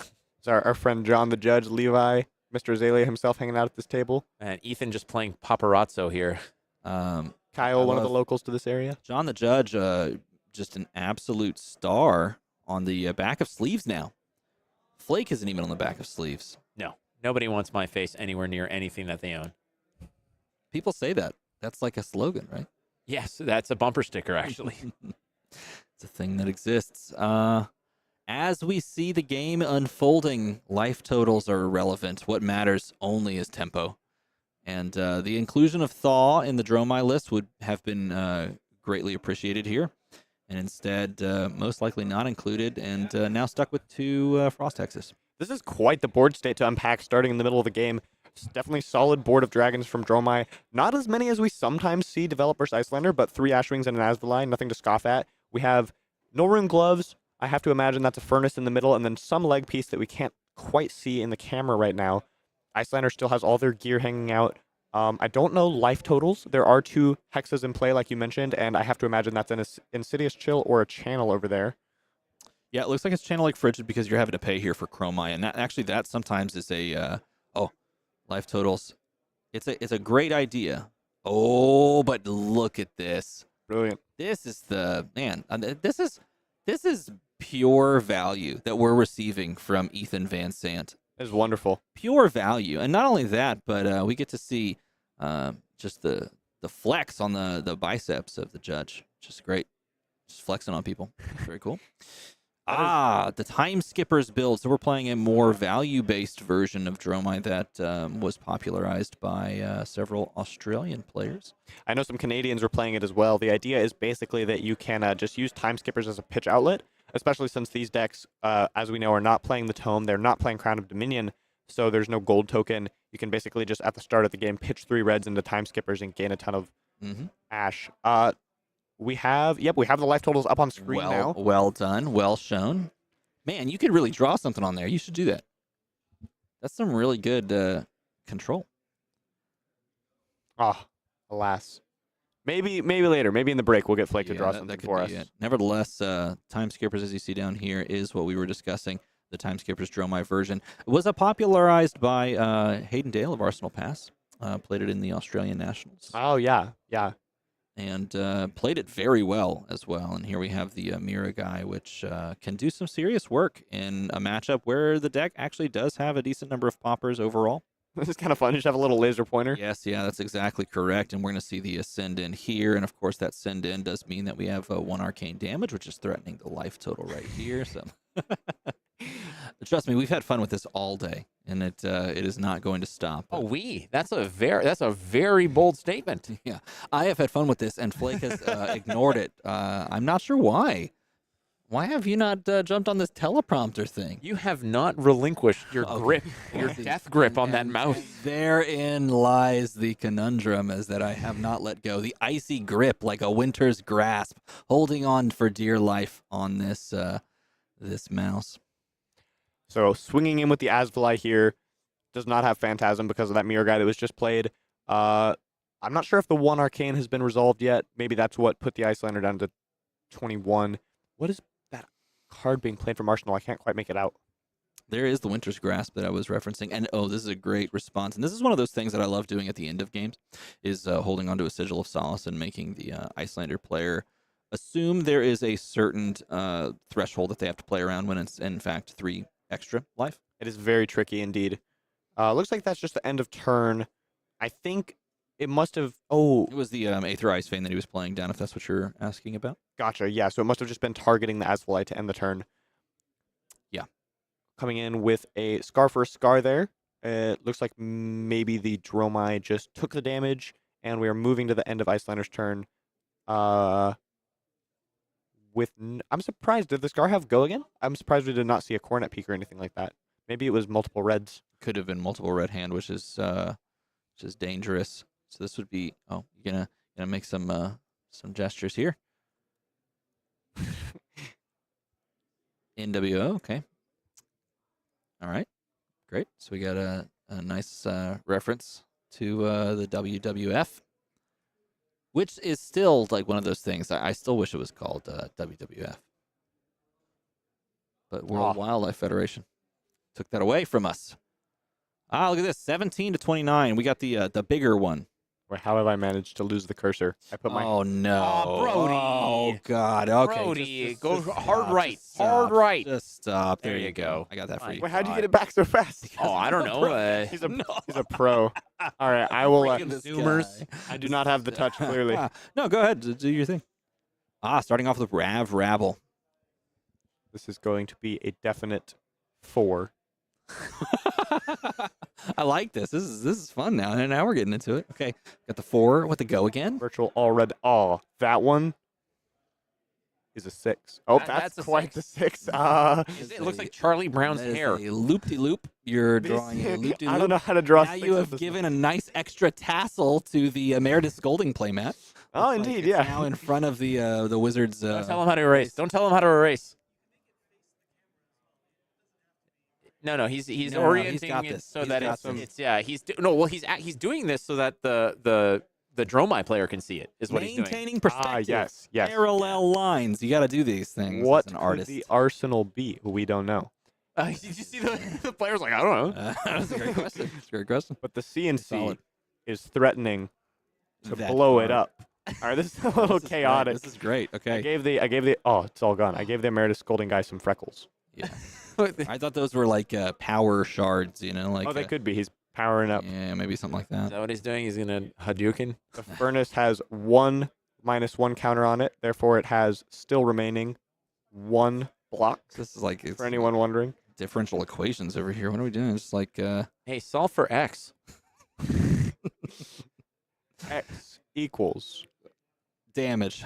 All right, 29-17. This you would think that this feels fairly comfortable for the Dromai player, and there's a lot of players that say this is a Dromai favored matchup. There's a lot of players that say this is a Iyslander favored matchup, depending on who you ask and who you're talking to. But when you're sitting at 29 to the Iyslander 17, and they're not throwing like big attacks at you or big chunks of arcane damage, it definitely feels fairly comfortable. But you'd like to have a dragon, a larger scale dragon or 2 on the board, and the correct choice. I know what that is. That's a watch. Well done. Well, okay. It's getting there. It's still work in progress. He's working. Yeah. No, that's a freckles on the watch. Like to see it. Some constellations being formed there. But yeah, I think it's you could make strong arguments either way to say one hero or the other is favored. And I think ultimately that's all we get to see of the game, unfortunately. Oh, it is gone. It was well, scintillating. We got this for you instead. Okay. That thing is terrifying. Wait.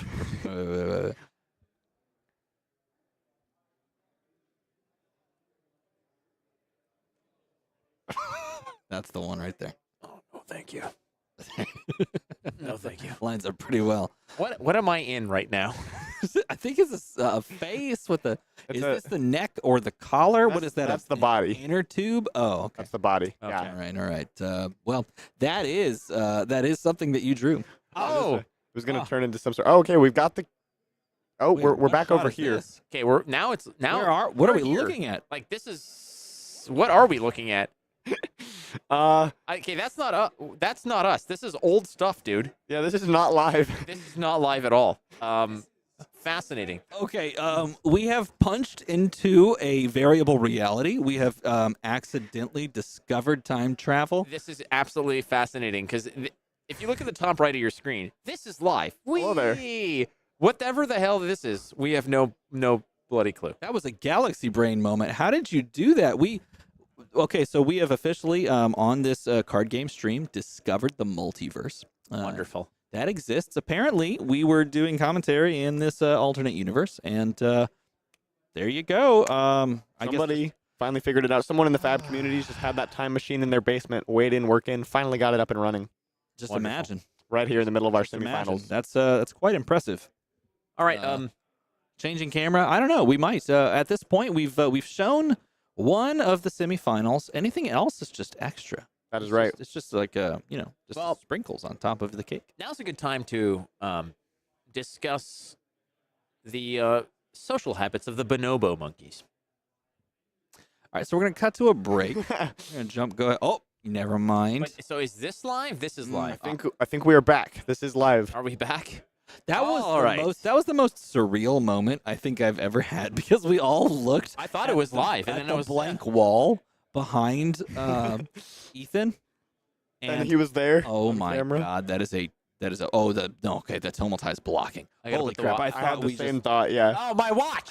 I thought we just absolutely blew out the Iyslander player. But I mean, you're sitting at 12-24, and you're feeling pretty decent if that's the scenario. But you are going onto your own turn with a 1-card plus Arsenal hand, and that can be a little bit precarious. Yeah, we do have the channel in play, down to just still the 3 Ashwings on board, but obviously a bit of a life deficit. Like you were mentioning earlier about this matchup in general, I think you can make an argument that it's favored for either hero, and honestly, it comes down a lot to deck lists. Sometimes the Dromai list will have more blues, more Thamais, ways to tech against Iyslander, and then it also depends on the number of poppers in the ice list. Yes. But beyond those things, it also, I think, is just an incredibly skill-intensive matchup that comes down to your experience with it and the decisions you make. Only having the red in hand and the E-Strike means that you're just open for any amount of damage that can come through, and this is where the life totals start to approach parity.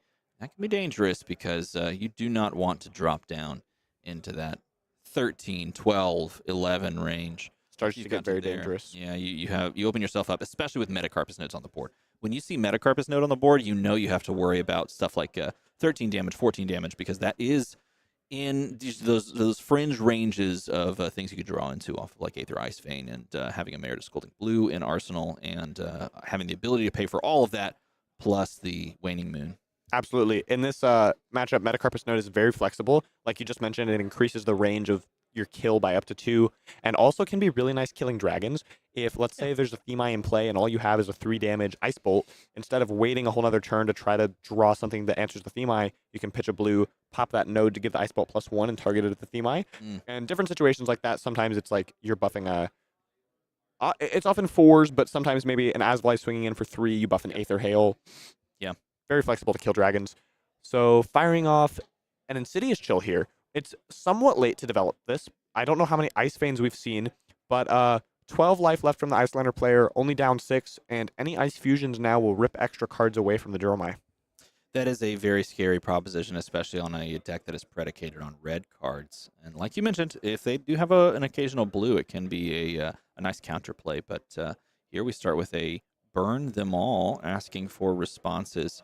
And that's the Burn Them All there, Flake being the teleprompter guy. saving his voice for the finals, which I think that's a very smart play. Starting to feel a little bit of the rough there, you know, the grind of the voices. Indeed, we're in used round of 9 of 10. At it all day. Looks like the Iyslander is considering responding to the burn them all. Looks like a 2-card hand over on the side. Now, maybe a 3-card hand. Is that a full 3-card hand? Looks like it probably should be. Nope, it's a 2-card hand. Nope, it's a 3-card hand. That is... Blake had us covered. It says 2, but I think that's a 3-card hand because our opponent basically just established a Insidious Chill and therefore passed. So yeah, it's a 3-card hand there. We're talking about that. Well, Blake had us covered on the Iyslander side at the very least. Nevertheless, that being a 3-card hand, but playing a Burn Them All doesn't put, at critical juncture, does not put a card into pitch, a red card into pitch, meaning that you can't respond with Furnace as comfortably because Furnace only generates you 1 resource if you don't have anything else in pitch right now, so it's essentially just the same as paying for AB or whatever. You really like to, in these late game scenarios, put something on the board, like damage on the board, for example, that allows you to pay 1 for it, or pay into like a frostbite tax so that you can have at least something floating over in the pitch zone, and then you can at instant speed respond to damage with Furnace so that you can then gain extra resources and pay through these weird frostbite tax moments in very efficient ways. So playing out something like a Burn Them All and then sending a simple Ashwing over doesn't give you some of the range of value in play that you can have, but if you're holding a blue, you don't actually care. That is true, yeah. I'm glad you brought that up. There is a lot of flexibility with Furnace in this matchup. It allows reds to act as blues often, and it can be very helpful, especially in situations like this with an Insidious Chill in play. If you're up against an Aether Ice Vein, a very basic example is maybe you pitch 2 reds to the Chill, and normally you wouldn't want to do that. You'd probably just discard 1, but you get 2 extra Ash, and then you can activate Furnace, gain 3 resources from your 3rd red, and try to AB and pay for the Ice Vein or something like that. Sending across something at instant speed, whatever it is going to threaten ice. The frostbite. Oh, unfortunate. Oh no, we've lost it again. I think that was a blue ice bolt, for what it's worth. The battery. It's the battery. Losing channel here and leaving Dromai with a full hand is a dangerous thing. Bonobo them all, or is that Barobo them all? Either way. It's 4 cards. Oh, I moved. All right, I'll stay still. Good. Continuing. We've come off the rails completely. Oh, okay. True villainous nature here. Hey, man. That's pretty good. Got the 1, the 2, the 3. The almost. Other hand, and there it is. That's it. Oh, it's gone. Ah, that was pretty solid. There's got to be a Best Buy nearby. Well, you know what there will be? Finals coverage. So don't you worry. I know that it's looking like a really kind of back and forth matchup as they both kind of plunge into those low life totals. We got 12 versus 20 at the time, or 18. But we'll see how that eventually wraps up, and hopefully bring you the finals. Maybe even getting some extra footage there to close it out. Depends. Just depends. Got Ethan working in the background, trying to get our on-the-go rig working again. I'm glad, even if we don't get to see the end of that game, that we got to bring you guys the Dromai Iyslander matchup. That one is always very interesting. I think it can play out in different ways. In this particular game, we saw 2 Frost Hexes in play, which can be very cool, lead to very interesting end games with Ice Eternal. Yeah, it can. And oftentimes you can steal the victory from the jaws of defeat. This looks like F Lake, and I'm like, what do you have against lakes? Channel. I was like, man, you're really Channel F Lake. Yeah, I guess this makes sense actually. F Lake Frigid. Am I right? That's what I thought you were going for. Oh, we got it again, and we're back. We're on the move for the 3rd time. It feels like Ethan is just bringing like a different camera every time and throwing the other one out. Number 3. This is some sort of weird like time loop deja vu movie. Oh, and we came back and the life totals are higher than they were. Dromai has gained 3. What is going on? This insanity. It has to stop. Wait, we still see the Aether Ice Vein on the board. I wonder if that was the Aether Ice Vein from before. Or now we're finally taking the damage down to 16. You could claim there was a Sigil of Solace played. I don't see one in the yard. I prefer the time travel theory. Yeah, we are looking into the alternate realities that our branching choices provide for us. Looks like, fixing the life totals there. Moving to the end of Dromai's turn. Going back to Iyslander with, it looks like no cards left. Now we are in dangerous places. And I think he actually made that play that you were discussing where he chose to pitch two red cards. Oh, it seems like it. Off of the Insidious Chill trigger because we have one less down. Yeah, and I think I was mistaken. That was the end of the Icelander's turn. So we're now on the Dromai side, attacking with an E-Strike. Choosing either +2 or go again. It is not clear to us. If it is go again, a Blizzard, for example, could stop it, but no card in the arsenal to give a Frostbite.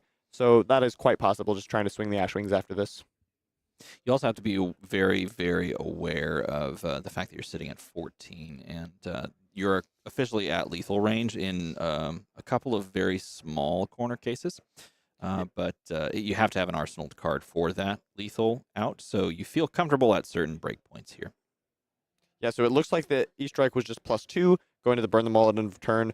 The life totals are quite close. All things considered, Iyslander has 3 permanents in play, and is this going to be another Aether Ice Vein? I think it's a Fighting Spirit. Looks like a Fiendel's Fighting Spirit, which means +1. Boop. Yep, up to 9. 9. The old niner. And pitching away a blue Emeritus Scolding, which is one of those combo cards to push you on deterministic lethals. So that probably says something about the card that you're choosing to arsenal on this turn. Yeah, you gotta wonder what's hiding in there now. We're back to the Dromai. 1 card in hand, 1 card in arsenal. Burn them all still in play, threatening to deal Arcane. This is still anyone's game, but it is looking scary for the Dromai. If you can't present enough pressure fast enough, Iyslander is just going to eventually be able to get you at instant speed. Rabble coming in for 4 go again. Basically always 4 in this deck. So that's the question that we have to ask ourselves. What is in the arsenal for the Iyslander player? We have lethal if it's a 4 power arcane damage spell in how? Let's see, you would have to have a 5 damage Aether Ice Vein, plus the 4 makes 9, plus the 3 makes 10, 11, 12, and then you'd have to be able to pay for 2 Metacarpus nodes, and that would get you to 14. That would do it. It is a very tall ask. You don't have the resources generally because that would mean that we're holding on to, let's see, 3 blues, and that would be capable, especially with our Tunic up.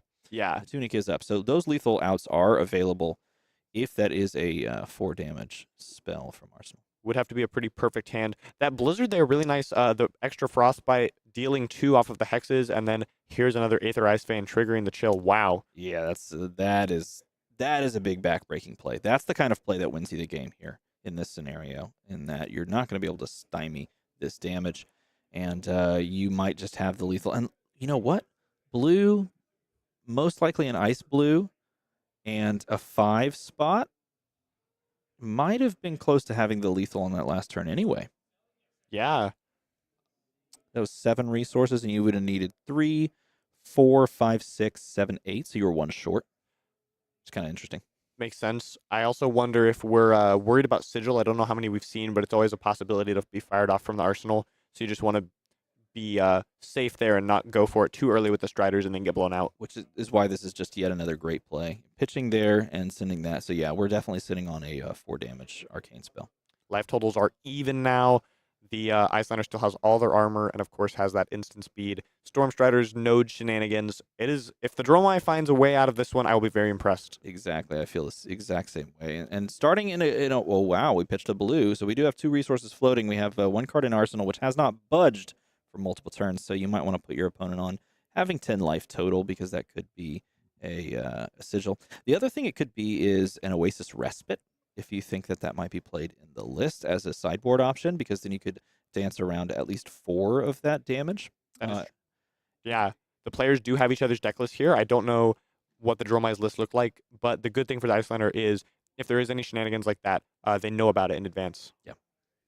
So there is the Ice Eternal. So it was an Ice Eternal, and the triple pitch and the fuse means that we are creating... what is this? 5 arcane damage. Actually, does it count the Frost Hexes as well? I don't believe it does. It just counts the 5 arcane damage. But this is the back-breaking play because it puts 5 Frostbites, and those are all going to deal 2 damage apiece if you can't kill your opponent on this turn, or you can't break them. And there's really not Not a good way to break 5 when you're floating 2, and that is just going to seal the deal, and that's just going to close the game out because you know what's a really good card? Things that win you the game. I didn't have anything to do with I that agree. You know, that is every card that wins you the game. It's a pretty good card. Can't argue with that. New Iyslander Time Wizard confirmed. You know, in the lore of Flesh and Blood, they actually put Iyslander into Volkor's library. Oh, okay. They put Iyslander into Volkor's library, and what they did is they said that Iyslander is going to be entering the library and trying to find ancient texts or like ways to harness her powers in a new way. And so they're almost hinting at the possibility of like a draconic ice wizard. Okay, That can harness both aether and ice, but it depends on how they want to approach the ice side of things. But that would be a really cool turn to take like a hero that players know and to buff them in a way and not give them access to like frostbites. That could be a really interesting like little turn there. But we have Iyslander, we have Lexi. We've seen this before. We've seen this song and dance. We've seen this a lot of times recently. So the question will be, Iyslander Lexi, what's the key in this matchup and in the deck list? There's a lot to break down in this one. The first thing to look at is the equipment. From Iyslander side, it's more or less standard. Usually always see Coronet, Peak, Tunic, and Striders. Waning Moon as well. There is somewhat of a debate with the arm piece. You could see... Sorry, someone just said that Flake is a beautiful man, and so Flake just chose very humbly to put that on screen. And then... this is my evil twin. There you go. That's it. 2 handsome gentlemen, and then you have to stick with this schmuck wearing the This is my older brother, remember? Yeah. That's right. Yeah, they are brothers. So little known fact, the 2 of these gentlemen are half brothers, and he takes care. You take very good care of Brodie on trips. Do I not, Brodie? Do I not you take care? do take very good care of me on trips. I can. You could tell that we're can brothers confirm because look at the sheer thickness of our glasses. Yes, it makes a ton of sense. Brodie Spurlock, kid is legit. Look him up. He is legit. He is a real kid. He's a real person. I am a real person. This I is am not a facsimile. I am actually not a real kid though. This is That not true, factual. Yeah, not anymore. I'm a real adult for the first time. He's a real boy. Adult. That's right. That's okay. right. We got a finals. Yeah, we do. We do. Awesome. That's coming soon. Yes, I would imagine. Go on. Tell us more. Regale us. Are we taking a quick breather, or are we just going to dive right into it? I don't know. All right, I have We hear you talking. an idea. Oh, those are great. What if Oh God. we get a little Fabble action on stream? I, for one, Is that possible? I don't even know if that's even Fabble possible. action? I don't know. for one, am very excited. I don't know how many of you have played Fabble. It is a mobile game, and I have been waiting for a while for it to come out on Apple, on iOS, and it recently did. There you So go. I have been playing some Fabble. Okay. And this seems like... Are you doing the tournament? I played it. The weekly contest with the new cards. I played it before, or like sometime recently, last day basically. Sure. How you sitting? I am so. Tell me if I'm correct. I think this means I'm currently ranked 3rd I think for the you are. contest. So Yeah, I maybe think we you can are. maybe we can climb that up. We'll try. You got to push that. Those are good numbers though. You got to push them though. We got to try. Can you get to number 1? That is the goal. Maybe we'll do it on I stream. want to watch you do this. Let's play this out. For anyone who has not played Fabble, it's a mobile app. You it quizzes your Flesh and Blood knowledge. So basically just like shows you a card, asks you questions about it. We'll show it right here on stream. Oh yeah, this is perfect. You can see it really nice. That's the play right there. All right, this is Fabble. We'll dive into the weekly contest. Let's see it play out here. Oh. 6. You got this. Got a speed run. Yep. Keep it rolling. System failure. Yep. That's one of the breakers. Yeah, you got to go with that EVO. So the interesting meta call here, yellow. It's yellow. Oh, the interesting meta call here is where you put your eyes during this game, because this is a speed run. So for me, and this is a strange little thing, but I put my eyes on the bottom of the screen where my thumb is, and I let my peripheral vision I let my peripheral vision be the like guide, because I recognize the card images. But I just let it play out like that. I kind of like that. I've been thinking about. Oh, that was 3, not 2. I've lost a life already. I've been thinking about that. You have to like quickly. Oh, all right. It's okay. What do you got? You got this. Stay strong. We got 1 life left. Can we survive? I know that one. Noticed something interesting. Your phone refreshes the card faster than Wait. mine does. I clicked 1. Okay, we got 13. That's not very good. Let's try again. That was our warm-up round. Your phone's refresh rate on the card is way, like the animations that play are way faster. I put it on fast mode. So did I. I will say it was going a little slowly back at home when I was doing it, and then it has sped up a bit. 7. All right, I'm actually I am not doing very good right now. I'm gonna focus in. Oh my god, it's so much slower. The particle effects. Okay, hold on. Settings. Fast mode. Get tearing Shuka's 1. I know. Okay, red. I missed pressing the button. My processing is not where it needs to be right now if we're trying to get to number 1. System processor. Okay, now it's going a little faster, but I still feel like it's a bit delayed. What do you think? Compare that to that. Oh, I don't know. It's the rapid fire. Oh, thank you. Just make runs that don't allow you to miss. That's what you got to do. Just even if you have to take a second or 2 longer, just don't miss. Missing is like the death knell of the run. Yeah, I think you're right. Blue. I agree with that. All right, we're doing pretty good this time. We have lost 1 life, but otherwise doing all right. Being quizzed on all the cards from round the table and bright lights. All right, we're on a roll here. We're on fire. Yeah, you're hitting. It's great when you run into the where they ask you all to block, so that you just go 3, 3, 3, 3, 3. I love that. It's my favorite. Absolutely. Yeah, I find the variance based. Sometimes it's a little variance based where you just hit into those. I think the ones where they ask you the pitch value are the hardest because you often have to actually read the card text. I think the names can often be hard too because like some of the names just run off the page a little bit. Oh, sure, yeah. And you have to like look at all 4, and even if you know it, you have to process it. Blood sense. See, like that one's a tricky one. That is, yeah. All right, we're doing pretty good this time. I always look for proto there. I just throw out the proto. Yellow. We're not going that blue. Yeah. Okay. Ooh. Yeah. The infuse. I know. Cogs. You got this. It's just drops. There it is. All the Bard actions are blue. Keep that in mind, everyone. Infuse a second ago was a good example of one where I knew the name, but then I that was 6. I lost my life. All right. How did we do? Solid. That's a solid run. That's yeah, 40. All right. That's really, really good. That's really good. Let's see if we're still number 3. Yeah, I'm sitting at number 9. And yeah, I don't know who's number 1, but I'm sitting at number 9 on the event thus far. Let's see if I can pull this into the oh, yours is nice. You got a big screen. Yeah, heck yeah. But for some reason, it was going really slow. Let's see. This is at an awkward angle, but let's play it out. All right, penetration yellow. 4. So I'm playing this sideways. Can everyone see that okay? I'm trying. Earthlore Empowerment. There we go. Here, is that better? Blue. Flake walked off in disgust. I can't see this. Is this... Battery pack. Oh, I missed it. Scrap compactor. I'm just going to use the screen. Oh, no, there's a delay. Crap, I can't even use the screen. I was thinking about using that screen over there. Which hyperdriver is this? Crap, that's red. Those ones are so hard to me. You have to like find the one number in the text that changes based on the pitch. Yeah, that's the worst. Those are the worst. And fuses 4. I want the blocks. 4 because it's 4 and 5. You can tell we've both done our research. We've been to our pre-releases. No, it's data mine. It's data mine. Oh dang! Oh, and we died. Maxx. All right. Well, I will update you guys as he goes. We've got 1 life remaining. 28 seconds on the clock. Yeah, we would usually. I'd usually quit out here. Oh, that was a 3. Ah, alas. Yeah, I would usually quit out after the second miss because it's just a wasted run. But maybe it was just set to sort of pretty mode instead of fast mode. It did seem like it was refreshing faster. It did seem pretty fast.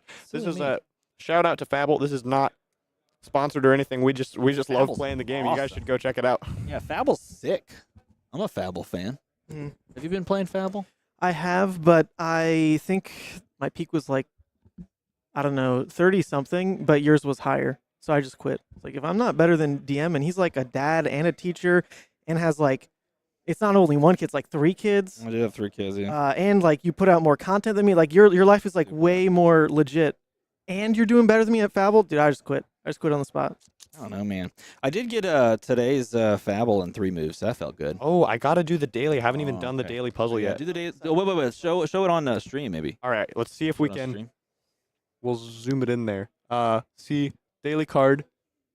All right, now there's a meta here. What is your call on the beginning? What do you open with on this? I don't know if it's correct, but I usually open with the classic wounding blow stats, just like vanilla 0 for 4 block 3. Okay. I don't think that it's actually the most common, but that's what I've been going for. So zoom in on. Whoa. Exactly there. Now I think 3. So I did the math on this. I think 3 attack, 2 defense is the most common. 3 attack, 2 defense. I do 0 for 3 with 2. So like a generic 3 attack. But what happened? I lost the attack buttons. I can't change the attack. Whoa. Go back. Just exit out. Just close the app. Keep trying. No. Like, can you do that? Oh yeah, I can. I will just close it. See what happens. Yeah, you didn't have any way to change the attack buttons. That was weird. All right, we're reloading Fabble. See what happens here. Evil Snowflake. No, it says daily not completed. Oh, boo. Kids and their phones. Oh my goodness. Can you believe it? I was coming over here to have like a whole story time, hang out with the bros. So I think You're just on your phone. Both of you. Both of you even. I think the meta there is you go 3 because there's the highest percentage of attack action cards that are 3. Tons you of go 2 because there's way more generics than there are class-based things. So 0 for 3, 2. And 0 is, I think, the most common by a little bit versus 1. I think that makes sense. There's a lot of generics like random Fervent Forerunner, trade-in, and then also ninja cards that are 3-2. Yeah, straight up. I think the 3 for 2 is the play. What do you think? Yeah, video games, apps, technology. You're big on that that line. Correct. That's the line I take, 0 for 3, 2. So it let me have the because of that, I was able to hit the gas in 3 moves this time around. Nice. Do we know, is it out on all app stores? Because some people cannot find it. I know it was on Google Play and then just came to iOS. Is it missing a thing? I will say I looked for it on the iOS App Store and didn't see it pop up. But if you go to Out Games Twitter, there you can find a link for it to get it on Apple. Have you done any of the other like all cards or set based or anything like that? I haven't done set based or class based yet. I was going through. I made the rounds on type based. Got an average of type based. I've never done type based. Oh, are they already? Oh, I just clicked something. Oh, yeah, I okay. got. When Flake comes back, we can jump in. I'll give a thumbs up. Across the 8 types, my average score was 36.2. And then for all cards, I've been on the grind. I am trying to get as high as I can. But it's funny. Currently, I have pranked myself because before I could get it on iOS, I would ask one of my friends back home if I could play it on their phone. I was like I saw this happen. Can I use your phone? Can I use your phone? You were begging. Was it Lucas? Lucas, yeah. At PTI? He has like an Android phone, yeah. God, we had dude, a break like, between rounds. I was like, please let me Fabble. It was like asking for vape juice or something. It's disgusting. Disgusting. But you have like a 15-hour plane ride to Taipei to play Fabble, so don't worry. We'll be grinding. Speaking of Taiwan, speaking of Taiwan, this is why I came over. So Evan, funny enough, my connection to get here was from Syracuse to Orlando to Milwaukee. And on that flight was Evan Herndon and Guy, actually. And Evan tells me that if he wins the Battle Hardened, he's going to come with us to Taiwan next week. Yo, hype. And I was like, okay, dude, like, easy. You got this on lock. And he doubted. He's like, nah, like, I don't know. I'm on Lexi. It's like known quantity, blah, blah. And here he is in the finals. So if he wins, he's coming with us to Taiwan next week. So I'm in. Root for that, right? That'd be dope. I already was rooting for him. I'm all in now. He's going to join our Thursday dinner. So I, of course, want that to happen.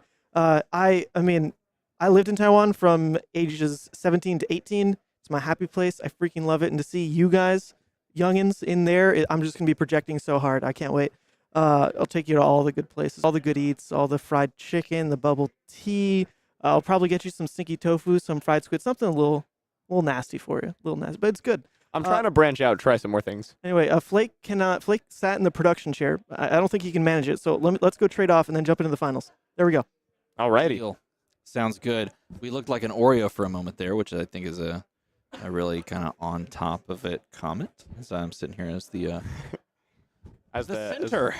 The Oreo stuff, as it's called. Yeah, the stuffing. All right, now that Ethan is gone to stop shaming me for my phone use, I'm finishing my Fabble story.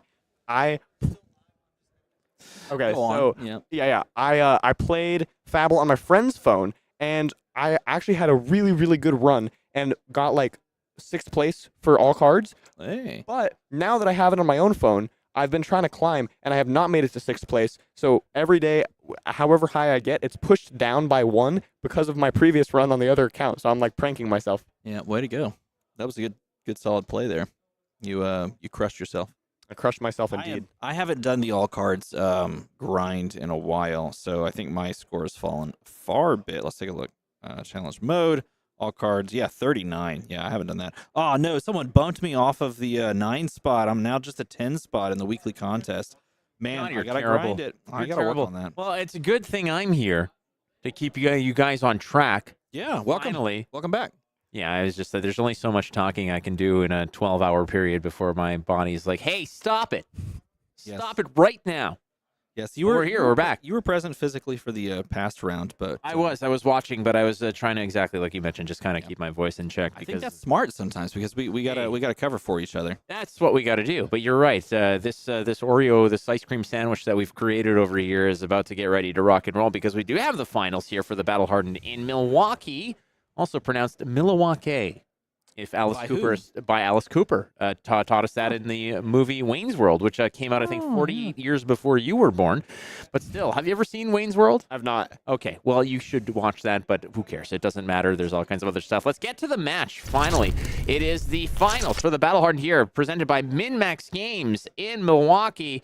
Flake, DM Armada, Brodie Spurlock. We've got the 7th seed, Evan, on Lexi Livewire, taking on the 8th seed. So the bottom of the bracket there. The bottom of the top 8 is making their way through to the top final. That's pretty intriguing. Well, I mean, look who they're doing it on. They're doing it on the 2 best heroes in the format, right? And I think that's a very easy thing to say about Iyslander and Lexi. The question becomes, what do we have in our sideboard prepared for our opponent in this matchup? Are we running Codex of Inertia that we can feel like we can really use to punish Icelanders? Is Iyslander going to be able to kind of stymie on certain turns some of these big, go again plays and long combat chains that could push these breakpoints? What is the secret sauce in your opinion, Mr. Brodie Spurlock? There's a lot you can do from both sides. We've seen this matchup develop time and time again on stream over the last couple months.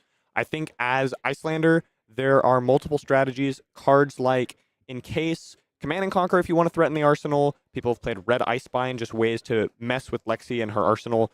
Also, we saw recently Ethnic Smoke take down the PTI event playing his Weathervane build. There's a lot of different ways you can approach it. Some people are just more classic Bullander, all attacks, just trying to leverage Channel Lake Frigid and do the classic Michael Hamilton build. And then from the Lexi side, the first thing to talk about is the equipment, which we touched on a little bit, like the equipment that Iyslander might bring to this matchup. As Lexi, very often you'll have Trench of Sunken Treasure for the AB1 and also the flexibility, sinking arsenals away for a resource as long as they're face down. Obviously, you're going to have the New Horizon for 2 arsenal zones. And then the other 2 slots are a little bit more up for debate. Often you're going to have Snapdragon Scalers, but some Lexis have played Norrøn Boots, going for like the AB3 with boots and gloves, as well as Trench. Very recently, we've seen a lot of Trench, Shock Charmers, Snapdragon Scalers. The Shock Charmers is a really cool tech piece that I think is super underrated as well. I like it a lot. It's not only nice for the Spell Void 2, sometimes stopping an Arcane Breakpoint or just giving you +2 life, but also the activated ability comes up a lot, especially in a matchup like Iyslander where you're trying to sometimes hang on to extra resources, but you don't want to just pass your turn with those if the Iyslander never ends up taxing you, so it can be really nice to dump your hand into Shock Charmers, deal some extra damage. And pop incidental Frostbites as well if your opponent's threatening you in a longer game. But yeah, it's one of those really cool, I think, tech pieces that I'm a really big fan of, and we'll see if he throws that out there. It looks like it's Trench and the AB3. I think that is AB2. Grappler. Yeah, Perch Grappler's AB2 on the Norrøn gloves there. That is really interesting. So I have to imagine that this means Perch Grapplers is the only legs equipment in Evan's list. I think so as well, yeah. Which is reasonable, just trying to save slots. It's good into several matchups, so just actually not rocking the snaps at all. I would imagine if snaps or Norrøn Boots was in the list, we would see them here. But, I mean, Perch Grapplers is nothing to scoff at. Can be cashed in for 2 extra life on any of these attack actions that we know Richard is playing. Yeah. And it works out in this exact matchup because this is more of a traditional Bullander list that we've seen played out there. It does have attack action cards and things of that ilk. Time to go, though, as the players have bumped fists, meaning it's go time. Mandelbaum. Let's make it happen. It's going to be Lexi Livewire versus Iyslander Stormbind. Evan is the higher seed, or the better seed, rather, meaning that they are getting to decide whether they want to go first or second in the matchup. That is the privilege. It looks like they've opted to go second, and we're going to open this one up here with a yellow Aether Ice Vein fused with a Blizzard. That Blizzard is going to be an important card in this matchup. Absolutely. It can be really taxing. It basically says you must have an extra blue on the spot unless you're ready to have your turn end, because not only does it make you pay 2 to keep go again, but gives you a frostbite from Icelander's ability. I think that interaction is so powerful. It's different from hypothermia. Obviously, hypothermia was a little bit crazy, but it is similar in the fact that it targets go again decks, and the fact that the Blizzard doesn't even have to be played from Arsenal to give the Frostbite can feel really bad as the aggro deck, where you have to hang on to a whole extra blue if you want your turn to continue. So, looks like the damage is going to get through here. The as much of the damage as possible to be AB'd, to be abbed, has been abbed. And in this case, we're going to take an opportunity here to start loading up and firing away. It's going to be a red Falcon Wing. The +1 value off of the Voltaire means 4 go again. Blizzard immediately. Yeah, Snap Blizzard here is going to threaten the Frostbite as well, which is going to tax as well. So you're basically just saying, okay, give me more resources right now and slow your turn down and have a subpar turn in general on something that is not presenting an on-hit. And that is a very, very big deal, because this is not like you're not staring down like a Searing Shot or an Endless Arrow or, a Heat Seeker, any of those big arrows. This is literally just 4 go again. And so you feel fairly comfortable trying to stymie the turn in the moment right here, I would imagine. Sink Below covering this up nice and tight over here, opting, looks like possibly feathering a card here to sink or not. A decision to be made. Yeah, we're going to go ahead and sink a card over here. No damage taken at this juncture. Frostbite going to go ahead and create a little bit of friction in order to go ahead and load up another. I think we're just going to... I think he's going to pitch to play the 3 of a kind and try to push past the damage. He did have the second blue in hand, so drawing into what you needed to actually try and extend this turn. Let's see what he draws off of the 3 of a kind, because this could make or break the turn as well. Yeah, it looks like a yellow Boltyn shot in there, a blue infecting shot, as well as some other, we'll call it mystery meat as it is, but one more activation of Voltaire on the +1. This is going to be a 4 Boltyn shot again, another breakpoint, making for an awkward block if necessary here. So from Richard's side, looking at 1 blue and what I think is a red Aetherized Fan as well as a Fandle's Fighting Spirit. You have some choices here. There's a reload on this Boltyn shot. So, yep, just 2 card blocking to make sure that reload doesn't connect, and then going to set up the... Oh, it was a red Aether Hail, so all reds from Richard's side. Yeah, he was trying to decide whether or not he wanted to keep one of those other cards to Arsenal on this turn, and in essence just choosing to instead Arsenal the Fandle's Fighting Spirit, most likely going to make its way over. It's a great card to have in Arsenal. You'd love to have Disruption against the Lexi, but being able to throw 7 damage and a life gain is also really good when you can line it up. But we're going to see if the ability for Lexi to just kind of come over the top is going to punish the lack of Disruption. Evan using the bag of leaves. It is fall, so that sack of leaves is going to be important here. And in this case, Brodie, I'm just curious, if you were using the leaves at that juncture, is it just a matter of just using it at the best possible opportunity to get value out of it? Pretty much, because your Voltaire is already used up for the turn, you can activate Quiver. In that case, it was really nice for Evan. He hit a 0-cost Searing Shock, so could just fire it off immediately. But even if he didn't, it would go in face up, and we know that last card in hand was 3 of a kind, so he'd be able to just pass and double Arsenal. So pretty much just able to cash in a blue for a free card there as long as the top card is an arrow. Look at this turn, though, DM Armada. I mean, this is with holding priority and on the snack there in response to his own 3 of a kind. He's going to play Rain Razors, drawing 3 from the 3 of a kind, 2 floating. He found a blue. Does he have the red arrows to make this a very potent attack? Well, starting off with Heat Seeker, which is one of the best to find on a turn like this, because it's going to mean that you're going to string this together. If you can burn through the cards that you already have in hand, then you're getting a free arsenal essentially off of a Heat Seeker. But it's also pushing massive damage, and you are asking the question before all of this takes place of whether or not they're going to play something like a CLF, which would really try to slow you down, but that's not going to happen. And instead, we know what's in the arsenal. We know that it's not Disruption, and we know that Richard's in an uncomfortable scenario on this turn. Richard's saying he does not want this Heat Seeker to connect, blocking it out with the Gauntlet. Evan is going to give... Oh, I wonder if he's going to give +1 to this Boltyn shot. Coming in for 7, 8. 8 damage. Yeah, these are huge over here, giving the +1 to the Boltyn shot. It already got the help from the Rain Razors. It was always going to get the go again. Because it should be 7. Yeah, it's going to be 7, right. In this case, hey, why not? If this does connect, it does create the free reload effect, which could potentially be another arrow that can be sent towards Richard here. Richard has been on the receiving end. These are 2 very potent turns back to back. Yeah, I don't know that he has the capacity to give up the 2 cards in hand and the Coronet Peak just to stop the 3rd arrow on this turn. But man, is it a lot of value. And this also really slows things down because now your 1 card for 7 and a life point gain becomes a 2 card for 7. Well, no, you can take a tunic resource, so that actually does help that. Have a look at that. Man, that life total has absolutely evaporated in a hurry over here. It is thawing out, and Richard is down to 17. Less than half the life total already. It's incredible how much work Ethan has done. However, Evan, sorry, not Ethan. Ethan has done incredible work as well. Let's not sell that short. Ethan. Evan has done incredible work. We got to give love here in chat, please, to Savage Feats and Ethan, who's put on a big show. But Evan, back-to-back incredible turns, has whittled away that life total down to essentially half of what Richard has started at. But that is off the back of 2 3-of-a-kinds and a Rain Razors.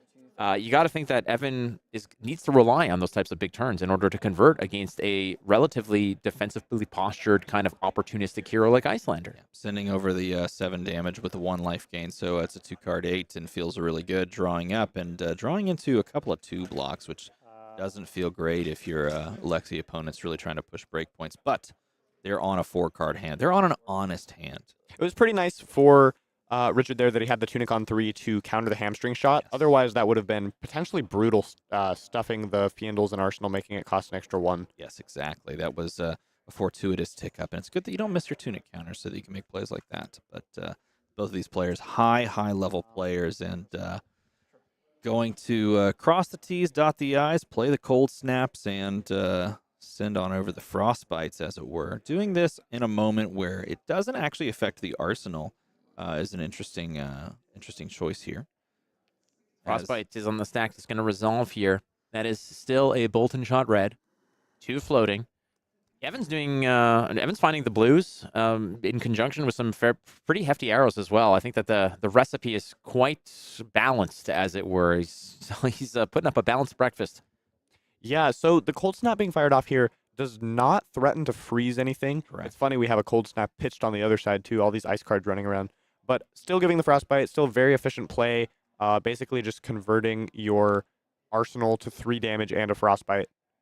Well, it feels awkward too because we know that our opponent's floating too, and so they had the capacity to maybe pay into the tax if they needed to, but in this instance they don't really need to because it's not affecting anything, and they can pay through the frostbite instead. The tax from the cold snap not necessarily going to hit anything on freezing the arsenal because there is no card in arsenal right now. And it looks like, I don't know who's thinking here. Maybe Evan is considering a response, or Richard is considering whether he wants to Waning Moon now or later.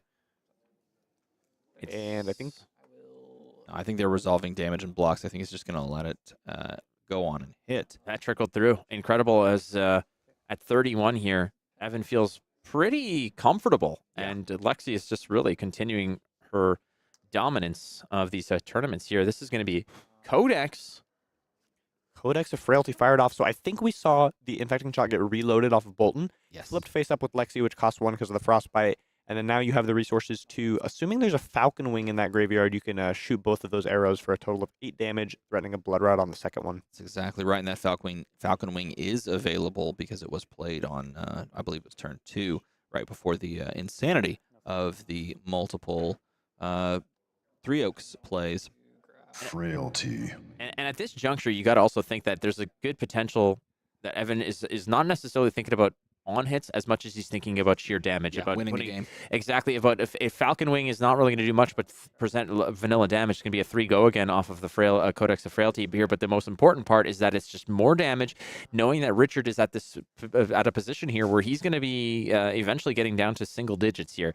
Yeah, it's cool to have some on hits, drill shots and infecting shots, but at the end of the day, you want to present the most uncomfortable and sheer damage as much as you can. And in that case, the built-in go again on a Falcon Wing is very important. That's what he's following up with here, a 3 go again off the Falcon Wing, retrieved by the Codex of Frailty. I just love the Dagon White Ponder token smugly sitting there with a smile saying, yeah, I'm going to draw a card. You excited for that? It's an extra arsenal. I just love Dagon White.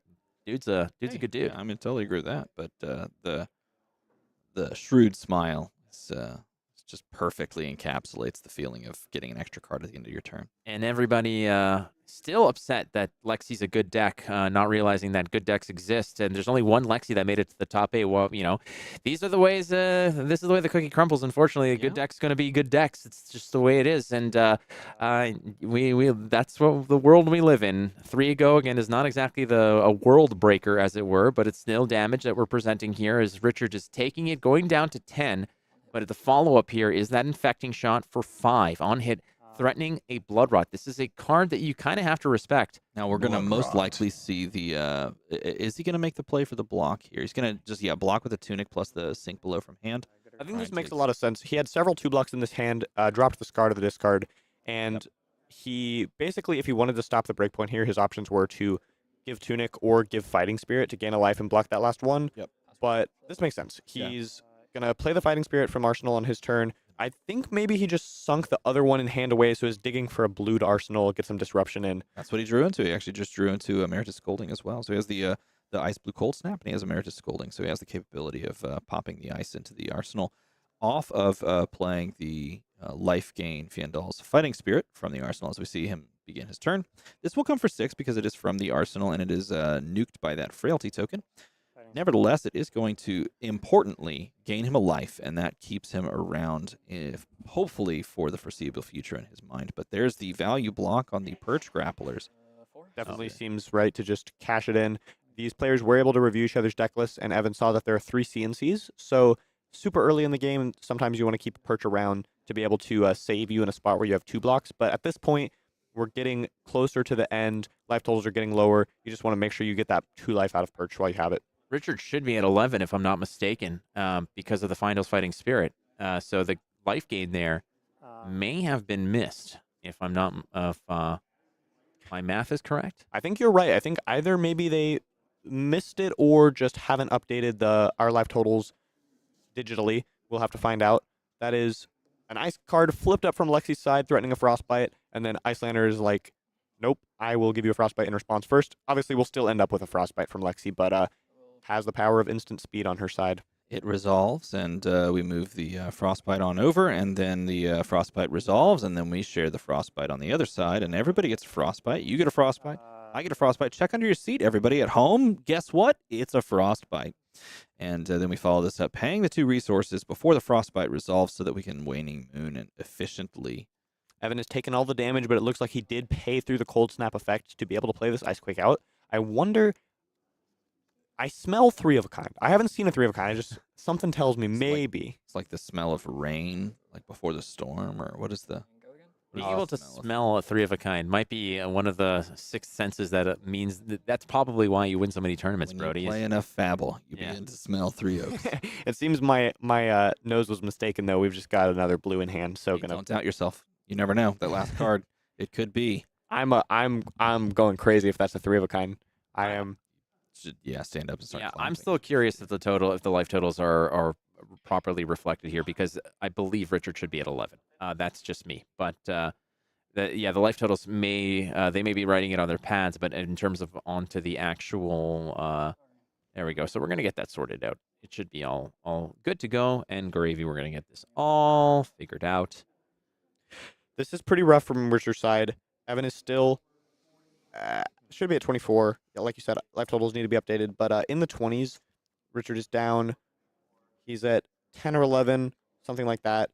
Going to get those updated. But he's got 4 cards in hand, fired off this Cold Snap from Arsenal. 7 coming in, on hit an additional 1 and more Frostbites. So it's very likely Richard is going to have to block with several of his cards, just set up an Arsenal, and not actually take a turn on his own turn because of all these Frostbites. And it's unlikely he'll be able to keep enough cards and weather the storm of damage, since he is going to be down to single digits here. 1 card left in Evan's hand, assuming it's a 1-cost arrow, he can buff up to 6. Yeah. That is 13, 14 plus, or 14 if you count the damage from the searing shot. So in theory, if Richard wanted to, he could block with Coronet Peak plus a card. And I am being told to be a little quieter, because as it happens with these events, the venue is starting to empty out, and we don't even worry about it. I got a judge warning at the US Nats 2021 for being too loud in the booth. My only ever warning from a judge. I wasn't even playing in the tournament. You got your own judge call in the booth. Yeah, it was great. He came over and he's like, and he did like the whole like cut your neck thing, like stop it. I was like, okay. He did the very significant point, but there you go. So the life totals are adjusted, 21-11 here. Yeah, it looks like he's feathering the 3-card block. I was wondering if he was just going to give 3 cards here, if he was going to maybe try to make some like crazy cornet peak play on his as a blocking tool, but I don't think that makes just any sense at all. But oh, look at this follow up with the remorseless here, just again threatening more damage. So what is like the ideal hand, Brodie, in your opinion, in terms of Iyslander here coming back to this? Is it finding something like Channel Lake Frigid? Is it finding like an Aether Ice Vein Red to strip the hand a little bit? What can Richard hope for here? Is it just a Blizzard? I think Blizzard is one of the most tempo turning cards. Warmongers, like we saw in the Katsu game, we know Richard is playing 3 Warmongers, and it is possible that if he can block out and hang on to that 1 card, it could totally stuff Evan's turn. Never mind, there is a trench in play. So I take it back. Warmongers will not be as powerful as they could have been in that Katsu game. But I do think Blizzard, if Evan is resource light and you can just stop the turn, or channel, he did have it. As well as a fantastic reply to this. That was the 1 card that he kept in hand when he made the block with some less than optimal cards, and some 2 block cards from his own hand, choosing to establish the CLF on a turn and doing it in response to not just the Lexi load, but really just playing down the +3 attack. Now, in response to this, we're going to see the Lexi load first, I believe, and that is to avoid the attacks there. But wow, look at it! Look at the turn that could have been had we not revealed CLF at this opportune time. We were playing the premeditate. We had perhaps some resources available to jam down 3 oak, and all of that is shut down. Sometimes, Channel Lake Frigid is an incredibly powerful card in terms of slowing down an opponent, but it's a very different feel when you're Evan at 21 with your opponent at such a low life total. If this was a situation where Evan was looking to close out a game before he himself succumbed to the damage, then it's a more dangerous thing. But you could probably just wait this out to a degree. The problem is giving Iyslander back the tempo. Yeah.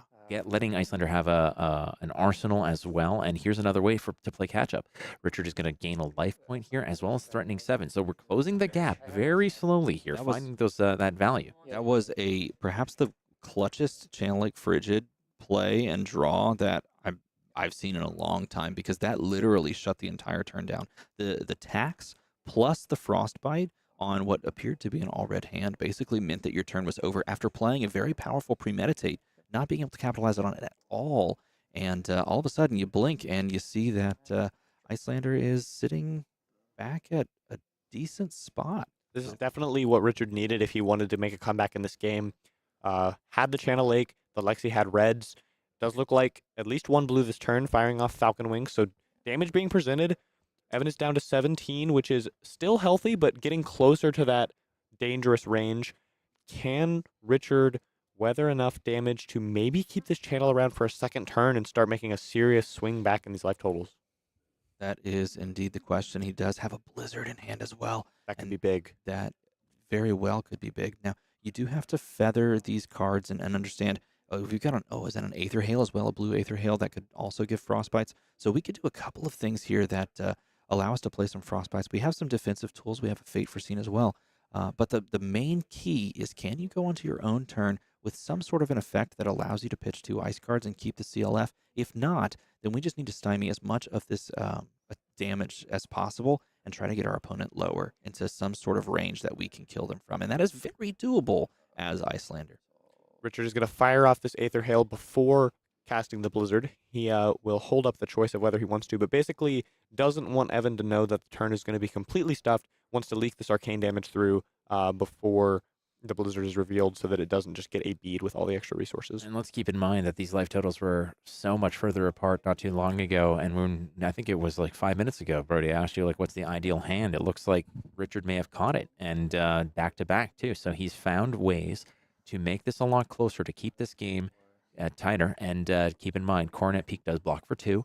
That's an opportunity to sort of save some life without giving up a card if necessary. A Red Falcon Wing 3 go again is not the most menacing, but it does represent a lot of your life total that's left here. So Evan is staring down the turbulence, that kind of extra friction that Channel Lake Frigid offers you when you're trying to cobble together these bigger wider turns, and that's kind of the name of the game. When you're playing against Iyslander, your game plan that you put together in your mind is not necessarily what you're gonna end the turn with.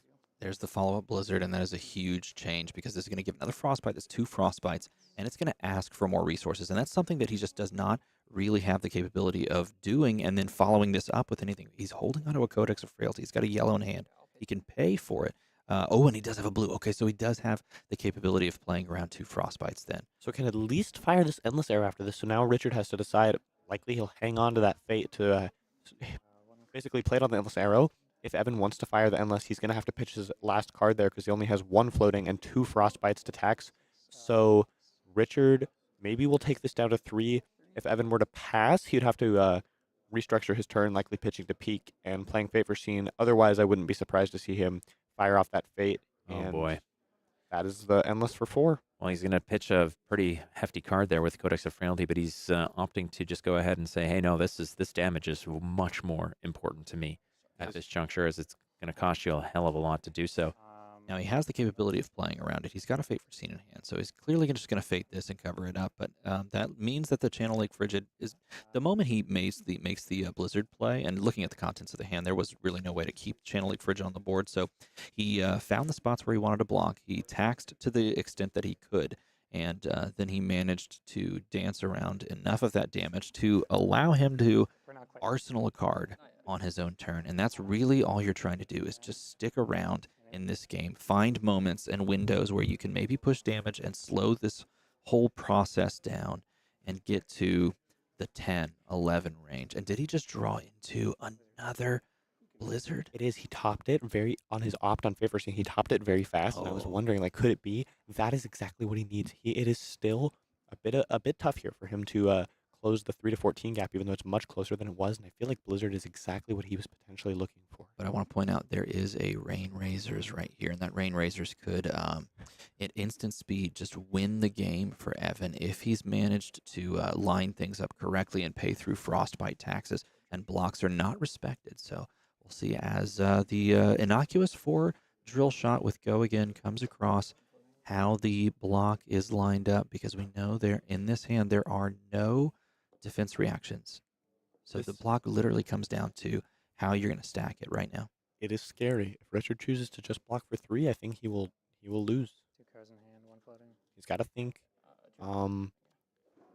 He knows Rain Razors is in this deck. He knows it's a possibility. It's possible he wants to cash in the Coronet Peak, blocking that plus a card. Yeah. If there's no rain, that is going -1 though. But I mean, it already gives -1, so you're priced in to value block with the Coronet Peak here. And so I wonder if he makes the call to 3 block and then Coronet Peak. But let's see what he starts with. Aether Hail first. Not a bad idea. Just present this damage, kind of feel out the resources in your opponent's hand before ever firing off the Blizzard. Exact same play as last turn. It'll be interesting. Like you said, the Coronet Peak's going to get -1 either way, so it's going to block for a maximum of 1 this game. If you hang on to it, you keep the armor utility and the ability to pitch to it. But if you block with it, you critically play around Rain Razors. He's going to take the Frostbite here. He's not playing the Rain Razors in response to any of this activations, which he's just holding on to it, waiting. There's the waiting mood for 3. Scary in terms of patience here. Evan is really just saying, well, I want to see what you're throwing in front of this before I actually close it out. Yeah, Evan does not have to really worry about lethal options because, I mean, just sitting at 9, you don't really have any outs that push you to 9 without Metacarpus Node at this moment because you've already presented the damage from the arsenal. So he doesn't really have to worry about dying in response here. What he does have to worry about is his opponent just not respecting the damage that we can throw. But there's the Blizzard, a non-block card. So it's okay to just play this out, give another Frostbite. But now we may see the response play of the Rain Razors. Nope, he's just going to let it resolve. Okay. The patience here that Evan's showing is quite fascinating, but now he's down to 9. And that can be a dangerous endeavor. Does he? Oh, he's going to block the Peak. Okay. We're living another turn, folks. If Evan wants to fire off the Rain here, he's going to have to pitch his final card. So he has to choose between leaking 1 damage and arsenaling. Yeah, I think he makes the correct play here. I think he's going to choose to Arsenal. Yeah, we have the blue Arsenal. Emeritus Scolding on Richard's side. So Evan's at 9. You could get into a situation where you can kill him here. Yeah. It's close. With a red Aether Ice Vein, you can present 12, which Evan can survive if he has 4 resources to pitch to his He AB. has to draw into a red here. I think he drew into an Aether Ice Vein. Okay, so there are lethal outs on the stack or in the ability here. It just depends on how deep he's able to allow the Lexi player to pitch into resource generation or to, cards that he can play. And this is the limit right here. He's going to float 2 and just put 2 damage or 3 on the stack. Look at this. Is a beautiful, beautiful read. This is what an attack this is, the blue searing shot, because it comes in for 2. It's so unassuming, but it means the whole world right now to both players. You cannot let this pass. You cannot let this slide. Is that a blue Aether Ice Vein? Is that a yellow or a red in the hand of Richard? I wonder if we can think it's all punch in. blue. Can we punch in there and take a look? Oh, he's got a. There he is. What is that card right there? It does look like a blue. Okay, so then our range without Metacarpus nodes is 3 plus 4, which is 7, plus 3 is 10. And being at 9 and with resources floating, Evan is alive every time here. Yeah, absolutely. Richard might have to try to block out this turn, hope that the middle arrow is nothing too threatening, and try again next time. It is rough for him.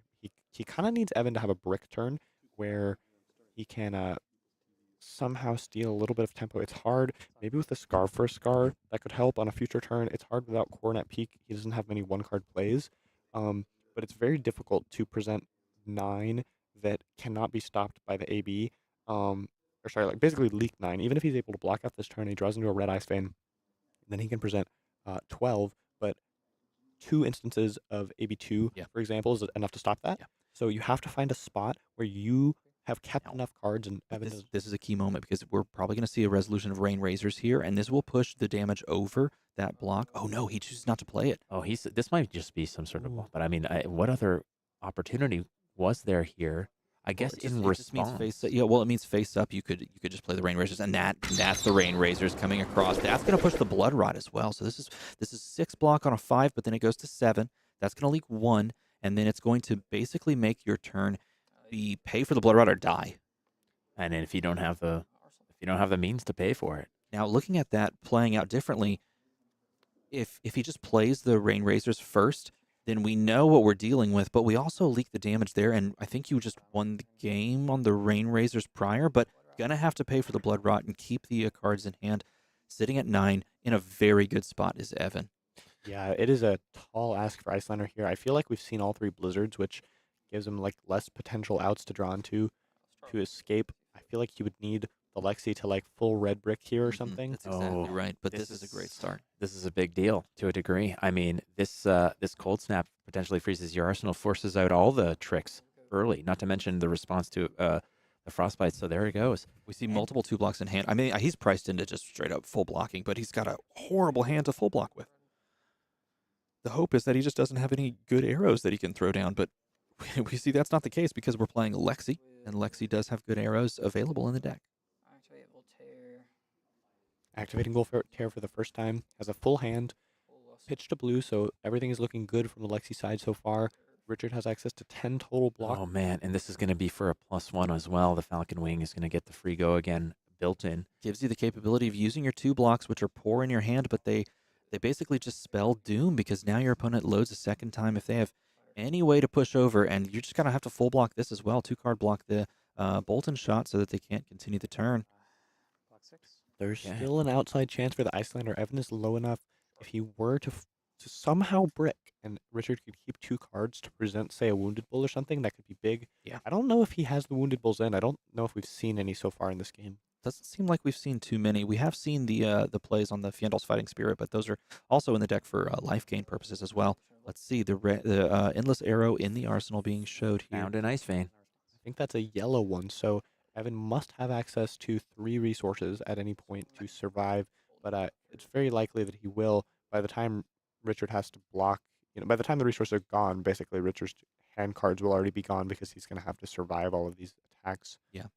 4 damage on the stack here. There's no real reload effect or anything from Boltyn shot here, so it's just a matter of getting you closer to the end game here. We're going to throw that yellow Aether Ice Vein in front of it. 1 damage potentially leaking through here. I think he's just going to have to take the 1 here, go to 1, and then just try to hope that he can block out the next 2 attacks. But we know that one of them is a breakpoint attack in Endless Arrow, and if there's another breakpoint attack, oh no, all but just another breakpoint. And if that's a red searing shot, and it is, then that is just going to do it, because you don't have the economy with 3 cards in hand to be able to block this out and the endless arrow that was expertly pocketed on the previous turn for this 5-card hand. As it stands now, 4 attack. The text on Searing Shot means absolutely squat right now. It's merely a matter of if anything goes through. So he's going to be playing the Emeritus Scolding on. And that, AB2 there is just going to seal the deal. He's going to only take 2 down to 7. I think Richard sees the writing on the wall, just firing that arsenal off, and there's no way he can block the damage. There's no way he can present lethal. I think we have the game, folks. 0 cost arrows turns out quite good, and gonna cover this up with the 2 cards, but it just means that that endless arrow is coming across. No equipment available, nothing there, and the endless arrow just seals the deal, and you have your winner. And turns out it's Lexi. It is Of all Lexi. heroes. Indeed. Lexi wins again. Congratulations to Evan Herndon, our battle-hardened Milwaukee champion. Yeah, and Evan Herndon was the runner-up at the U.S. National Championships in Las Vegas just a few months ago, which was a great showing there. That was ultimately won by Charles Dunn.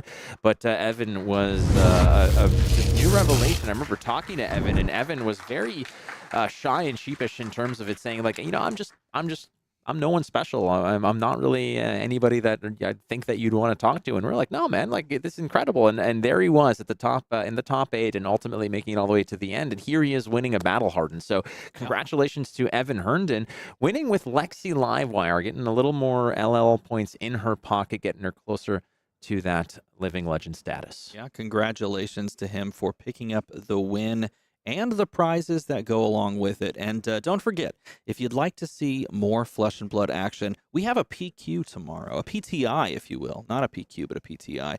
And you said you were playing in the PTI tomorrow, right? I will be playing it. I think I'll probably be on Azalea again tomorrow. That'll be fun. Well, I mean, really? Did it really do anything for you this weekend?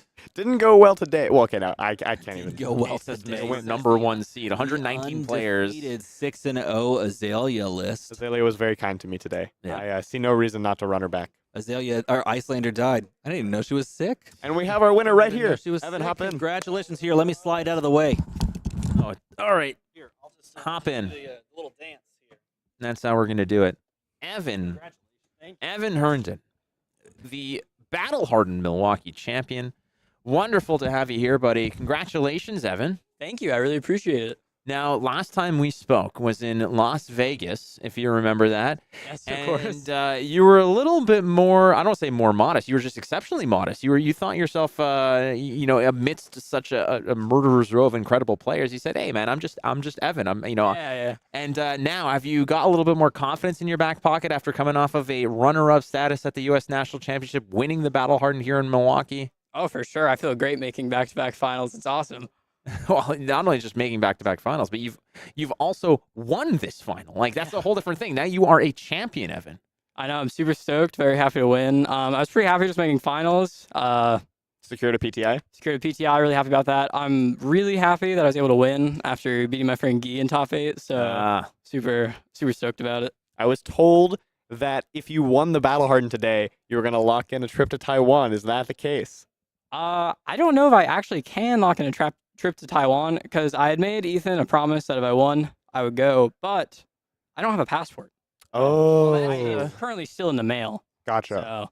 Okay, that's a pretty big fact. That is a fair reason. Yeah, that's definitely something that, we'd let you go. It's a matter of customs, so we have no sway over them. So maybe I can tell them I'm Battle Hardened champion to let me in. Yeah, I don't think they care. I don't think they care either. Customs may bust out the rubber gloves, which was not going to be a fun experience. However, this gold foil. Oh yeah. Is this being opened at any point? Yeah, let's open on stream right now. Oh, let's do it. Now we're talking about it. Okay, is there something that you're hoping it is? New Horizon. Yeah, that makes sense. That'd be a sick one. I'd be very happy with New Horizon. I'm sure it's probably gonna be like a new mech card though. Well, we shall see. Here it is, the gold foil reveal. I'll make sure the camera gets a good spot of it over there. We want to see what this is. Survey says... Drum roll, please. Drum roll. Oh! Scowling flesh bag. Scowling flesh bag. There you go. Hopefully Brood will be good soon. We'll see. Well, we already spoke to Brian Golly, no, Brood is not happening. No. We've already concluded that the next set is called Rising Tides, and it's a pirate set. Oh, that's exciting. Yeah, in December.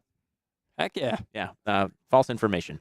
But this is going to get clipped and sent everywhere, probably. Yeah, that's not actually a fact. Congratulations, Evan. That's super cool, man. Thank you. I appreciate it. What are you doing when Lexi rotates? Find a new good deck to play. All right. How do you feel post Bright Lights? Do you think anything has changed for Lexi, or do you think she's still top dog? Still top dog. Nothing has changed, I don't think. All right. Well, for everybody in chat who's a hater of Lexi, what do you have to say for all the people that think that she's just way too good? I was the only person in top 8 playing Lexi, so obviously she's not that good. There you go. You heard it here from the champ. Yep. Wonderful. All right. So if the passport gets there in time, you're going to Taipei. Is that correct? For sure. I would love to. I don't think it'll be here in a week, though. You never know. Fingers crossed. Well, what depends? When did you send this in? I got it right after Vegas. Okay. What the hell? Why does it take so freaking long? What is wrong with It really your is quite country, the guys? process. I know. I paid for expedited, too. Holy Moses, dude. Okay. Well, regardless, never know. Maybe you can slide that across the table as a little bit of bribery. Not to customs. Not to customs. Not to customs. To like FedEx or something. Maybe they can help you out. Fingers crossed. All right. Well, I've had the privilege of being able to cast some exceptional matches with some exceptional people, which is incredible. And now, Evan, just seeing you go from runner-up at US Nats to winning the Battle Hardened here in Milwaukee, I think that's phenomenal. So congratulations again, my friend. Thank you. It's been a long day. Are you playing tomorrow? I'm not. Me and Guy have to go home. Well, you went home on the highest note possible. Yeah, so for sure, for congratulations. sure. Beautiful stuff. Well done. Thank you. Safe travels, my friend. I hope you get your passport in time. I want a handshake too. I Congrats, got you, Evan. Brodie. Thank you. All right. Well, friends, that should do it. Yeah, there you go. From the man himself, from Ethan. And DM Armada. Let's go. Sure. Well, you can do we're gonna have like a kind of like they do at weddings where they all just line up and they can all shake hands and stuff on the way out. No problem. You're gonna go have a signing booth. Oh hell yeah, let's go. You'll sign some 8x10s or something. Ladies and gentlemen, thank you so much for watching the Battle Hardened here in Milwaukee. You should be doing this. Yeah, go. Brodie, right. this is you, man. Everybody, thank you so much for tuning into the Battle Hardened here in Milwaukee. This has been 10 rounds of Bright Lights CC. We're going to be back with more CC tomorrow in the PTI event, so don't go anywhere. Same as that one stream where we said, go somewhere, but stay around. Well, Be hold back on a soon. second. You could go somewhere because the stream's not going to start up for another 12 hours. So when we say don't go anywhere, you should probably go sleep, eat, bathe, do things like that, right? Maybe go call a loved one. But keep the stream handy. You never know. We might start it. You got to be ready. Yes. You got to keep YouTube open. But yeah, we will see you tomorrow. Thanks for tuning in, and congratulations again to Evan. Thank you. Bye, everyone.